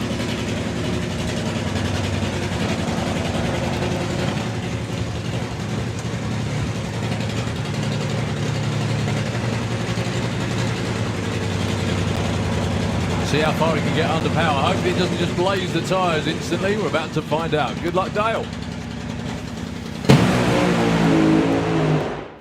That was a lot more like Nice. it. I think the drop cylinder, as soon as he hit the throttle, probably helped with that, but got through there nonetheless. Ran it to just before 330, cruises through with an 8-second run. There's a lot more in that. It dropped the cylinder almost the millisecond he hit the throttle on the right-hand side. By drop cylinder, I mean the cylinder stopped firing. It was flooded with fuel, but then picked it up again about 100 foot out, and it kept going. But I think that was the plan. Well done, fellas. Who needs burnouts anyway? Burnouts are for wussies, eh? I reckon. Just quickly, there is a drone flying above the track. I can see it out there just above 8th Mile. That needs to be landed now, please. Otherwise, we will be stopping racing. I've had a message come in from some of the people who work here and saying, yeah, that drone needs to go away. Otherwise, we are going to stop racing There here. it goes. And if that is leaving, thank you very much. Thank you. Give the cheer to all of the Hawk Funny Car team and, of course, to Dale, who would be like a dog with two tails after that. Glad I said tails. Okay, so next up is going to be the One Bad Englishman Funny Car, but today he identifies as Texan, Andy Raw. Put in a debut burnout earlier on. Burnout was really strong, really, really good, but a slight leak from something was clicked off behind the start line. I've just thought of a good name. We could call it the One Bad Pommy. Yeah, but we're not Australian. Doesn't really go. True.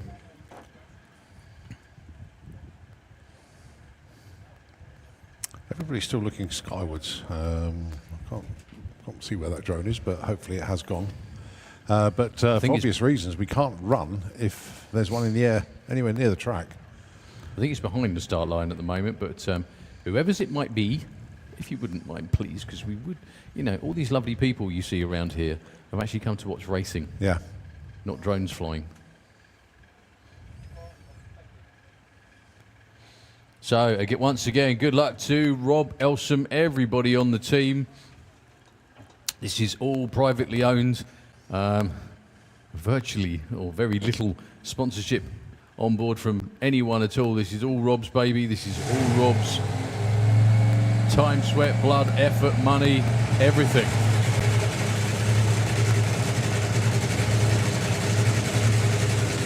This is no slight intended whatsoever, but there's every chance this car's worth more than Rob's house. And he puts it out there on the line for everybody to watch.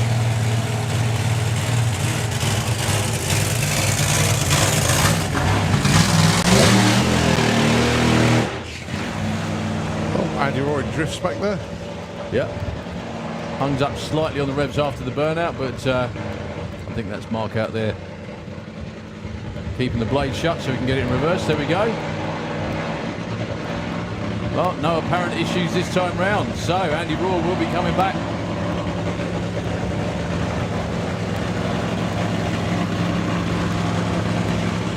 Might not want to put it over there though. That's better.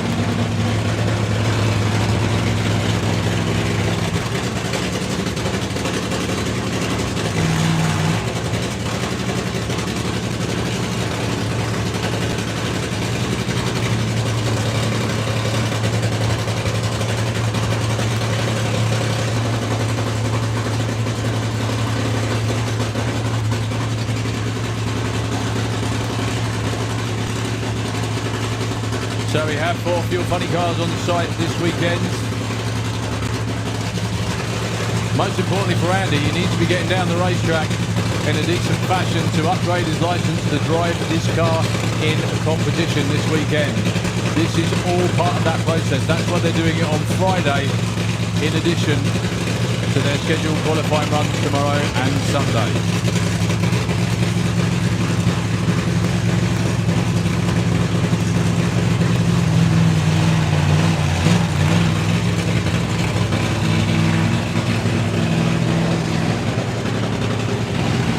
Lined up kind of in the middle of the lane. This will be the first ever time that Andy Raw stands on the gas in a big show, big pump, nitro funny car. Rob gives him the okay. Good luck, Andy.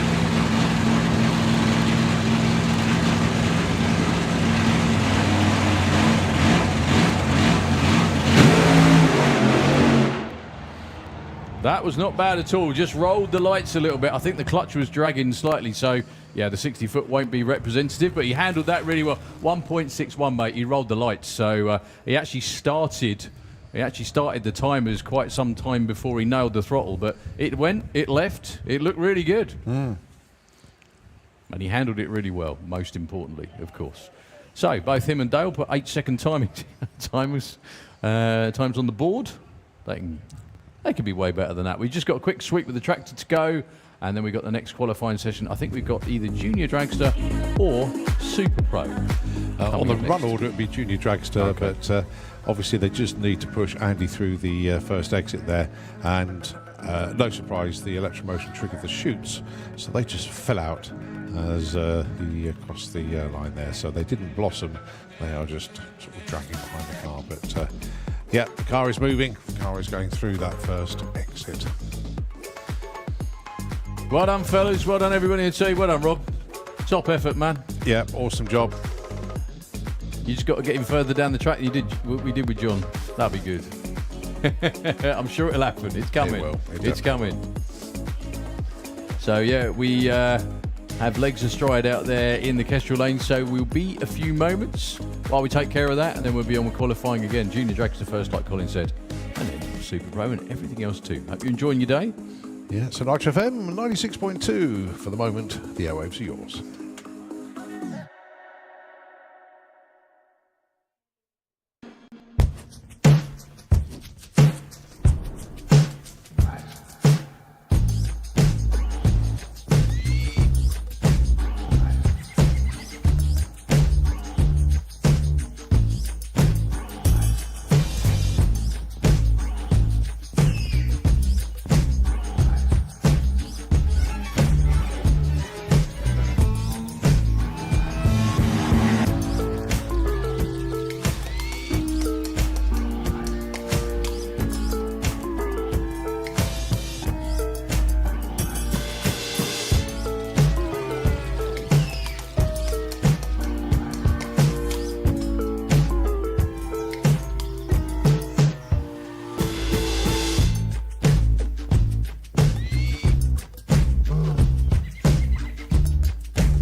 And just like that, clean-up complete, and we're on with Junior Dragster. It is Emmy Cronwell and Richard Wilcox, and we'd just like to say to all of the junior teams that are out there, I'm going to have a walk around later and let you all know anyway. Titch Motorsports in the pits have some throttle cable retaining clips, absolutely free. They've got enough for every team to have a couple. So please drop by. Those in the circles know why they've got them. Those who don't need to know. So yeah, go around and get your retaining clips now. Well, not now because you'll be in the pairing lanes, but later.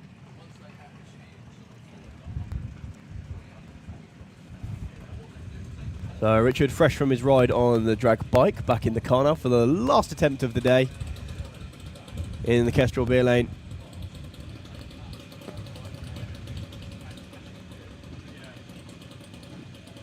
Unfortunately, he's been clicked off, so it's a solo for Emmy. Again, qualifying on reaction times. We've said it enough times now. Hopefully, you've heard at least one of them. So the only thing that matters is that first foot. Nothing more. course, they're going to make full runs anyway. And of course, full run to them. It's only to the 8th mile. Emmy's currently qualified number 23. She goes 0.3, so that's not going to improve her at all.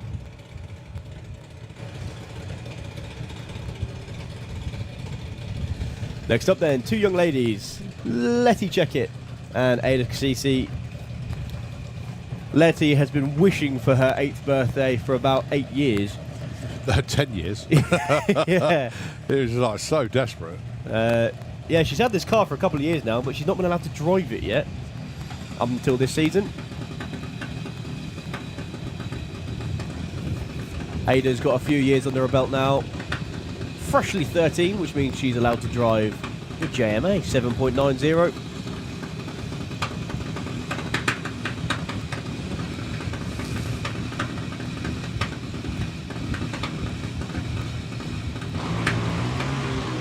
Goes 0.12, stays 19. Letty goes 0.5, so stays number 10.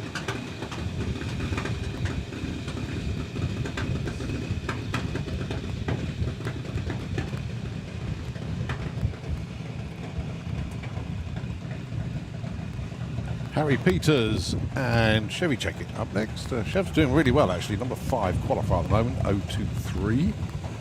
And Harry with the Raptor would love to get on our front page, which means he needs to go 08 or quicker. And that is purely on reaction times, as we know. Yeah, Chev's already there. She's got 02. She currently sits in the number 5 spot.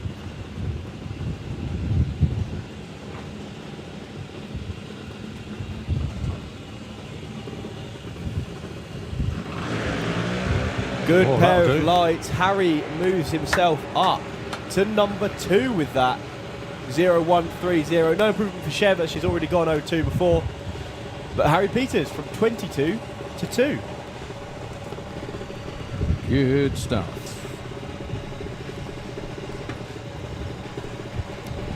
Just going to give a quick shout out to everyone watching on the live stream at home. I hope you're having a good day. Yeah, and if you're coming up tomorrow, we look forward to seeing you. If you're staying watching the live stream at home, like many of us, many racers, I should say, that are working on cars, getting ready to come up at whichever meeting they're next due to race at. Can we have Supergas into the pairing lanes, please? Supergas, let's have you into the pairing lanes, please.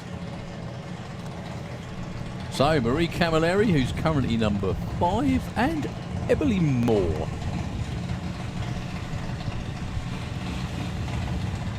Marie from France is in the Kestrel lane.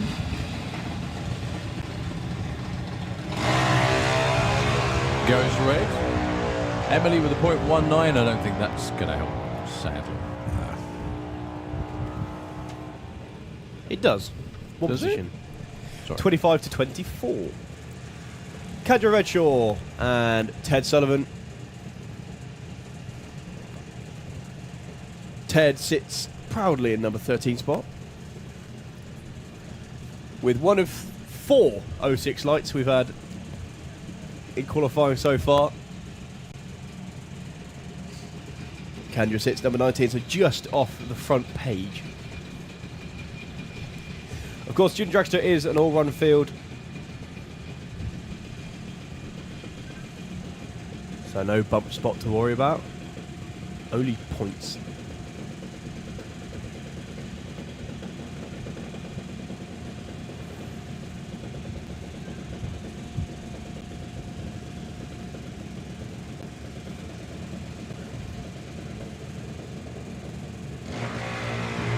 Well, Kendra goes way too soon. That was a left before third amber.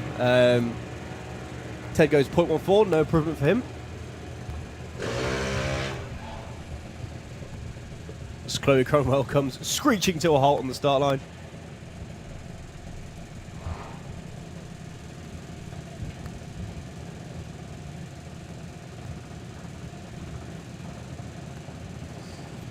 With Candy Hayes. Amelia Innes in the other lane. Plum Crazy Racing. Amelia is the one person who's not on the screen just as of yet. She sits number 17. Chloe number 25. was 24, but just got bumped down.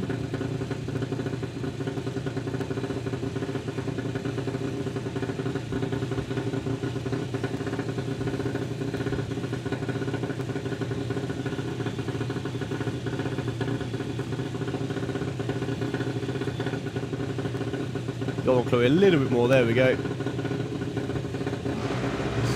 And 2 red lights. 0.15 for Amelia. 06 for Chloe.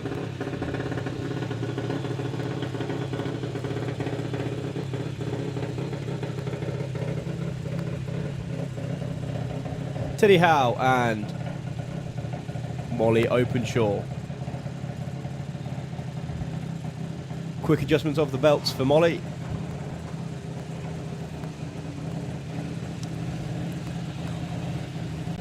She currently sits number 7 with an 027. Teddy number 15 with an 065.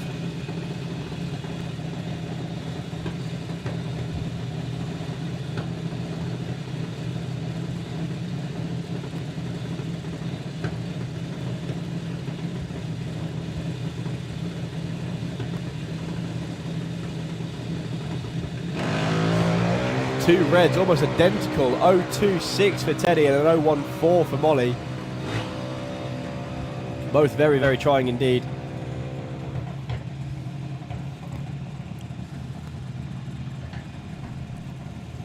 I just realised that Harry Peters, going number 2, just bumped his brother Tom down to number 3.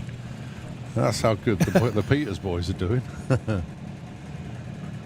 Yeah, Tom Peters there in the Kestrel beer lane and Lola Bell. She sits number 10. Tom number 3 is Colin says.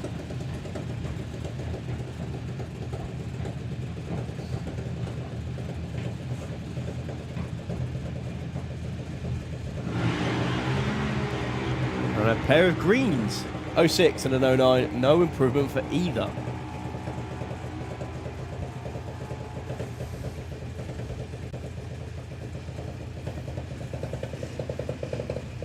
Alright, come on, Dan. Let's get a good one on the right side. He sits number 18 at the minute. Could have been number 1 about 3 times over by now if it wasn't for him being just slightly the wrong side. Kai Cooper in the other lane. Currently sitting number 9 with an 04.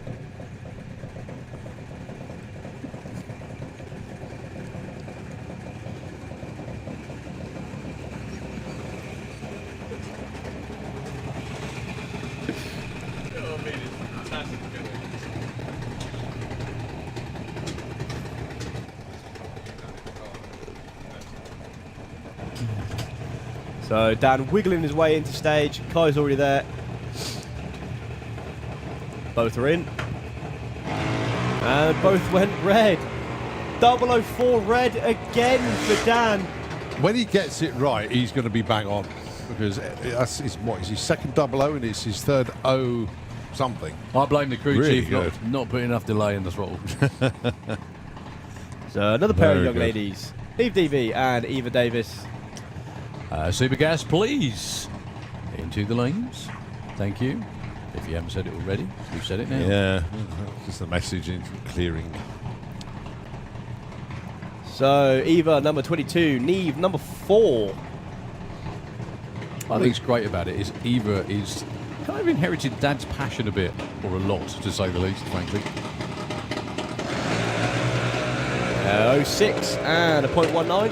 And his reaction times. Just get in. Just get in.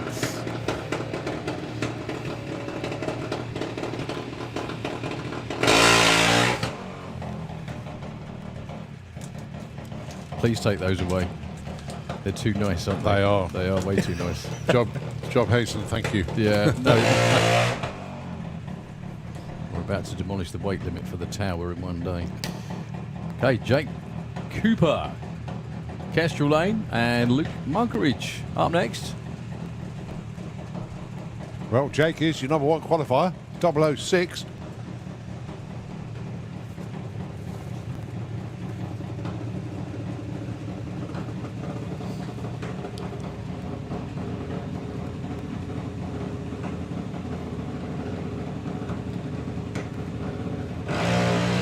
That was good. That actually looked better than it was. Oh, 0-2-0. 007 red for Jake. He's already number 1. Luke went 0-2. Goes number 6. Yeah, I thought that light was going to be a lot better when I saw him move and then the green light come on, but no, 0-2-0 for Luke. Now, just a reminder, we always want to thank the Green family for their contingency sponsorship for Junior Dragster. Now, if any of the juniors can cut a perfect light, whoever does it first will get £50. And that has come from the Green family pot, if you like. If that £50 isn't claimed, that money then goes into the runner-up of the championship pot. So, there are 6 rounds to the championship. If you get 6 perfect lights, then that is reduced by £50 each time. So it starts at 300. If you get 6 perfect lights, unfortunately, there's no money for the runner-up. We've had it claimed once. 2 seconds. Sam Hiscock with a 0.31. That'll help. Grace with an 0.6. Sam actually moves up to number 9. Yeah.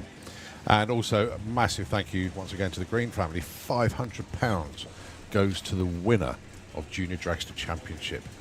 So big thanks to the Green family.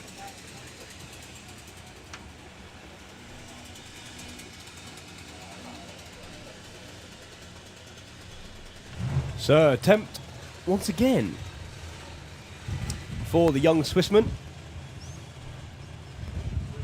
with the Matrix 2.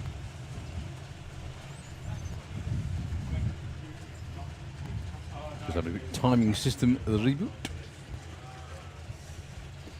Could be the last car in the juniors actually before we go to Super Pro.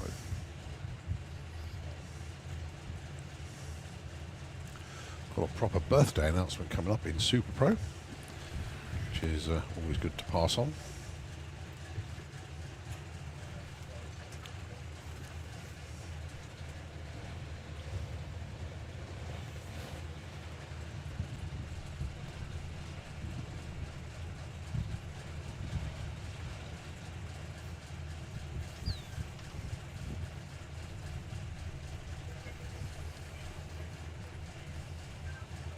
So, Lenny Fassler, not put a run in yet, according to the timing system. Sure, we've seen the car before.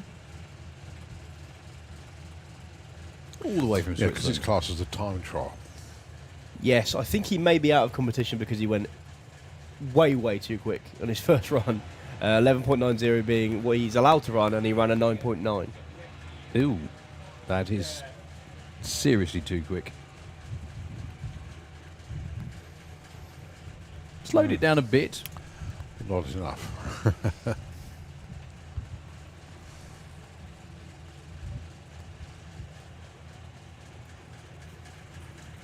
So, well done, Lenny.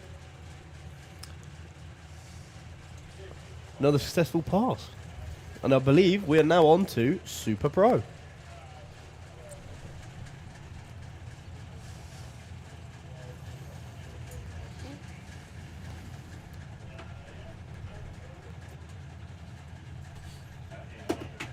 Jens Konecki inches forward, so they're going to be first. So the dial-in has changed yet again to 772. They're having fun with the breakouts, trying to get used to the new the transmission that has been fully refreshed since Door Slammers. So they had plenty of time during the week to do it, and a few people helping the team out to do that. Going against your number 1 qualifier, Elodie Dubois with Milwaukee Blue, part of the Custom Gang team from France. And she's sticking with that 715 dial-in.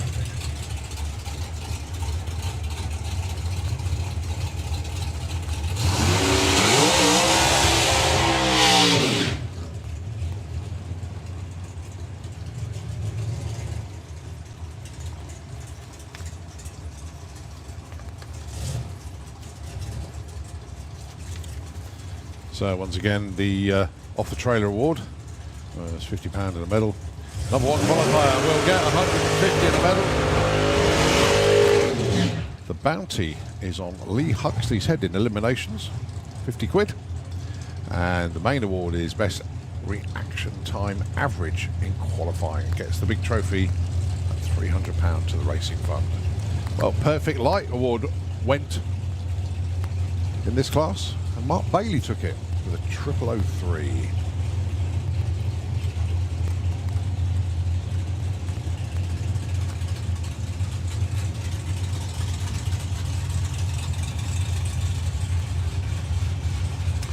So LED is number 1, Franz Aschenbrenner is number 2.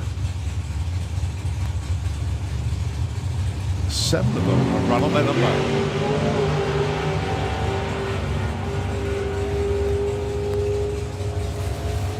Bit of a wiggle at the top end,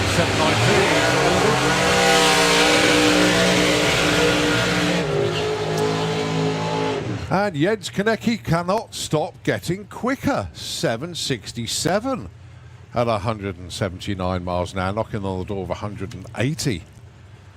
So everything they try to get the dialing right, the car goes, no, I want to go quicker. A new PB in 7.6s now. It's very rare for that car previously to run anywhere near the 7s. So Yeah. that's pretty outstanding. Yeah, they've really cracked it this week. Like you said, having the time to spend on it, working it out, Yeah. getting it all sussed out. So, sorry. Go on, Tom and Sylvian, the next pair. Tom Atkinson looking for 846. He's number 5. But we'll be shuffling the order because the screen isn't giving us quite the right info at the moment. Well, Sylvian Novak in the incredible Corvette. That car is absolutely show quality.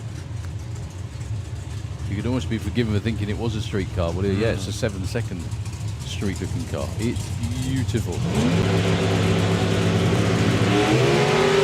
He's number 33 at the moment, but only because he keeps going too quick. That's another strong looking run for the Corvette. 796 with a 0.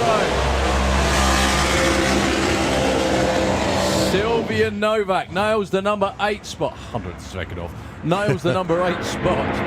844 for Tom on a 46, just a nip too quick. But that was all about that amazing, amazing Corvette. Well done. Finally got the run to match the number. Every time they put the dial in one way. Yeah, had other ideas, didn't it? Okay, Patrick Dubois up next in the Kestrel lane. In the Milwaukee 2 Tools door car. Apparently, previously a Pro Nitrous car imported from Florida. I did think it was heavy duty for Pro stock, and I mean that very politely. Yeah, only because, like, wheelie bars, all that sort of stuff. Up against Callum Swinchat. Where's Callum at the moment? Callum's number 9. Patrick is number 11. This time Patrick does 6.80. That car is well capable of going that quick.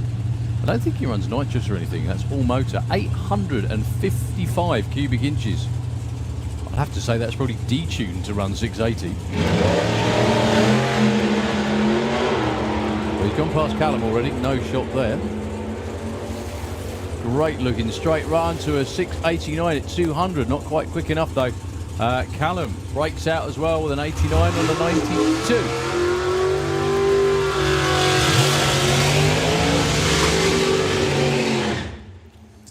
All right, Franz Aschenbrenner, he is your number 2 qualifier at the moment, going alongside Fabien Dubois with Milwaukee Red.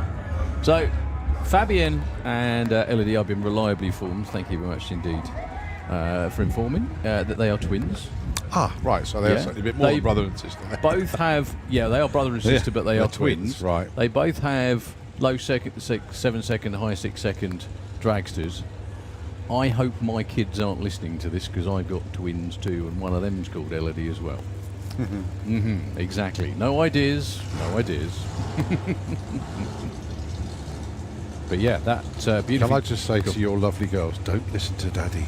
Oh, yeah. Don't listen to Daddy because Colin's paying for it. Listen to. Oh yeah. That's right. the one. Yeah. All right, let's look at the dial-ins. Change subject quickly. 805 for Franz Aschenbrenner with a Mustang. And Fabien looking for 694. Look at the front wheels come up on the dragster. They really do make use of that wheelie bar. It needs to be there.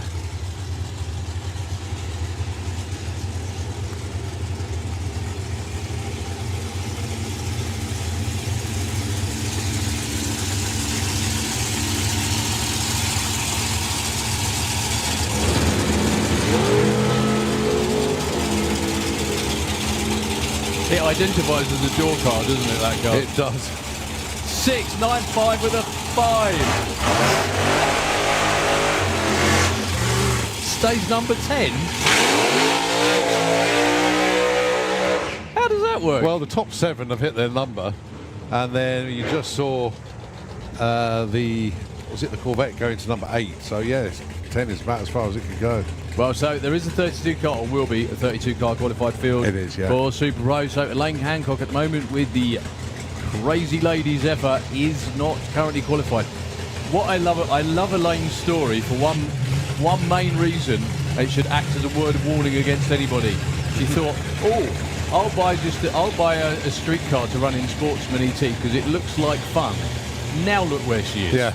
Basically. She bought it in a pub when I was out for a drink, and then it was Trevor that said, "Well, come on, we've got to go over to Northampton to pick up the car you bought last night." She goes, "What car?" And here we are. There we we go. A few years later. Now here with the blown Zephyr against South Schofield.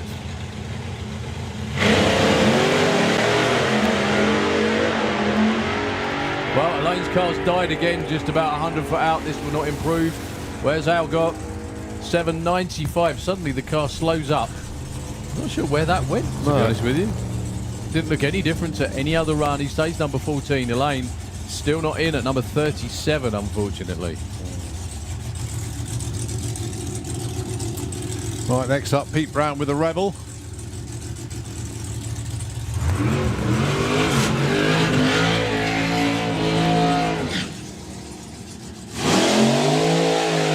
Does his burnout underneath the tower. Going up alongside Robert Gassner with the 67 Camaro from Germany. Dial-in for Robert is 8.39, and 1/100th of a second difference on the dial-in is Pete Brown with 8.40. Big shout out to the 2025 sponsors of Super Pro. That's AJS Bodyworks, A Leak Roofing, Alders Automotive, The Bath Bloke, The Cud Life, Dolly's Gift Box, Figures for Figures, Flexi Waste Environmental Services, Garage Thomas Haas, Giles and Harley Racing, Giles Services Limited, Good Vibrations Motorsports, Harry's Coachwork and Pit Equipment, Hauser Race Cars, Holly Walters Dental, HR Racing and Hydro Hose, and I'll go through the others after this pair. So good luck to both of them. They are currently number 19 and 22, pretty safe at the moment. The little dragster is 19. The door car is 22. There shouldn't be much in this at all, actually. No. 41 and 50. Robert Gassner actually moves up to number 13 with that one. Pete gets bumped down one spot by virtue of the guy in the other lane going quicker. Colin. Rest of the sponsors then: JK Farzik Technic, Mersch Manifolds, MJC Property Solutions, Pete Walters Race Design, Plane Racing, Powered Co, Premier Rosettes, S&B Racing, Slick Tricks Racing, Solo Precision, Surrey and Berkshire Scaffolding Limited, Swinney and Son, Team Time is Money, Ultra Plastic, Walters Motorsport, and Windscreen Wizards. Thank you ever so much indeed to every single one of those concerns that are part of the 2025 sponsorship scheme for the Pete Nee Memorial Super Pro ET Championship. Right, Mark Bailey, who took the money for the perfect light earlier on today, 0003, well done Mark. Going alongside Bailey Ashdown. Now then, whatever the issue was for Bailey, looks like they've got it fixed. But they did ask us to put a shout out if anybody's got a BG400 fuel pump or an A2000 for Bailey's car. So fingers crossed they've managed to get it sorted, but if not, that's what the call out will be for. Good looking runs in both lanes. Bailey is out in front, predictably. 8.19, too quick. At least the car went well. Mark Bailey up to number 2 though, 8.74 with a 6. Now then, I don't think it is number 2 because the order is a little bit wrong on the computer, but nevertheless, excellent job, well done. Nice. Thank you. Have a good day. That man just bought a couple of Hall of Fame stickers as well. Thank you very much indeed. That's probably where they found him. Yeah. Right, Okay, couple of door cars. Oh, yeah. Great matchup. We like this. Bonnie Blue and Just Mustard.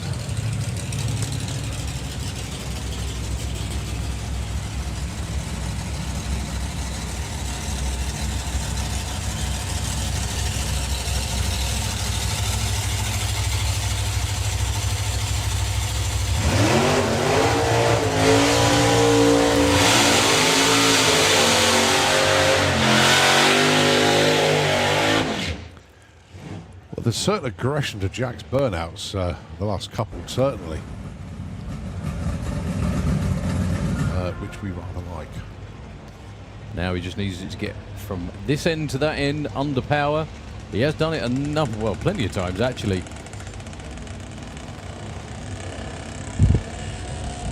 Up against Christian Schneebly from Switzerland. What a place to have a door car.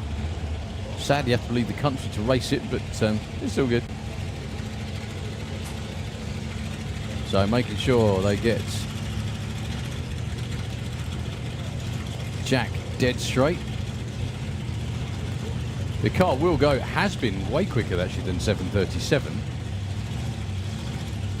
think they'll settle for getting to the finish line and putting the chutes.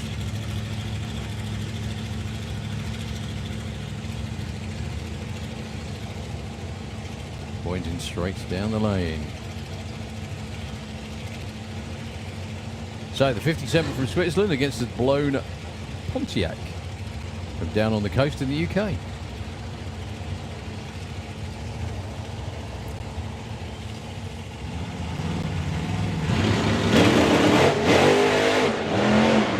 Well, that double step unfortunately sent the car sideways. Yeah, it upset the car, the double step.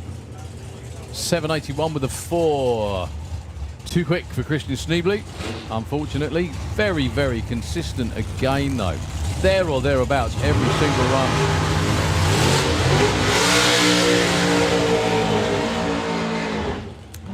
Right, can we have Street Eliminator into the pairing lanes, please? Street Eliminator, let's have you.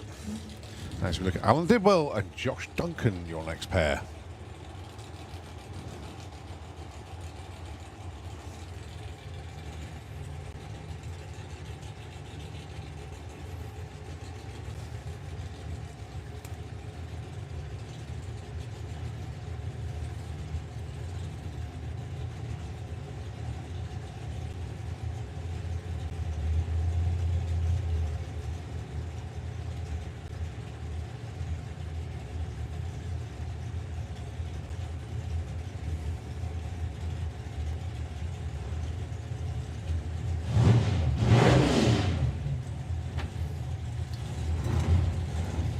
Yeah, so Josh Styles 8.41. He is currently number 15 on the board. Alan Dibwell is one of the 00 gang.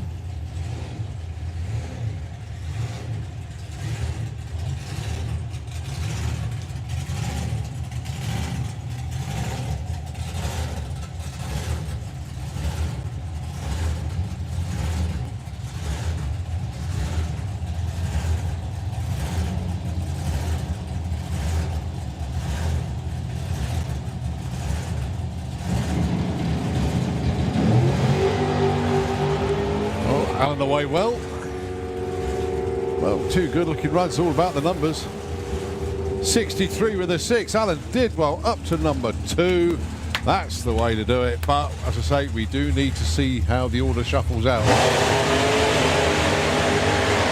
So who do you think's missing then? Well, the number 1 qualifier isn't in there, which is Elodie Dubois with a perfect run. Good point. And then if you actually look at the numbers, so they are, look, you see, wrong end of it.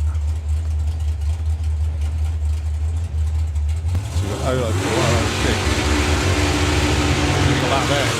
6. And then you got that one there, and that should be up there. Yeah. Well, the order's And then wrong, that but one's wrong. yeah, the order's wrong, but Yeah, then all the numbers are in there. It's just slightly jiggled. so looking at it, it is number 1 qualifier as we stand at the moment with the perfect ET is Elodie Dubois. Franz Aschenbrenner is your number 2 qualifier at the moment. Whoever that is number 3. Oh, that's Christian with the sorry, Bernard Zaz. He's number 3. That's right. Number 4 is Tom Atkinson. Number 5 is Mark Bailey.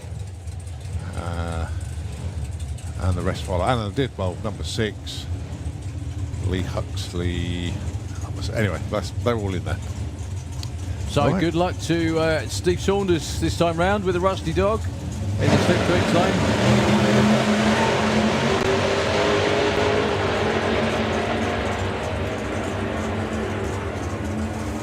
Oh, they're both side by side almost all the way through. 8:48 and a 10:07. 108 for Steve Saunders. Just not behaving. Phil Toppin is in at the moment at 27.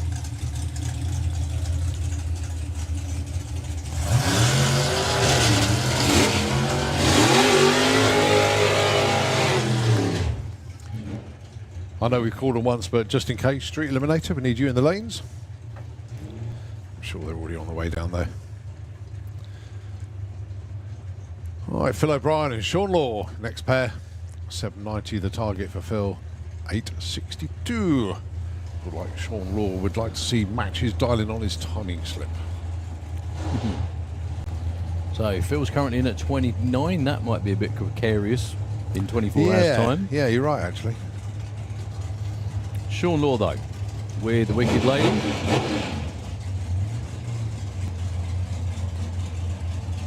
They both have room to improve, but it's very, very tight at the top.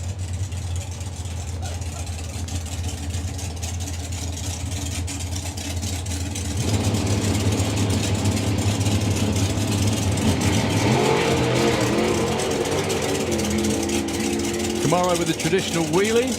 He's keeping hold of that really well too. 7.95. Get in there. Cut the puffs of smoke before the finish line. That only gets him number 24, would you believe? But I'm guessing he's safe. Well done. Yeah. Sean Law goes 8.73 on a 62.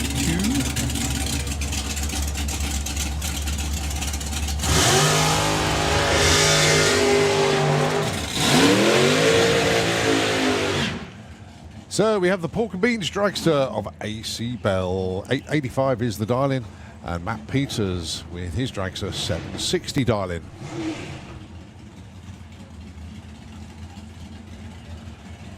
Yeah, just a quick word out as well. Scott Hauser, thank you very much indeed for the message, sir. The reason we haven't seen, well, we saw Scott at the start of the day. He's not qualified at the moment, I don't think. That's right. First run too quick. Second run, car just stopped on the start line. When he went to leave the line, snapped the cam. Fortunately, Scott said it was at low RPM. It was on the start line, so it didn't cause any other real damage. So they've gone back to the workshop to go and get the cam, the old cam, to put back in the car to be able to get going and run tomorrow. Very lucky indeed. Lucky stroke unlucky, Yeah. whatever it might be. Well, as I say, nervous territory for these two. Matt is 26, AC is 30.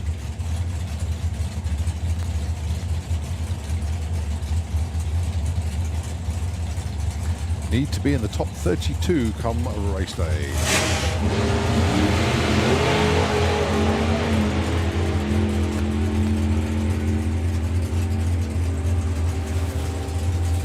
.763 with a 1. Matt Peters moves up from 26 to 18. I mean, that's a breakout, isn't it? Well, By too quick. 2/10 from AC. Well, the car's running well. That's the best part of that. Yeah, the marker pen just didn't write the number down. Yeah, they've got more chances tomorrow. Right, next up then, it's the little slingshot. Mark Purcell, and representing the Huxley family, it is of course Lee, and the birthday shout out is in. It comes right now. All the Huxley boys, Darren, Lee, and Mark would like to say a very happy birthday to Mum.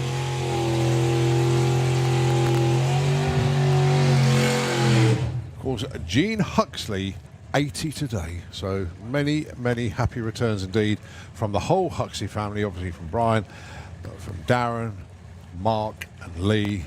Many, many happy returns indeed to Gene Huxley. Happy 80th birthday. What a family you have raised. Oh my goodness me, yeah. So Mark Corseldo's 8:55. However, I bet this will be one of those moments where the car runs well again. Lee Huxley looking for 8:61. Lee's definitely safe in at number 8. Mark is currently on the bump. That's not comfy. Especially with some of the cars that aren't in yet.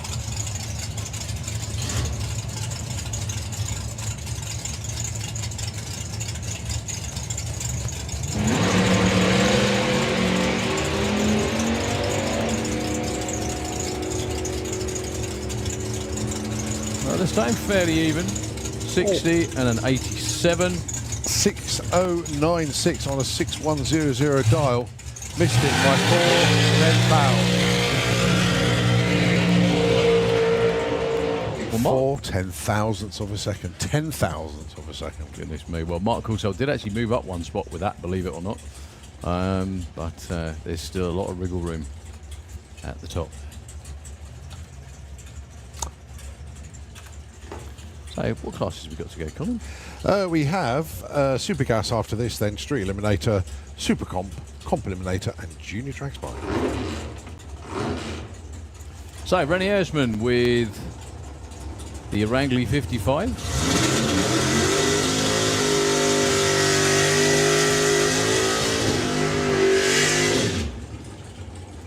This is the car that's terrorised UK Pro Mod from the early 90s onwards. It was a car built by John Webster to Tim Cook.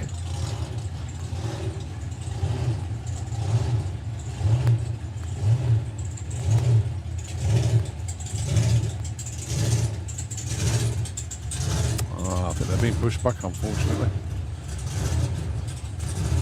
Indeed they are, so it's going to be a solo for Paul. No, he's already hit his number. It's whether he can sharpen his pencil and just shave a little bit more off it. Actually rolls all the way through. Yeah. It's a bit unusual. Try again. Someone of Paul's experience.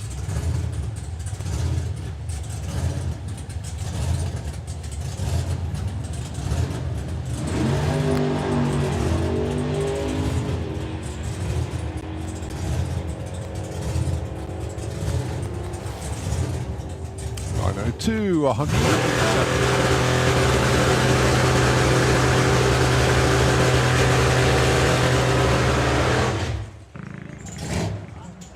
So Dave Russell with the van with no name. Going to hold Bob at the moment. There's a little bit of attention required in the slick tricks lane. So going to be a solo for Dave Russell as he comes up to the line.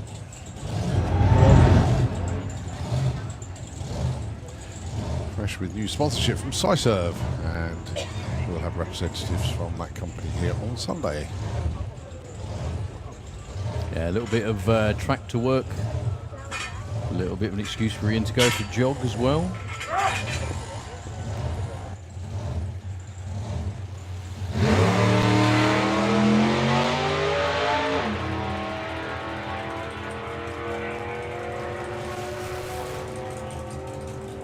Breakout by 400 there, 877 with an 8 on an 881 dial. Stage number 13. Still running one lane for just a moment while we do a bit of track work in the slick tricks lane.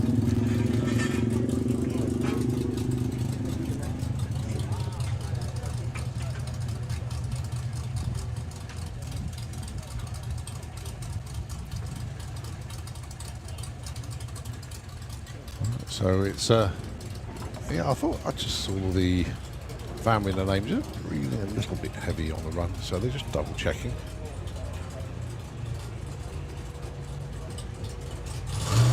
But good to go.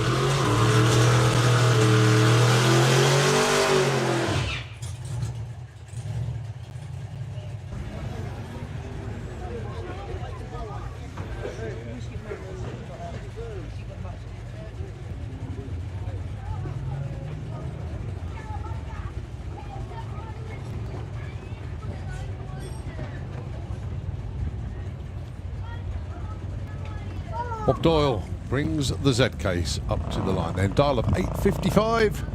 Now running the nitrous. Currently the number 29 spot. A little bit nervy territory, shall we say.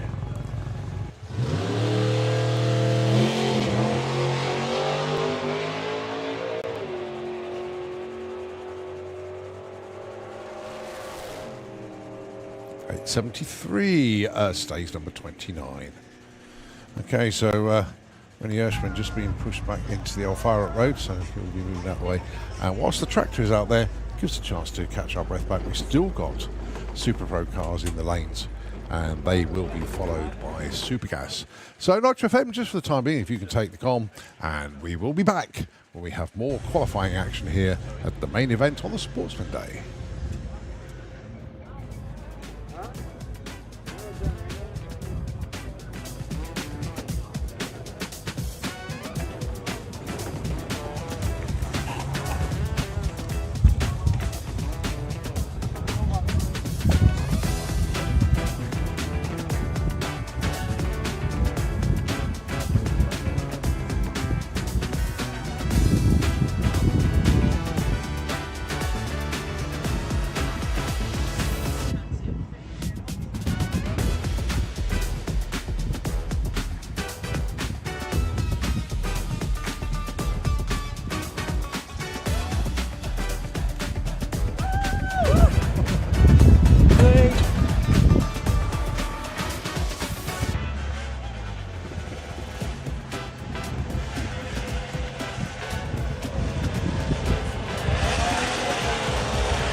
As we continue with Super Pro ET, Ian Brown with the Camaro alongside that youngster who gets ID'd when he goes to the bar. Yeah, he can roll the Super Pro Dragster out the back door into the 5 seconds.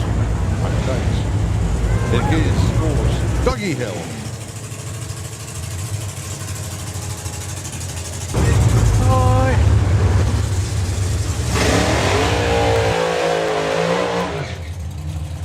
Be interesting to wait till Ian Brown does his burnout, which is now.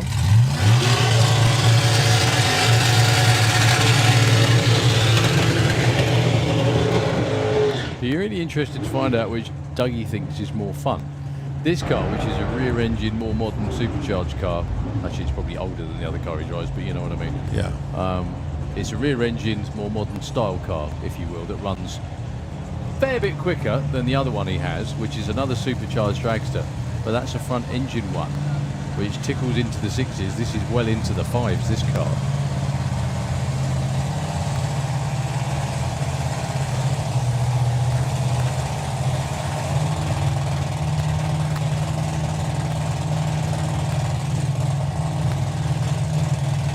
It's actually got a screw-blown Hemi on there. This is for all the world a top methanol dragster, like you'll be seeing tomorrow. However, there's a couple, one main crucial component, which I believe that Sid and Crunch did deliberately so that they didn't get tempted to go and run it with the other Alki cars.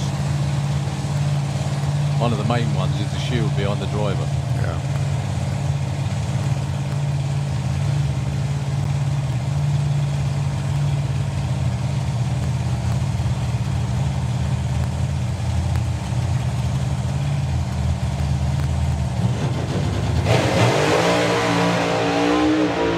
Shake for Dougie this time. Will he lift? No. Well, he did, but not enough. 585, 198. He only picked up 1 mile an hour in the last half of the track.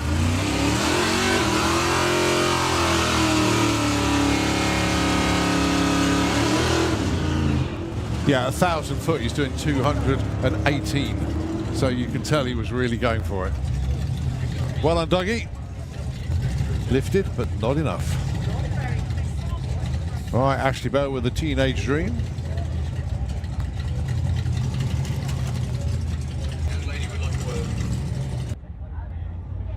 Dougie did his best to back off, which he's going to have to work on, but that was an absolute fly of a run. I think trouble is when the car does what it's supposed to do, it's very difficult to pull your foot in the other direction, but well done, Dougie. Okay, Ashley Bell. In at number 32 at the moment, needs 8.95 from this run. Welcome back, Thomas. Was that fun? Yeah, it was loud. Is that the new fastest Super Pro run? No? What did he do before? He's been in the 5.7s. Oh, But he did lift. Yeah, Because yeah. he was over 214 1,000 foot. Yeah, and only 190 at Yeah. the... Well, look at the 60 foot, 0.94. He had an 01 light. He's certainly a racer. 197 at the 8th mile, got there in 3.70. Yeah, he was on one. He was definitely on one. So I was stood directly behind that then when it launched, and I've never seen something move the first 2 or 3 inches quicker than that. Yeah. Obviously, I've not stood behind a Top Fuel car before, but 0.94 60 foot. There were some of the boys in Top Fuel who'd be like, yeah, it's a bit of a tame run, that one. Yeah, but I mean, they have been a tenth quicker, but yeah, that will do. That will do. Well, unfortunately, Ashley's just been pushed back. Yes, and the issue for Rene there was brake fluid. Oh, of all the things. Of all the things. Well, we've still got Super Pro cars in the lanes. You can see the Giles and Hartley dragster coming round. Daniel Giles driving this weekend. You can see Nick Good is down there. And I think they will be the last 2 as we get ready to go Super Gas after that. Yeah, and I assume by the fact that the Giles and Hartley team are using the Walters Racing Golf Buggy, that there's no... Oh, yeah, we haven't seen Pete for a little while, have we? Oh, no. Oh, dear.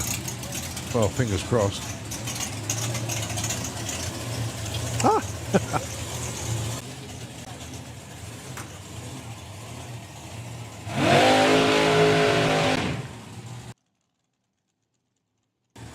Okay, can we have Comp Eliminator into the pairing lanes, please? Comp Eliminator into the pairing lanes. I'll call you out again when there's some less loud things on the start line, but...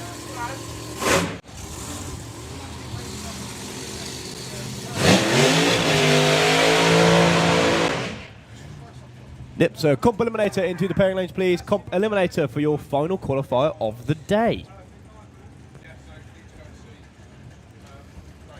Daniel Giles then, looking for 7.35. Dan has quite a unique issue of he's going to be missing, I think, the rest of the racing season. Okay. He might be back ready for European finals and national finals because he's leaving to Australia. Oh, okay. Yeah. At the wrong time of year. Very much the wrong It's time winter of year. over there. That's what I'm thinking. That's all I'm thinking. So he's looking for a 7.35. Nick Good on the other side of the track is, I would say, quite often the quickest car we have in Super Pro, but that's, I'm not entirely certain that's true because quite often when he's here, so's Sid with another small fortune. Yeah, absolutely.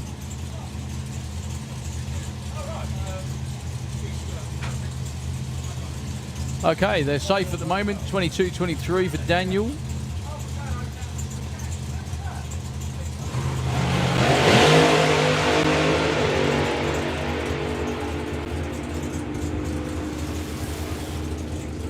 Six, eight, nine. Well, Daniel, though. Once again, check out how close Super Pro is. He runs 737 on a 735 and only goes up to number 15. 200ths off. And this is only day one.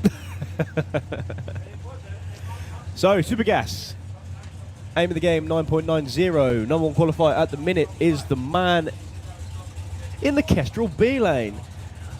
Richard Tunstall's been 9.90 with the 3. There is still room there to take number one off him.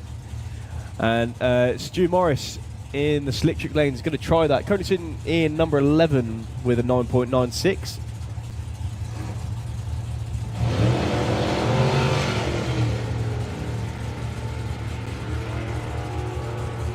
As the throttle stops come off. And across the line to 9.90 with a 4 to Richard Tunstall.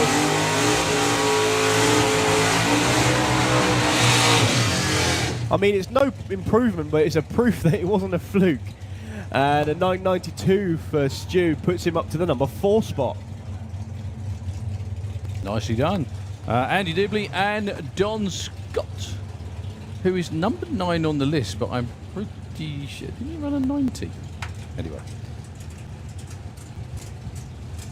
So good luck to both of these two. Andy, yeah, they both ran 9.94. Got to get a little bit closer to that if you want to be in the top half. Well, Andy's car launched straight. That's the result.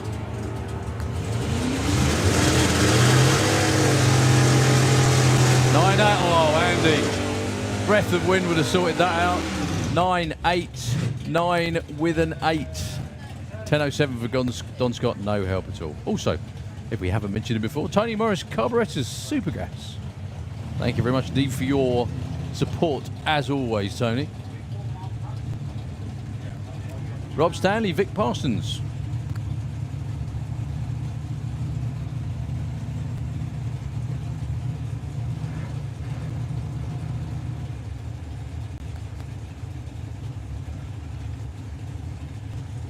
So everyone's been given the thumbs up.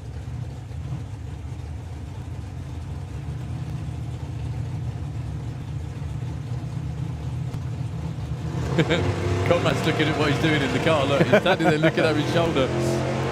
Well, watch him go 06 on the tree.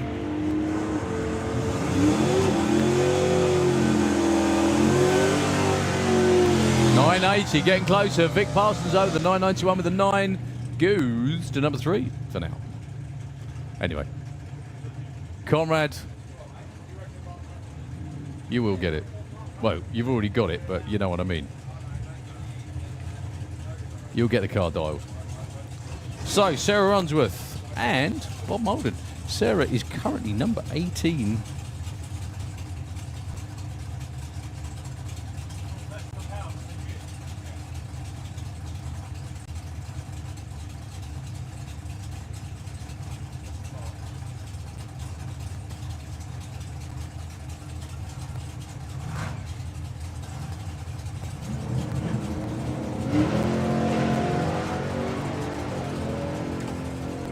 Bad looking run for Sarah again. Bob's going to lift. Oh, Sarah. 988 with a 1 at 128. 997 with a 5 for Bob. No help for either, unfortunately. Ronald House with the Chevy Handyman, the flamed wagon in the Kestrel lane. And Dave Fulton. Again and again and again. Yeah, this is Dave's, I've lost count, run of the day. 11th, I think. He's got one more. That's to go in Supercomp, yeah?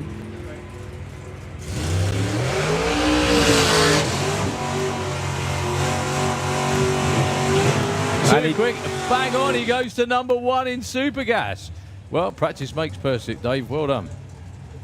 And how close is that at the top? 9.90 with a 3, 5, number 1.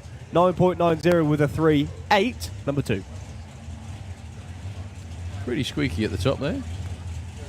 995 will get you number 12. In fact, everyone in the top 16 pretty much is in the 9.9. That's the way it should be, but you know, they are. John Dalrymple, he's number 16. Wayne Hiscock, he's safe at number 4. It will be an all-run field, so when I say safe, I mean in the top 16.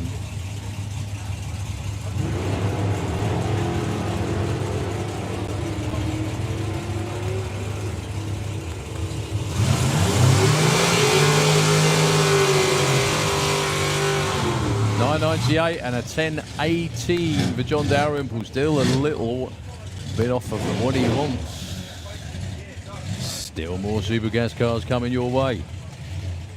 Stefan Raffletrath with that amazing supercharged Nova. That car's been around a long time. That was originally, I think that was the original Pro Dutch car. That was originally Robert Houston's car way back when. And Tim Moore. With Tim's toy, the 55 Chevy.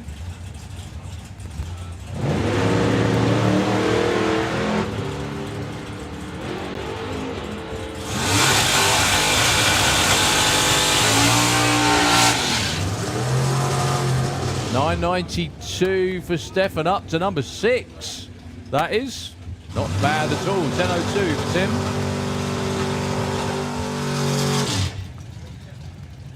Okay, wearing Supergas number 1 on the car against someone that's had it before.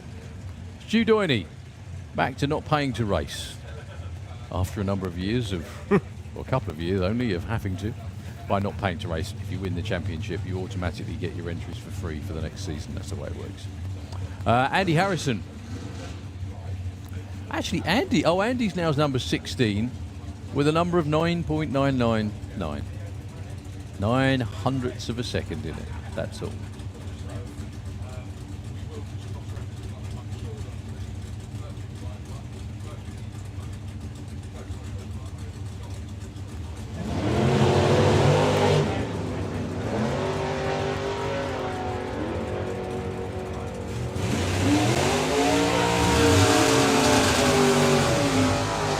$84.90 with a 2. Stu Doyney takes that number 1 spot back.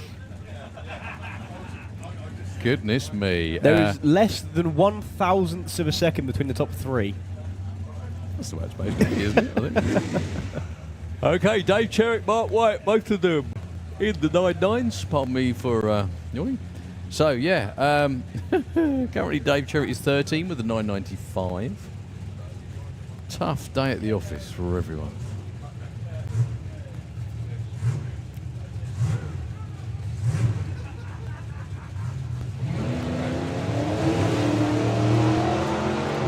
Well, wheels up launch again for Mark White, but most importantly, it's in a straight line. It's not sideways, which is a good thing. Dave's going to back off. Not enough, though. 91 with a 7 for Mark White. He moves up to number 4. Outstanding. What a crazy session of Supergas this is. Yeah, look at that. Yeah, I know, they've all just, well, top 16 in the 90s. A 95 will get you number 14 at the moment. Ronnie Mercer's safely there at the moment with a 993. Struth, what have I missed? It's been a bit lively. as you can probably Goodness tell. me. So, Street Eliminator, Comp, and Junior Drag Bike, I think, are the end of the day for us. And Super Comp. I'm Super Comp. Apologies. Ronnie Mercer. Who we need in the lanes, actually. Super Comp is the lanes. Yeah, we didn't forget you. I did. 83 with an eye, just tickling it, trying to see how close they can get.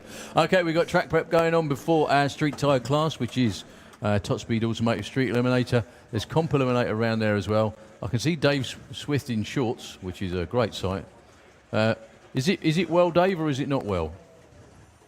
He doesn't know who's Can't talking hear to you. Dave, this is God talking to you. Where's your car? No, maybe not. Okay, we'll hand it back to Look Nitro. at those numbers. As you say, Stu Doheny, 990. Dave Fulton, 990. Richard Tunstall, 990. Wow, fantastic. Absolutely fantastic. Yeah, as Darryl says, let's hand it over to Nitro FM 96.2. And, of course, we'll pick it back up with Street Eliminator, Super Comp, Comp Eliminator, and Junior Drag Bike. Thanks very much indeed.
For both of them.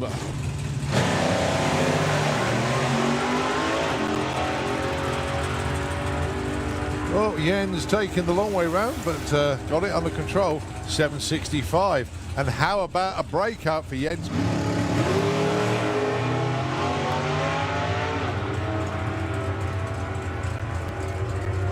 Great looking run for Christian, goes 787, stays 15 because Dave Russell reviews all over the facility.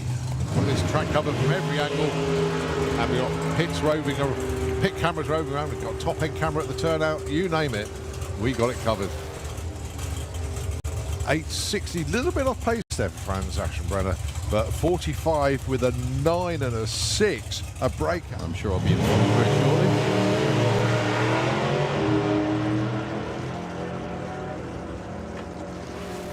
Patrick goes sailing down to a 711 and an 827 for Bailey. That keeps her in at...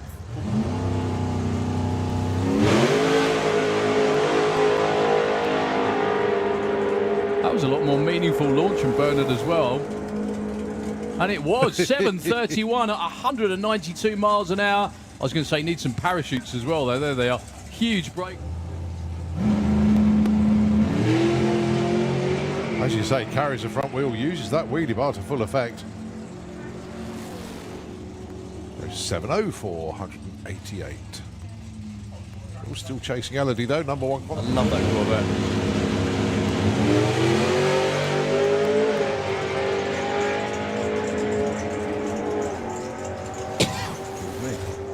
767 on the 63, Alan stays 6. Oh, it'll be a fantastic day tomorrow. First round of pro qualifying and sportsman qualifying as well. They're still scheduled to run tomorrow as well. But today is dedicated sportsman day. Dan Giles goes 45 on that 35, stays 19. Rennie Oshman though, finds her this year. going to get time to get him out in this session, but I will, I promise, on the next one. Rob's Lane clicks it early, but Lee Huxley goes 8.63 with a 1 on 8.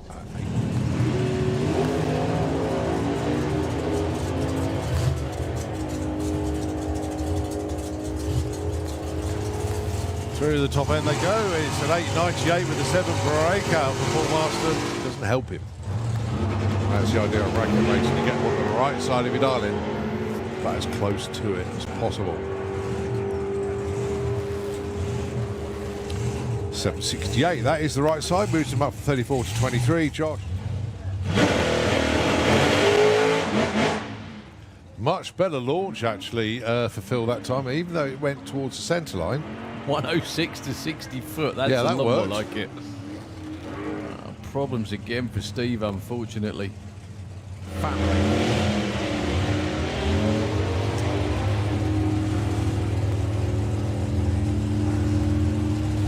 Well, Bob's staying out in front. Well, both cars a little off the pace they were looking for.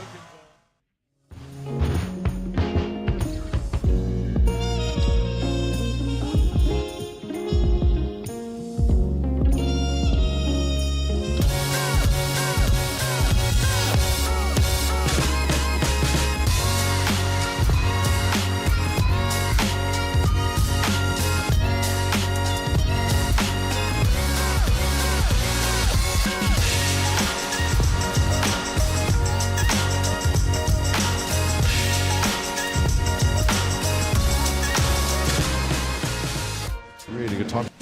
Celebrated his birthday down there as well. And then we found out it wasn't his actual birthday. They just did that to get a free cake in the restaurant. And why not? Yeah, good show. 10.22. Oh, 10.22. Six is his quickest so far this weekend.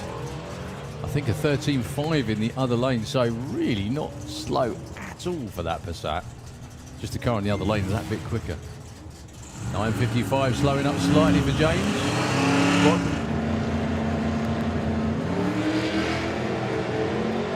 Strong in both lanes. Victoria breaks traction about 3.30. No problems at all for Rob though. 7.55, 188 backs up the earlier 7.47 at 190. Desperate for a 7. Oh, blew the tyres off though.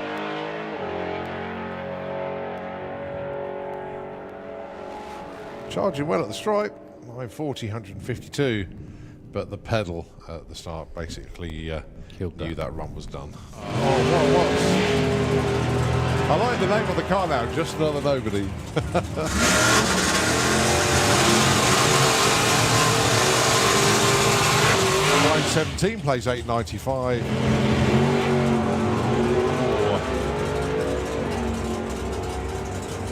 It's stupid close.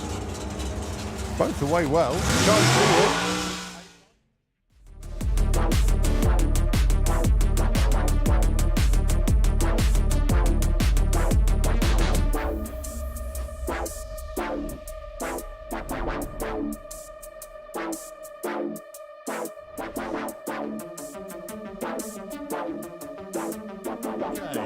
We move on. This is Street Eliminator, and a big hi to Rob Slater, who is tuned in at home. He's putting he's putting the engine back into the Code Red 57 Chevy, working away, but has got the live stream on in the background as well. So Rob, Trudy, look forward to seeing you in due course. Hopefully we'll see you at Bug Jump, which I believe is the next round, unless you are at Summer Nationals. Yes, I think that is around as well. Okay, Kai McSweeney, Joe Baxter. Joe away nicely. Good light as well, 003. No wiggle, apart from at the top. Catches it nicely, goes 770, 191 mile an hour. Could be. Is that his first trip over 190 as well? No, I think he's done one already, but it's moved him up to number 3. Very nice indeed. Right, Percy, the Passat, taking on James Murray with this very rapid Cortina. Now, Rob is your number 1 qualifier with a 7.47 at the moment. James currently number 7. Great numbers from James. Very consistently quick now. 9.46. He's only 600ths away from Graham Smith. But so that's a stout number.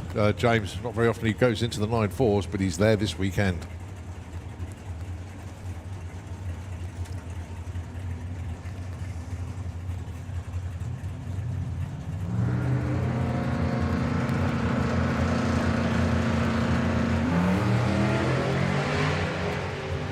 Good looking run once again for Rob Carter. That is arrow straight. What have we got on the stripe? 749, 188 miles an hour. Backs up that 747 from earlier. A little bit down on speed, but nevertheless, not a great run. James Murray, get this, finds another improvement. 945 at 142.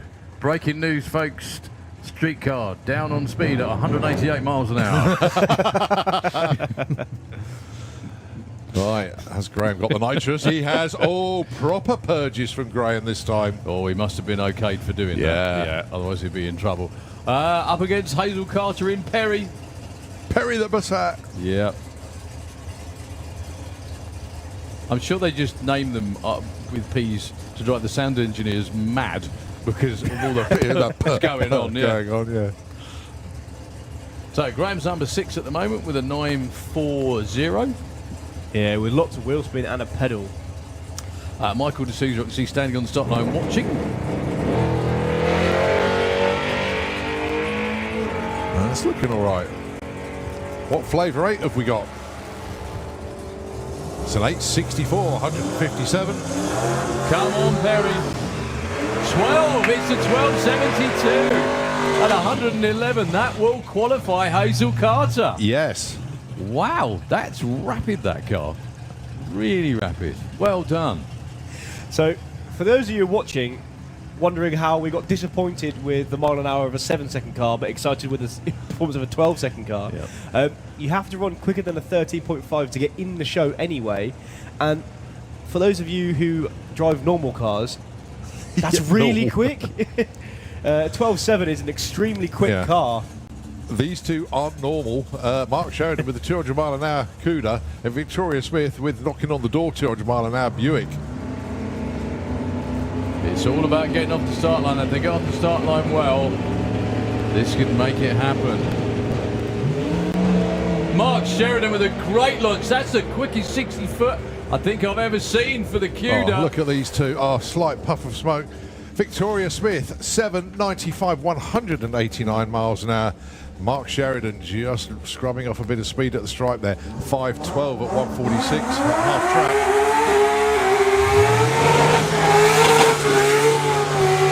But no change in position. They're both still 7-second cars this weekend, but they stay put. Good looking pairing though, we like that. Yeah, that was a wrap for Street Eliminator. Moving on to, I think we've got Comp Eliminator, Super Comp and the Junior Drag Race. Yeah. So Marcus Felt with absolutely amazing lime green Golf. It's not an ordinary Golf. It has a space frame chassis underneath there, hence the fact it can run what it does. I'm sure at some point, I don't know whether it's going to be today or tomorrow or whatever, I'm sure as soon as they get a handle on it, they will be shooting for that 6-second run. He was the winner of the 6-cylinder class at the Door Slammers a year ago. Went out early last week at the Door Slammers due to car just bogged off the start line and didn't pick up again, unfortunately. His index is 6.98. If he goes quicker than his index, I'm sure he will be doing handstands because the car's never done it before. Well, 725 in qualifying so far. He went 723 in testing yesterday. Still not slow by any stretch of the imagination. If they can get the car to hook and go off the start line without shaking, because this car used to be 4-wheel drive, it's now 2-wheel drive, as in rear-wheel drive, with the wheelie bars. Up against Belinda Bull. That's not the 60 foot they were looking for. It was clean, just not quick. Belinda goes 758, 726. Check out the speed, though, for Marcus Felt. 197 miles an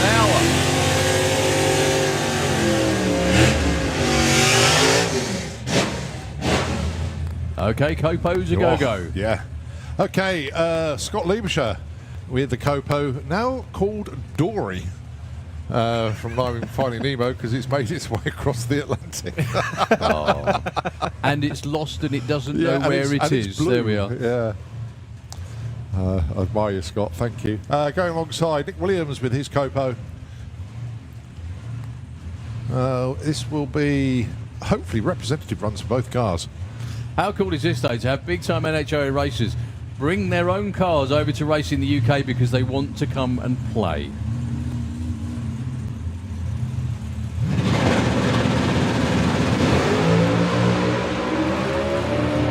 Much better from both of them. Nick is in the distance, but Scott's keeping up with him.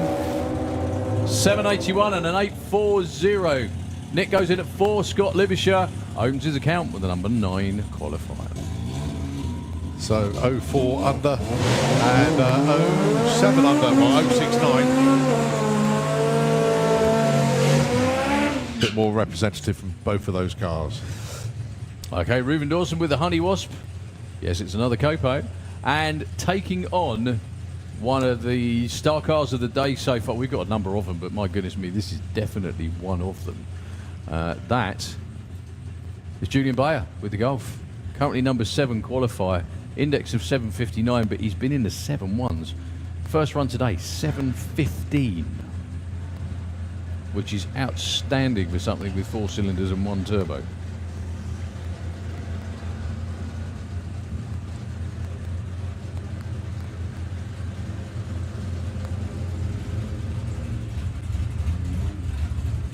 Okay, good luck to both of them. So, the Honey Wasp has been, I think he's been in the 7s before, hasn't he? Yeah, 7.9 already this weekend. Well, it's been deep in the 7.8s as well, so let's see. Wind has dropped as well. Yeah, really dropped. This is prime time stuff right now.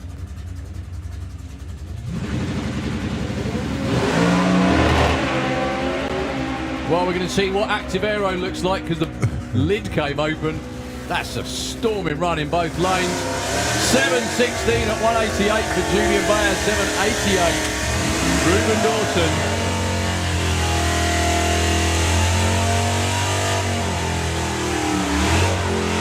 Stays number 1. Yeah, I think we're seeing terminal speed for Julian now with 188-ish miles an hour. He's gained 2 miles an hour from what he has been doing, but that's massive. It's still huge speed. Massive speed for a 4-cylinder car.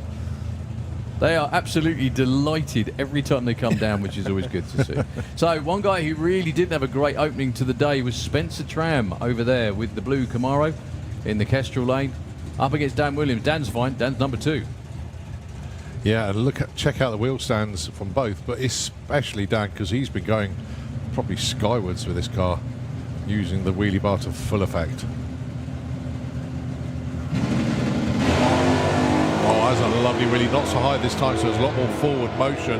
Well, Spencer's car hardly moved off the start line. That's nowhere near what that car can run. 10. 8. He finds 100th. Literally 100th. Stays 2. Spence does actually move up to number 19, but not with the number he nowhere wants. near where that car can run. 12.40. Okay. Front wheel drive versus rear wheel drive. UK versus Greece. And both run in 7s. Petros Taxopoulos in the RTMG Seat Ibiza in the Kestrel lane. Look at the index. Their index is the same. This would almost be a heads-up race, wouldn't it, if they squared off in eliminations? Yeah, but one's got 532 cubic inches, which is round about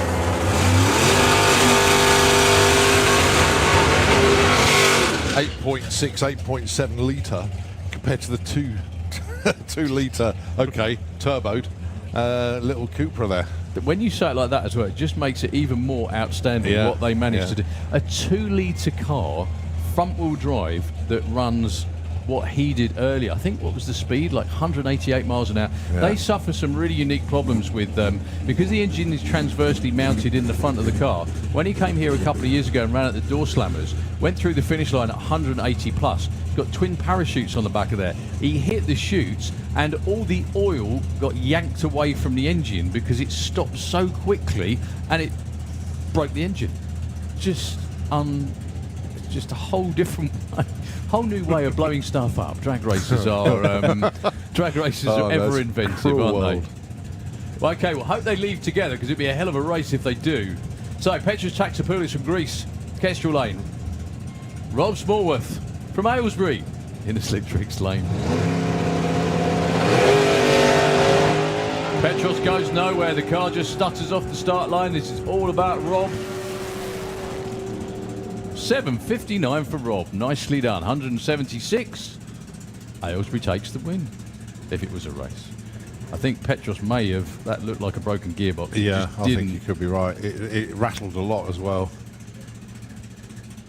Trying to get it to move now. Yeah, rocking it to get it out of a gear or into neutral. Now, Petros, going to go and get the dollies. Petros has been absolutely snake bit every time he's come over here to race. It's so unfortunate because the only really good day that he had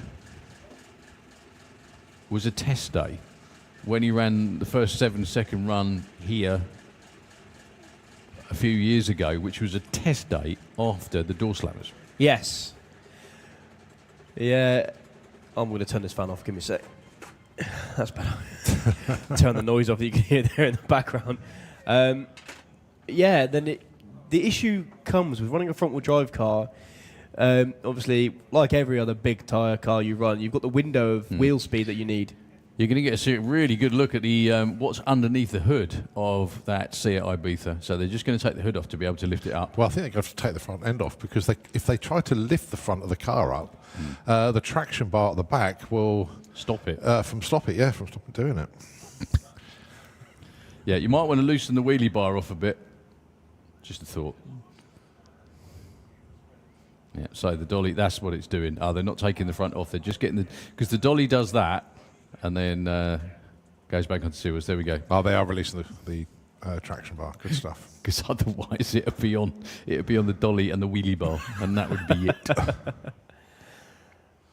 But it's an amazing piece of engineering, and like a lot of things, when you're at the cutting edge of technology, which that car absolutely is, things just sometimes fall into place and sometimes they don't.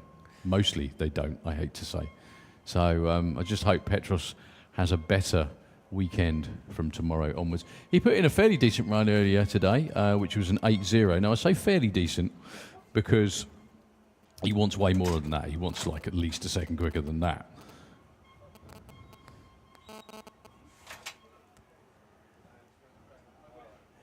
Yeah, got it into the 8.0s and good mile an hour as well. It was 180 mile an hour.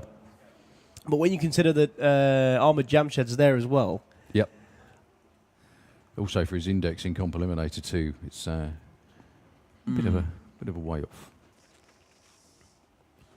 It really has locked up. If they're having to go to these lengths to even move the car off the start. Shame it's not the rear end because then you could just pick it up. Pick it up, yeah.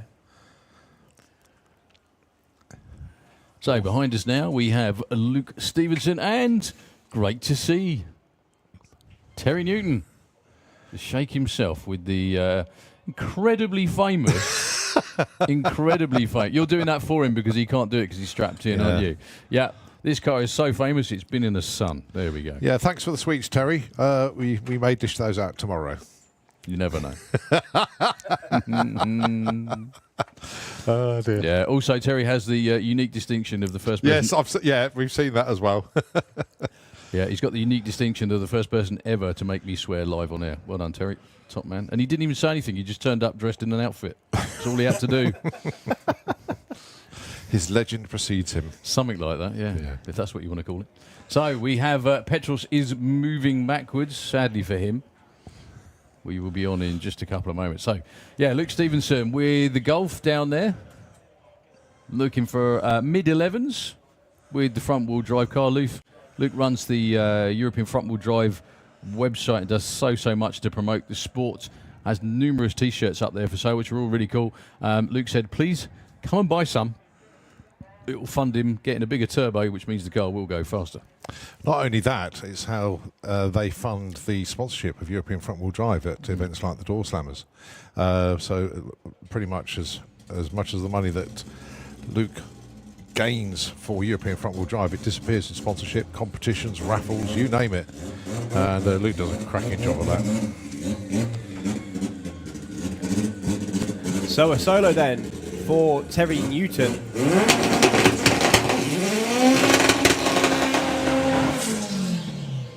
Single turbo 4-cylinder Z-Tech engine in the front of the van. As we say, the world's quickest front-wheel drive Ford.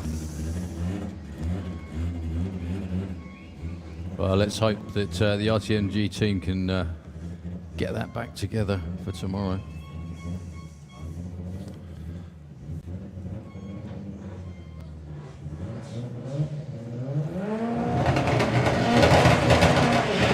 So Terry Newton has been into the 8s. This is the world's quickest and fastest Ford Z-Tech powered machine, and it's a van. And it goes 873 at 170 miles an hour. A new world record, I do believe, ladies and gentlemen. And it's a van. Well, fantastic. Terry's going to be chuffed a bit for that. He's also going to number 2 In qualifying.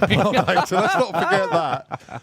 But yeah, all the gearbox casing work that they've had to get sorted out just to get that running was absolutely worth every single hour, minute, second of the rework. That was smooth as silk as well. The 60 foot was good, everything. That's what happens when front wheel drive cars hook up and go. That was really, really good. So awesome. Luke's going to be on a bye run as they unfortunately park Petros's car over round behind the tower. Luke's best so far, I think, has been an 11.9 or thereabouts.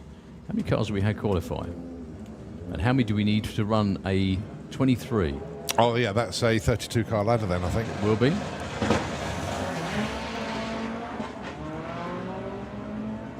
I'm sure it's 23 cars.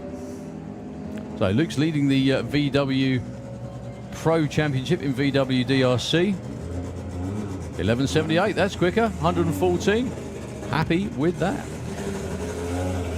So the Fraudster fan club out in full force on the grandstands. Woohoo! Check out their new T-shirts, by the way.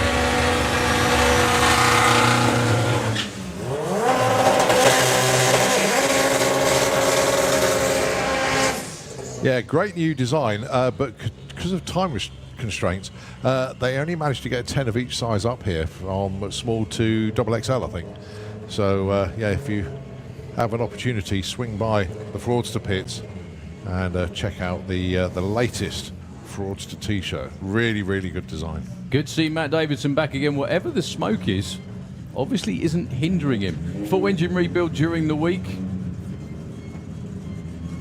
It's also his wedding anniversary just over a week ago. Him and Rachel got married on the start line, funnily enough. Okay, 9.50, Kestrel Lane. Here's the index.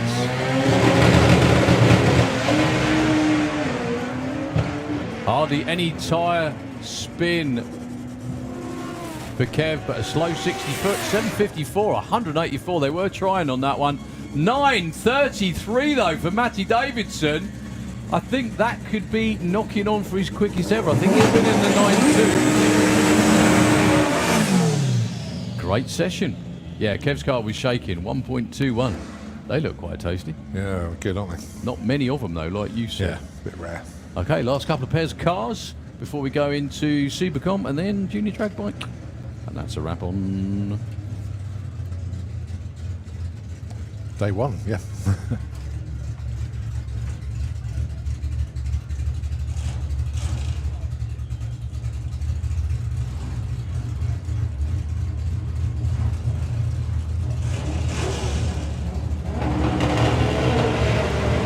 So there goes Armour Jamshed. Here comes Darren Dewhurst. great looking run for Ahmed once again. Well, repeats what he did earlier. Darren Dewhurst moves up though to 15, 960.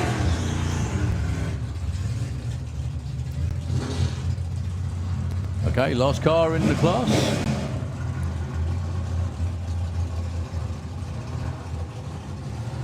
Gonna be Gary Carr with the Nova.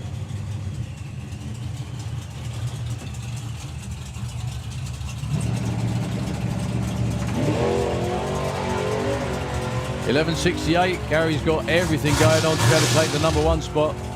He was the champion last year. 11-11. Dave number 6.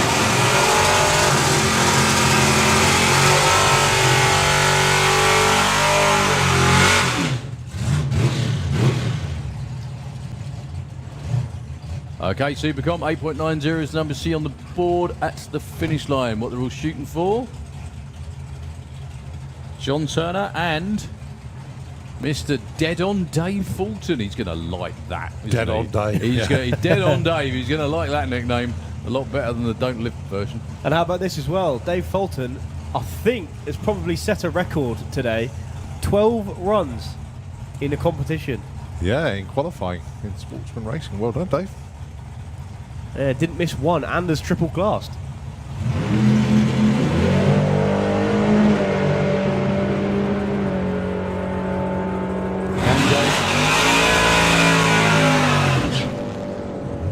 $8.91 Wow. with a 5. Dave Fulton nearly gets number 1 in both super classes. Yeah, he's number 2 in both, isn't he? Stu Downey number 1 in gas. That's right, yeah. He was number 1 briefly, Yeah. I think, wasn't he? Okay, Ronald House, who is number 1. 8.90 with a 5 earlier on. We are still missing Dolly Daydream at the moment.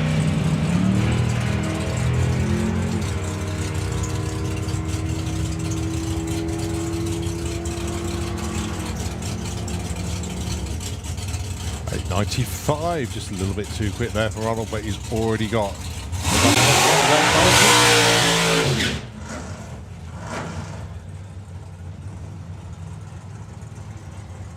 Right, there's 2 cars that have set breakout runs so far. This is the quicker of the 2, so a bit further down the order. Anyway, Brown with the Mystic Dragster needs to slow down a tenth and a bit more.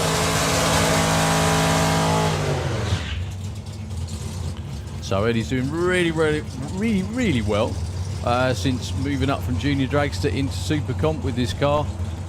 Big hi to Mum Tracy. I'm sure Tracy's either in the pits or watching at home, one of the two. Tracy, I hope you're doing really well. Let's see what your little girl can do this time. Going alongside Richard Tunstall, doing well in gas. A little bit too quick in comp. Ellie actually deep stage, hence the red light came on.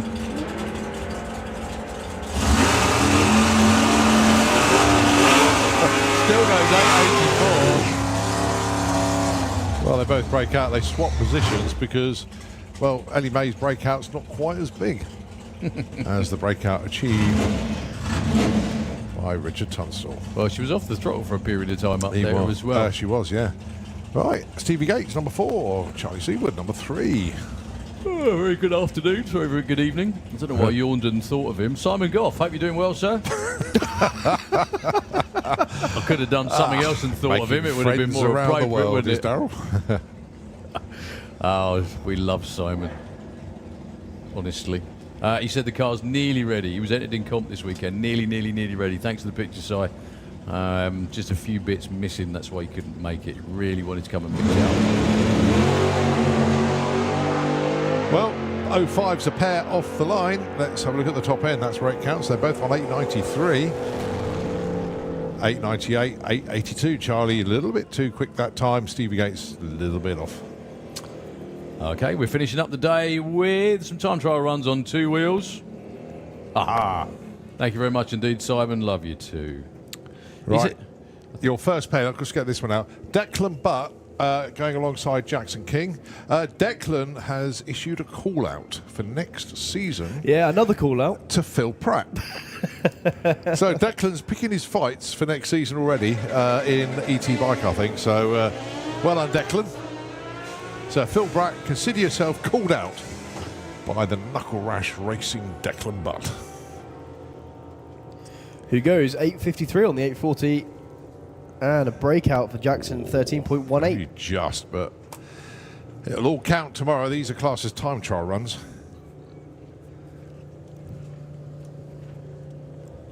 Sophie Pollen, Holly King. Fingers crossed for Holly with her exam results. She took her English exam today. Hence, that's why she missed the early part of qualifying, but she's here for the rest of the weekend now. Pesky schools getting in the way of racing. Yeah, they do, don't they?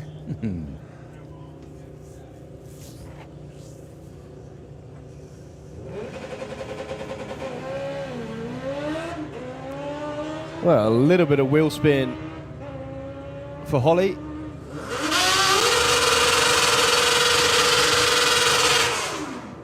.901 and 937. Maggie Smallman and Harry Isaacs.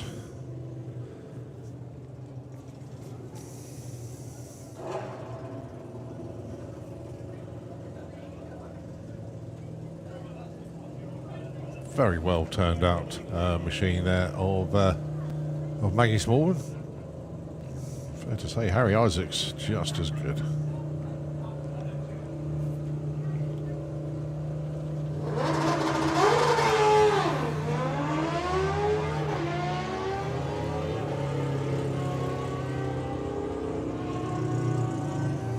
Maggie goes 827. Nice, right on the number.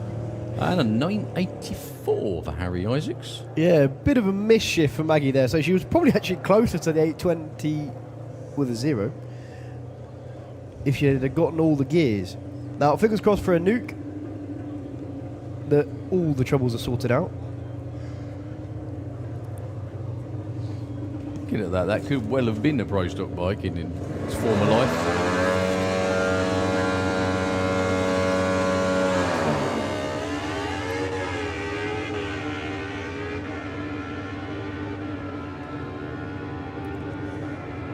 That won't be a 790 for a nuke.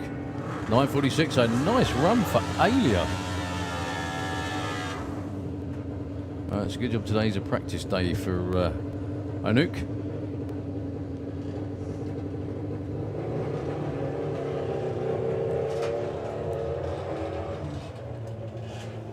Couple more pairs.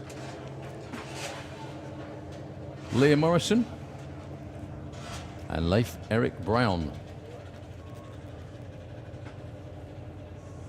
UK against Germany.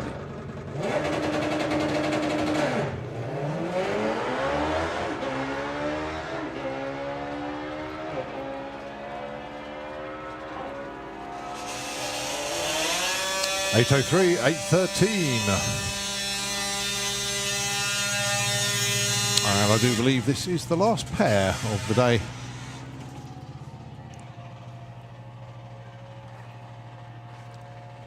I think there's a little bit of a photo shoot coming up in about half an hour's time.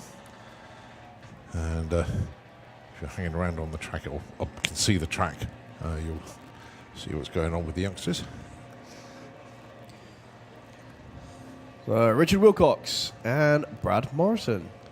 Richard had a fuel leak from the carb in his junior dragster on the last attempt. So it was unfortunately shut off. But he's on the bike now, so completely different machine. And unfortunately goes before the tree runs, so he's not going to get a time on this one.